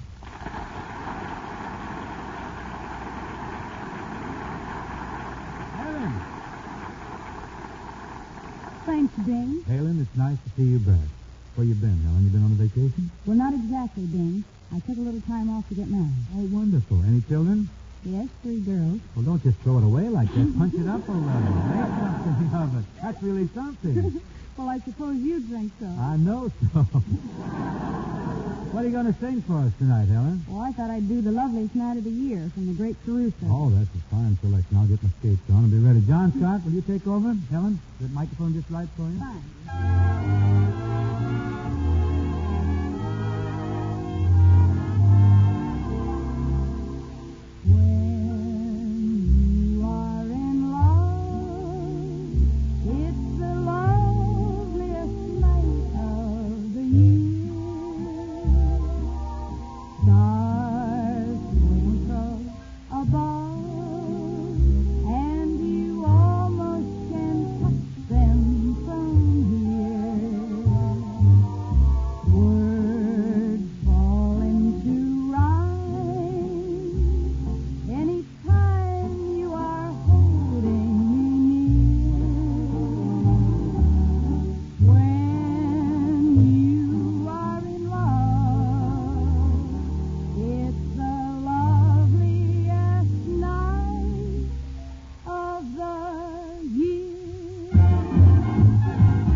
Really exciting. You know, I always used to envy Bob Everly getting to sing with you all the time, and I always wished I could do a number with you. Would you do one with me tonight?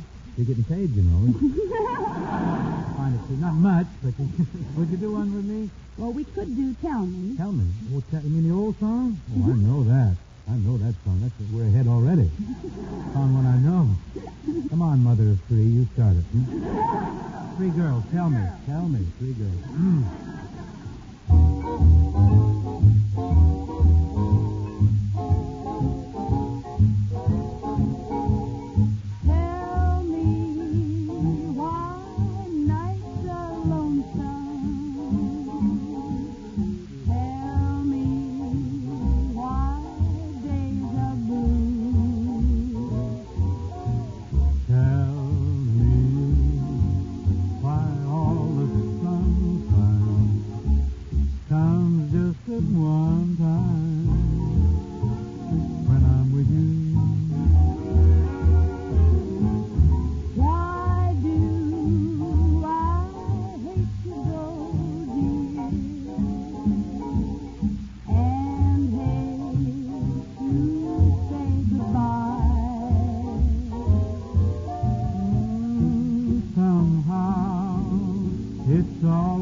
so, dear.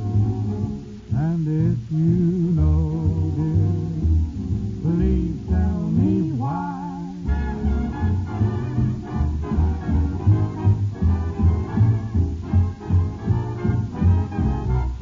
Tell me why nights are lonesome. Tell me why days are blue. Tell me why all the sunshine comes just at one time when I'm with you. Why do I hate to go, dear, and hate to say goodbye? Somehow it's always so, dear. And if you know, dear, please tell me why. Just like a schoolgirl seeking learning. For your answers I'm yearning. Won't you tell me why?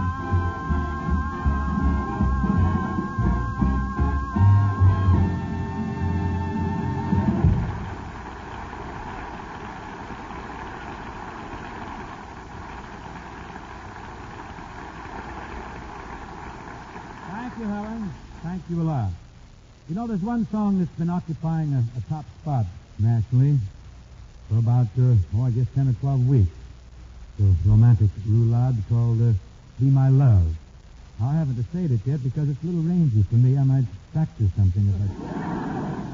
At my advanced age, I got to be very careful what kind of notes I reach for, but besides, I don't want to enter into any competition with Mario Lanza, but I got a couple of fellas here who I think can really sing the pants off this song. They can really turn it every way but loose. They're a current sensation here on the coast after their smashing debut at the Mocambo Cafe. Here then are Charles Durand and Guy Brion singing Be My Love.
Oh, that was splendid, boys. Thank you, Charles Durand and Guy Brion. That was really splendid. Thank you, Big. Thank you, Guy. What happened to Charlie? Charlie's on the Thank you, wire. Big. Thank you, Charlie. Now, listen, don't run away, you two fellas, because as soon as I get my strength back, I'd like to do a song with you. I'm having some Habacoles flown in. Don't laugh. I'll make it. Meanwhile, while I'm waiting, and just sort of to limber up, I'll latch into a light Latin thing titled Maria Bonita.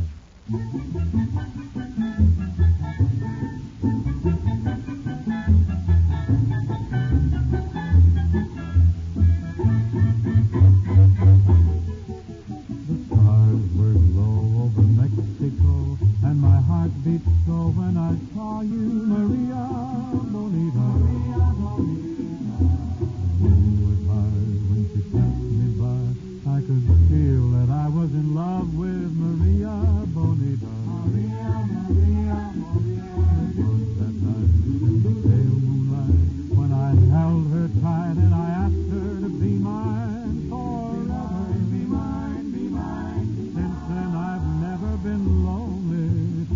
Her reply was that she was my one and only Maria Bonita.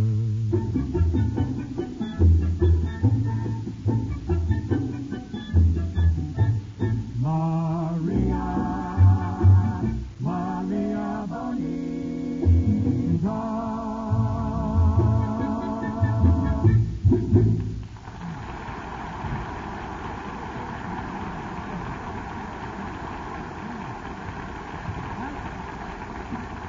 Formal here this evening, bowing.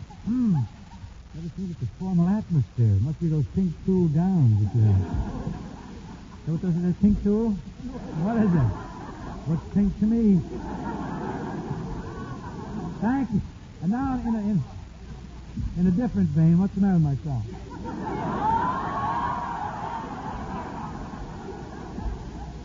Don't have to match. They fit. They're worn. And now Mr. Durand and Mr. Brion return to join me in the old sea shanty, Shenandoah, which is now popularly entitled Across the Wide Missouri. John?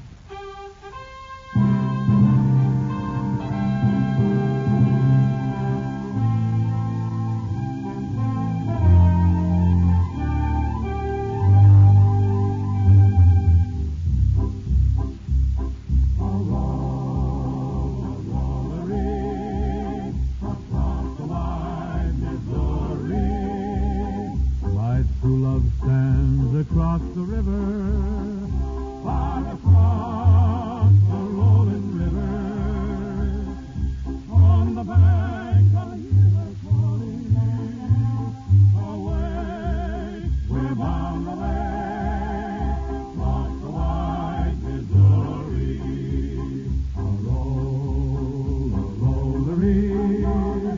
across the wide Missouri.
Just this afternoon, I took the family on a picnic. You went on a picnic? Yeah, huh? I found a wonderful new place. You did? How'd you get there? Oh, it's easy. You drive north on Ocean Drive for about as long as it takes to smoke a cup of Chesterfield. You're smoking fast or smoking slow? Oh, smoking easy. Huh?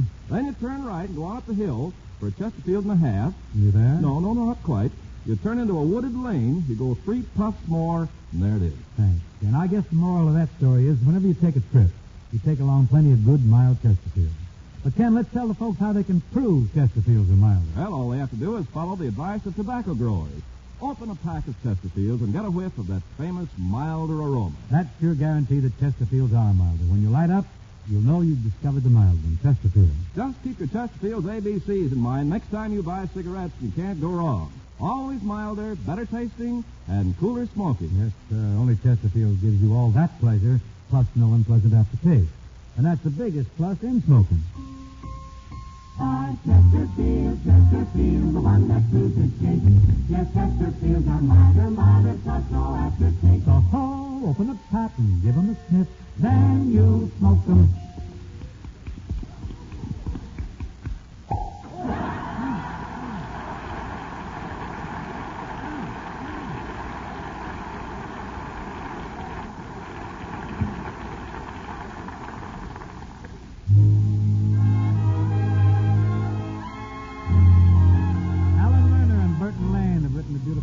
Which is included in the score of Fred Astaire's picture Royal Wedding. Too late now to forget your smile, the way we cling when we danced a while. Too late now to forget and go on to someone new. Too late now to forget your voice, the way one word makes my heart rejoice. Too late now to imagine myself away from you. All the things we've done together, I relive when we're apart, all the tender fun together stays on in my heart. How could I ever close the door and be the same as I was before? Darling, no, I can't anymore. It's too late now.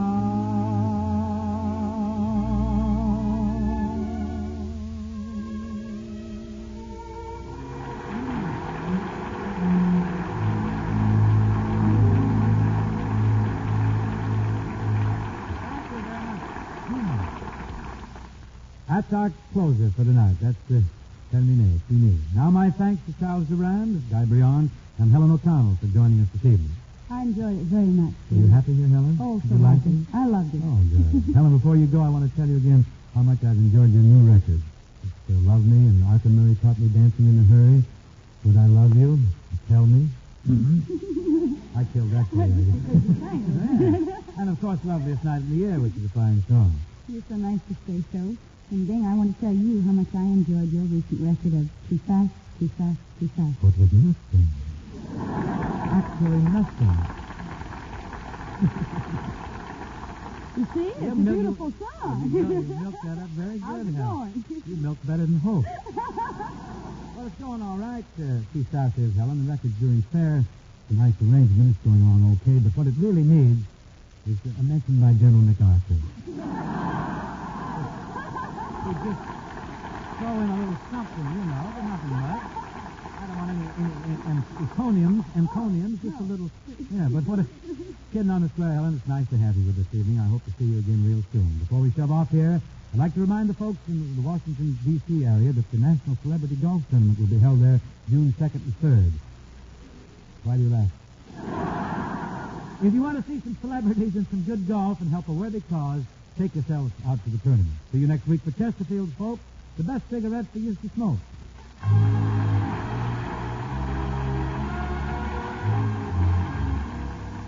Say, folks, you want to take a trip to the South without moving out of your easy chair? Well, it'll cost you just 1 penny. 1 penny postcard for your copy of Tobaccoland, USA, the colorful book that takes you to the beautiful Southland. You'll visit the famous bluegrass country, see the world's greatest cigarette factories, share in the fun of a colorful county fair. Just put your name and address on a penny postcard and mail it to Chesterfield, Box 21, New York 8, New York, for your copy of Tobaccoland, USA. The Bing Crosby Show, presented by Chesterfield, was produced and transcribed in Hollywood by Bill Morrow and Myrtle McKenzie. Tune in next week and hear Bing with Mr. George Jessel and other talented and stylish guests.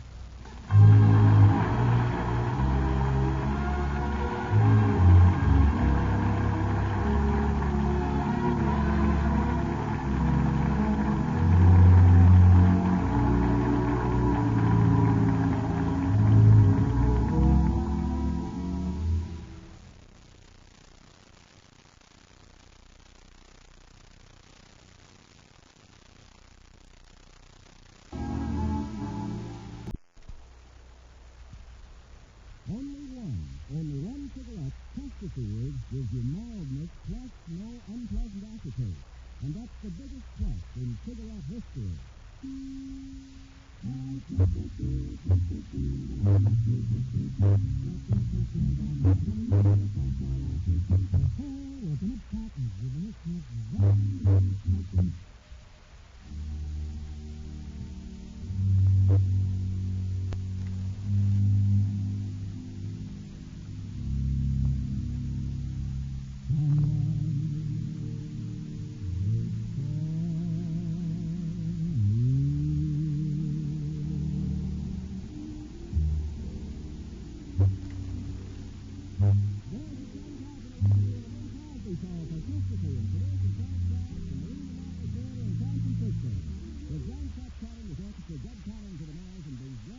Mr. George Jessel and Miss Martha Tilton.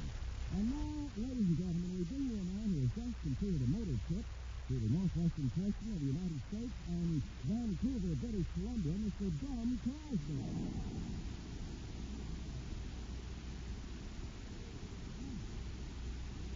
I see, Not Bum, you're aware of the little Canadian paper that I was recently involved in up there. You really got the bum's rice, didn't you? I got the biggest, coldest brush you've ever seen. And it's your own fault, Bill, the way you drag. What do you mean the way I drag? I saw a picture of you in the paper. Yeah. You need a shade, you wear a floppy hat and a beat-up old jacket, and you had a tin cup in your left hand. Didn't you notice a handful of pencils you had in your left hand?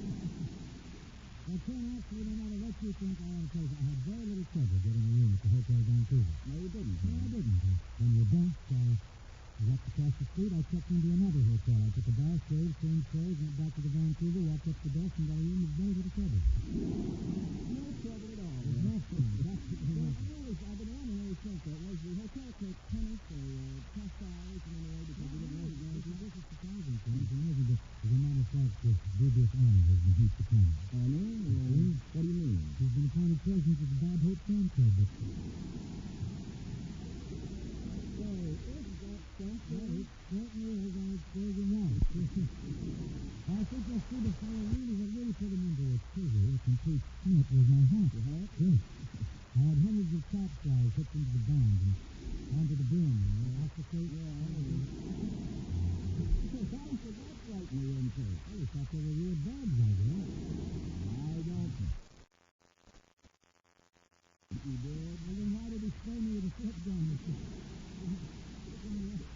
biggest laugh I got out of the whole story is when you said the next time you go to Vancouver, you're going to wear a blue shade suit. Why should that give you a laugh? Because you can't have a blue shade suit. Yes, I do. As a matter of fact, Dory is graduating from high school in it this week. I'm down with Bellman on the council. Yeah, but Dory's much bigger than you are. I will squeeze into the suit a lot, both his collarbones.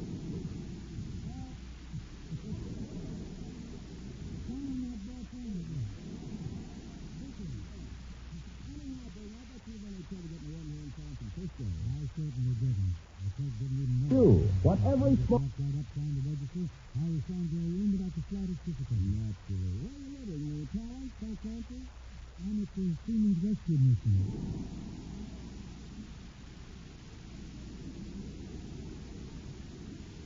I have a lovely room there overlooking several roommates.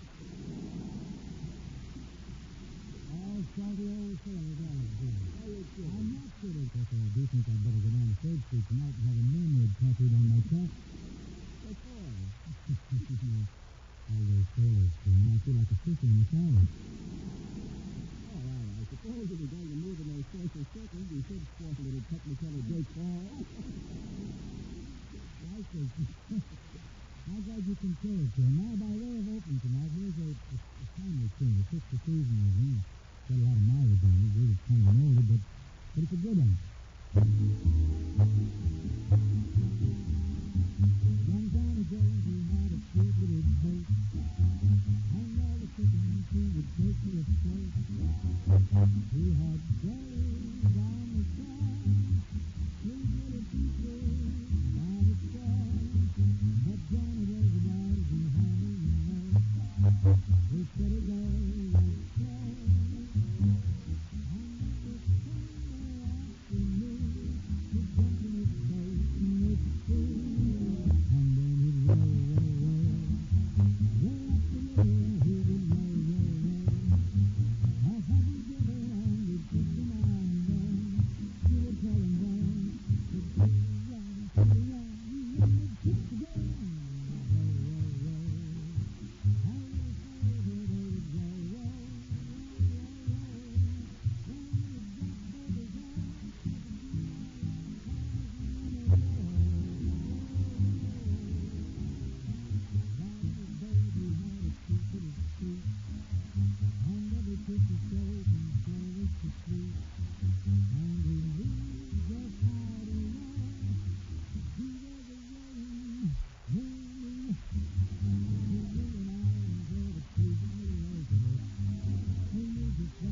so. Well, it goes better with a straw hat, a blazer, and a tom-tom. That's the best I could do with this wardrobe. I guess it's about time to tell the folks who Chesterfield, huh? Oh, yes, sir. Let's read them aloud. Folks, we have a telegram here that's so important, I want to read it to you right now. It's addressed to the Chesterfield people, and it says, quote, upon April 5, all members of the faculty of the College of Liberal Arts of the University of New Hampshire have just completed, for our foundation, a survey and appraisal of cigarette advertising. The advertising copy of 5 leading cigarettes was subjected to scrutiny and study. You'll be pleased to know that only Chesterfield advertising was judged entirely free from misleading statements or false claims. This is the unanimous opinion of the Congress. The honesty of your advertising is indicative of the honesty of your product. Signed, W.T. Simpson, Director, Millington Foundation. You know, folks, that telegram hits the nail right on the head. That's right, folks. This telegram tells you that when info Chesterfield gives you mildness plus no unpleasant aftertaste, you know we're stirring you up. That's more, when they tell you Chesterfield is the best cigarette for you to smoke, you know that's the truth, too. So always buy Chesterfield. Now, ladies and gentlemen, I'd like to present one of our foremost singing stars, the comedy singing half of Kurt Monthly Time, Miss Martha Tilton.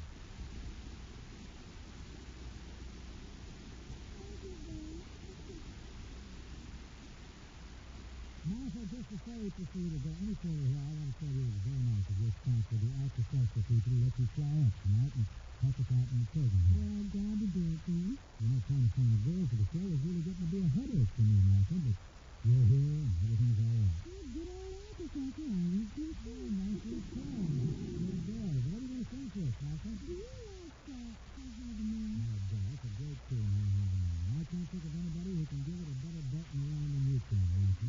Ladies and gentlemen, one of the finest singers in our business, this young lady, and a delightful young lady she is to boot, as you can see. Tilton, Martha Tilton, singing How High to Me.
Really concerned, too. That was nicely tuned, Martha. Really well. My turn now. I've got enough out of courage trying to follow you with that, because that was first artist. And I've got a recent record disc that's been very big now in some sections of Tallulah. It's, I have my stars, happy things, please hold their own. This is called Too Fast, Too Fast.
Ladies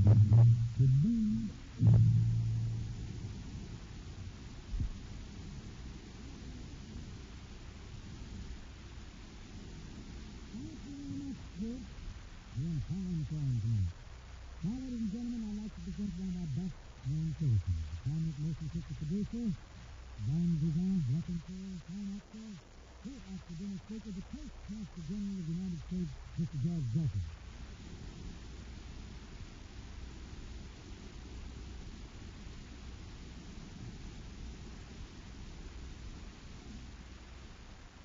Thank you very much, Jimmy. Thank you. It was a very nice introduction, and you were very kind to mention the various things in which I tried to excel. I could have said more, Judgy. Yes, you could. Why should you have said more? I should have started out to say also a great lover. Well, now, then, let's keep my introduction kind.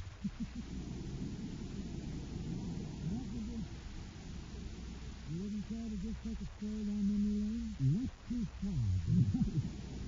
Well, you're looking wonderful, Judgy. Actually, you want to be retired so impeccable. It's the best of grade. There's so much to you. You're dressed in the height of fashion. You really look pretty sharp. Well, I wouldn't say that I was sharp, but at least I don't get kicked out of hotels for looking like a bum. I can't understand how they could do that. Don't you own that hotel? That's about stand there and tell me you never had any trouble getting into a hotel. Never in my entire career have I had trouble checking into a hotel. Checking out, this is something else. You're worried about this, Johnny. Thing I'm worried about you. It hurts me to think that you would be mistaken for a Snella or a Hobart. And I'm sorry that you don't have any decent clothes. And really, I'd offer you money, but it happens that I don't have any. Oh, that's true, Georgie, but I don't need any. I do offer you some. Don't tell me you're short of money. What are you going to do in your old age? Well, I'm doing very nicely. You're going to buy yet. See, you're a little girl around the country. A nice little girl outside of the country. And I go to a great many I'd like to have you. But for you, bully. Listen, with your youthful and spirit. You don't say bully about a country. That doesn't say a car.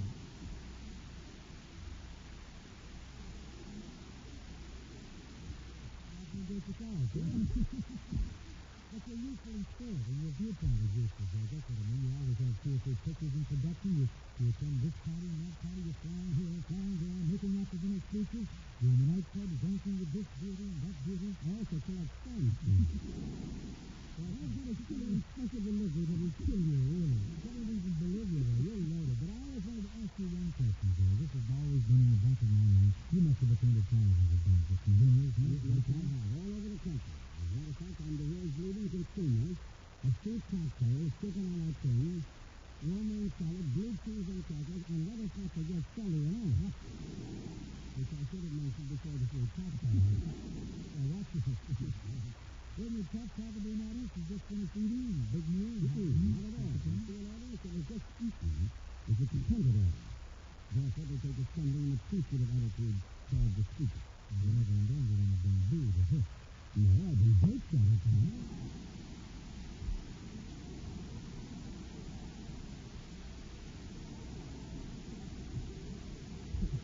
I won't recall ever being booed or hit. What brings us to this? I'm glad you asked me. I'm interested in a new 20th century South picture, which will be out in a few months, produced by me, called Burl. This is a story of a lot of characters. Here is Bankhead, who was the first of this hour during the Brewer story. And a lot of characters are each still trying to our market street because the Fitzgerald was arrested as a watering place for him. Yes, I know. That's true. I can stop there for a drink when I come to town. I know. I want him to stop there. Yeah. I never knew that, too. I didn't know that they come into Walmart on a week with the engine. In this picture, Golden Girl, there is a lovely song called California News. And I thought, George, just a minute. How are you feeling? Well, I come down and I sing Mario London. That's when you're on Hopalong. You can't do that straight. I'm trying to sing that good enough. No, that's nice and ready. I can't sing it. That's how I get the fog out of the monitor.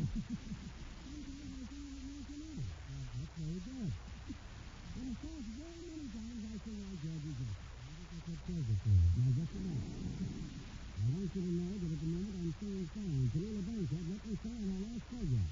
Unfortunately, this isn't our last one.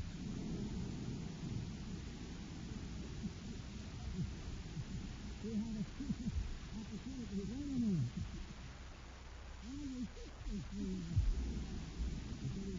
Here's a song. Maybe you can do the song together. On our song, there is first this is titled California Moon, lyrics by George Jessel and Sam Lennon, and music by Joe Cooper.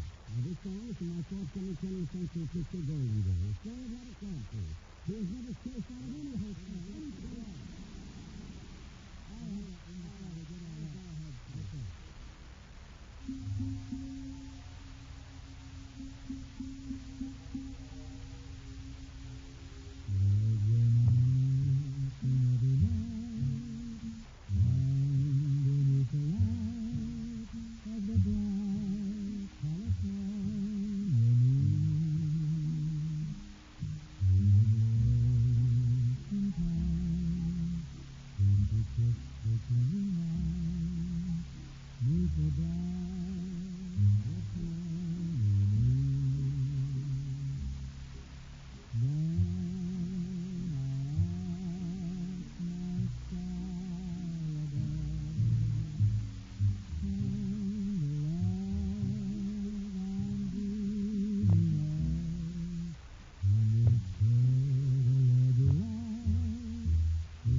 Chesterfield fans anyway.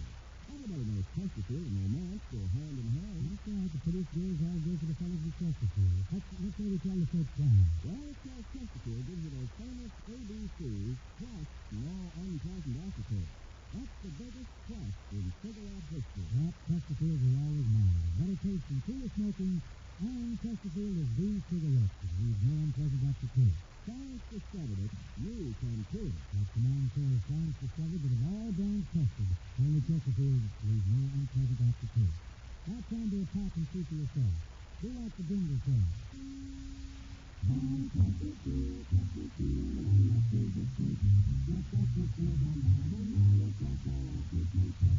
Open up cotton, give them a sniff.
for this evening.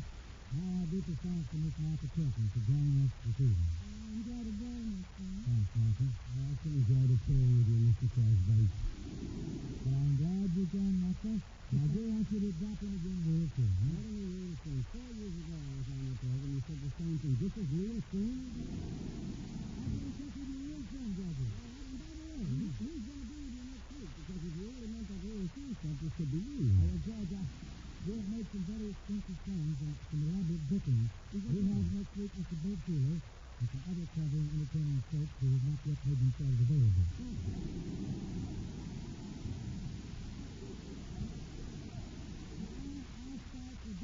They'll come up with somebody that'll just capture the entire nation. Thanks again to you guys and to Martha for coming tonight. Tony, you moving next week? Right, James. Don't forget, folks, June 17th is Father's Day. You can show him what a great guy you think he is by giving him a carton of his favorite cigarette, Chesterfield. We've got a wonderful new gift pack at the top that's a place for you to write your own greeting. You'll find it at your favorite Chesterfield dealer. Now remember, for Father's Day, or for any day, it's Chesterfield. See you next week for Chesterfield, folks. The best cigarette for you to smoke. The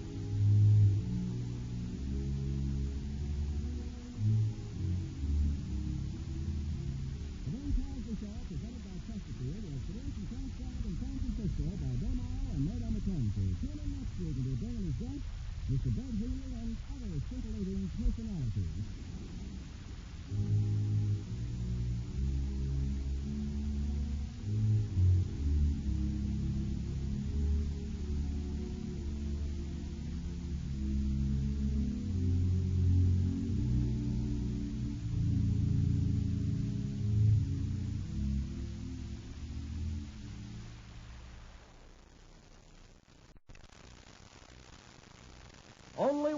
Only one cigarette. Chesterfield gives you mildness plus no unpleasant aftertaste. And that's the biggest plus in cigarette history. Why, Chesterfield, Chesterfield, the one that cruises cake. Yes, Chesterfields are milder, plus no aftertaste. So open a pack and give 'em a sniff, and then you smoke 'em.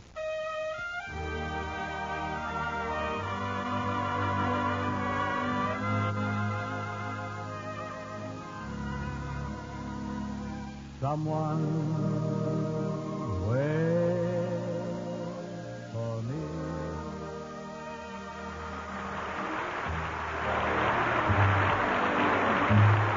This is Ken Carpenter welcoming you to the Bing Crosby Show for Chesterfield, produced and transcribed in San Francisco, with John Scott Trotter and his orchestra, Judd Collins of the Mares and Bing's guests, Mr. Bert Wheeler and Miss Teresa Brewer. And now, ladies and gentlemen, we bring you that eminent authority on menswear, the fashion editor of the Hobo News, Bing Crosby.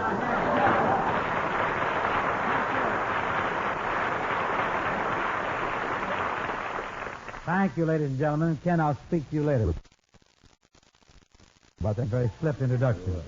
Since you're belaboring my wardrobe, it may surprise you to know that I've just received a very flattering offer from Esquire magazine. You got an offer from Esquire? They want me to renew my subscription for another 12 months.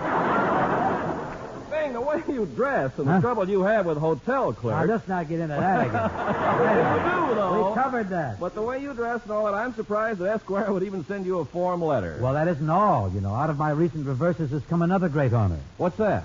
Well, I've been designated a man of distinction by the Oshkosh Bagosh overall people.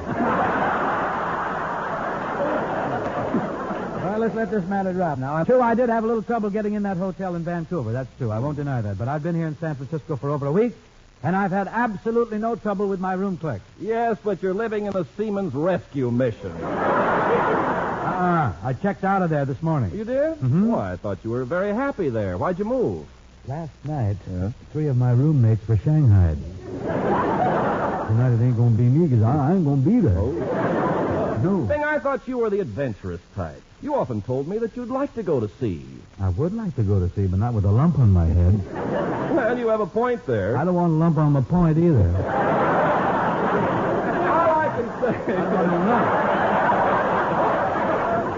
All I can say is, by moving out of the Seaman's Rest, you probably missed a wonderful free ocean voyage to Hawaii or Tahiti or Australia or someplace. Oh, no, Ken. The way things are breaking for me lately, I'd probably be shanghaied on a boat that's bound for Stockton.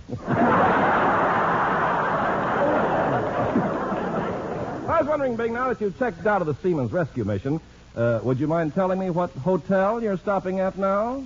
I'm dickering. Oh.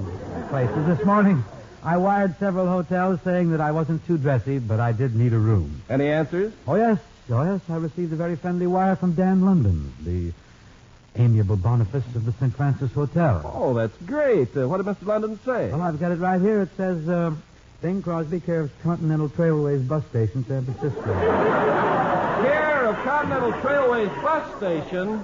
If I don't get a room, boy, I'm blowing down. Well, what does Mr. London say in his wire? Well, it's really a very lovely wire, Ken. It says, Dear Bing, the St. Francis doesn't care how you are dressed. Come as you are, but don't come here.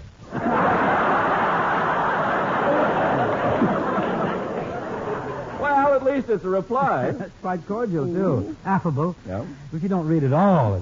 Ken, I think the folks have been regaled enough with my current housing problems. And just to show everyone that I'm light in spirit, gay, and ebullient, I think I'll bust into those. That's How High the Moon, huh?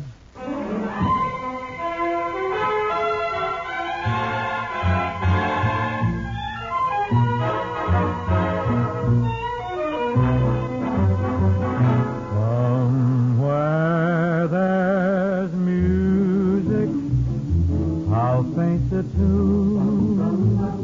Somewhere there's heaven, how high the moon. There is no moon above when love is far away too. Till it comes true that you love me as I love you. Somewhere there's music, it's where you are. Somewhere there's heaven, how near, how far.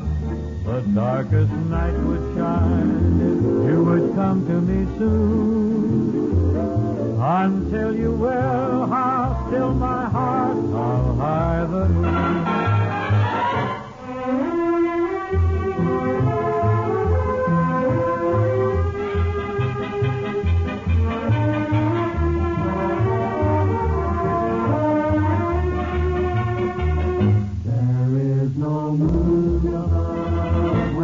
Far away true, till it comes true that you love me as I love you.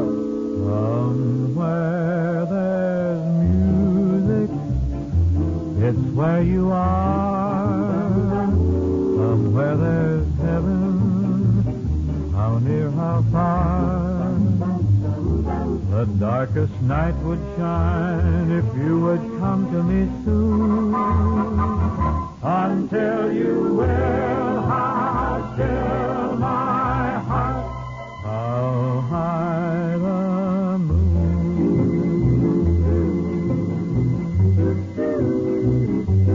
how high the moon.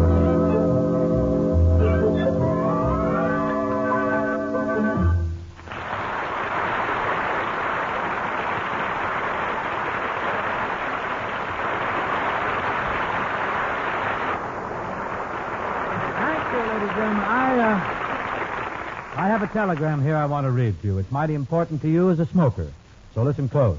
The telegram's addressed to the Chesterfield people, and it says, a panel of 5, all members of the faculty of the College of Liberal Arts of the University of New Hampshire, has just completed for our foundation a survey and appraisal of cigarette advertising. The advertising copy of 5 cigarettes was subjected to scrutiny and study. You'll be pleased to know that only Chesterfield advertising was judged entirely free from misleading statements or false claims. This is the unanimous opinion of the panel. The honesty of your advertising is indicative of the honesty of your product. It's signed by W. Keith Simpson, director of the Newington Foundation. That telegram lays it right on the line, doesn't it? That's right. Folks, here's what it means to you. When we say that Chesterfield gives you mildness plus no unpleasant aftertaste, you can believe it. And when we say that Chesterfield is the best cigarette for you to smoke, that's the truth, the straight story. Always buy Chesterfield. Now, ladies and gentlemen, I'd like to present a little lady. The style has made it tremendously popular all over the country. In fact, she's been with us several times lately and always scored a sensational success. I have reference to Miss Teresa Brewer.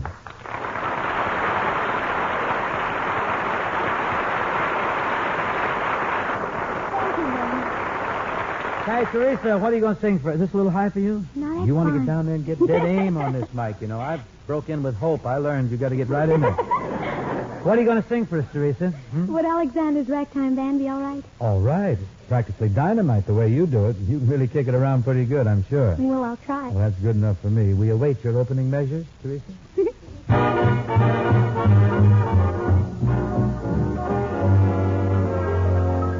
Listen to the daddy of the Dixieland band, driving in a jiving, oh, and he grand.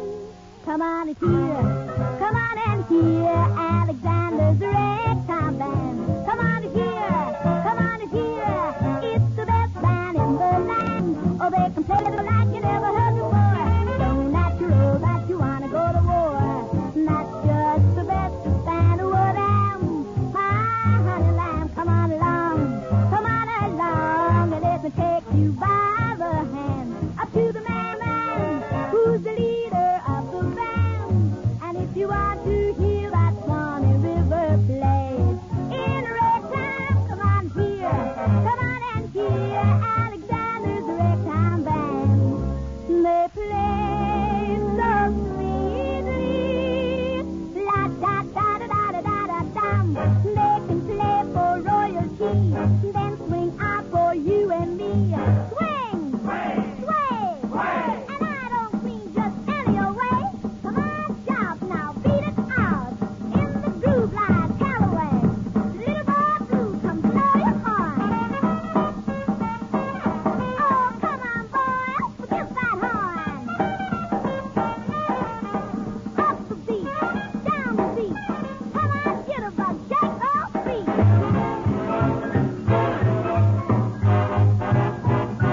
Come on and hear Alexander's ragtime band. Come on and hear, it's the best band in the land. And if you want to hear that Swanee River play in ragtime, come on and hear Alexander's ragtime band.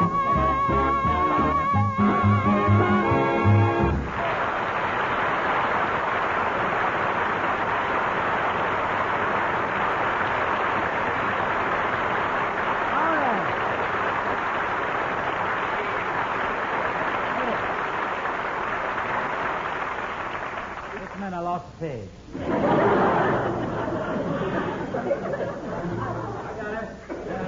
didn't know what I was going to sing next. Better not sing at all after that. Teresa, that was wonderful, and thanks very much. Now, if you excuse me, I just got to have a go at the great folk song, which is currently standing lovers of such Americana right on their ears. Mr. Trotter has composed a rather fine orchestral background, I believe, for this piece of memorabilia. Ready? Here we go, John. Go right ahead now.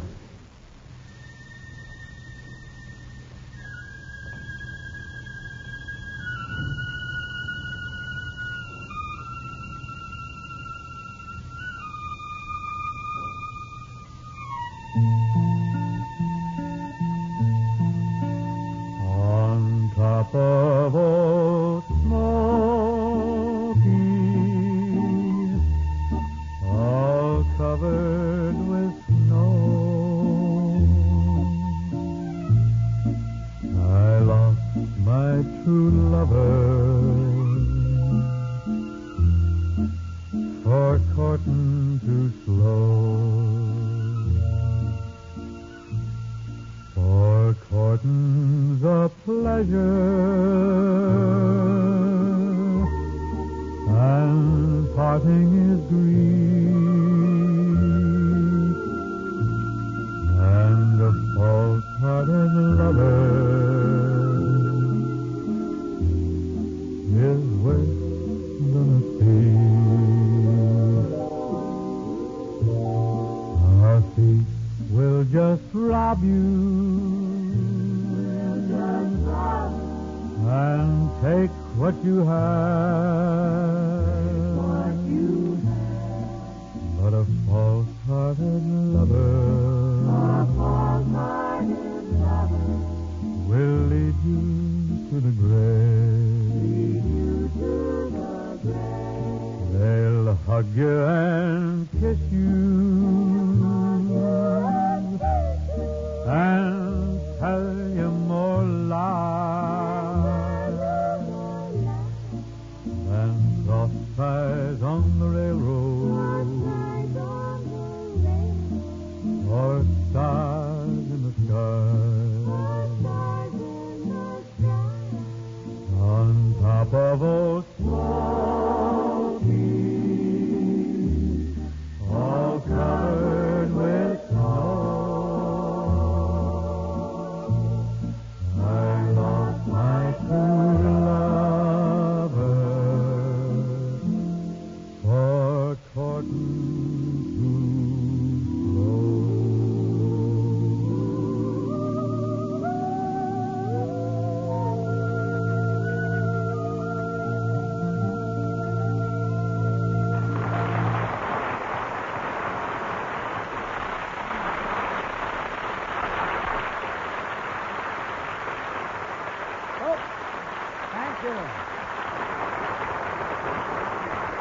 About 5 weeks ago, tonight's guest appeared with us, and we've invited him back for a return engagement. His recent appearances on some of the top television shows have made him a current sensation in TV. It is now our pleasure to extend a warm welcome to this lovable veteran of show business, the ever-popular comedian, Mr. Bert Wheeler.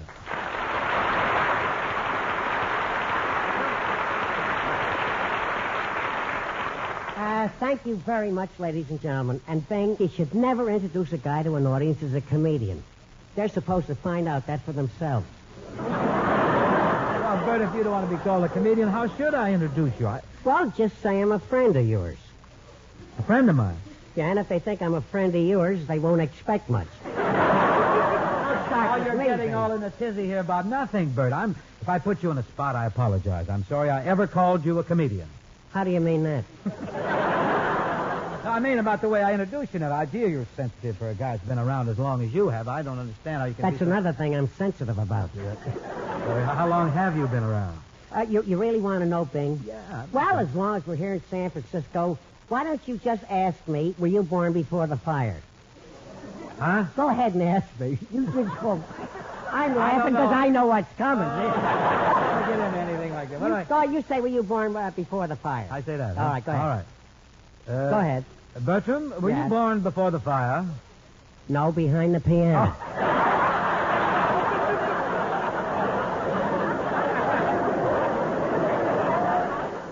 Well, ladies and gentlemen, that joke will give you an idea of how long I've been around. And you know, Bing, I'm beginning to feel my age, too. Get out. Yes, I am. Oh, no. I always thought of you, Bert, as being energetic, a ball of fire, a little human dynamo. Oh, no, not anymore.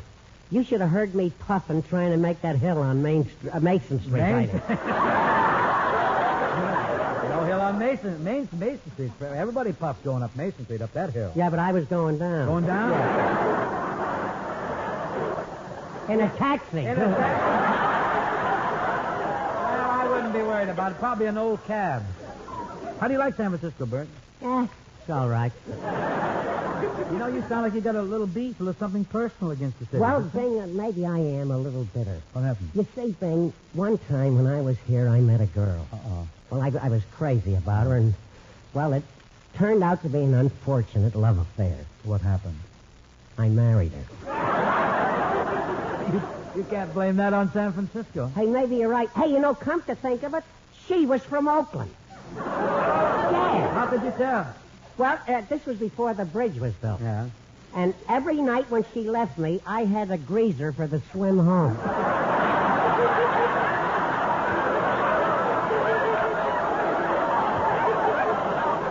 Marpac, huh? Yeah. But, Bing, I've got to say, this is a wonderful town. Well, Bert, with all your years in show business, I'll bet you've played here many times, huh? Yeah, I've worked here, too. That's what I mean. You know, Bing, the last time I was here in San Francisco, I was with a vaudeville show, and what a time we had. I'll bet. Oh, gosh. You see, one of the acts on the bill was Harry Greenwood and his trained seal. Oh, yeah. And this was his hometown. Greenwood was from San Francisco, huh? No, the seal. Oh. And, boy, when you're from San Francisco, these people really treat you right. You should have seen the welcome he got. Yeah, I'll bet he had a lot of friends on Fisherman's Wharf. He even had friends under the wharf.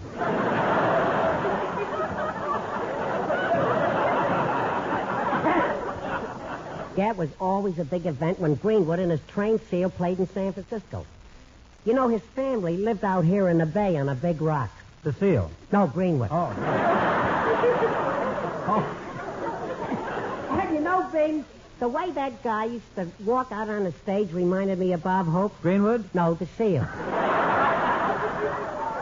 Yes, those seals do walk funny. And you know, everything they do is funny, You're Bing. not kidding. Bing, in Detroit, I shared a dressing room with that act. And what laugh. Oh, must have been a riot. Bert, it was hysterical, the way he used to roll over on his back and drink like a fish. The seal? No, Greenwood. Oh.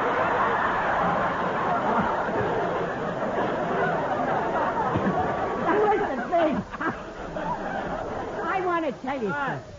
I've been in a lot of shows in my time. Yes, you have, no question. You know about it. that. Yeah, that's right. But I want to tell you, by the time that show headed back east, you never saw such a pathetic character. Really? He'd get loaded in every town. You know, missing shows. I understand. Getting kicked out of hotels. Oh, I wouldn't know about that. How do you like this? What'd he do? Chasing chorus girls all around the dressing room. Oh. I'm telling you, Bing, he was positively disgusting. Bert, you're not going to trap me again, though. Was this Greenwood or the seal? Me. You nailed me. You grabbed me. Say, you got us all keyed up with this suspense. I can't rest till I get the answer. Whatever happened to the seal? Well, Bing, it was just terrible, Yeah? but it wasn't the seal's fault. Huh? You see, this Greenwood was one of those guys that didn't like to drink alone. Oh, I see. And he hated people. So? Well, the seal got to heisting a couple himself. Belting back a little. You know. Boo-B-U-Z, But at first, he was just trying to be social. Oh, I see, yeah. Now, you know, Bing, you seldom ever see a seal drinking. But when they do, they're murdered. Well, I'll remember that. That's certain. Anyway, Bing, the seal had to give up show business. Wasn't that tough? Oh, murder. You know how a seal catches a ball on his nose? Yeah? Well, he got so he couldn't even catch a ball anymore. Well, what finally happened to him? Last time I saw him, he was playing right field for the San Francisco Ball Club.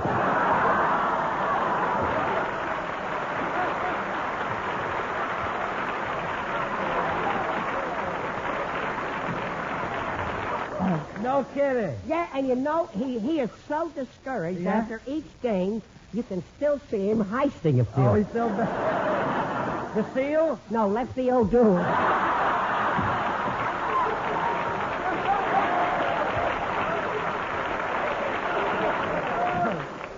Well, Bert, I appreciate it. This is wonderful, but I'm one fellow who's in no position to start knocking last-place baseball teams. I got to be very careful.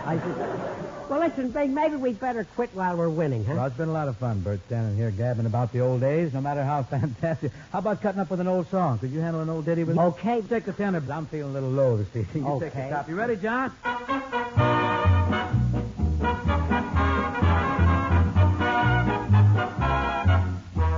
Down by the Ohio, I got the cutest little Ohio. There ain't nobody half as pretty as she. She's just as sweet as can be. And jumping jeepers creepers, she's crazy for me. And what an Ohio. The only one I've ever met who thrilled me so. She's about the cutest thing that I've ever seen. Really? All milk and honey, if you know what I mean. And when we Ohio, just wait till I get back to Ohio. I get So Ohio, she is the only one who ever thrilled me so. She's got a family that's loaded with moo. Tell me more. But where the dickens did she learn to woo-woo? She's got that Ohio. Just wait till I get back to Ohio. Here, Indiana.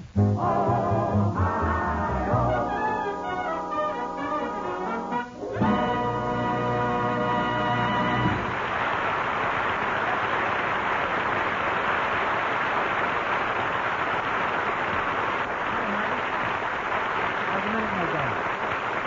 19 cents next week, huh? Say, Bing, Yes, Jimmy? how are you planning to spend Father's Day this Sunday? Oh, Father's Day, that's quite a big thing at the Crosby Menage. Yeah. I get to sleep as late as I want to. Then the kids bring me a big breakfast in bed, ham and eggs, cereal, waffles, pancakes, sausage. Oh, wonderful. What do you do when you get up? What else? Wash the dishes. Well, I know one gift that'll be on that breakfast tray, Bing. Right you are, Ken. A carton of milder The Chesterfield. cigarette that gives you mildness plus no unpleasant aftertaste. The biggest plus in cigarette history. Yes, science discovered it. You can prove it. Chesterfield is the cigarette that leaves no unpleasant aftertaste. Let's not forget Chesterfield's mildness, Ken. 1,547 tobacco growers say that Chesterfield's milder aroma means a milder smoke. And since Sunday is Father's Day, why not give Dad those milder Chesterfields in our swell new gift carton? Sure. Pick one up at your dealer's. Pop's a great guy, and Chesterfield's a great smoke. It's a natural. For Father's Day and any day, it's Chesterfield. Buy Chesterfield, Chesterfield, the one that proves its case. Yes, Chesterfields are milder, plus no aftertaste. So ho, open a pack and give 'em a sniff. Then you smoke 'em.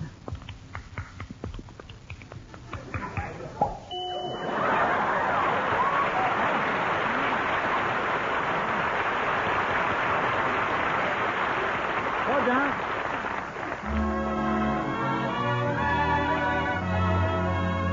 Here's a tune that was written right here on this show by John Trotter and Tom Adair. We like to encourage local industry. Any town is Paris when you're young. In any sky, a dreamer's moon is hung.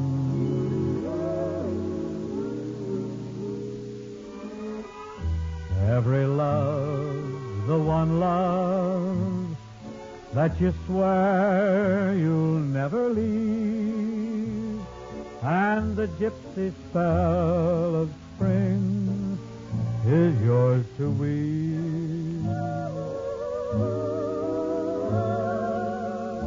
All the world is magic when you're young. And every song the sweetest ever sung.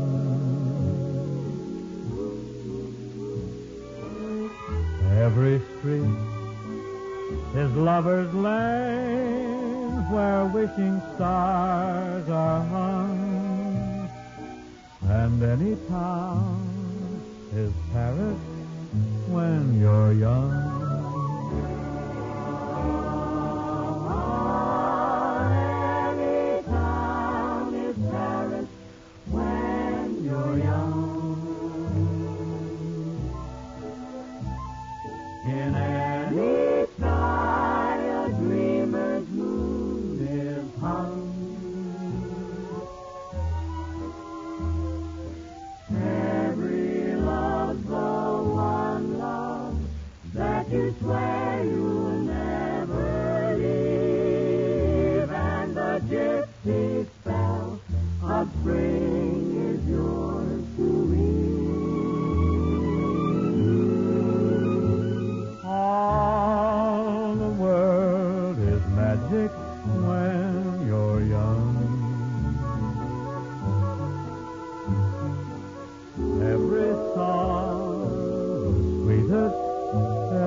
Every street is lover's lane where wishing stars are hung.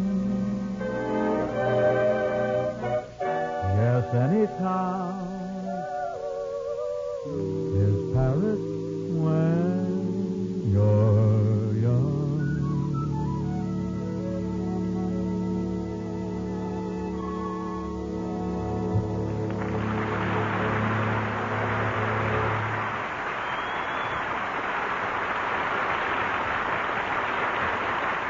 Thank you. And that's it for this evening. My thanks to Teresa Brewer and Bert Wheeler for joining up with us tonight. Wonderful to see you, Bert. Thanks, Bing. Who's with you next week? Next week, Bert Teresa's coming back. Also, a couple of old buddies of mine, Tommy Dorsey and Joe Venuti, will be carried aboard. That sounds like it might be very pretty. Oh, we hope so, Bert. Ken, would you step here for a minute? Right, Bing. Friends, remember to ABC, always buy Chesterfield. Chesterfield's world-famous ABCs mean more today than ever before. Always milder, better tasting, cooler smoking. Yes, you get all that, plus the added pleasure of no unpleasant aftertaste. And just another quick reminder for Father's Day this Sunday. Pick up one of those gift cartons of Chesterfields. When you give Dad Chesterfields, you're giving him the best. Good night, folks. I'll see you next week for Chesterfield, the best cigarette for you to smoke.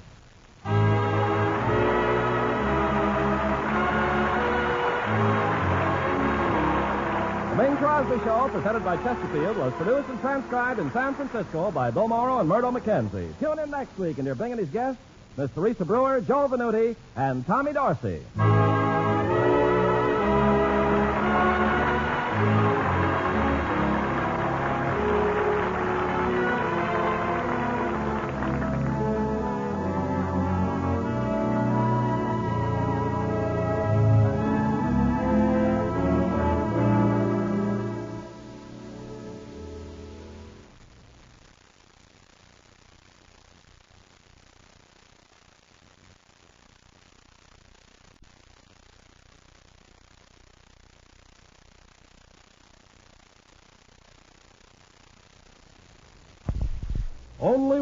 Only one cigarette. Chesterfield gives you mildness plus no unpleasant aftertaste. And that's the biggest plus in cigarette history. By Chesterfield, Chesterfield, the one that proves its case. Yes, Chesterfields are milder, plus no aftertaste. So ho, open the pack and give 'em a sniff. Then you'll smoke 'em.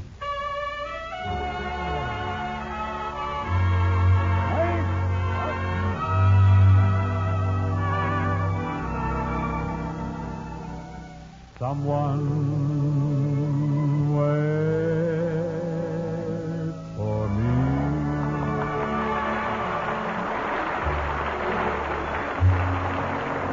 This is Ken Carpenter welcoming you to the Bing Crosby Show for Chesterfield, produced and transcribed in Hollywood with John Scott Trotter and his orchestra, Judd Collins of the Bears, and Bing's guests, Tommy Dorsey, Joe Venuti, and Miss Teresa Brewer.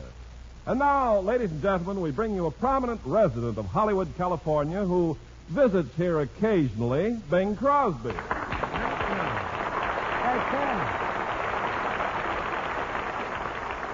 I must tell you, Ken, that you're really kidding on the square because, you know, I got to spend more time in Hollywood. I realized that only recently because I nearly missed the broadcast today. I was mistaken for a tourist. Tourist? Yep. What happened? Well, I was walking down Vine Street looking for a snooker game. All of a sudden, a long, strong arm reached out from a sightseeing bus and yanked me aboard. And off you went into the wild blue yonder. Yep, huh? Before I knew it, I'd visited Grauman's Chinese Theater, the Farmer's Market, the La Brea Tar Pits, Knott's Berry Farm, the movie stars' homes, and the San Marino Preserving Kitchen. And Scripps Cafe. Quite a trip. Well, sure was. And tonight... Tonight, I'm going for the full tour. We're going to Chinatown, the Planetarium, the Bubble Dance in Gardena, Peter Potter's television show, and the Lincoln Heights Jail. How come you're winding up the Lincoln Heights Jail? Well, there's a pickpocket working the bus, and we're dropping him off there. I hope you all get your wallets back. I got 2 back already. You're doing well. But, Ken, sightseeing here around Los Angeles, it's wonderful. There's no question. There's a lot of things to see. It's very, very fine, but it's nothing like the trip I just had driving through Nevada, Wyoming, Montana, Idaho, Oregon. Been covering all that territory the way you did and just staying a night or so at every stop. Must have reminded you of the old days when you're doing one-nighters with the Paul Whiteman Band, didn't it? Yeah, it did, Ken. It did remind me of the days when I traveled with Whiteman. Of course, this was a much healthier trip. And on this trip, I remember every town I visited. Elko, Nevada, Jackson Hole, Wyoming, Ennis, Montana, Big Fork, Montana. Okay. We'll take your word for it. You're sweet, yes. Anyhow, being with Tommy Dorsey and Joe Venuti as your guests tonight, this program marks quite an auspicious reunion of the Paul Whiteman Alumni Association. There's very few of us left, you know. You know, these are certainly great days for Dorsey fans in this area. Ah, yes, the Dorseys. Yeah. Come on here. Tommy and his band down at Casino Gardens in Ocean Park. Jimmy and his orchestra at the Palladium here in Hollywood. Well, this is earthquake country. We can take it. Gosh, are Tommy and Jimmy still fighting with each other? Oh, no, I didn't mean to convey that. No, they've made up. They're all fine. Buddies, yeah. They've settled all their differences amicably. A complete truce has been effected. Well, what do you know? Was Dean Atchison instrumental in bringing them together? No, it required real diplomacy to handle this case. And now approaching, ladies and gentlemen, is another case that may require a little diplomacy. Ladies and gentlemen, the world's greatest jazz violinist, Signor Giuseppe Venuti.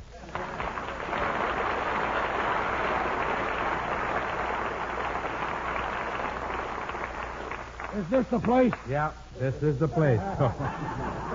Say, Joe, I want to congratulate you on something here. I heard your recording of Hot Canary. Wonderful disc, Joe. A big tune, of course, and I hear those disc jockeys just playing your record all the time. You ought to drop by and see my canary bird sometime. You got a canary? Yeah, what an appetite he's got. Appetite? How much can a canary eat? All you have to do is give him a little French's bird seed. No bird seed for my canary. And what does he eat? He eats what I eat. Ravioli, meatballs, pasta fasola, lasagna. Get out. You feed your canary all that heavy food, all those starches? Sure. Golly, how much does it weigh? 97 pounds in his bare feet. In his bare feet? 97 pounds. Hey, Bing, my canary is bigger than the average emu. Oh, yaku. Joe, how about you and I doing a little number for the folks?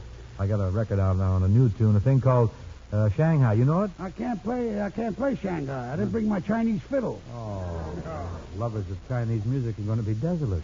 Well, we'll do it another time then, Joe. We'll both wear our coolie coats, huh? And spats. Yes. Shanghai is dedicated to Mr. Tommy Lyman, the great authority on Shanghai, who is now singing at the William Tell restaurant in New York City. I must go in there some night and get the apple shot off my dome. I'll be your guest, Joe. John, let's play this thing, huh? For Shanghai. Did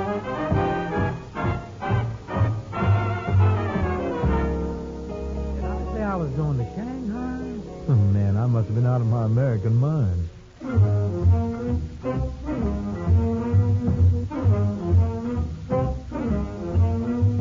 Why did I tell you I was going to Shanghai? I want to be with you tonight. Why did I holler I was going to Shanghai? I want to be with you tonight. This was just a little misunderstanding that a kiss on the cheek could patch. I need you so badly, I'd gladly start all over from scratch. Oh, why did I tell you it was bye-bye to Shanghai? I'm even allergic to rice. Now, why don't you stop me when I talk about Shanghai? It's just a lover's advice. Who's gonna kiss me?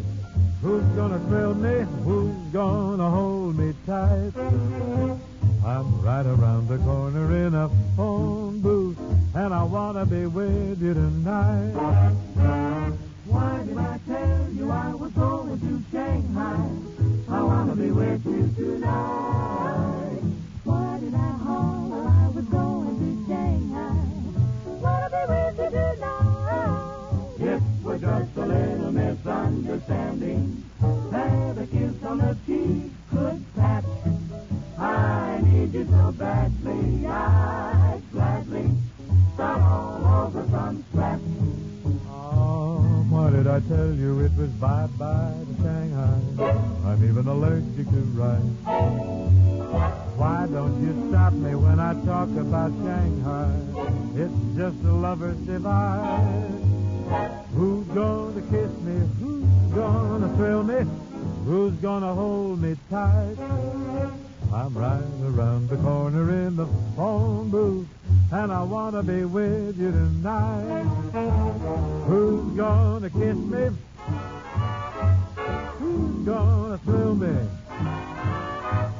Who's gonna hold me tight? I'm right around the corner in a phone booth. I wanna be with you tonight.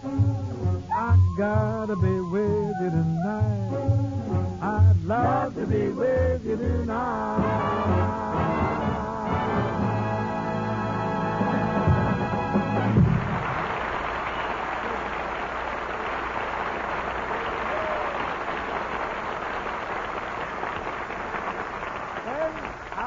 telegram here that really gives you the lowdown on cigarette advertising. It's a telegram that was sent to the makers of Chesterfield. And here's what it says, and I quote. A panel of 5, all members of the faculty of the College of Liberal Arts of the University of New Hampshire, has just completed for our foundation a survey and appraisal of cigarette advertising. The advertising copy of 5 leading cigarettes was subjected to scrutiny and study. You'll be pleased to know that only Chesterfield advertising was judged entirely free from misleading statements or false claims. This is the unanimous opinion of the panel. The honesty of your advertising is indicative of the honesty of your product. Signed, W. Keith Simpson, Director of the Newington Foundation. Well, Ken, seems to me that telegram sort of speaks for itself. Right, Bing. It proves that the Chesterfield folks tell only the straight facts, the truth. Folks, when we say Chesterfield gives you mildness plus no unpleasant aftertaste, you can believe it. When we say Chesterfield is the best cigarette for you to smoke, you can believe that, too. Smoke 'em, and you'll see what I mean. Always buy Chesterfield. Now, ladies and gentlemen, may I present a vivacious, diminutive, talented, brilliant young vocalist, Miss Teresa Brewer.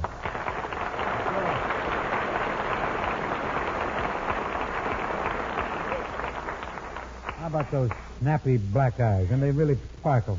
Teresa, how you feeling? You ready? You going to sing something for us? Oh, yes. Do you know the Wang Wang Blues? Do I know the Wang Wang Blues? You mean if you ever see him coming, shake your shoes because the Wang Wang Blues is awful hard to lose? Is those the ones? Those are the ones. Oh, I've had them many times. Yes, sir. Teresa, I think you should sing this song in the interest of public service. Those Wang Wang Blues are something fierce. Everybody should be warned to get them. Pound the tocsin for all to hear right in yonder there now, Teresa.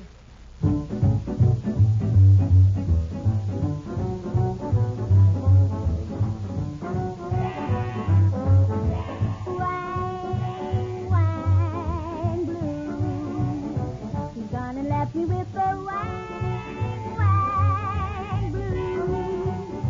And let me tell you, mister, I never knew I'd be so blue until you went away.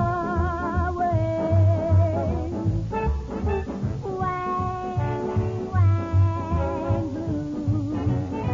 I got those everlasting Wang Wang Blues. I'm only asking that my sweet, sweetie will come back and chase away those Wang Wang Blues.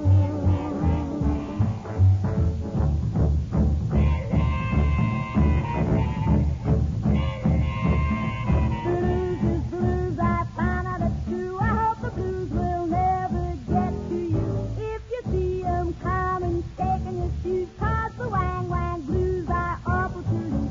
Ought to know because I got 'em so bad. While I've got 'em, I will never feel glad. Had all kinds of blues, but this much I'll say: the Wang Wang Blues will turn your head gray.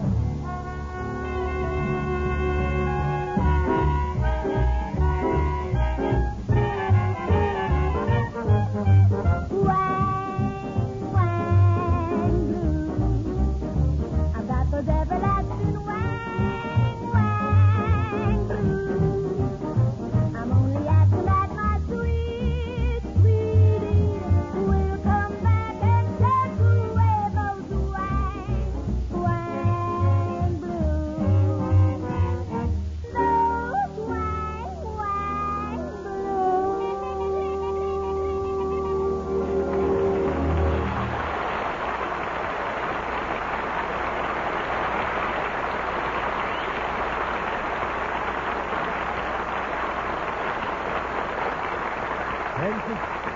Something?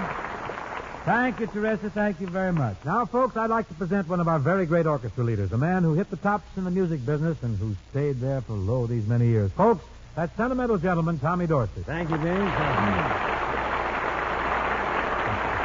Tommy, that's really great having you with us here on the show. It's nice to be here, Bing. Gosh, Tom, with you and Joe Venuti here tonight, I can't help but recall the days, the good old days, when we were with Paul Whiteman. Weren't we the cut-ups? Boy, you used to drive him out of his mind. Oh, you're a little wrong there, Bing. Well, what do you mean? Oh, you and Joe Venuti gave the old man a bad time. But me, I was very shy and retiring in those days.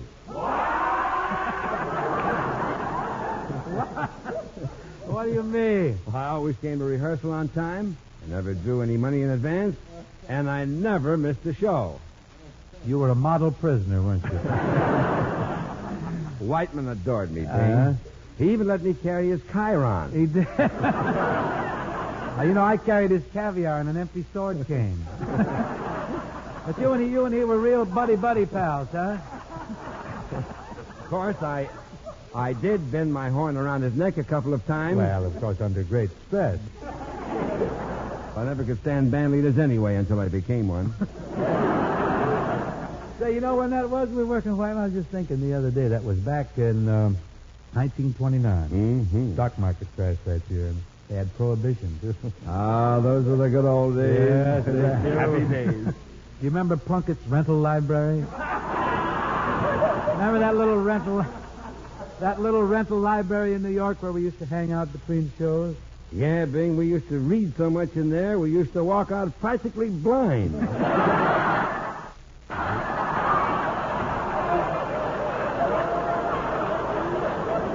Well, it was such a wonderful old library covered with ivy and the elevated wrapped around it. Oh, yes, I can see it now. Had the best free lunch in town. I still owe Plunkett for a couple of books. I owe him for the Encyclopedia Britannica. We were wild then, Tommy, but we certainly soaked up a lot of knowledge, didn't we? Bing, as I recall, my favorite book was by Johnny Walker. Oh, a grand writer. Yes, he was. Had a black label. But he had another bestseller out with a red label. Went very big. Mm-hmm. Oh, I tell you, Bing, bookstores ain't what they used to be. No. Now they're just bookstores. It's fun, though, reminiscing, isn't it, Tom? And may I congratulate you? I think congratulations are in order because you have some fine records out now under the Deca label. Well, may I return the compliment? Please do, yes. The big favorite around our house, Tommy? Diane. Oh, good. Yeah. How about limbering up the old trombone and giving us that now, huh? Well, Diane has a nice vocal in it, Bing. How about you latching on to that? The vocal? Fine. Sure. Well, where do I come in? I'll nudge you with the trombone. Well, careful, or I may open with a very high note.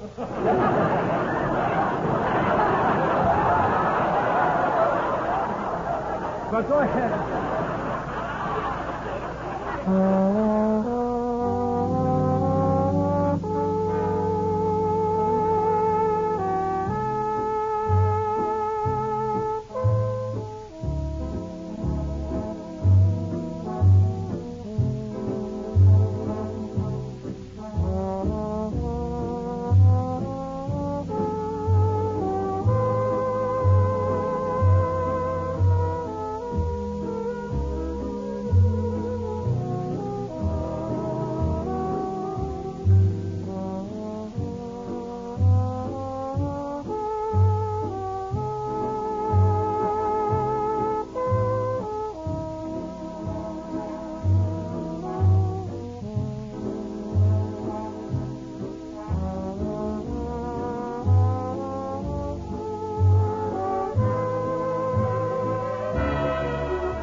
John, that's a wonderful arrangement. My apologies to Jack Leonard for the vocal.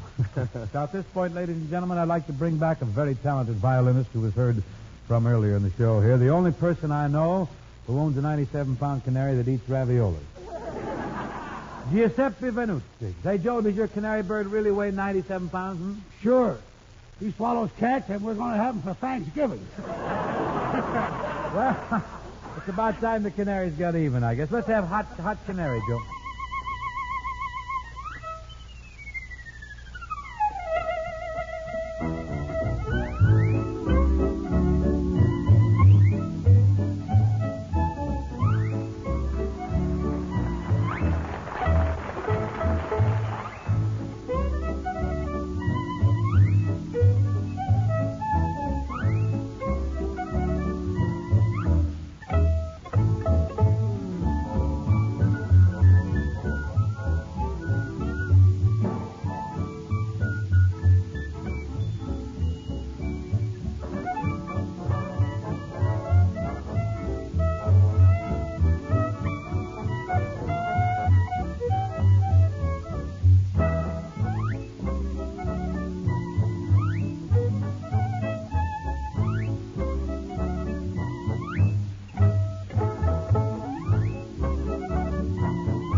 Nice going, Joe. Fine. Really in there. Now, if T. Dorsey will sort of slide back here with his trombone, maybe the three of us can take off on some tune. Well, do you think Lady Be Good would do it? Yeah, Lady Be Good, that might be fine. I'll start it, huh? You still here, Joe? Is this the place? This is the place. Let's go. Okay. This is the place where the people. Hmm? Oh, sweet and lovely Lady Be Good. Oh, Lady Be Good to me. I am so awfully misunderstood. Oh, Lady Be Good to me. Oh, please have some pity. I'm all alone in this big city. I tell you, I'm just a lonesome babe in the woods. Oh, Lady Be Good to me.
get up here in this here key. I'm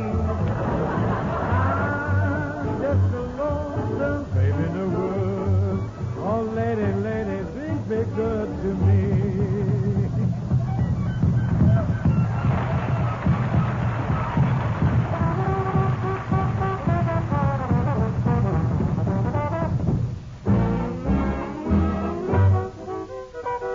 That's the South Philadelphia blues.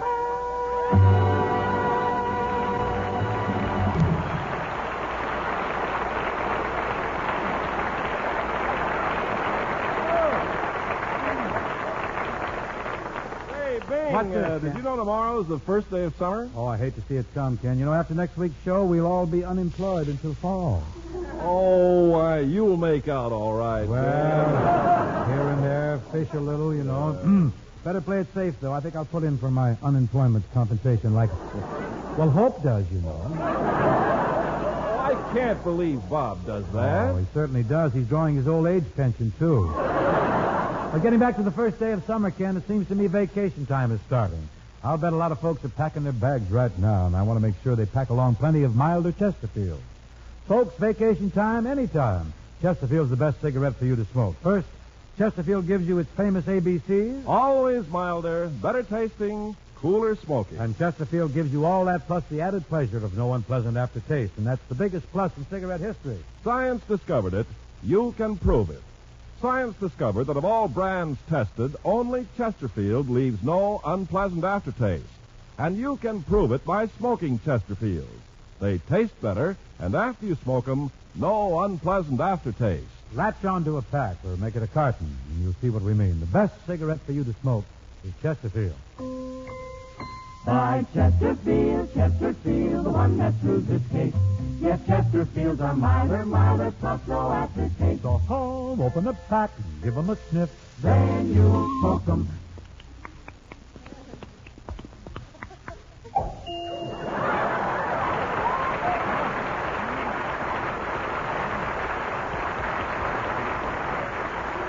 Go down.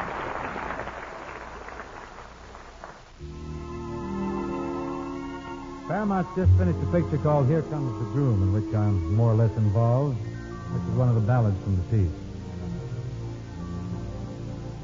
Bon wheel, good night.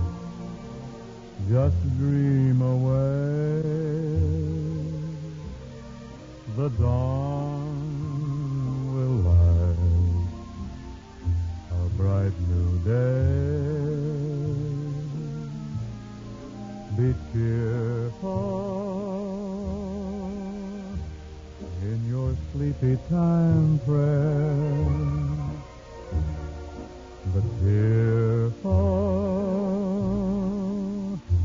never get anywhere, so don't despair, mon oui, my love. Dream of a land where stars above fall in your hand, and someday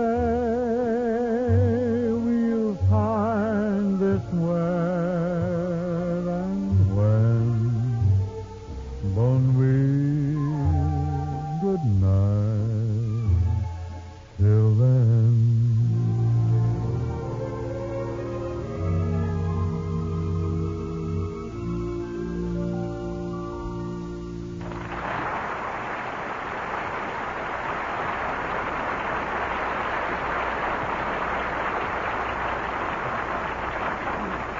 That's our closer. My thanks to Teresa Brewer, Joe Venuti, and Tommy Dorsey for being here.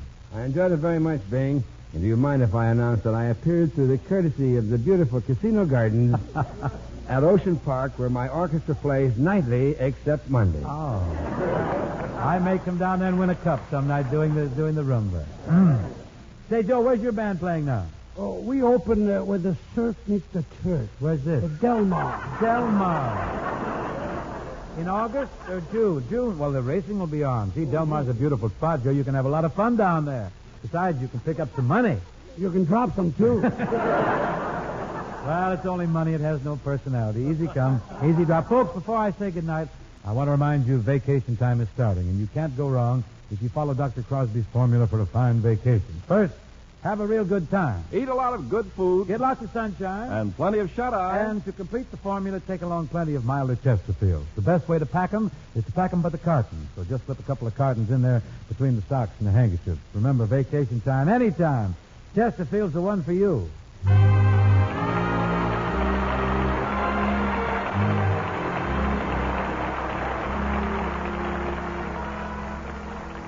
The Bing Crosby Show, presented by Chesterfield, was produced and transcribed in Hollywood by Bill Morrow and Murdo McKenzie. Tune in next week and hear Bing and his guests, Burl Ives, Laurie Anders, and Ken Murray.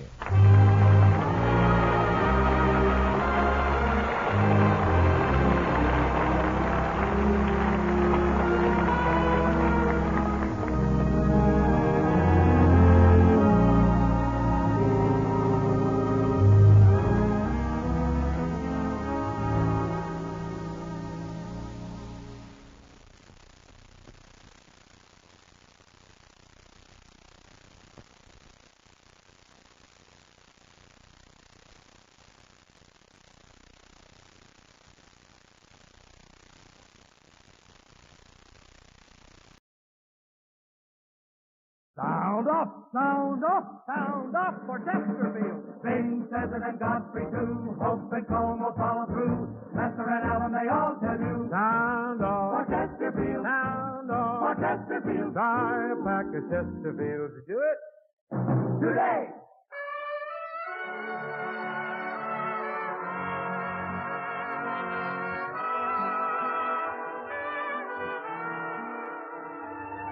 Someone wait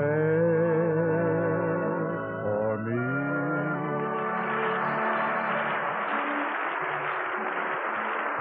This is Ken Carpenter. Welcome you to the Bing Crosby Show for Chesterfield. Produced and transcribed in Hollywood with John Scott Trotter and his orchestra, Judge Collins of the Mares and Bing's guests, Miss Martha Tilton. And Mr. Bob Holt.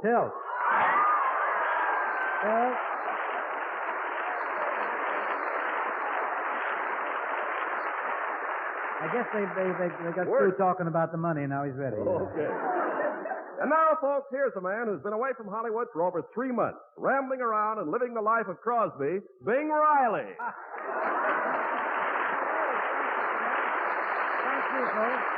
By golly, it sure is wonderful to be back here in Hollywood with its warm sunshine, blue skies, swaying palm trees, orange blossoms, and song pluggers so thick I could barely get into the theater this afternoon. Incidentally, I forgot to congratulate you on that wonderful fish you caught up at Vancouver Island. What fish is that? I saw a picture of you in the paper a few weeks ago, and you were holding up a 47-pound Thai salmon. No, I wasn't holding that salmon. The salmon was holding me. What do you mean? Well, you see, Ken, I was out fishing on Comox Bay. Yeah. It was a little rough. Someone from Comox Bay here. Only about 8 people in the town. There were 7. Well, it was a little rough out on Comox Bay this day, and I fell out of the boat, and the big salmon grabbed me and towed me to shore. I was grateful, so I thought the least I could do was have my picture taken with him.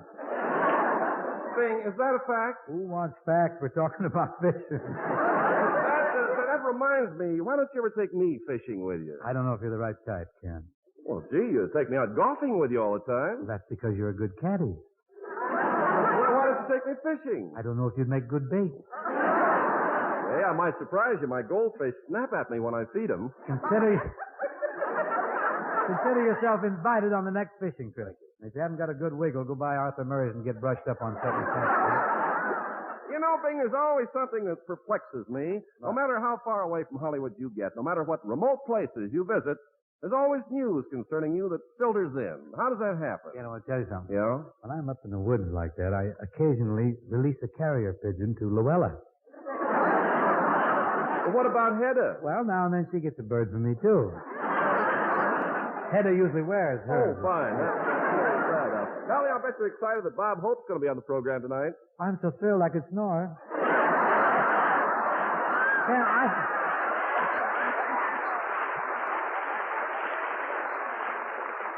Yeah, we got some music here tonight, Ken. I got an opener. It's an old number. It's old Bright Eyes. You remember Bright Eyes? We are ready.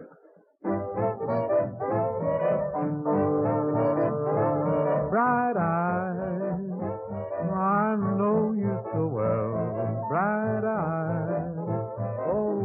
secrets you tell.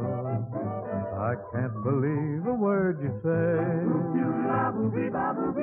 Your eyes are traitors, they give you away. Bright eyes, they give me a thrill. Bright eyes, just you say what you will. There's a meaning you cannot disguise in your bright eyes. Pretty bright eyes, she knows you so well. Pretty bright eyes, oh, what secrets you tell. Can't believe a single word you say. Your eyes are traitors, they give you away. Oh, bright eyes, they give me a thrill. Bright eyes, just you say what you will. There's a meaning you cannot disguise in your pretty, pretty, pretty, bright, bright eyes.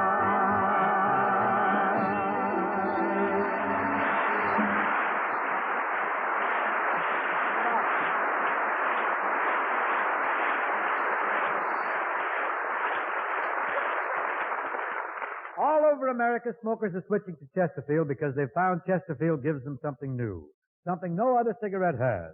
I mean Chesterfield Mildness Plus, no unpleasant aftertaste. Over 1,500 prominent tobacco growers say Chesterfield's delightful aroma tells you that Chesterfields smell milder and smoke milder. And one of the most famous industrial research organizations in the world reports, and I quote, of the leading brands smoked and examined, Chesterfield is the only cigarette in which members of the panel found no unpleasant aftertaste. Smokers everywhere are finding out that Chesterfield Mildness Plus, no unpleasant aftertaste, is everything they want in a cigarette. Listen to this. Chesterfields is something new, no other brand can offer you. Mildness Plus, no aftertaste, no unpleasant aftertaste. Sound off. Chesterfield. Sound off. Chesterfield. Try a pack of Chesterfields. Do it. Today.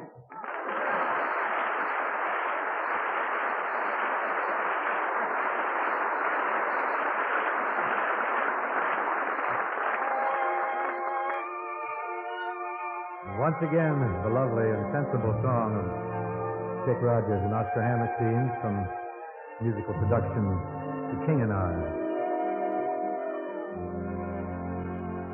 Hello, young lovers, whoever you are. I hope your troubles are few. All my good wishes go with you tonight. I've been in love like you. Be brave, young lovers, and follow your star. Be brave, faithful, and true. Cling very close to each other tonight. I've been in love like you. I know how it feels to have wings on your heels and to fly down the street in a trance. You fly down a street on a chance that you'll meet, and you meet, but not really by chance. Don't cry, young lovers, whatever you do. Don't cry because I'm alone.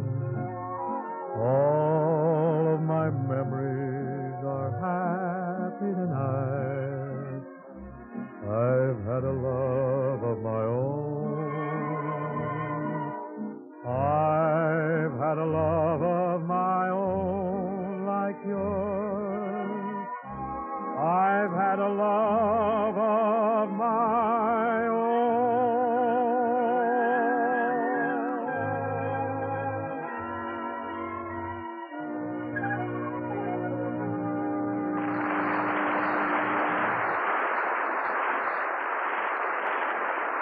Thank you very much. Now gentlemen, I'd like to present our first guest of the evening, one of the most popular vocalists, one of the most delightful young ladies in the business. She comes to us tonight through the courtesy of the Kurt Massey Show, Lilton, Martha Tilton.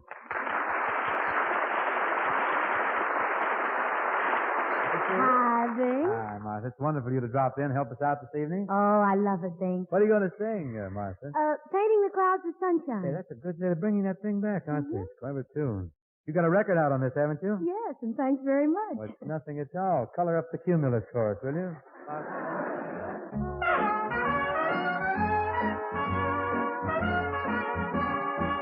When I pretend I'm gay, I never feel that way. I'm only painting the clouds with sunshine. When I hold back a tear to make a smile appear, I'm only painting the clouds with sunshine. Painting the blues, beautiful views, colored with gold and gold rose. Playing the clown, trying to drown all of my woes. Though things may not look bright, they'll all turn out alright if I keep painting the clouds with sunshine. When you pretend you're gay, you never feel that way. I'm only painting the clouds with sunshine. When you hold back a tear to make a smile appear, I'm only painting the clouds with sunshine. Painting the blues, beautiful hues, colored with gold and the rose. Playing the clown, trying to drown all of my woes. all of my woes. Though things may not look bright, they'll all turn out alright if I keep painting the clouds. If you keep painting the clouds, If I keep painting the clouds with sunshine.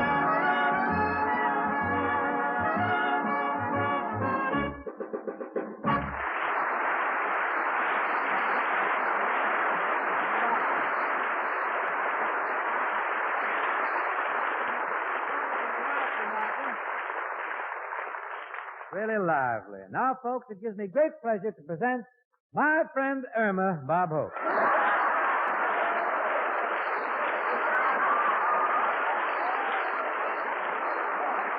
You touched me.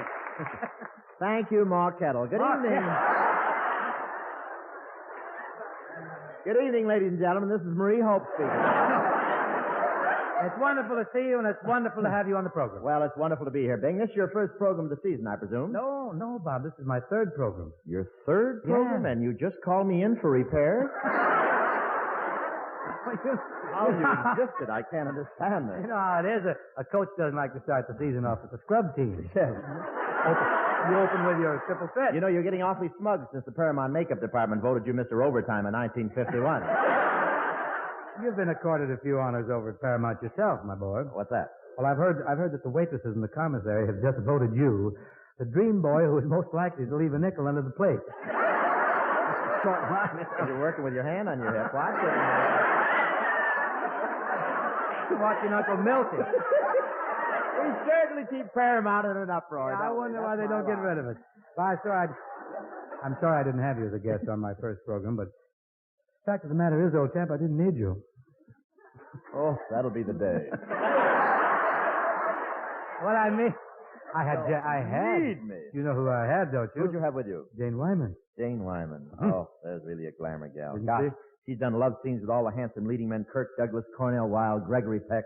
And now I'm her leading man. Well, she probably needed a rest. I resent that fender hip. You do, Ham Hock? Oh, now we've done it. I believe we've had our first spat. Well, I'm sorry, streetcar. Forgive me, Desire. Say, you know what I heard? Is this true? True or false? They got you making a Western over at the celluloid mill over there on That's Marathon? right. That's called Son of Paleface. That's me, see? You're the And son?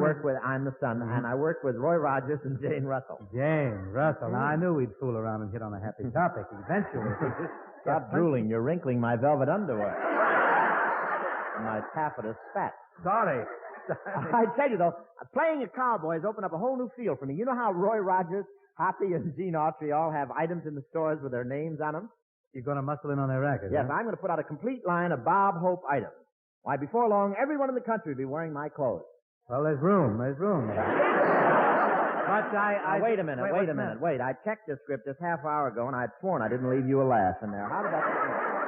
Well, don't open a vein or go through a There's- shower door or anything over it. There's room. What kind of a punchline is that? It wasn't much. You got a little I snicker. went over the whole script, and you wind up getting a laugh with "There's room." I can't. The last time I buy a Geiger counter from a CBS usher.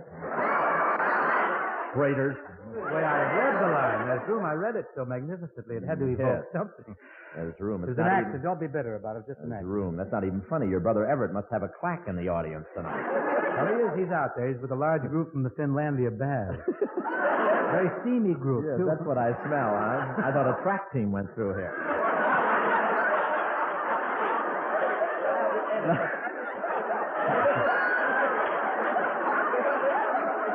But getting back to the Bob Hope line of clothes, I wish you all kinds of luck. But please don't expect me to buy any of them. That's my line.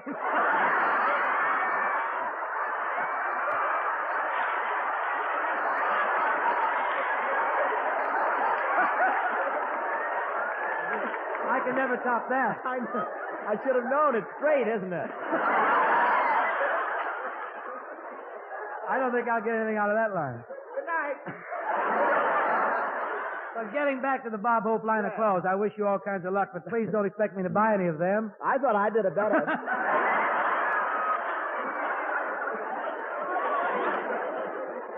In a minute, Sam.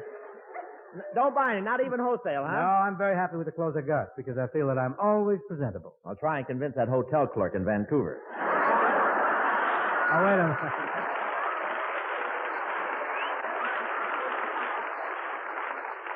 Listen, old man, I'm very, very big in Canada. When I blow in, I stop traffic there. So does a moose when it wanders into town. I use a moose for the warm-up. I build from there. We should have had one here tonight. Hey, the next time you go on a trip, you better stop by my factory. Don't get some of my flashy clothes. No, I can't, Bob. I'm sorry. I have lots of sport coats, lots of slacks. Well, then how about some foundation garments? You going to manufacture Bob Hope foundation garments? Yeah, I'm going to get even closer to the public than Hoppy. Well, you've had the public yawning for years. I guess they can go for a little two-way stretch. There's room. I always say. You know, Bob, I don't want to turn you green with envy or anything like that, but it so happens I got a little line of merchandise coming out myself. No. Yes, I'm coming out with a group of articles which are to be called Bing Things. Bing sings. Yeah. First he gets a laugh with "There's room," now Bing sings. Bing sings, I warn you, Crosby, it's illegal to sell children in this country. I don't think anything like that. These things are articles of apparel in a new line of children's toys. Say, by the way, I'm looking for suggestions, for new items. Mm-hmm. Tell me, when you were a little boy, what did you play with? Little girl. Never should have asked that. That straight line can get any kind It of was answer sweet out of you. I may give you one of my... new sport coats. May even throw in a pair of slacks. I don't understand why you're so intent on getting into a new racket with all your dough. Don't you realize you can't take it with you? If I can't take it with me, I'll be back. You think it'll be worth the climb?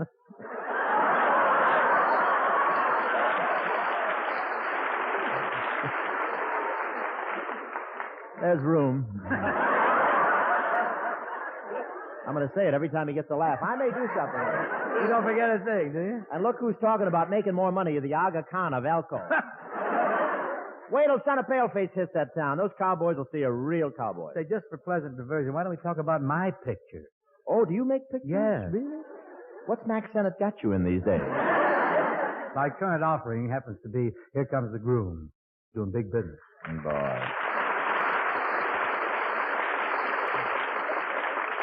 I enjoyed Here Comes the Groom, Bing, and I was amazed at one thing. What's that? I was surprised that a man of your age could make it down the aisle. Wait.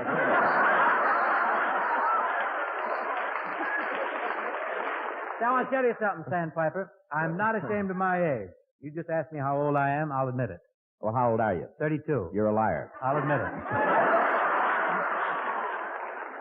Well, if you don't mind a word of advice, Century Plant, I'd advise that you hurry up and make the step to TV while you're still up and about. Why don't you get Chesterfield to put you on TV? Well, they're happy with me on the radio. They're not looking for any improvements. There's room. No, down.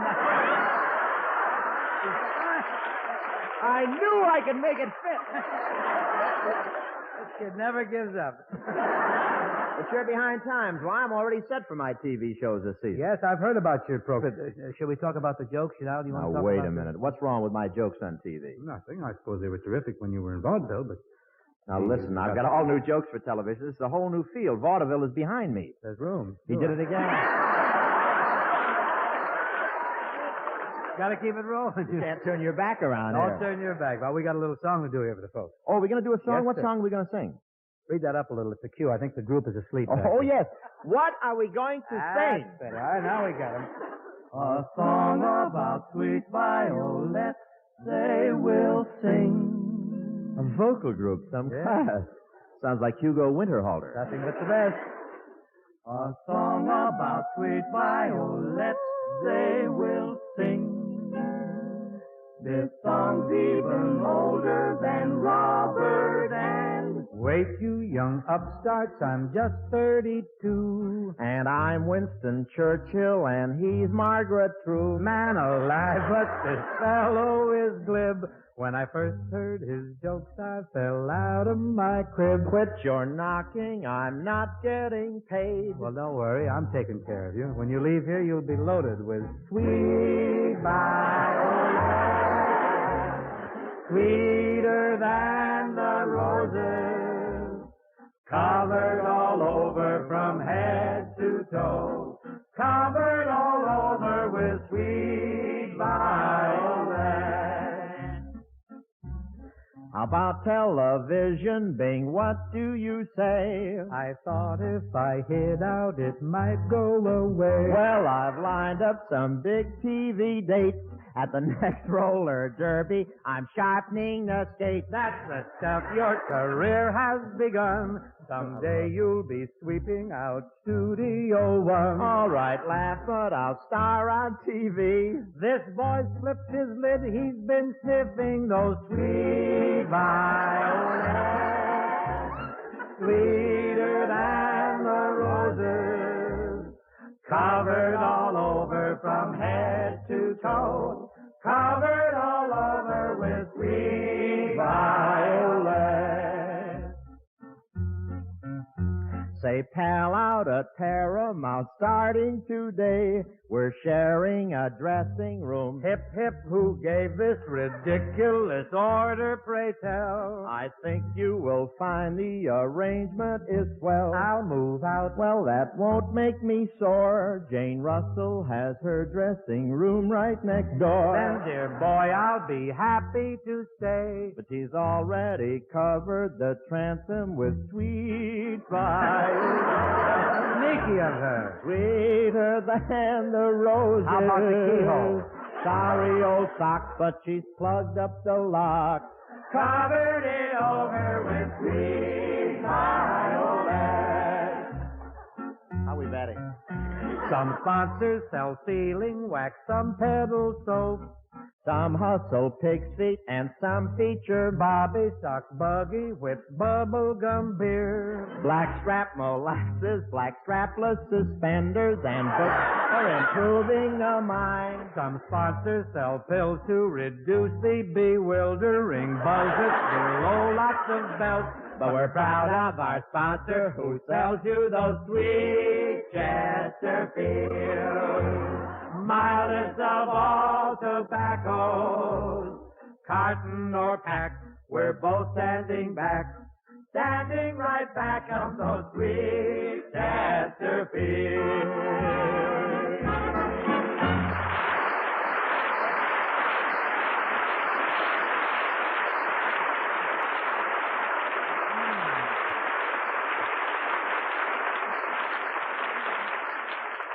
Say, Cross, on the level now, when are you going to make the leap into television? No hurry, Rob, no hurry. As a matter of fact, with my baby blue eyes and apple cheeks, I'm waiting for color.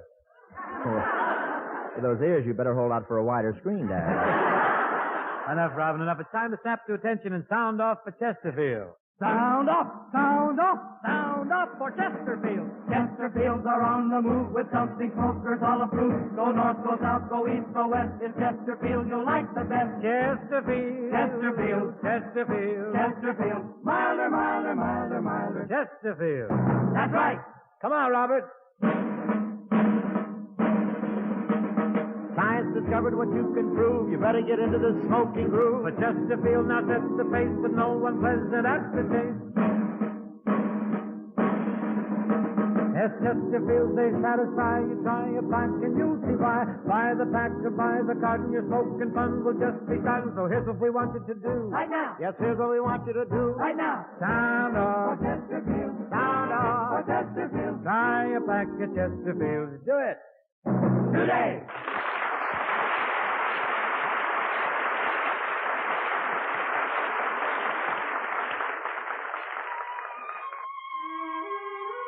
Here's a song that we used a couple of weeks ago. Met with a rather favorable reaction. So I felt maybe it would survive a repetition. There was a girl. There was a boy. If they had met, they might have found a world of joy. But she lived on the morning side of the mountain, and he lived on the twilight side of the hill. They never met, and they never kissed, and they will never know what happiness they missed. For she lived on the morning side of the mountain, and he lived on the twilight side of the hill. For love's a rose that never grows without the kiss of the morning dew. And every Jack must have a Jill to know the thrill of a dream that comes true. You and I are just like they. For all we know, our love is just a kiss away. And you are on the morning side of the mountain, and I am on the twilight side of the hill.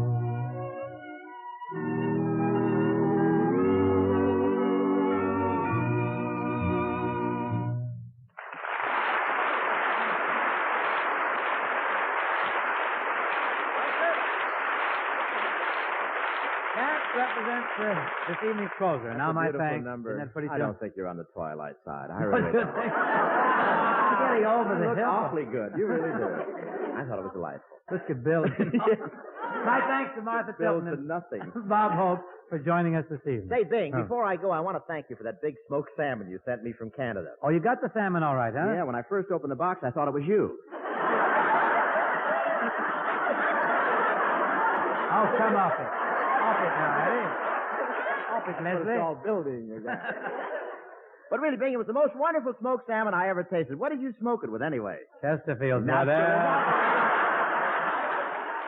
Pretty sneaky, but Pretty commercial. sneaky. Got it That's in. all. Well, that's it till next week. Folks, remember what we told you about Chesterfield. Chesterfield gives you something new, something no other cigarette has. Chesterfield Mindless Plus, no unpleasant aftertaste. So try Chesterfield the next time you buy cigarettes. Sound off for Chesterfield. Sound off for Chesterfield. Try a pack of Chesterfield. Do it. Today.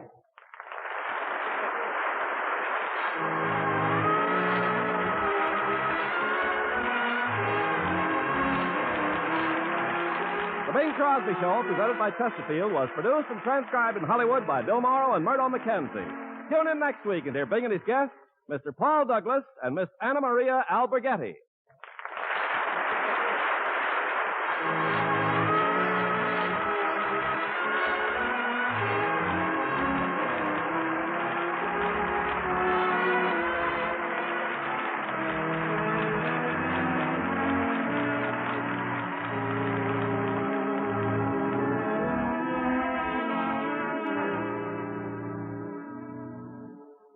Sound up, sound up, sound up for Chesterfield. Bing, Sanded, and Godfrey too. Hope and Chrome will follow through. Lester and Helen, they all tell you. Sound off. For Chesterfield. Sound off. For Chesterfield. Try a pack of Chesterfields. Do it. Today.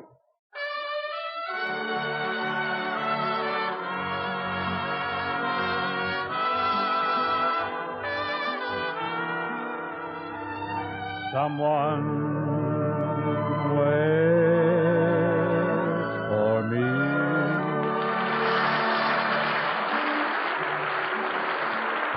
This is Ken Carpenter. Welcome you to the Bing Crosby Show for Chesterfield. Produced and transcribed in Hollywood with John Scott Trotter and his orchestra, Judd Collins for the mayors and Bing's guests, Miss Anna Maria Albergetti, and Mr. Paul Douglas.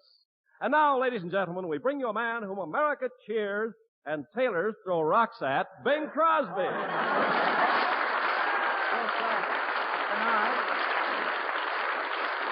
Keeping continuity on me. Now, just a minute, Ken. Tailors don't throw rocks at me. Oh, no. Although I admit they sometimes deplore my attitude in the matter of dress. Deplore your attitude? Yes, they just Why, deplore when you start down Hollywood Boulevard on the shopping trip, Foreman turns to Clark and says, "Heavens, I hope he doesn't come in here." No, on the contrary, I've always been welcome in Foreman and Clark. Oh, no. Matter of fact, I had an offer to do a floor show on the escalator there. I may take it, too. Why should you sing on a moving stairway? It's safer than standing still. Those targets, they can't get you in the crossfire. Bing, now tell me, what are you going to do about the way you dress? Nothing. What are you going to do about it?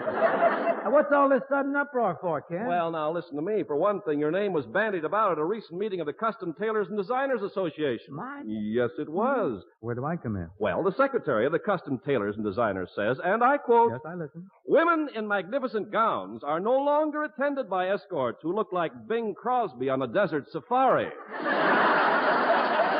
That's outrageous. They said it. Just take a look at me right now. Do I look like I'm dressed to go out on a desert safari? No, you look like you've already been. Oh. I've had it, huh? Yeah. Well, it's been a long, warm day.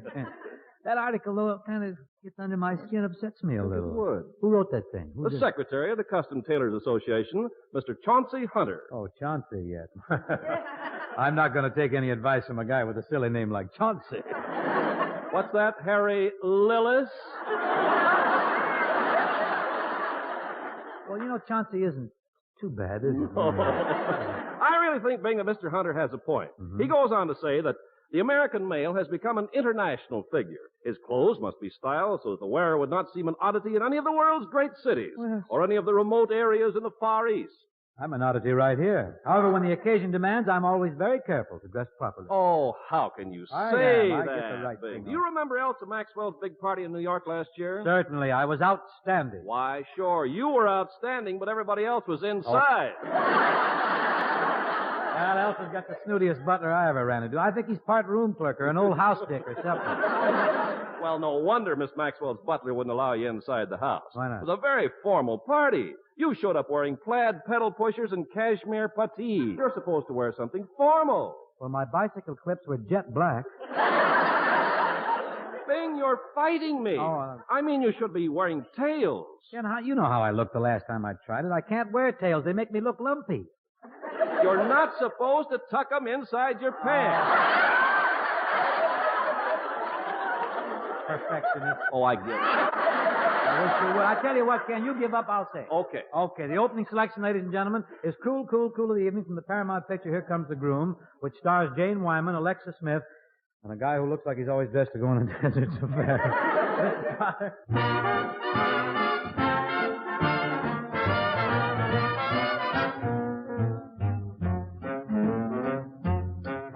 in the cool, cool, cool of the evening. Tell 'em I'll be there In the cool, cool, cool of the evening.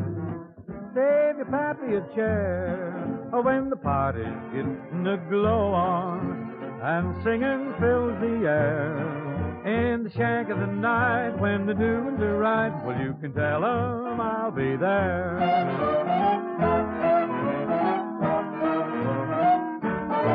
Now Sue wants a barbecue, Sam wants to boil a ham, Grace votes for bouillabaisse stew.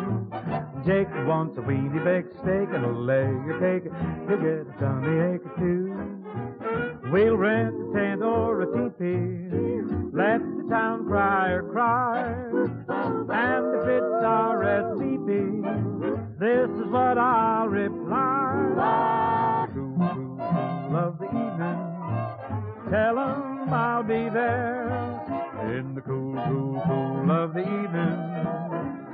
Lick 'em on my hair when the party's getting a glow on and singing fills the air.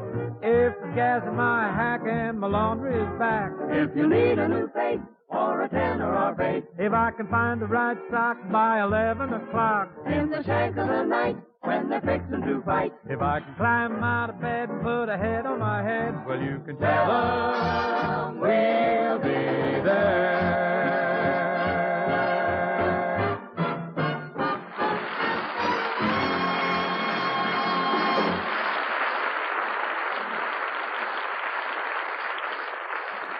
All over America, smokers are switching to Chesterfield because they've found Chesterfield gives them something new, something no other cigarette has. I mean Chesterfield Mildness plus no unpleasant aftertaste. Over 1,500 prominent tobacco growers say Chesterfield's delightful aroma tells you that Chesterfields smell milder and smoke milder. And one of the most famous industrial research organizations in the world reports, and I quote, of the leading brands smoked and examined, Chesterfield is the only cigarette in which members of the panel found no unpleasant aftertaste. Smokers everywhere are finding out that Chesterfield Mildness plus no unpleasant aftertaste is everything they want in a cigarette. Listen to this. Chesterfield's have something new no other brand can offer you. Mildness plus no aftertaste, no unpleasant aftertaste. Sound off. Chesterfield. Sound off. Chesterfield. Try a pack of Chesterfields. Do it. Today.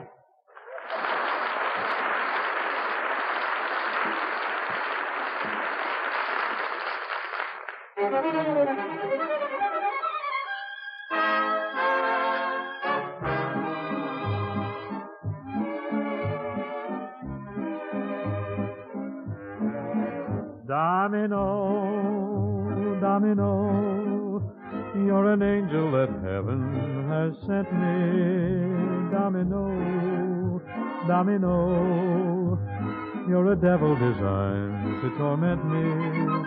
When your heart must know that I love you so, tell me why, why do you make me cry, Domino?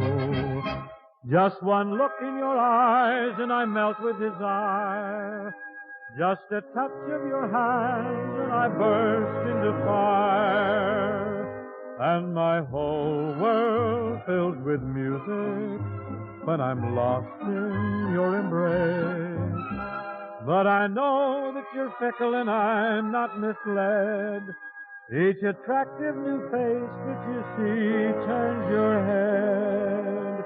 And it scares me that tomorrow someone else may take my place.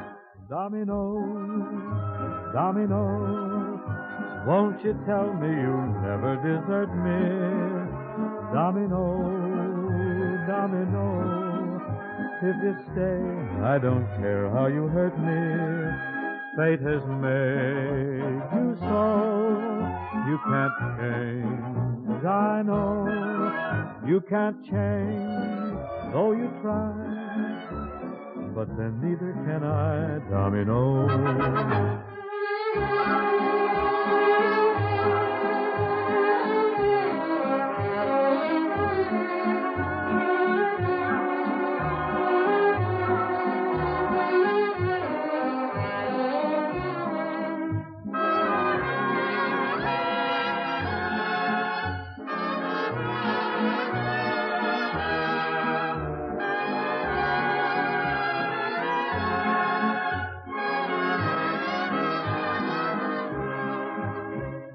Domino, Domino, I'll forgive anything that you do.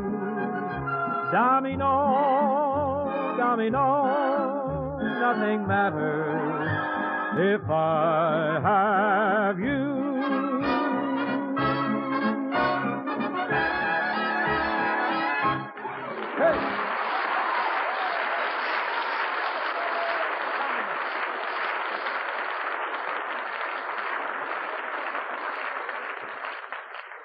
Thank you very much, ladies and gentlemen. Now I'd like to present a most talented, most spectacular young lady. Young lady whose singing of Caro Nome is one of the big moments in Here Comes the Groom. I refer to Miss Anna Maria Albergetti, the 15-year-old Italian coloratura soprano who is also currently appearing in The Medium. And she's being deservedly acclaimed, too, for her singing in this film version of the Menotti opera. Anna Maria, would you step out here and take a bow? Anna Maria Albergetti, folks.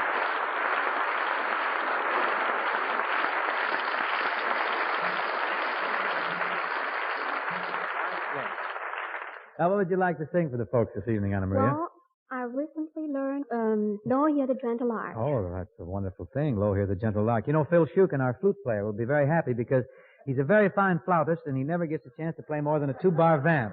But in this number, his talent will have full opportunity. Anna Maria, I want to turn you over now to our conductor, our maestro, John Scott Trotter. This is Anna Maria Albergetti in Lo Hear the Gentle Lark.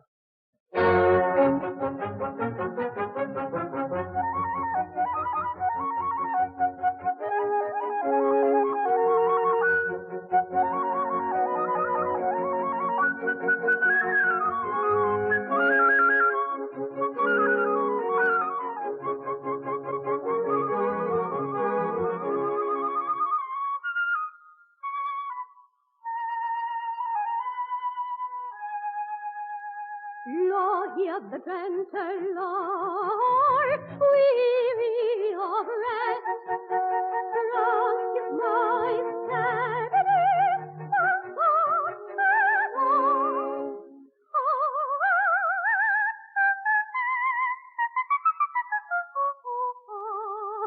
and wakes morning from whose silver breast the sun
I guess you agree. We certainly just heard one of the great voices this decade. It's going to be a wonderful star.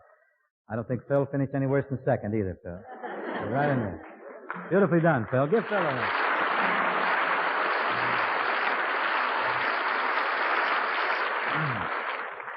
Really thrilling. Now, folks, while we're still in this classical, slightly exalted mood, I'd like to have you meet a good friend of mine. This gentleman is one of your very favorite movie actors. I believe he's endeared himself to the movie-going public not only because he's a fine performer, and he certainly is, but because his film portrayals have established him as one of the most rugged, two-fisted, hard-boiled characters around. This is a real earthy man. Here now is that real Hollywood he-man, Mr. Paul Douglas.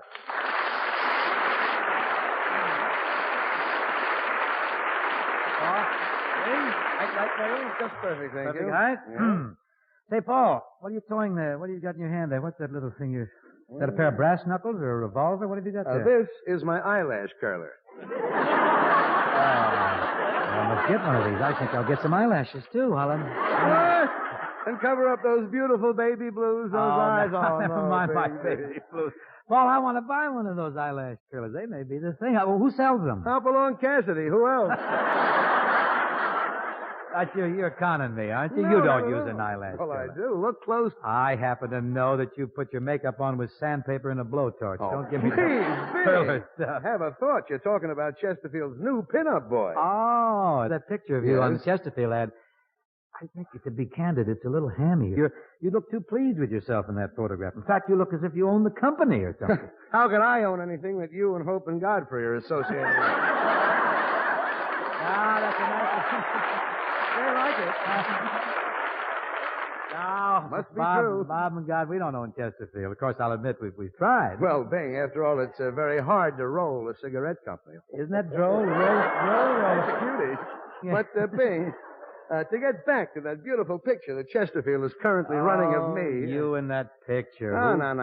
Don't be bitter because you haven't made the magazines lately. What do you mean? Well, hey, could it be? Oh, no. What's this? You're not jealous of the big layout that Gary had in Life this summer, are you? Not at all. Gary can thank me for that layout in Life. Oh, wait a minute now. You didn't have anything to do with putting Gary in Life. Well, I was somewhat involved with putting Life in Gary.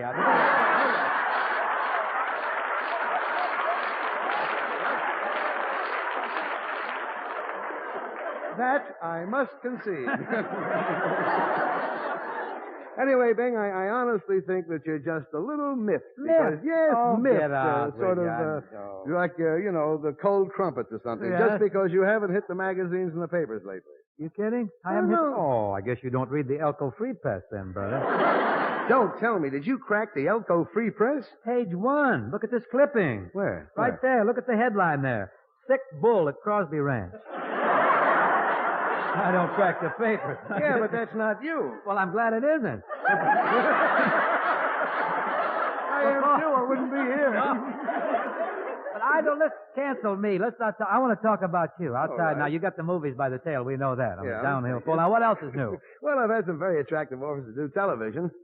What about you? Still in radio, eh, Bing? I just can't seem to get ahead. Radio's all right, though. Hey, wait a minute. Have you ever thought of going into pictures? I make pictures. Really? I must go see one sometime. Or take along a camp stool. You may have to wait in line. How come? Well, wherever my pictures play, they give away free popcorn. What about dishes? They can't eat it out of the bags. No, let it go. You should know I'm in the movies. What are you coming on? After all, I did a 1-minute scene in your new picture, Angels in the Outfield. Well, I knew you did bits, but full-length features. I mean it. Big features. That's news to me. I can go the distance if I can just get a script. I'll go all the way. But, Paul, no kidding, in Angels in the Outfield, you played the part of the manager of the Pittsburgh Pirates. I know that. Yes, I did. You were thrilled, weren't you? Well, I really was, Bing, and I'll bet you're impressed that you're a part owner of the team. I am. Oh, by the way, what part of the Pirates do you own? Part that finished last. Oh, the whole team. They finished 7th. But don't you worry about Pittsburgh, Paul. We're building that team slowly, inexorably, surely. I see. Someday the Pittsburgh Pirates will be in the World Series. Gee, I'd like to see that. I hope we still have television then. I hope we can still see them. But really, Bing. What do you want to know? What's know? new, though? What's new with you? Are you starting a picture or something? Well, always I'm starting. I just finished one at MGM, and now I've started one at RKO with Walden Krasner. Must have a scooter or something. What's the theme of the new picture? Well, Paul? it's a picture called Clash by Night, and I play the part of a sardine fisherman. Oh, boy, that should be bigger than Tugboat Annie. Well, you know, that's what the industry needs, the movie industry. Really. A picture about sardines. That'll really pack 'em in. Love that. But Barbara Stanwyck is in the picture, and that's nice packing, too. To be a sardine fisherman with Barbara Stanwyck. Well, we're shooting a lot of scenes up at Monterey, up at Cannery Row. Did you ever go to Cannery Row and watch how they squeeze so many sardines into one little can? No, but I've watched Hope squeeze money into his one little wallet. It's the same performance. But I often go out sardine fishing when I'm in Monterey, Paul. You do? Yes, I do. Sometimes I come home with as much as 8 or 10 pounds of fish. Oh, well, that's nothing. Nothing, really. The first day I went out in a commercial boat with Barbara Stanwyck, we got over 30 tons. Well, I never went out with that kind of bait. See what you mean. Solid. Bing, sardine packing is a very interesting business, and I've learned all about it. Have you now? Yeah, well, you see, they have a sorter in the cannery. Sort of a sorter, huh? A sort of a sorter, yeah. Well, anyway, his job is to make sure that there are half male and half female sardines in each tin. Come off it. Off it now, No, Eddie. I What won't. you giving me there? What is it? This What is difference? true, man. What difference could that possibly make? Well, none to us, but to a sardine, it means everything. How could I have been so thoughtless? This is an engrossing subject, Paul, I must admit, but let me ask you something. When it comes to sardines, how can you tell a boy from a girl? Well, As a holdover from the Hope show, right? they think they're going to learn something, Bing. How can you won't tell? breathe it to a How can you soul. tell a boy or girl from a That is a secret that's known only to sardines. Oh, wait a minute. You said there was a guy who sorted them as to male and female. How does he know? We have to take their word for it.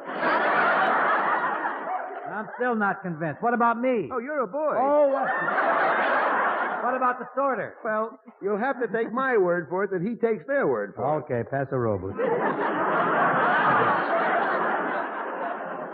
Well, anyhow, thank you.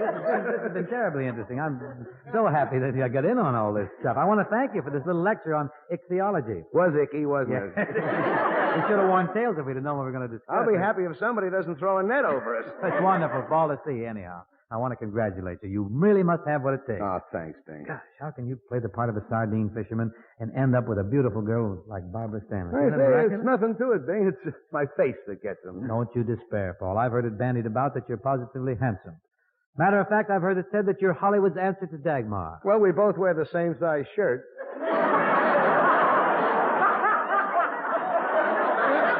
Well, on her it looks better. Say, Paul, you want to give me a little assist? You're an old Chesterfield hustler. You want to help me sell some Certainly Chesterfield? do, Bing. I'm always glad to sound off for my favorite cigarette.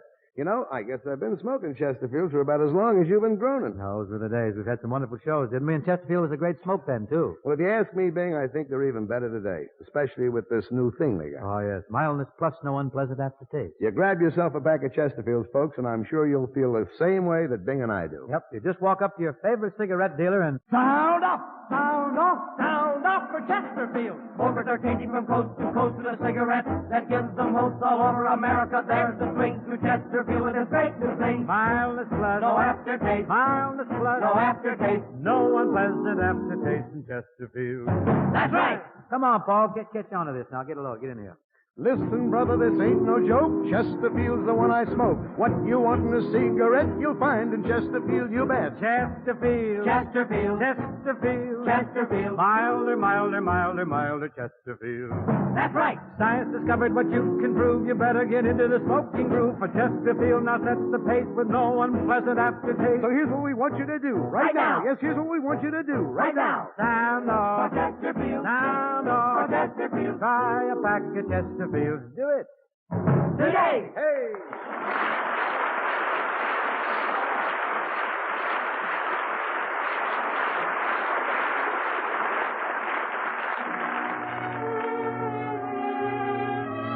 Here's a lovely ballad that was popular in the waning months of the summer. Still seems to maintain a prominent position on the list of favorites. Because of you, there's a song in my heart. Because of you, my romance had its start. Because of you, the sun will shine. The moon and stars will say you're mine. Forever and never to part. I only live for your love and your kiss. It's paradise to be near you like this. Because of you, my life is now worthwhile, and I can smile because of you.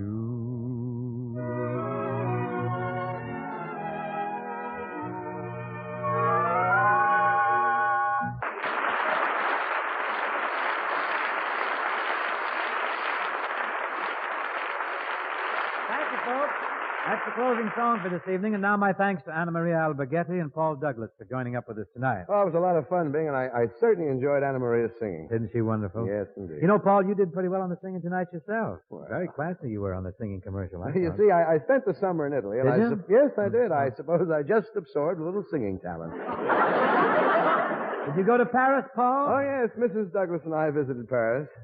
Mrs. Douglas. Uh-huh. Well, that ends this conversation. Sure does. See you around, huh, Paul?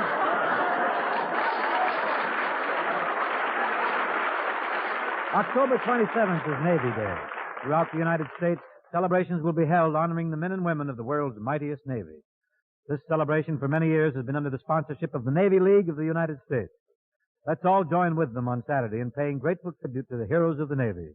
That wraps it up for tonight, folks. We'll be back next week. Meanwhile, next time you buy cigarettes, sound off, Chesterfield. Sound off, Chesterfield. Try a pack of Chesterfields. Do it. Today! The Bing Crosby Show, presented by Chesterfield, was produced and transcribed in Hollywood by Bill Morrow and Murdo McKenzie. Tune in next week and hear Bing and his guest, Miss Dinah Shore.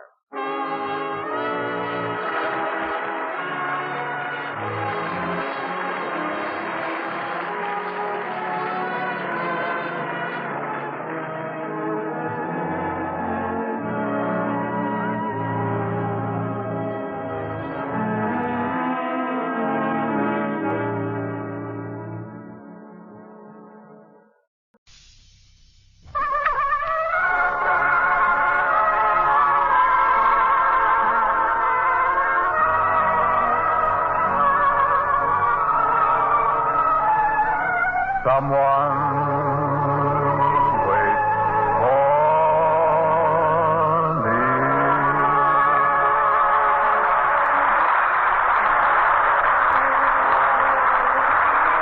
This is Ken Carpenter. Welcome you to the Bing Crosby Show for Chesterfield. Produced and transcribed in Hollywood with John Scott Trotter and his orchestra, Judd Collins of the Bears, and Bing's guests, Dean Martin and Jerry Lewis. And now, ladies and gentlemen, it gives me great pleasure to present the most popular man in radio, since everyone else went into television, Bing Crosby.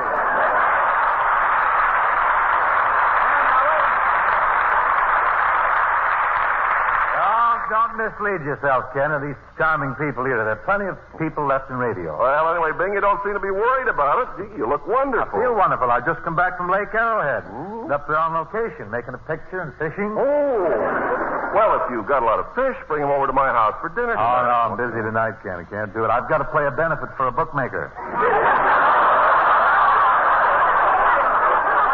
You know, Bing, while you were away, Joan Crawford released her list of the 10 men in Hollywood who have the most sex appeal. Well, there's me and Hope. Brace yourself. You and Bob didn't make it. You see, Bing, in order to get on the list of great lovers, you must have a terrific inner emotion. Can you look into a girl's eyes and start a roaring fire? Well, if I do, who's going to put it out? And me tell you something, Ken. If Joan Crawford or anyone else is making up a list of men who appeal to ladies of the land, she should never forget to include the name of Snodgrass Rochford. Snodgrass Yes, Snodgrass Rochford. Who's he? Why, Ken, Snodgrass Rochford is known far and wide as the gentleman who poses for the pictures in the long underwear section of the Sears Roebuck catalog. I know Snoddy real And well. he's a gallant man, a gay boy. Now, Ken, I think we better get here rolling here with a little music. I note the opening selection is Mr. Christopher Colombo from Here Comes the Groom. John Scott, get it rolling, will you?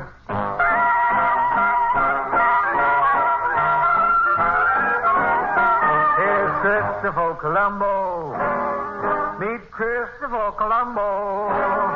Well, it proved to all the squares that the world was round. Circle around and found the U.S.A.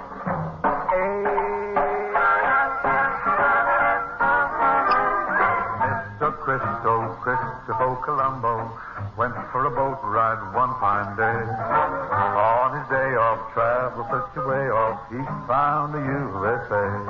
Oh, Mr. Christopher Colombo thought the world was round. Oh, presto, westo, sailed the man Colombo.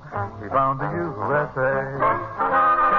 Roughed it, first he thought he must it, 'cause all he found was ground unplowed. So he hoed some, later on to grow some buildings tall and proud.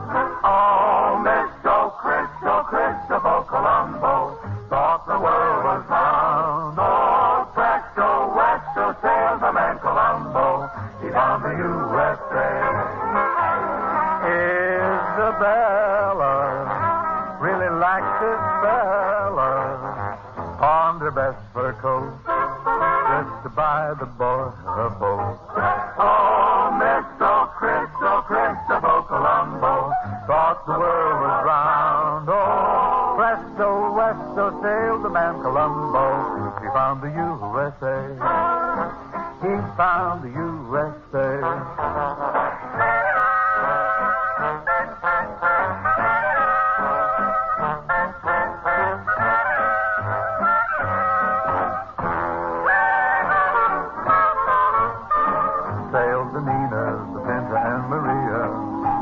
Stop and load some freight. But where ground was, all he really found was real nifty real estate. Oh, Mr. Christopher Colombo thought the world was round. Oh, presto, westo, sailed the man Colombo. He found the USA. When he docked here, almost no one flocked here. Now it's more alive. You try a Sunday drive. Oh, Mr. Colombo, he really pulled his arm. Oh, glad he got here. Now we have a spot here known as Freedom's Door, where the helpless, homeless open up Freedom's door. Where the helpless, homeless open up Freedom's door.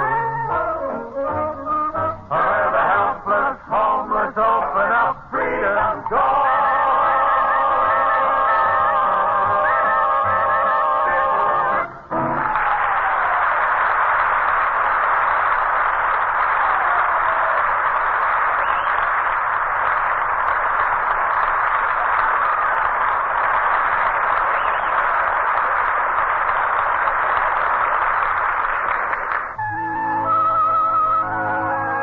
Here's a new song which has been boosted into recent popularity by Louis Armstrong's great record.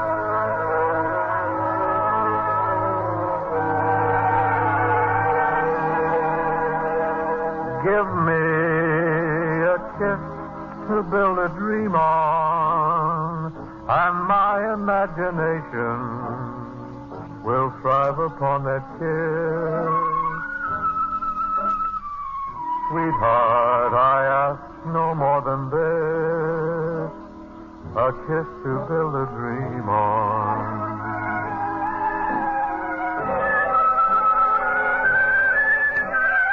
Give me a kiss before you leave me, and my imagination will feed my hungry heart.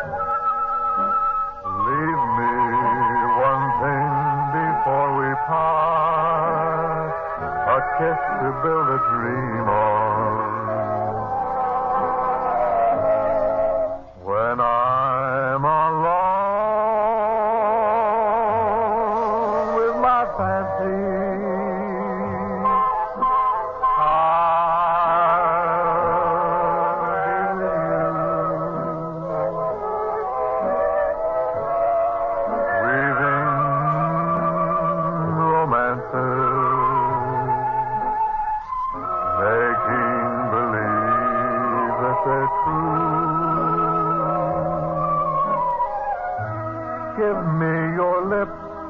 just a moment, and my imagination will make that moment live. Give me what you alone can give, a kiss to build a dream on.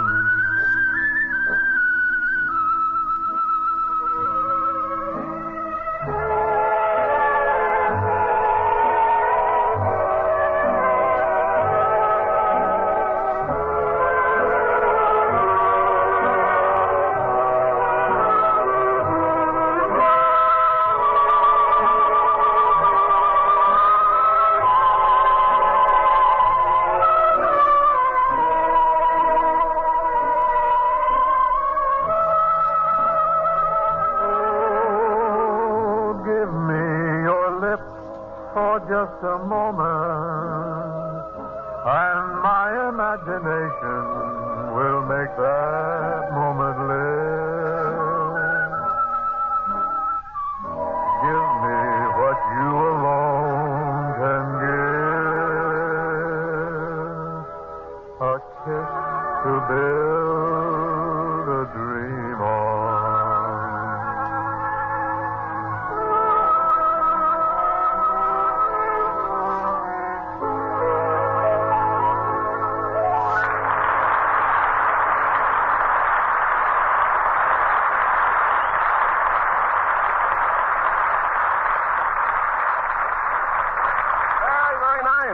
Thank you, Ken. Say, Ken, have you seen Dean Martin and Jerry Lewis yet? Oh, sure. I saw them out in the hall. Oh, what a pair. You guys are all right, aren't you? Bing, I want to say something to you. I don't like to be catty or anything, and, well, you know I'm not a snoop. Well, I but should hope not, Kenny. Is it true that you and Bob Hope are just a little bit jealous of Martin and Lewis?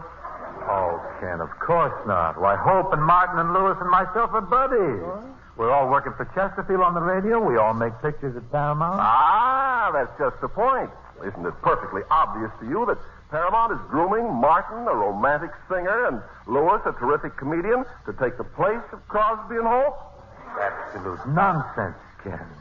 Martin and Lewis they're friends of Bob's and mine. Oh, Bing, how can you be so naive? What naive? Ken, let me tell you something. At the studio, Martin and Lewis, they come in every day, and they tidy up our dressing rooms. They run and get us Cokes. They light our Chesterfield. They do? Sure. Of course, they use blowtorches. You know what characters they are. They can't do anything straighter on the level. Really, honestly, this is the darnest thing I've ever heard of. Don't worry about our buddies, Dean and Jerry. Those are just ugly rumors. They're crazy about Bob and me. Oh, no. Well, Ken, at the last studio party, they danced with us. They did? Yeah. Not just any old dance. They asked for the first dance. Oh. Bing, how can you be so blind? It's common gossip. Everybody's talking about it. Why, it's even been in the papers. When? When was it in the paper? Why, Harrison Carroll had a big story about it in the Herald Express last night. Harrison Carroll? A big... Yes. Let's see. Where? Well, I got it right here. Look, I'll read it to you. Here, get this. What singer and what comedian at what studio are breathing down the necks of what singer and what comedian at what studio? Well, he didn't have to be so blunt. He didn't have to come right out and say so. Could have veiled it a little. Yes, I never realized it was that bad. Something of a shock. Makes me wish I'd saved some money. I'll bet Hope wishes he'd say some, too. Everybody tried to tell us, but you know, kids, we just wouldn't listen. We were gay butterflies slipping here and there. Now we're grounded, I guess. Well, we've got Martin Lewis booked on the show. Let's get him on. I'll tell you what, let's just open up the door a little and listen. Let's see what they're up to. Okay.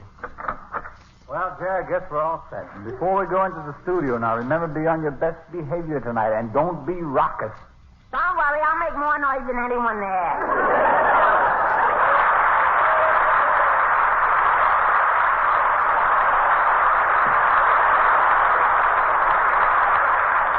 Jerry, you should be very careful tonight. Just think, Jerry, tonight we're visiting the most loved man in America. Oh, boy, I always wanted to meet Artie Shore.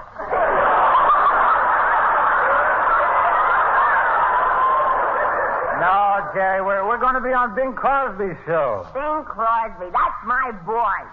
No, that's my boy. Hope is your boy.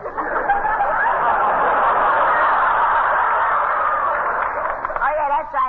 I keep forgetting. Gee, Dean, we're really going places. Did you see that wonderful write-up we got in Harrison Carroll's column last night? No, what did it say? Well, get a load of this. Well, what does it say? Tell me what it says. It says, what singer and what comedian are breathing? Dean, that's us! Oh! No, just a minute there. That could mean Crosby and Hope, you know. Nah, it says we're breathing. Well, anyway, Jerry, just because we happen to get our names in the papers, no reason for us to get swelled heads. Oh, Dean, you're too modest. Did you read what Joan Grover said about me in the papers? Oh, yeah, Joan named you in a list of 10 men who had sex appeal. Sure. I'm sexy.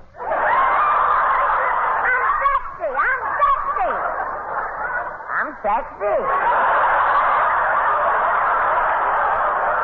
Jerry, well, come on, let's go inside. Okay.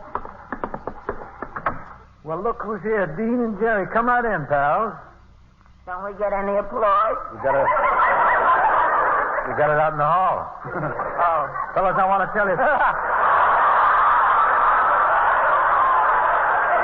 gotta watch you. I can see that. Fellas, I want to tell you it's a real thrill to have you on the program tonight. Well, Bing, Jerry, and I are really thrilled to be here too. Yes, say, Bing, did you see the big write-up that Dean and I got in Harrison Carroll's column last night? Oh, Jerry. Yes, I saw it, Head. Head? Yes. You don't like my haircut, huh? Well, just for that, the next time I trim it, I'm not going to save any for you.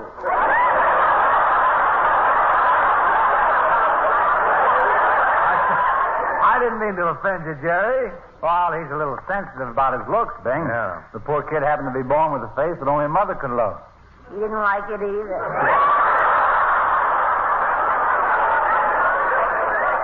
He looks a little like Snodgrass Ratchford. Now, don't get me wrong, Dean. I didn't mean to criticize the lad's physiognomy or his phrenology or his metaposky. What was that? I don't know what that is, but if you're going to talk dirty, we're leaving.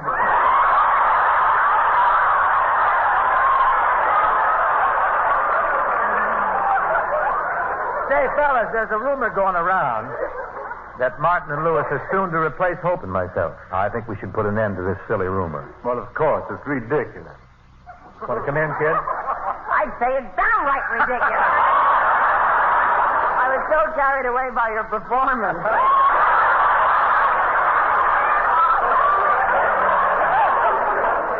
By the way, Dean, what time are you going to the beauty parlor to have your ears stretched?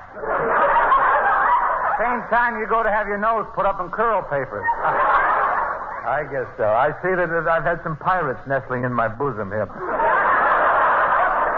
Bing, Jerry and I will forget this if you will. Oh, that's really nice. I'm happy that you harbor no thoughts of moving Hope and me out of Paramount. Well, let's shake on that, Bing. What are there, pals? And now, inasmuch as you chaps are my guests this evening, is there anything I can do to make your visit a happy one? Is there any special thing I can cook up to please you? Yeah, show us how to make a road picture. Oh. You show us how to make one. We're stuck. Okay, we'll do a road picture right now. I'll be Bob Hope. I'll be Bing Crosby. Well, what about me? Well, if it isn't Dorsey L'Amour. What am I going to do for a sarong? Just take a deep breath and let your shirt slip down.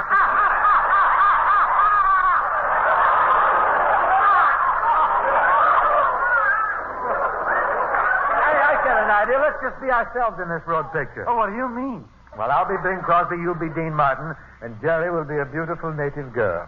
That's being myself. Well, Jerry, you got to be the native girl. We must have a girl for the love scene. Love scene? Yes, the love scene. Shall we pick out the furniture? I saw a fine... Jerry! Praise yourself. Now, look, Jerry, I think you'd make a wonderful girl. Yeah. I'm not so sure. I remind me of the girls I usually get. Come along, you chaps. Now, Ken, if you set the scene, we'll get on with the road picture. All right, Bing. Ladies and gentlemen, we now present The Road to the South Seas, starring Bing Crosby, Dean Martin, and Geraldine Lewis. Overture, Mr. Trotter.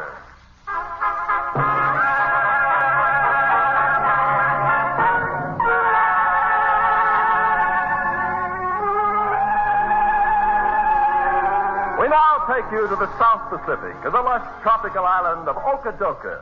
As our scene opens, we find Bing Crosby and Dean Martin at work in the dairy farm on the island. They are adventurers who've come to the island to seek a fortune in pearl diving, and having had no luck, are forced to take a job in the dairy.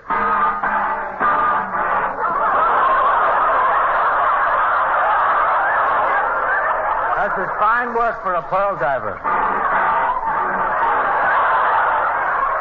Quit beefing, Bing. But it's so hard milking coconut. Well, I'm tired of this island. And I'm tired of this terrible heat. And I'm tired of these dirty old clothes. Oh, what's eating you? I don't know, but I'm tired of them, too. You know, Dean, we could really strike it rich if we could get Leilani, the native girl, to tell us the location of the white pearl of Maluna. Fabulous, you know, it's worth millions. Well, let's work on her. Say, here comes Leilani now. Yeah, let's really con her, huh? Hello, Leilani. Me sweet Leilani. Me lovely. Me engaged. Me use crankcase oil. Ah, lovely Leilani, what beautiful hibiscus you have in your hair. Me make them myself with hibiscus. Gee, Bing, doesn't Leilani have a quaint accent? Oh, I think it's charming. I thought you Von de Carlo.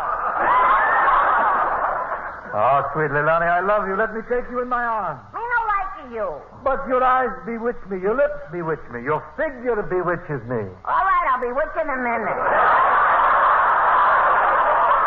Oh, I love you too, my darling. You're a woman, and I'm a...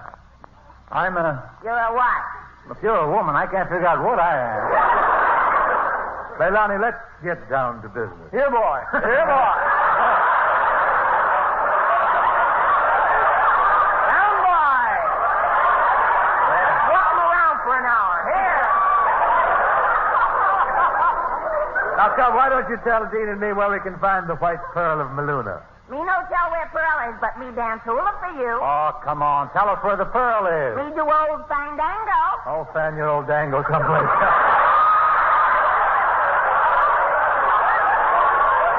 Now, listen, Leilani, are you going to tell us where we can find the white pearl or not? Okay, me tell you where Pearl is, but first you must sing me love song. We sure will, kid. Come on, Dean. Now, listen to this, Leilani. Sweet Leilani, you look so funny with orchids blooming in your ears. Gardenias blooming round your ankles. You bloom all over, dear. I'm a blooming idiot. Never mind, sweet Leilani. Come dance for us.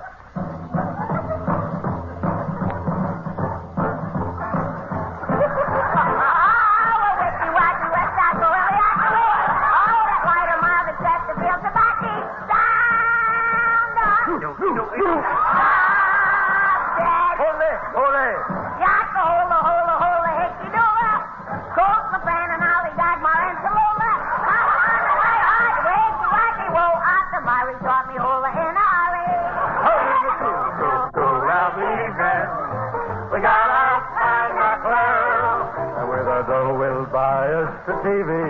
So we can turn off Milton Brown. Plenty of pineapple and the mince run to where. We'll get a little brass jack and a new Cadillac. We might even get some girl.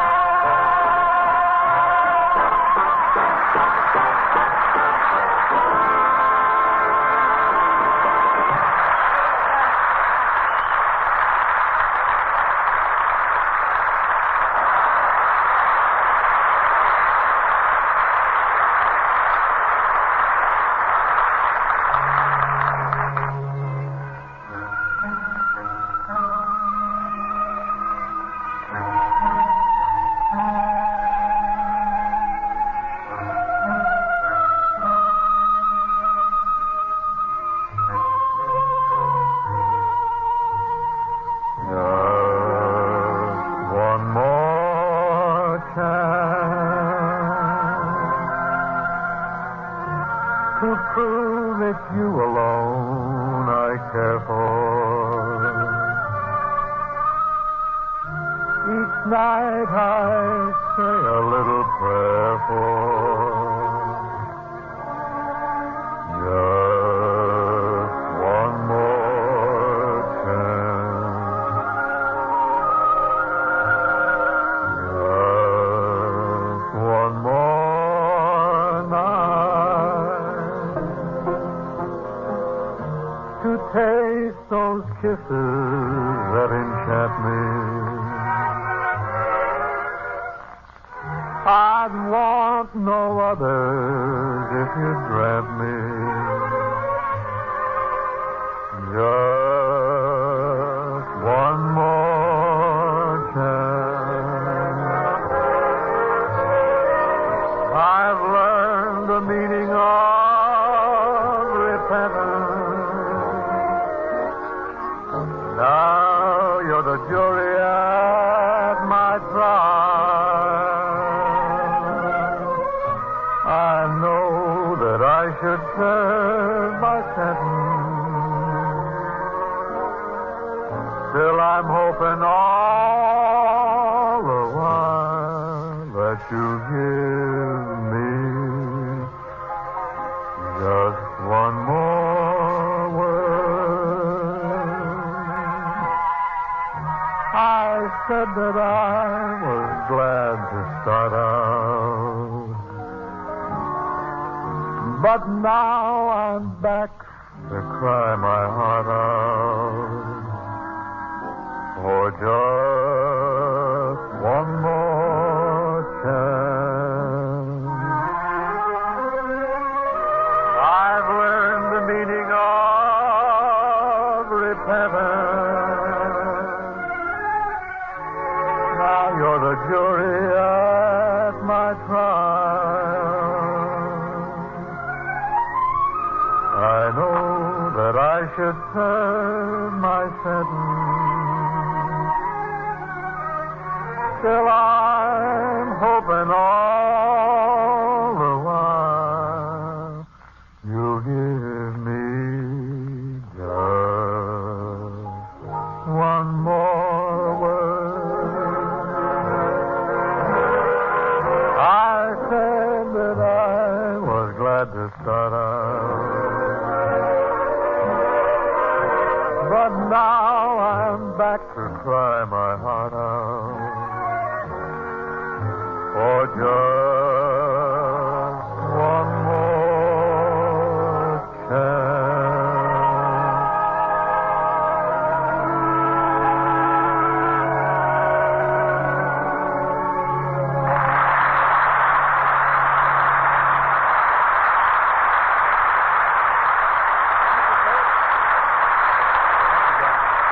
Well, that's our closer for tonight. Now, my thanks to Dean Martin and Jerry Lewis for descending upon us this evening. Hey, Bing, don't forget to say that our new picture is Sailor Beware and that we appeared through the courtesy of Hal Wallace Productions.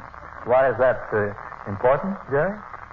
Well, to me it isn't important. And to Dean it isn't. And to you maybe it isn't. But to Mr. Wallace it means everything. Darn good reading. May I take 2 giant steps?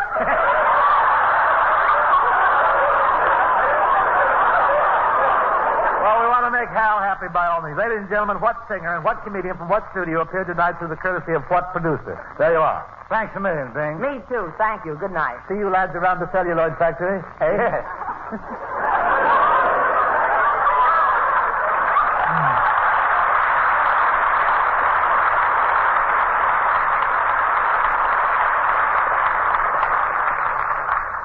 Folks, recent crime investigations indicate evidence of a nationwide decline in moral and spiritual values. Unfortunately, some of our young people seem to be afflicted. These are America's citizens of tomorrow. The threat to them and to the whole country demands strong and united countermeasures. The support of way of life based on the enduring principles of religion and to maintain the power for good offered by religious institutions are among the most critical tasks facing America today. Thank you.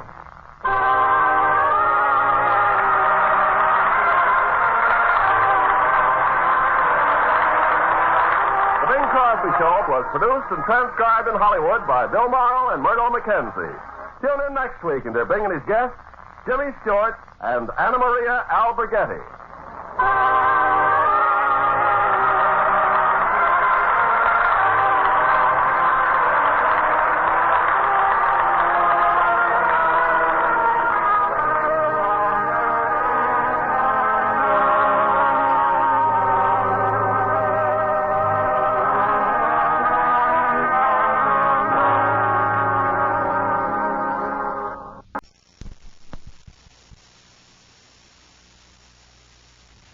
Today, smokers all over the country are changing to Chesterfield, the first and only cigarette to name all its ingredients. Chesterfield tells you what it's made of, so you'll know what gives you the best possible smoke. Sound off, sound off, sound off for Chesterfield. Much milder with a better taste and no unpleasant aftertaste. Chesterfield's the one to buy. Millions say they satisfy. Sound off. For Chesterfield. Sound off. For Chesterfield. Try a pack of Chesterfields and do it today.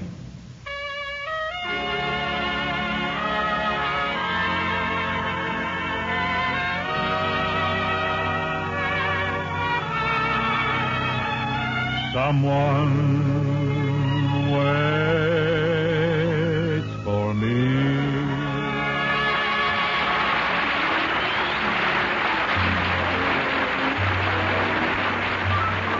This is Ken Carpenter. Welcome you to the Bing Crosby Show for Chesterfield. Produced and transcribed in Hollywood with John Scott Trotter and his orchestra, Judd Collins of the Mares, and Bing's guest, Miss Judy Garland. All right, Ken. That's right, Ken. Tonight, Judy and I have a big batch of songs for the folks. So I'll start the old jukebox rolling with Be My Life's Companion. John Scott?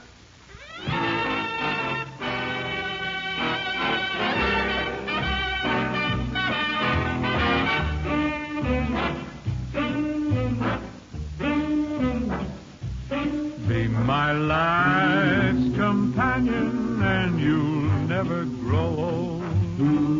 I'll love you so much that you'll never grow old. When there's joy in living, you just never grow old. You've got to stay young, 'cause you'll never grow old. People who are lonely can be old at 33. Don't let it happen to you. Don't let it happen to me. Be my life's companion, and you'll never grow old. No, no. You'll never grow old. No, you'll never grow old. Never, never. Love and youth and happiness are yours to have and hold. Be my life's companion, and you'll never grow old. I know a man who's lonely, and he's only 33. No one wants to be old at 33. 'Cause your disposition sours like a lemon on a tree. Don't let it happen to you. And don't let it happen to me.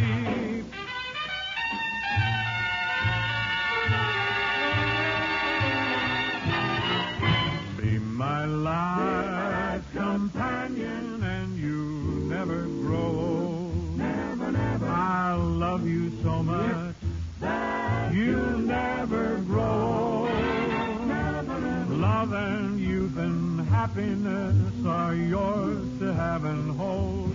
Be my life's companion, be my life's companion, and you'll never grow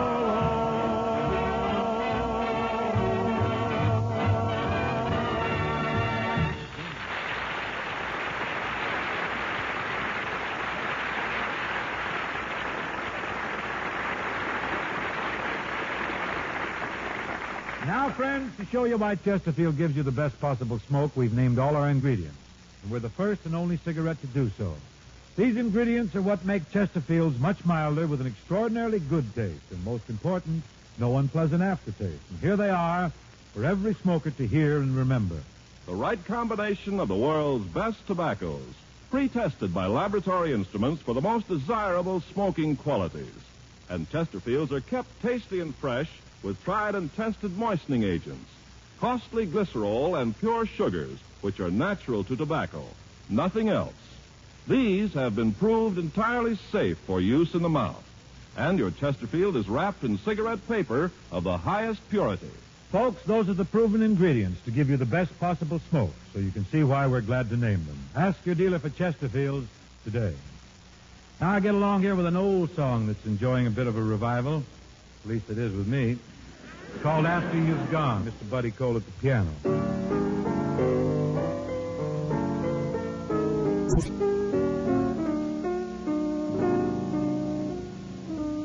After you've gone and left me crying, after you've gone, there's no denying you'll feel blue, you'll feel sad, you'll miss the dearest pal you've ever had.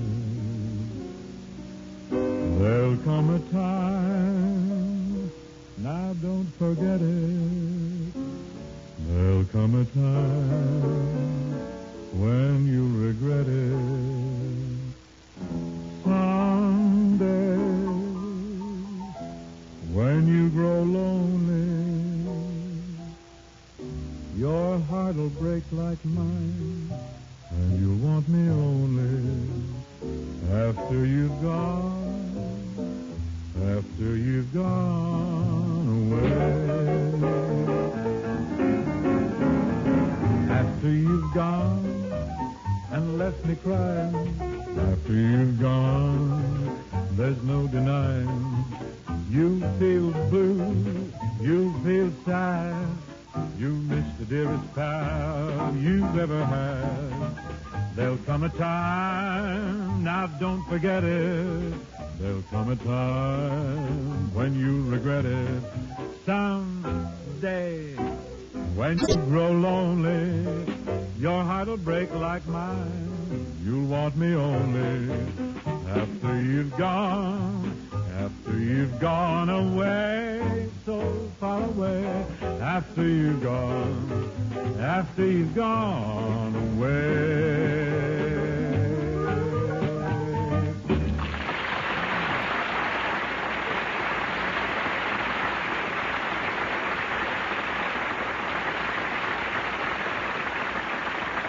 Now he's murder. That is delightful, buddy, and thanks a lot. Now, ladies and gentlemen, once again, it is our pleasure to present Miss Judy Garland.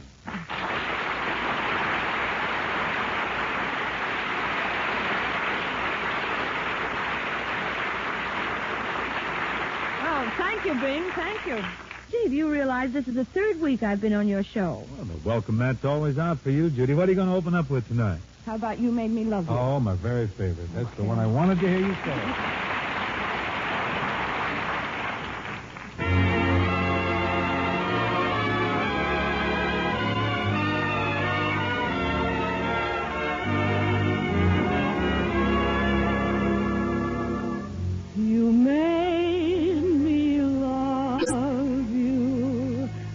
Didn't want to do it. I didn't want to do it. You made me want you. And all the time you knew it. I guess you always knew it. You made me happy sometimes. You made me glad. But there were times, dear, you made me feel so bad. You made me cry 'cause I didn't want to tell you. I didn't want to tell you. I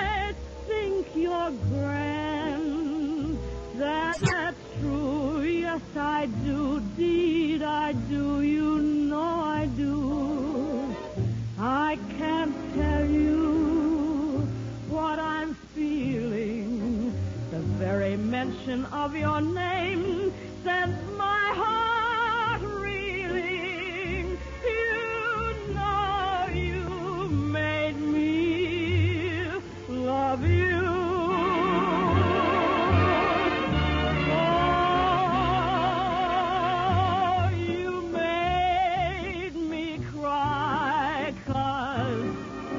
Didn't want to tell you. I didn't want to tell you. I need some love. That's true. Yes, I do. Indeed, I do. You know I do. Give me, give me, give me, give me what I cry for. You know you've got a brand of kisses that I die for. You know you made me love you.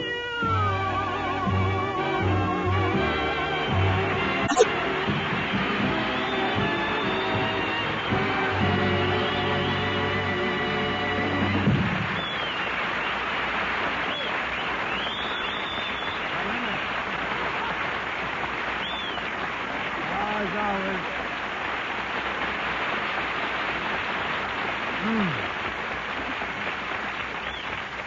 You're certainly fine, Judy. Oh, thank you, Bing. You know, lots of people think that song was introduced by you in 1938, when, as a matter of fact, it was written long before you were born. In 1912 by Jimmy Monaco and Joe McCarthy.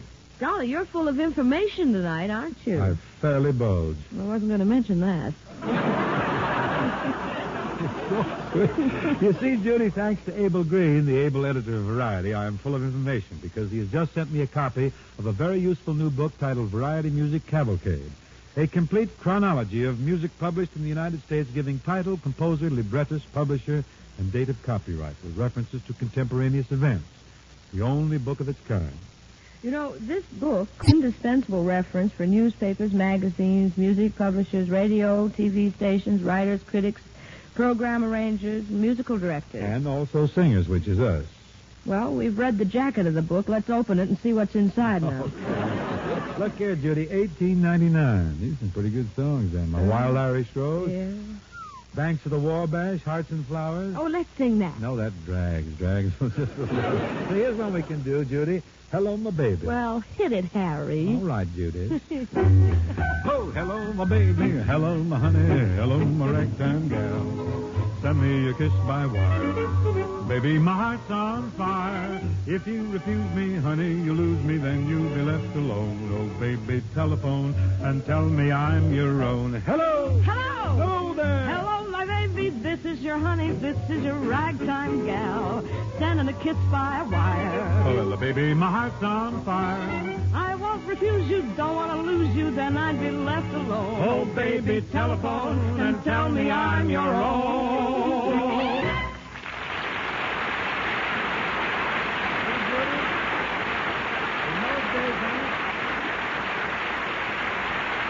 That still rocks pretty good, doesn't it? It's a little risque, don't you think? Oh, no, not at all. But to get along, Judy, I note here under 1905 that some of the big tunes were I Don't Care, In the Shade of the Old Apple Tree, My Gal Sal, Claire de Lune. Say, that's a good one. Claire de Lune, we could hum that. Well, if we're going to hum anything, let's do Blue Tango. No,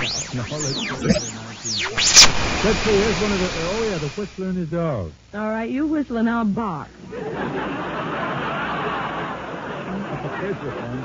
In my merry Oldsmobile. Stand back, everybody. I'm going to crank her up. Come away with me, Lucille, in my merry Oldsmobile. Down the road of life we'll fly, autumn bubbling, you and I. And to the church we'll swiftly steal, then our wedding bells will peal. You can go as far as you like with me in my merry Oldsmobile. If you want to see a car that's really full of sex appeal, If you please. come out riding in my jazzy, snazzy Oldsmobile. Oh, you kid. And if I should steal a kiss, please tell me that you won't be flustered. Don't get too big for your goggles and your linen duster buster. On the menu of romance, you are my very favorite course. Oh, skidoo, with that corny line of yours, you really ought to get a horse. No, it's true. How'd you like the wedding ring? Well, now that's a very different thing. In my merry Oldsmo. What a happy pair without a single care. Merry Oldsmo. What a grand machine, a double peachy keen. Merry Oldsmobile.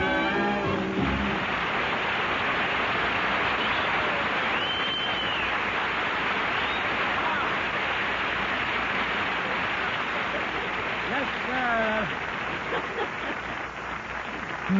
What would young lovers have done if the automobile hadn't been invented, huh? Oh, they'd have thought of something. You know, Judy, skipping through here quickly to 1930, I note that there was a little bit of a depression then. A lot of people weren't able to ride in cars. They were back on their feet, but it didn't seem to hinder romance. Walking wasn't so bad. I guess that brings us up to walking my baby back home, doesn't it? That's the one. Oh, gee, but it's great after being out late, walking my baby back home. Arm in arm over meadow and farm, walking my baby back home.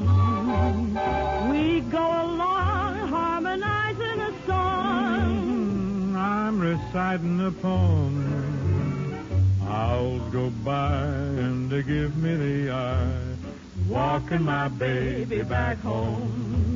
We stop for a while, she gives me a smile. I snuggle my head to his chest. We start into pet. And that's when I get her very best talcum all over my vest. After I kind of straighten my tie, I have to borrow his comb. one kiss, then we continue again, walking my baby, walking my baby, walking my baby back home.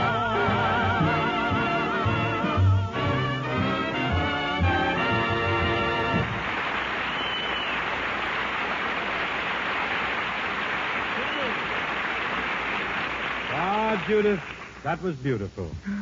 What's next, Bing? Now I think we should do our modern lyrics to Merry Oldsmobile. I'm a young fella. I've just driven up in my brand new 1952 Olds. You rush up to the car and I say, what do you think of it, Judy? I'll tell you. It's hydromatic, just like you. What do you mean? Why, the car is shiftless, too. There's no clutch. Well, what about me? Ah, when I park, both hands will be free. And not for long. What a body. It's all streamlined. Thank you. With a little spare tire behind. We go hand in glove down the road of love in my merry Oldsmo. L-O-V-E. In my merry Oldsmo. O-U-Q-T. In our merry Oldsmobile.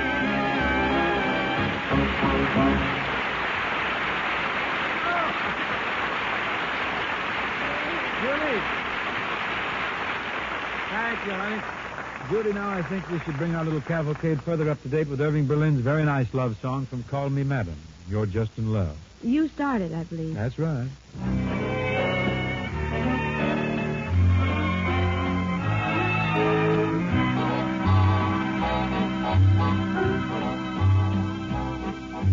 I hear singing and there's no one there.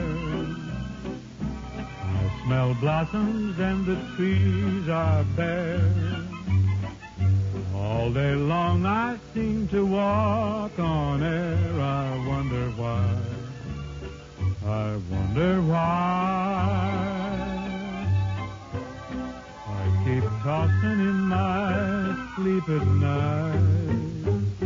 And what's more, I've blown my appetite.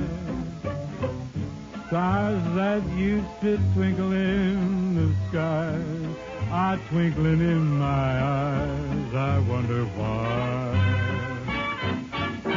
You don't need analyzing. It is not so surprising. surprising that you feel very strange but nice. Your heart goes pitter-patter. I know just what's the matter because I've been there once or twice. Put your head on my shoulder. You need someone who's older. Rub down with a velvet glove. There is nothing you can take to relieve that pleasant ache. You're not sick, you're just in love. You don't need advertising. It is not so surprising that you feel very strange but nice. Your heart All goes day long I pitter-patter. seem to walk I know on just air. what's the I matter wonder why. because I've been there I once wonder or why. twice. Put your I head keep on my tossing in shoulder. my You sleep need at someone night. who's older. Rub And down what's with more, a I've lost velvet my glove. There is Stars nothing that you used to can take twinkle to in the relieve that sky pleasant are ache. twinkling You're in not my sick, you're eyes. I just wonder in why. love. Just in love, so in love.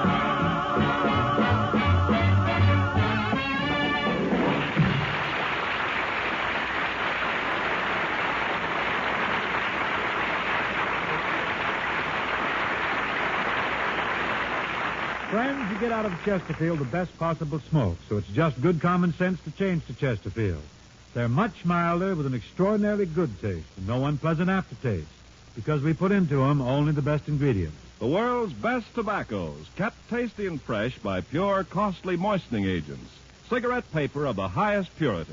These are the ingredients that give you the best possible smoke. Research tells us that. Research in Chesterfield Laboratories, the newest and the best in the business. And don't forget, Chesterfields are made in the newest, most modern cigarette factories.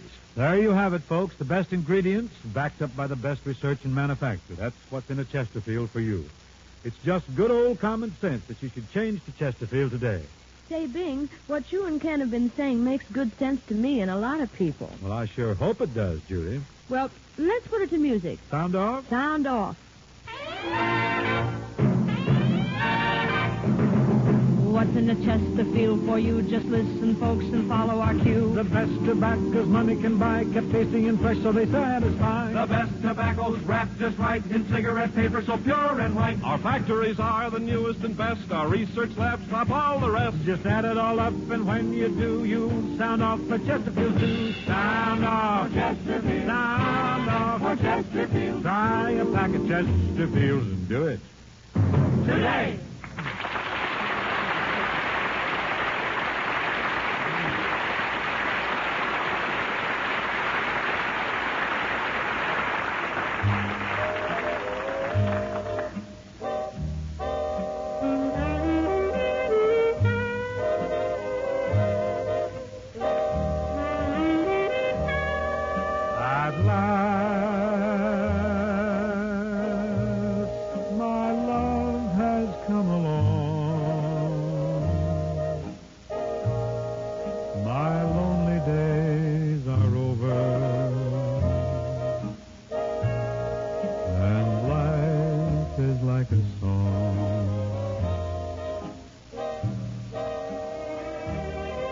At last, the skies above are blue. My heart was wrapped in clover the night I looked at you. I found a dream that I can speak to, a dream that I can call my own. I found a thrill to press my cheek to, a thrill that I've never known. You smiled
for you are mine at last.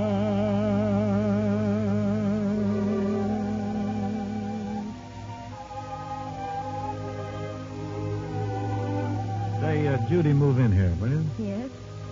Just for sentimental reasons, I don't think you should leave us until you sing, you know what?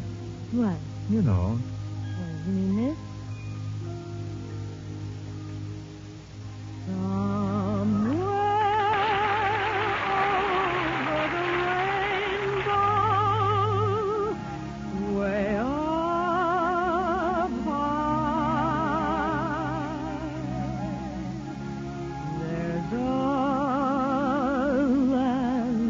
That I heard of once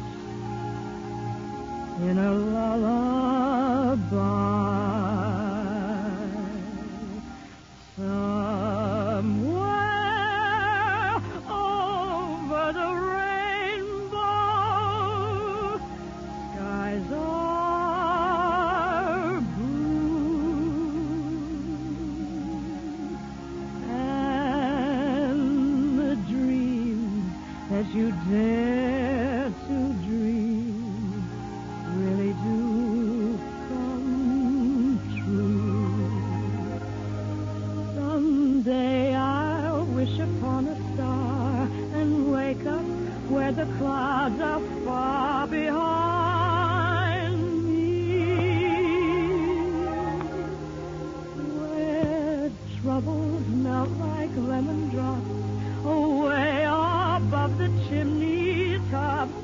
That's where you'll find me. Somewhere over the rainbow, bluebirds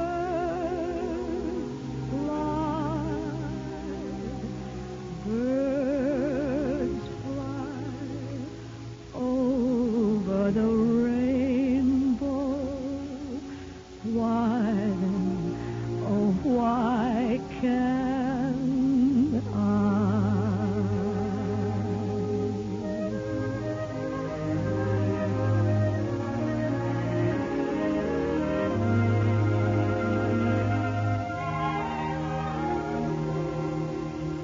If happy little bluebirds fly beyond the rainbow, why, oh, why can't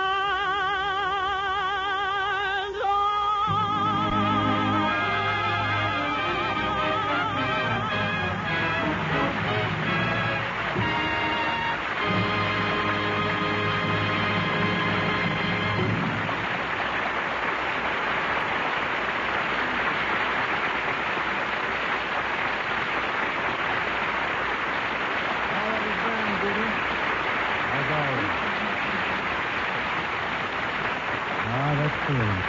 Wasn't going to follow that. Thank you. Judy, it's really been a kick working with you these past 3 weeks. And, well, drop in any time, huh? I will, Bing. Au revoir, Judy. Aloha. Till we meet again. A bientôt. Ah, la vie en rose.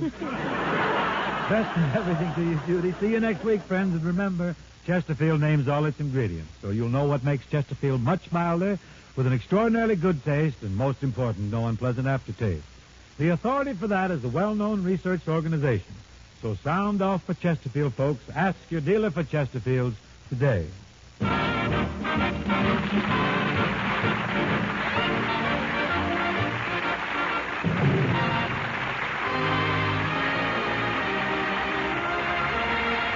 Bing Crosby Show, presented by Chesterfield, was produced and transcribed in Hollywood by Bill Morrow and Murdo McKenzie.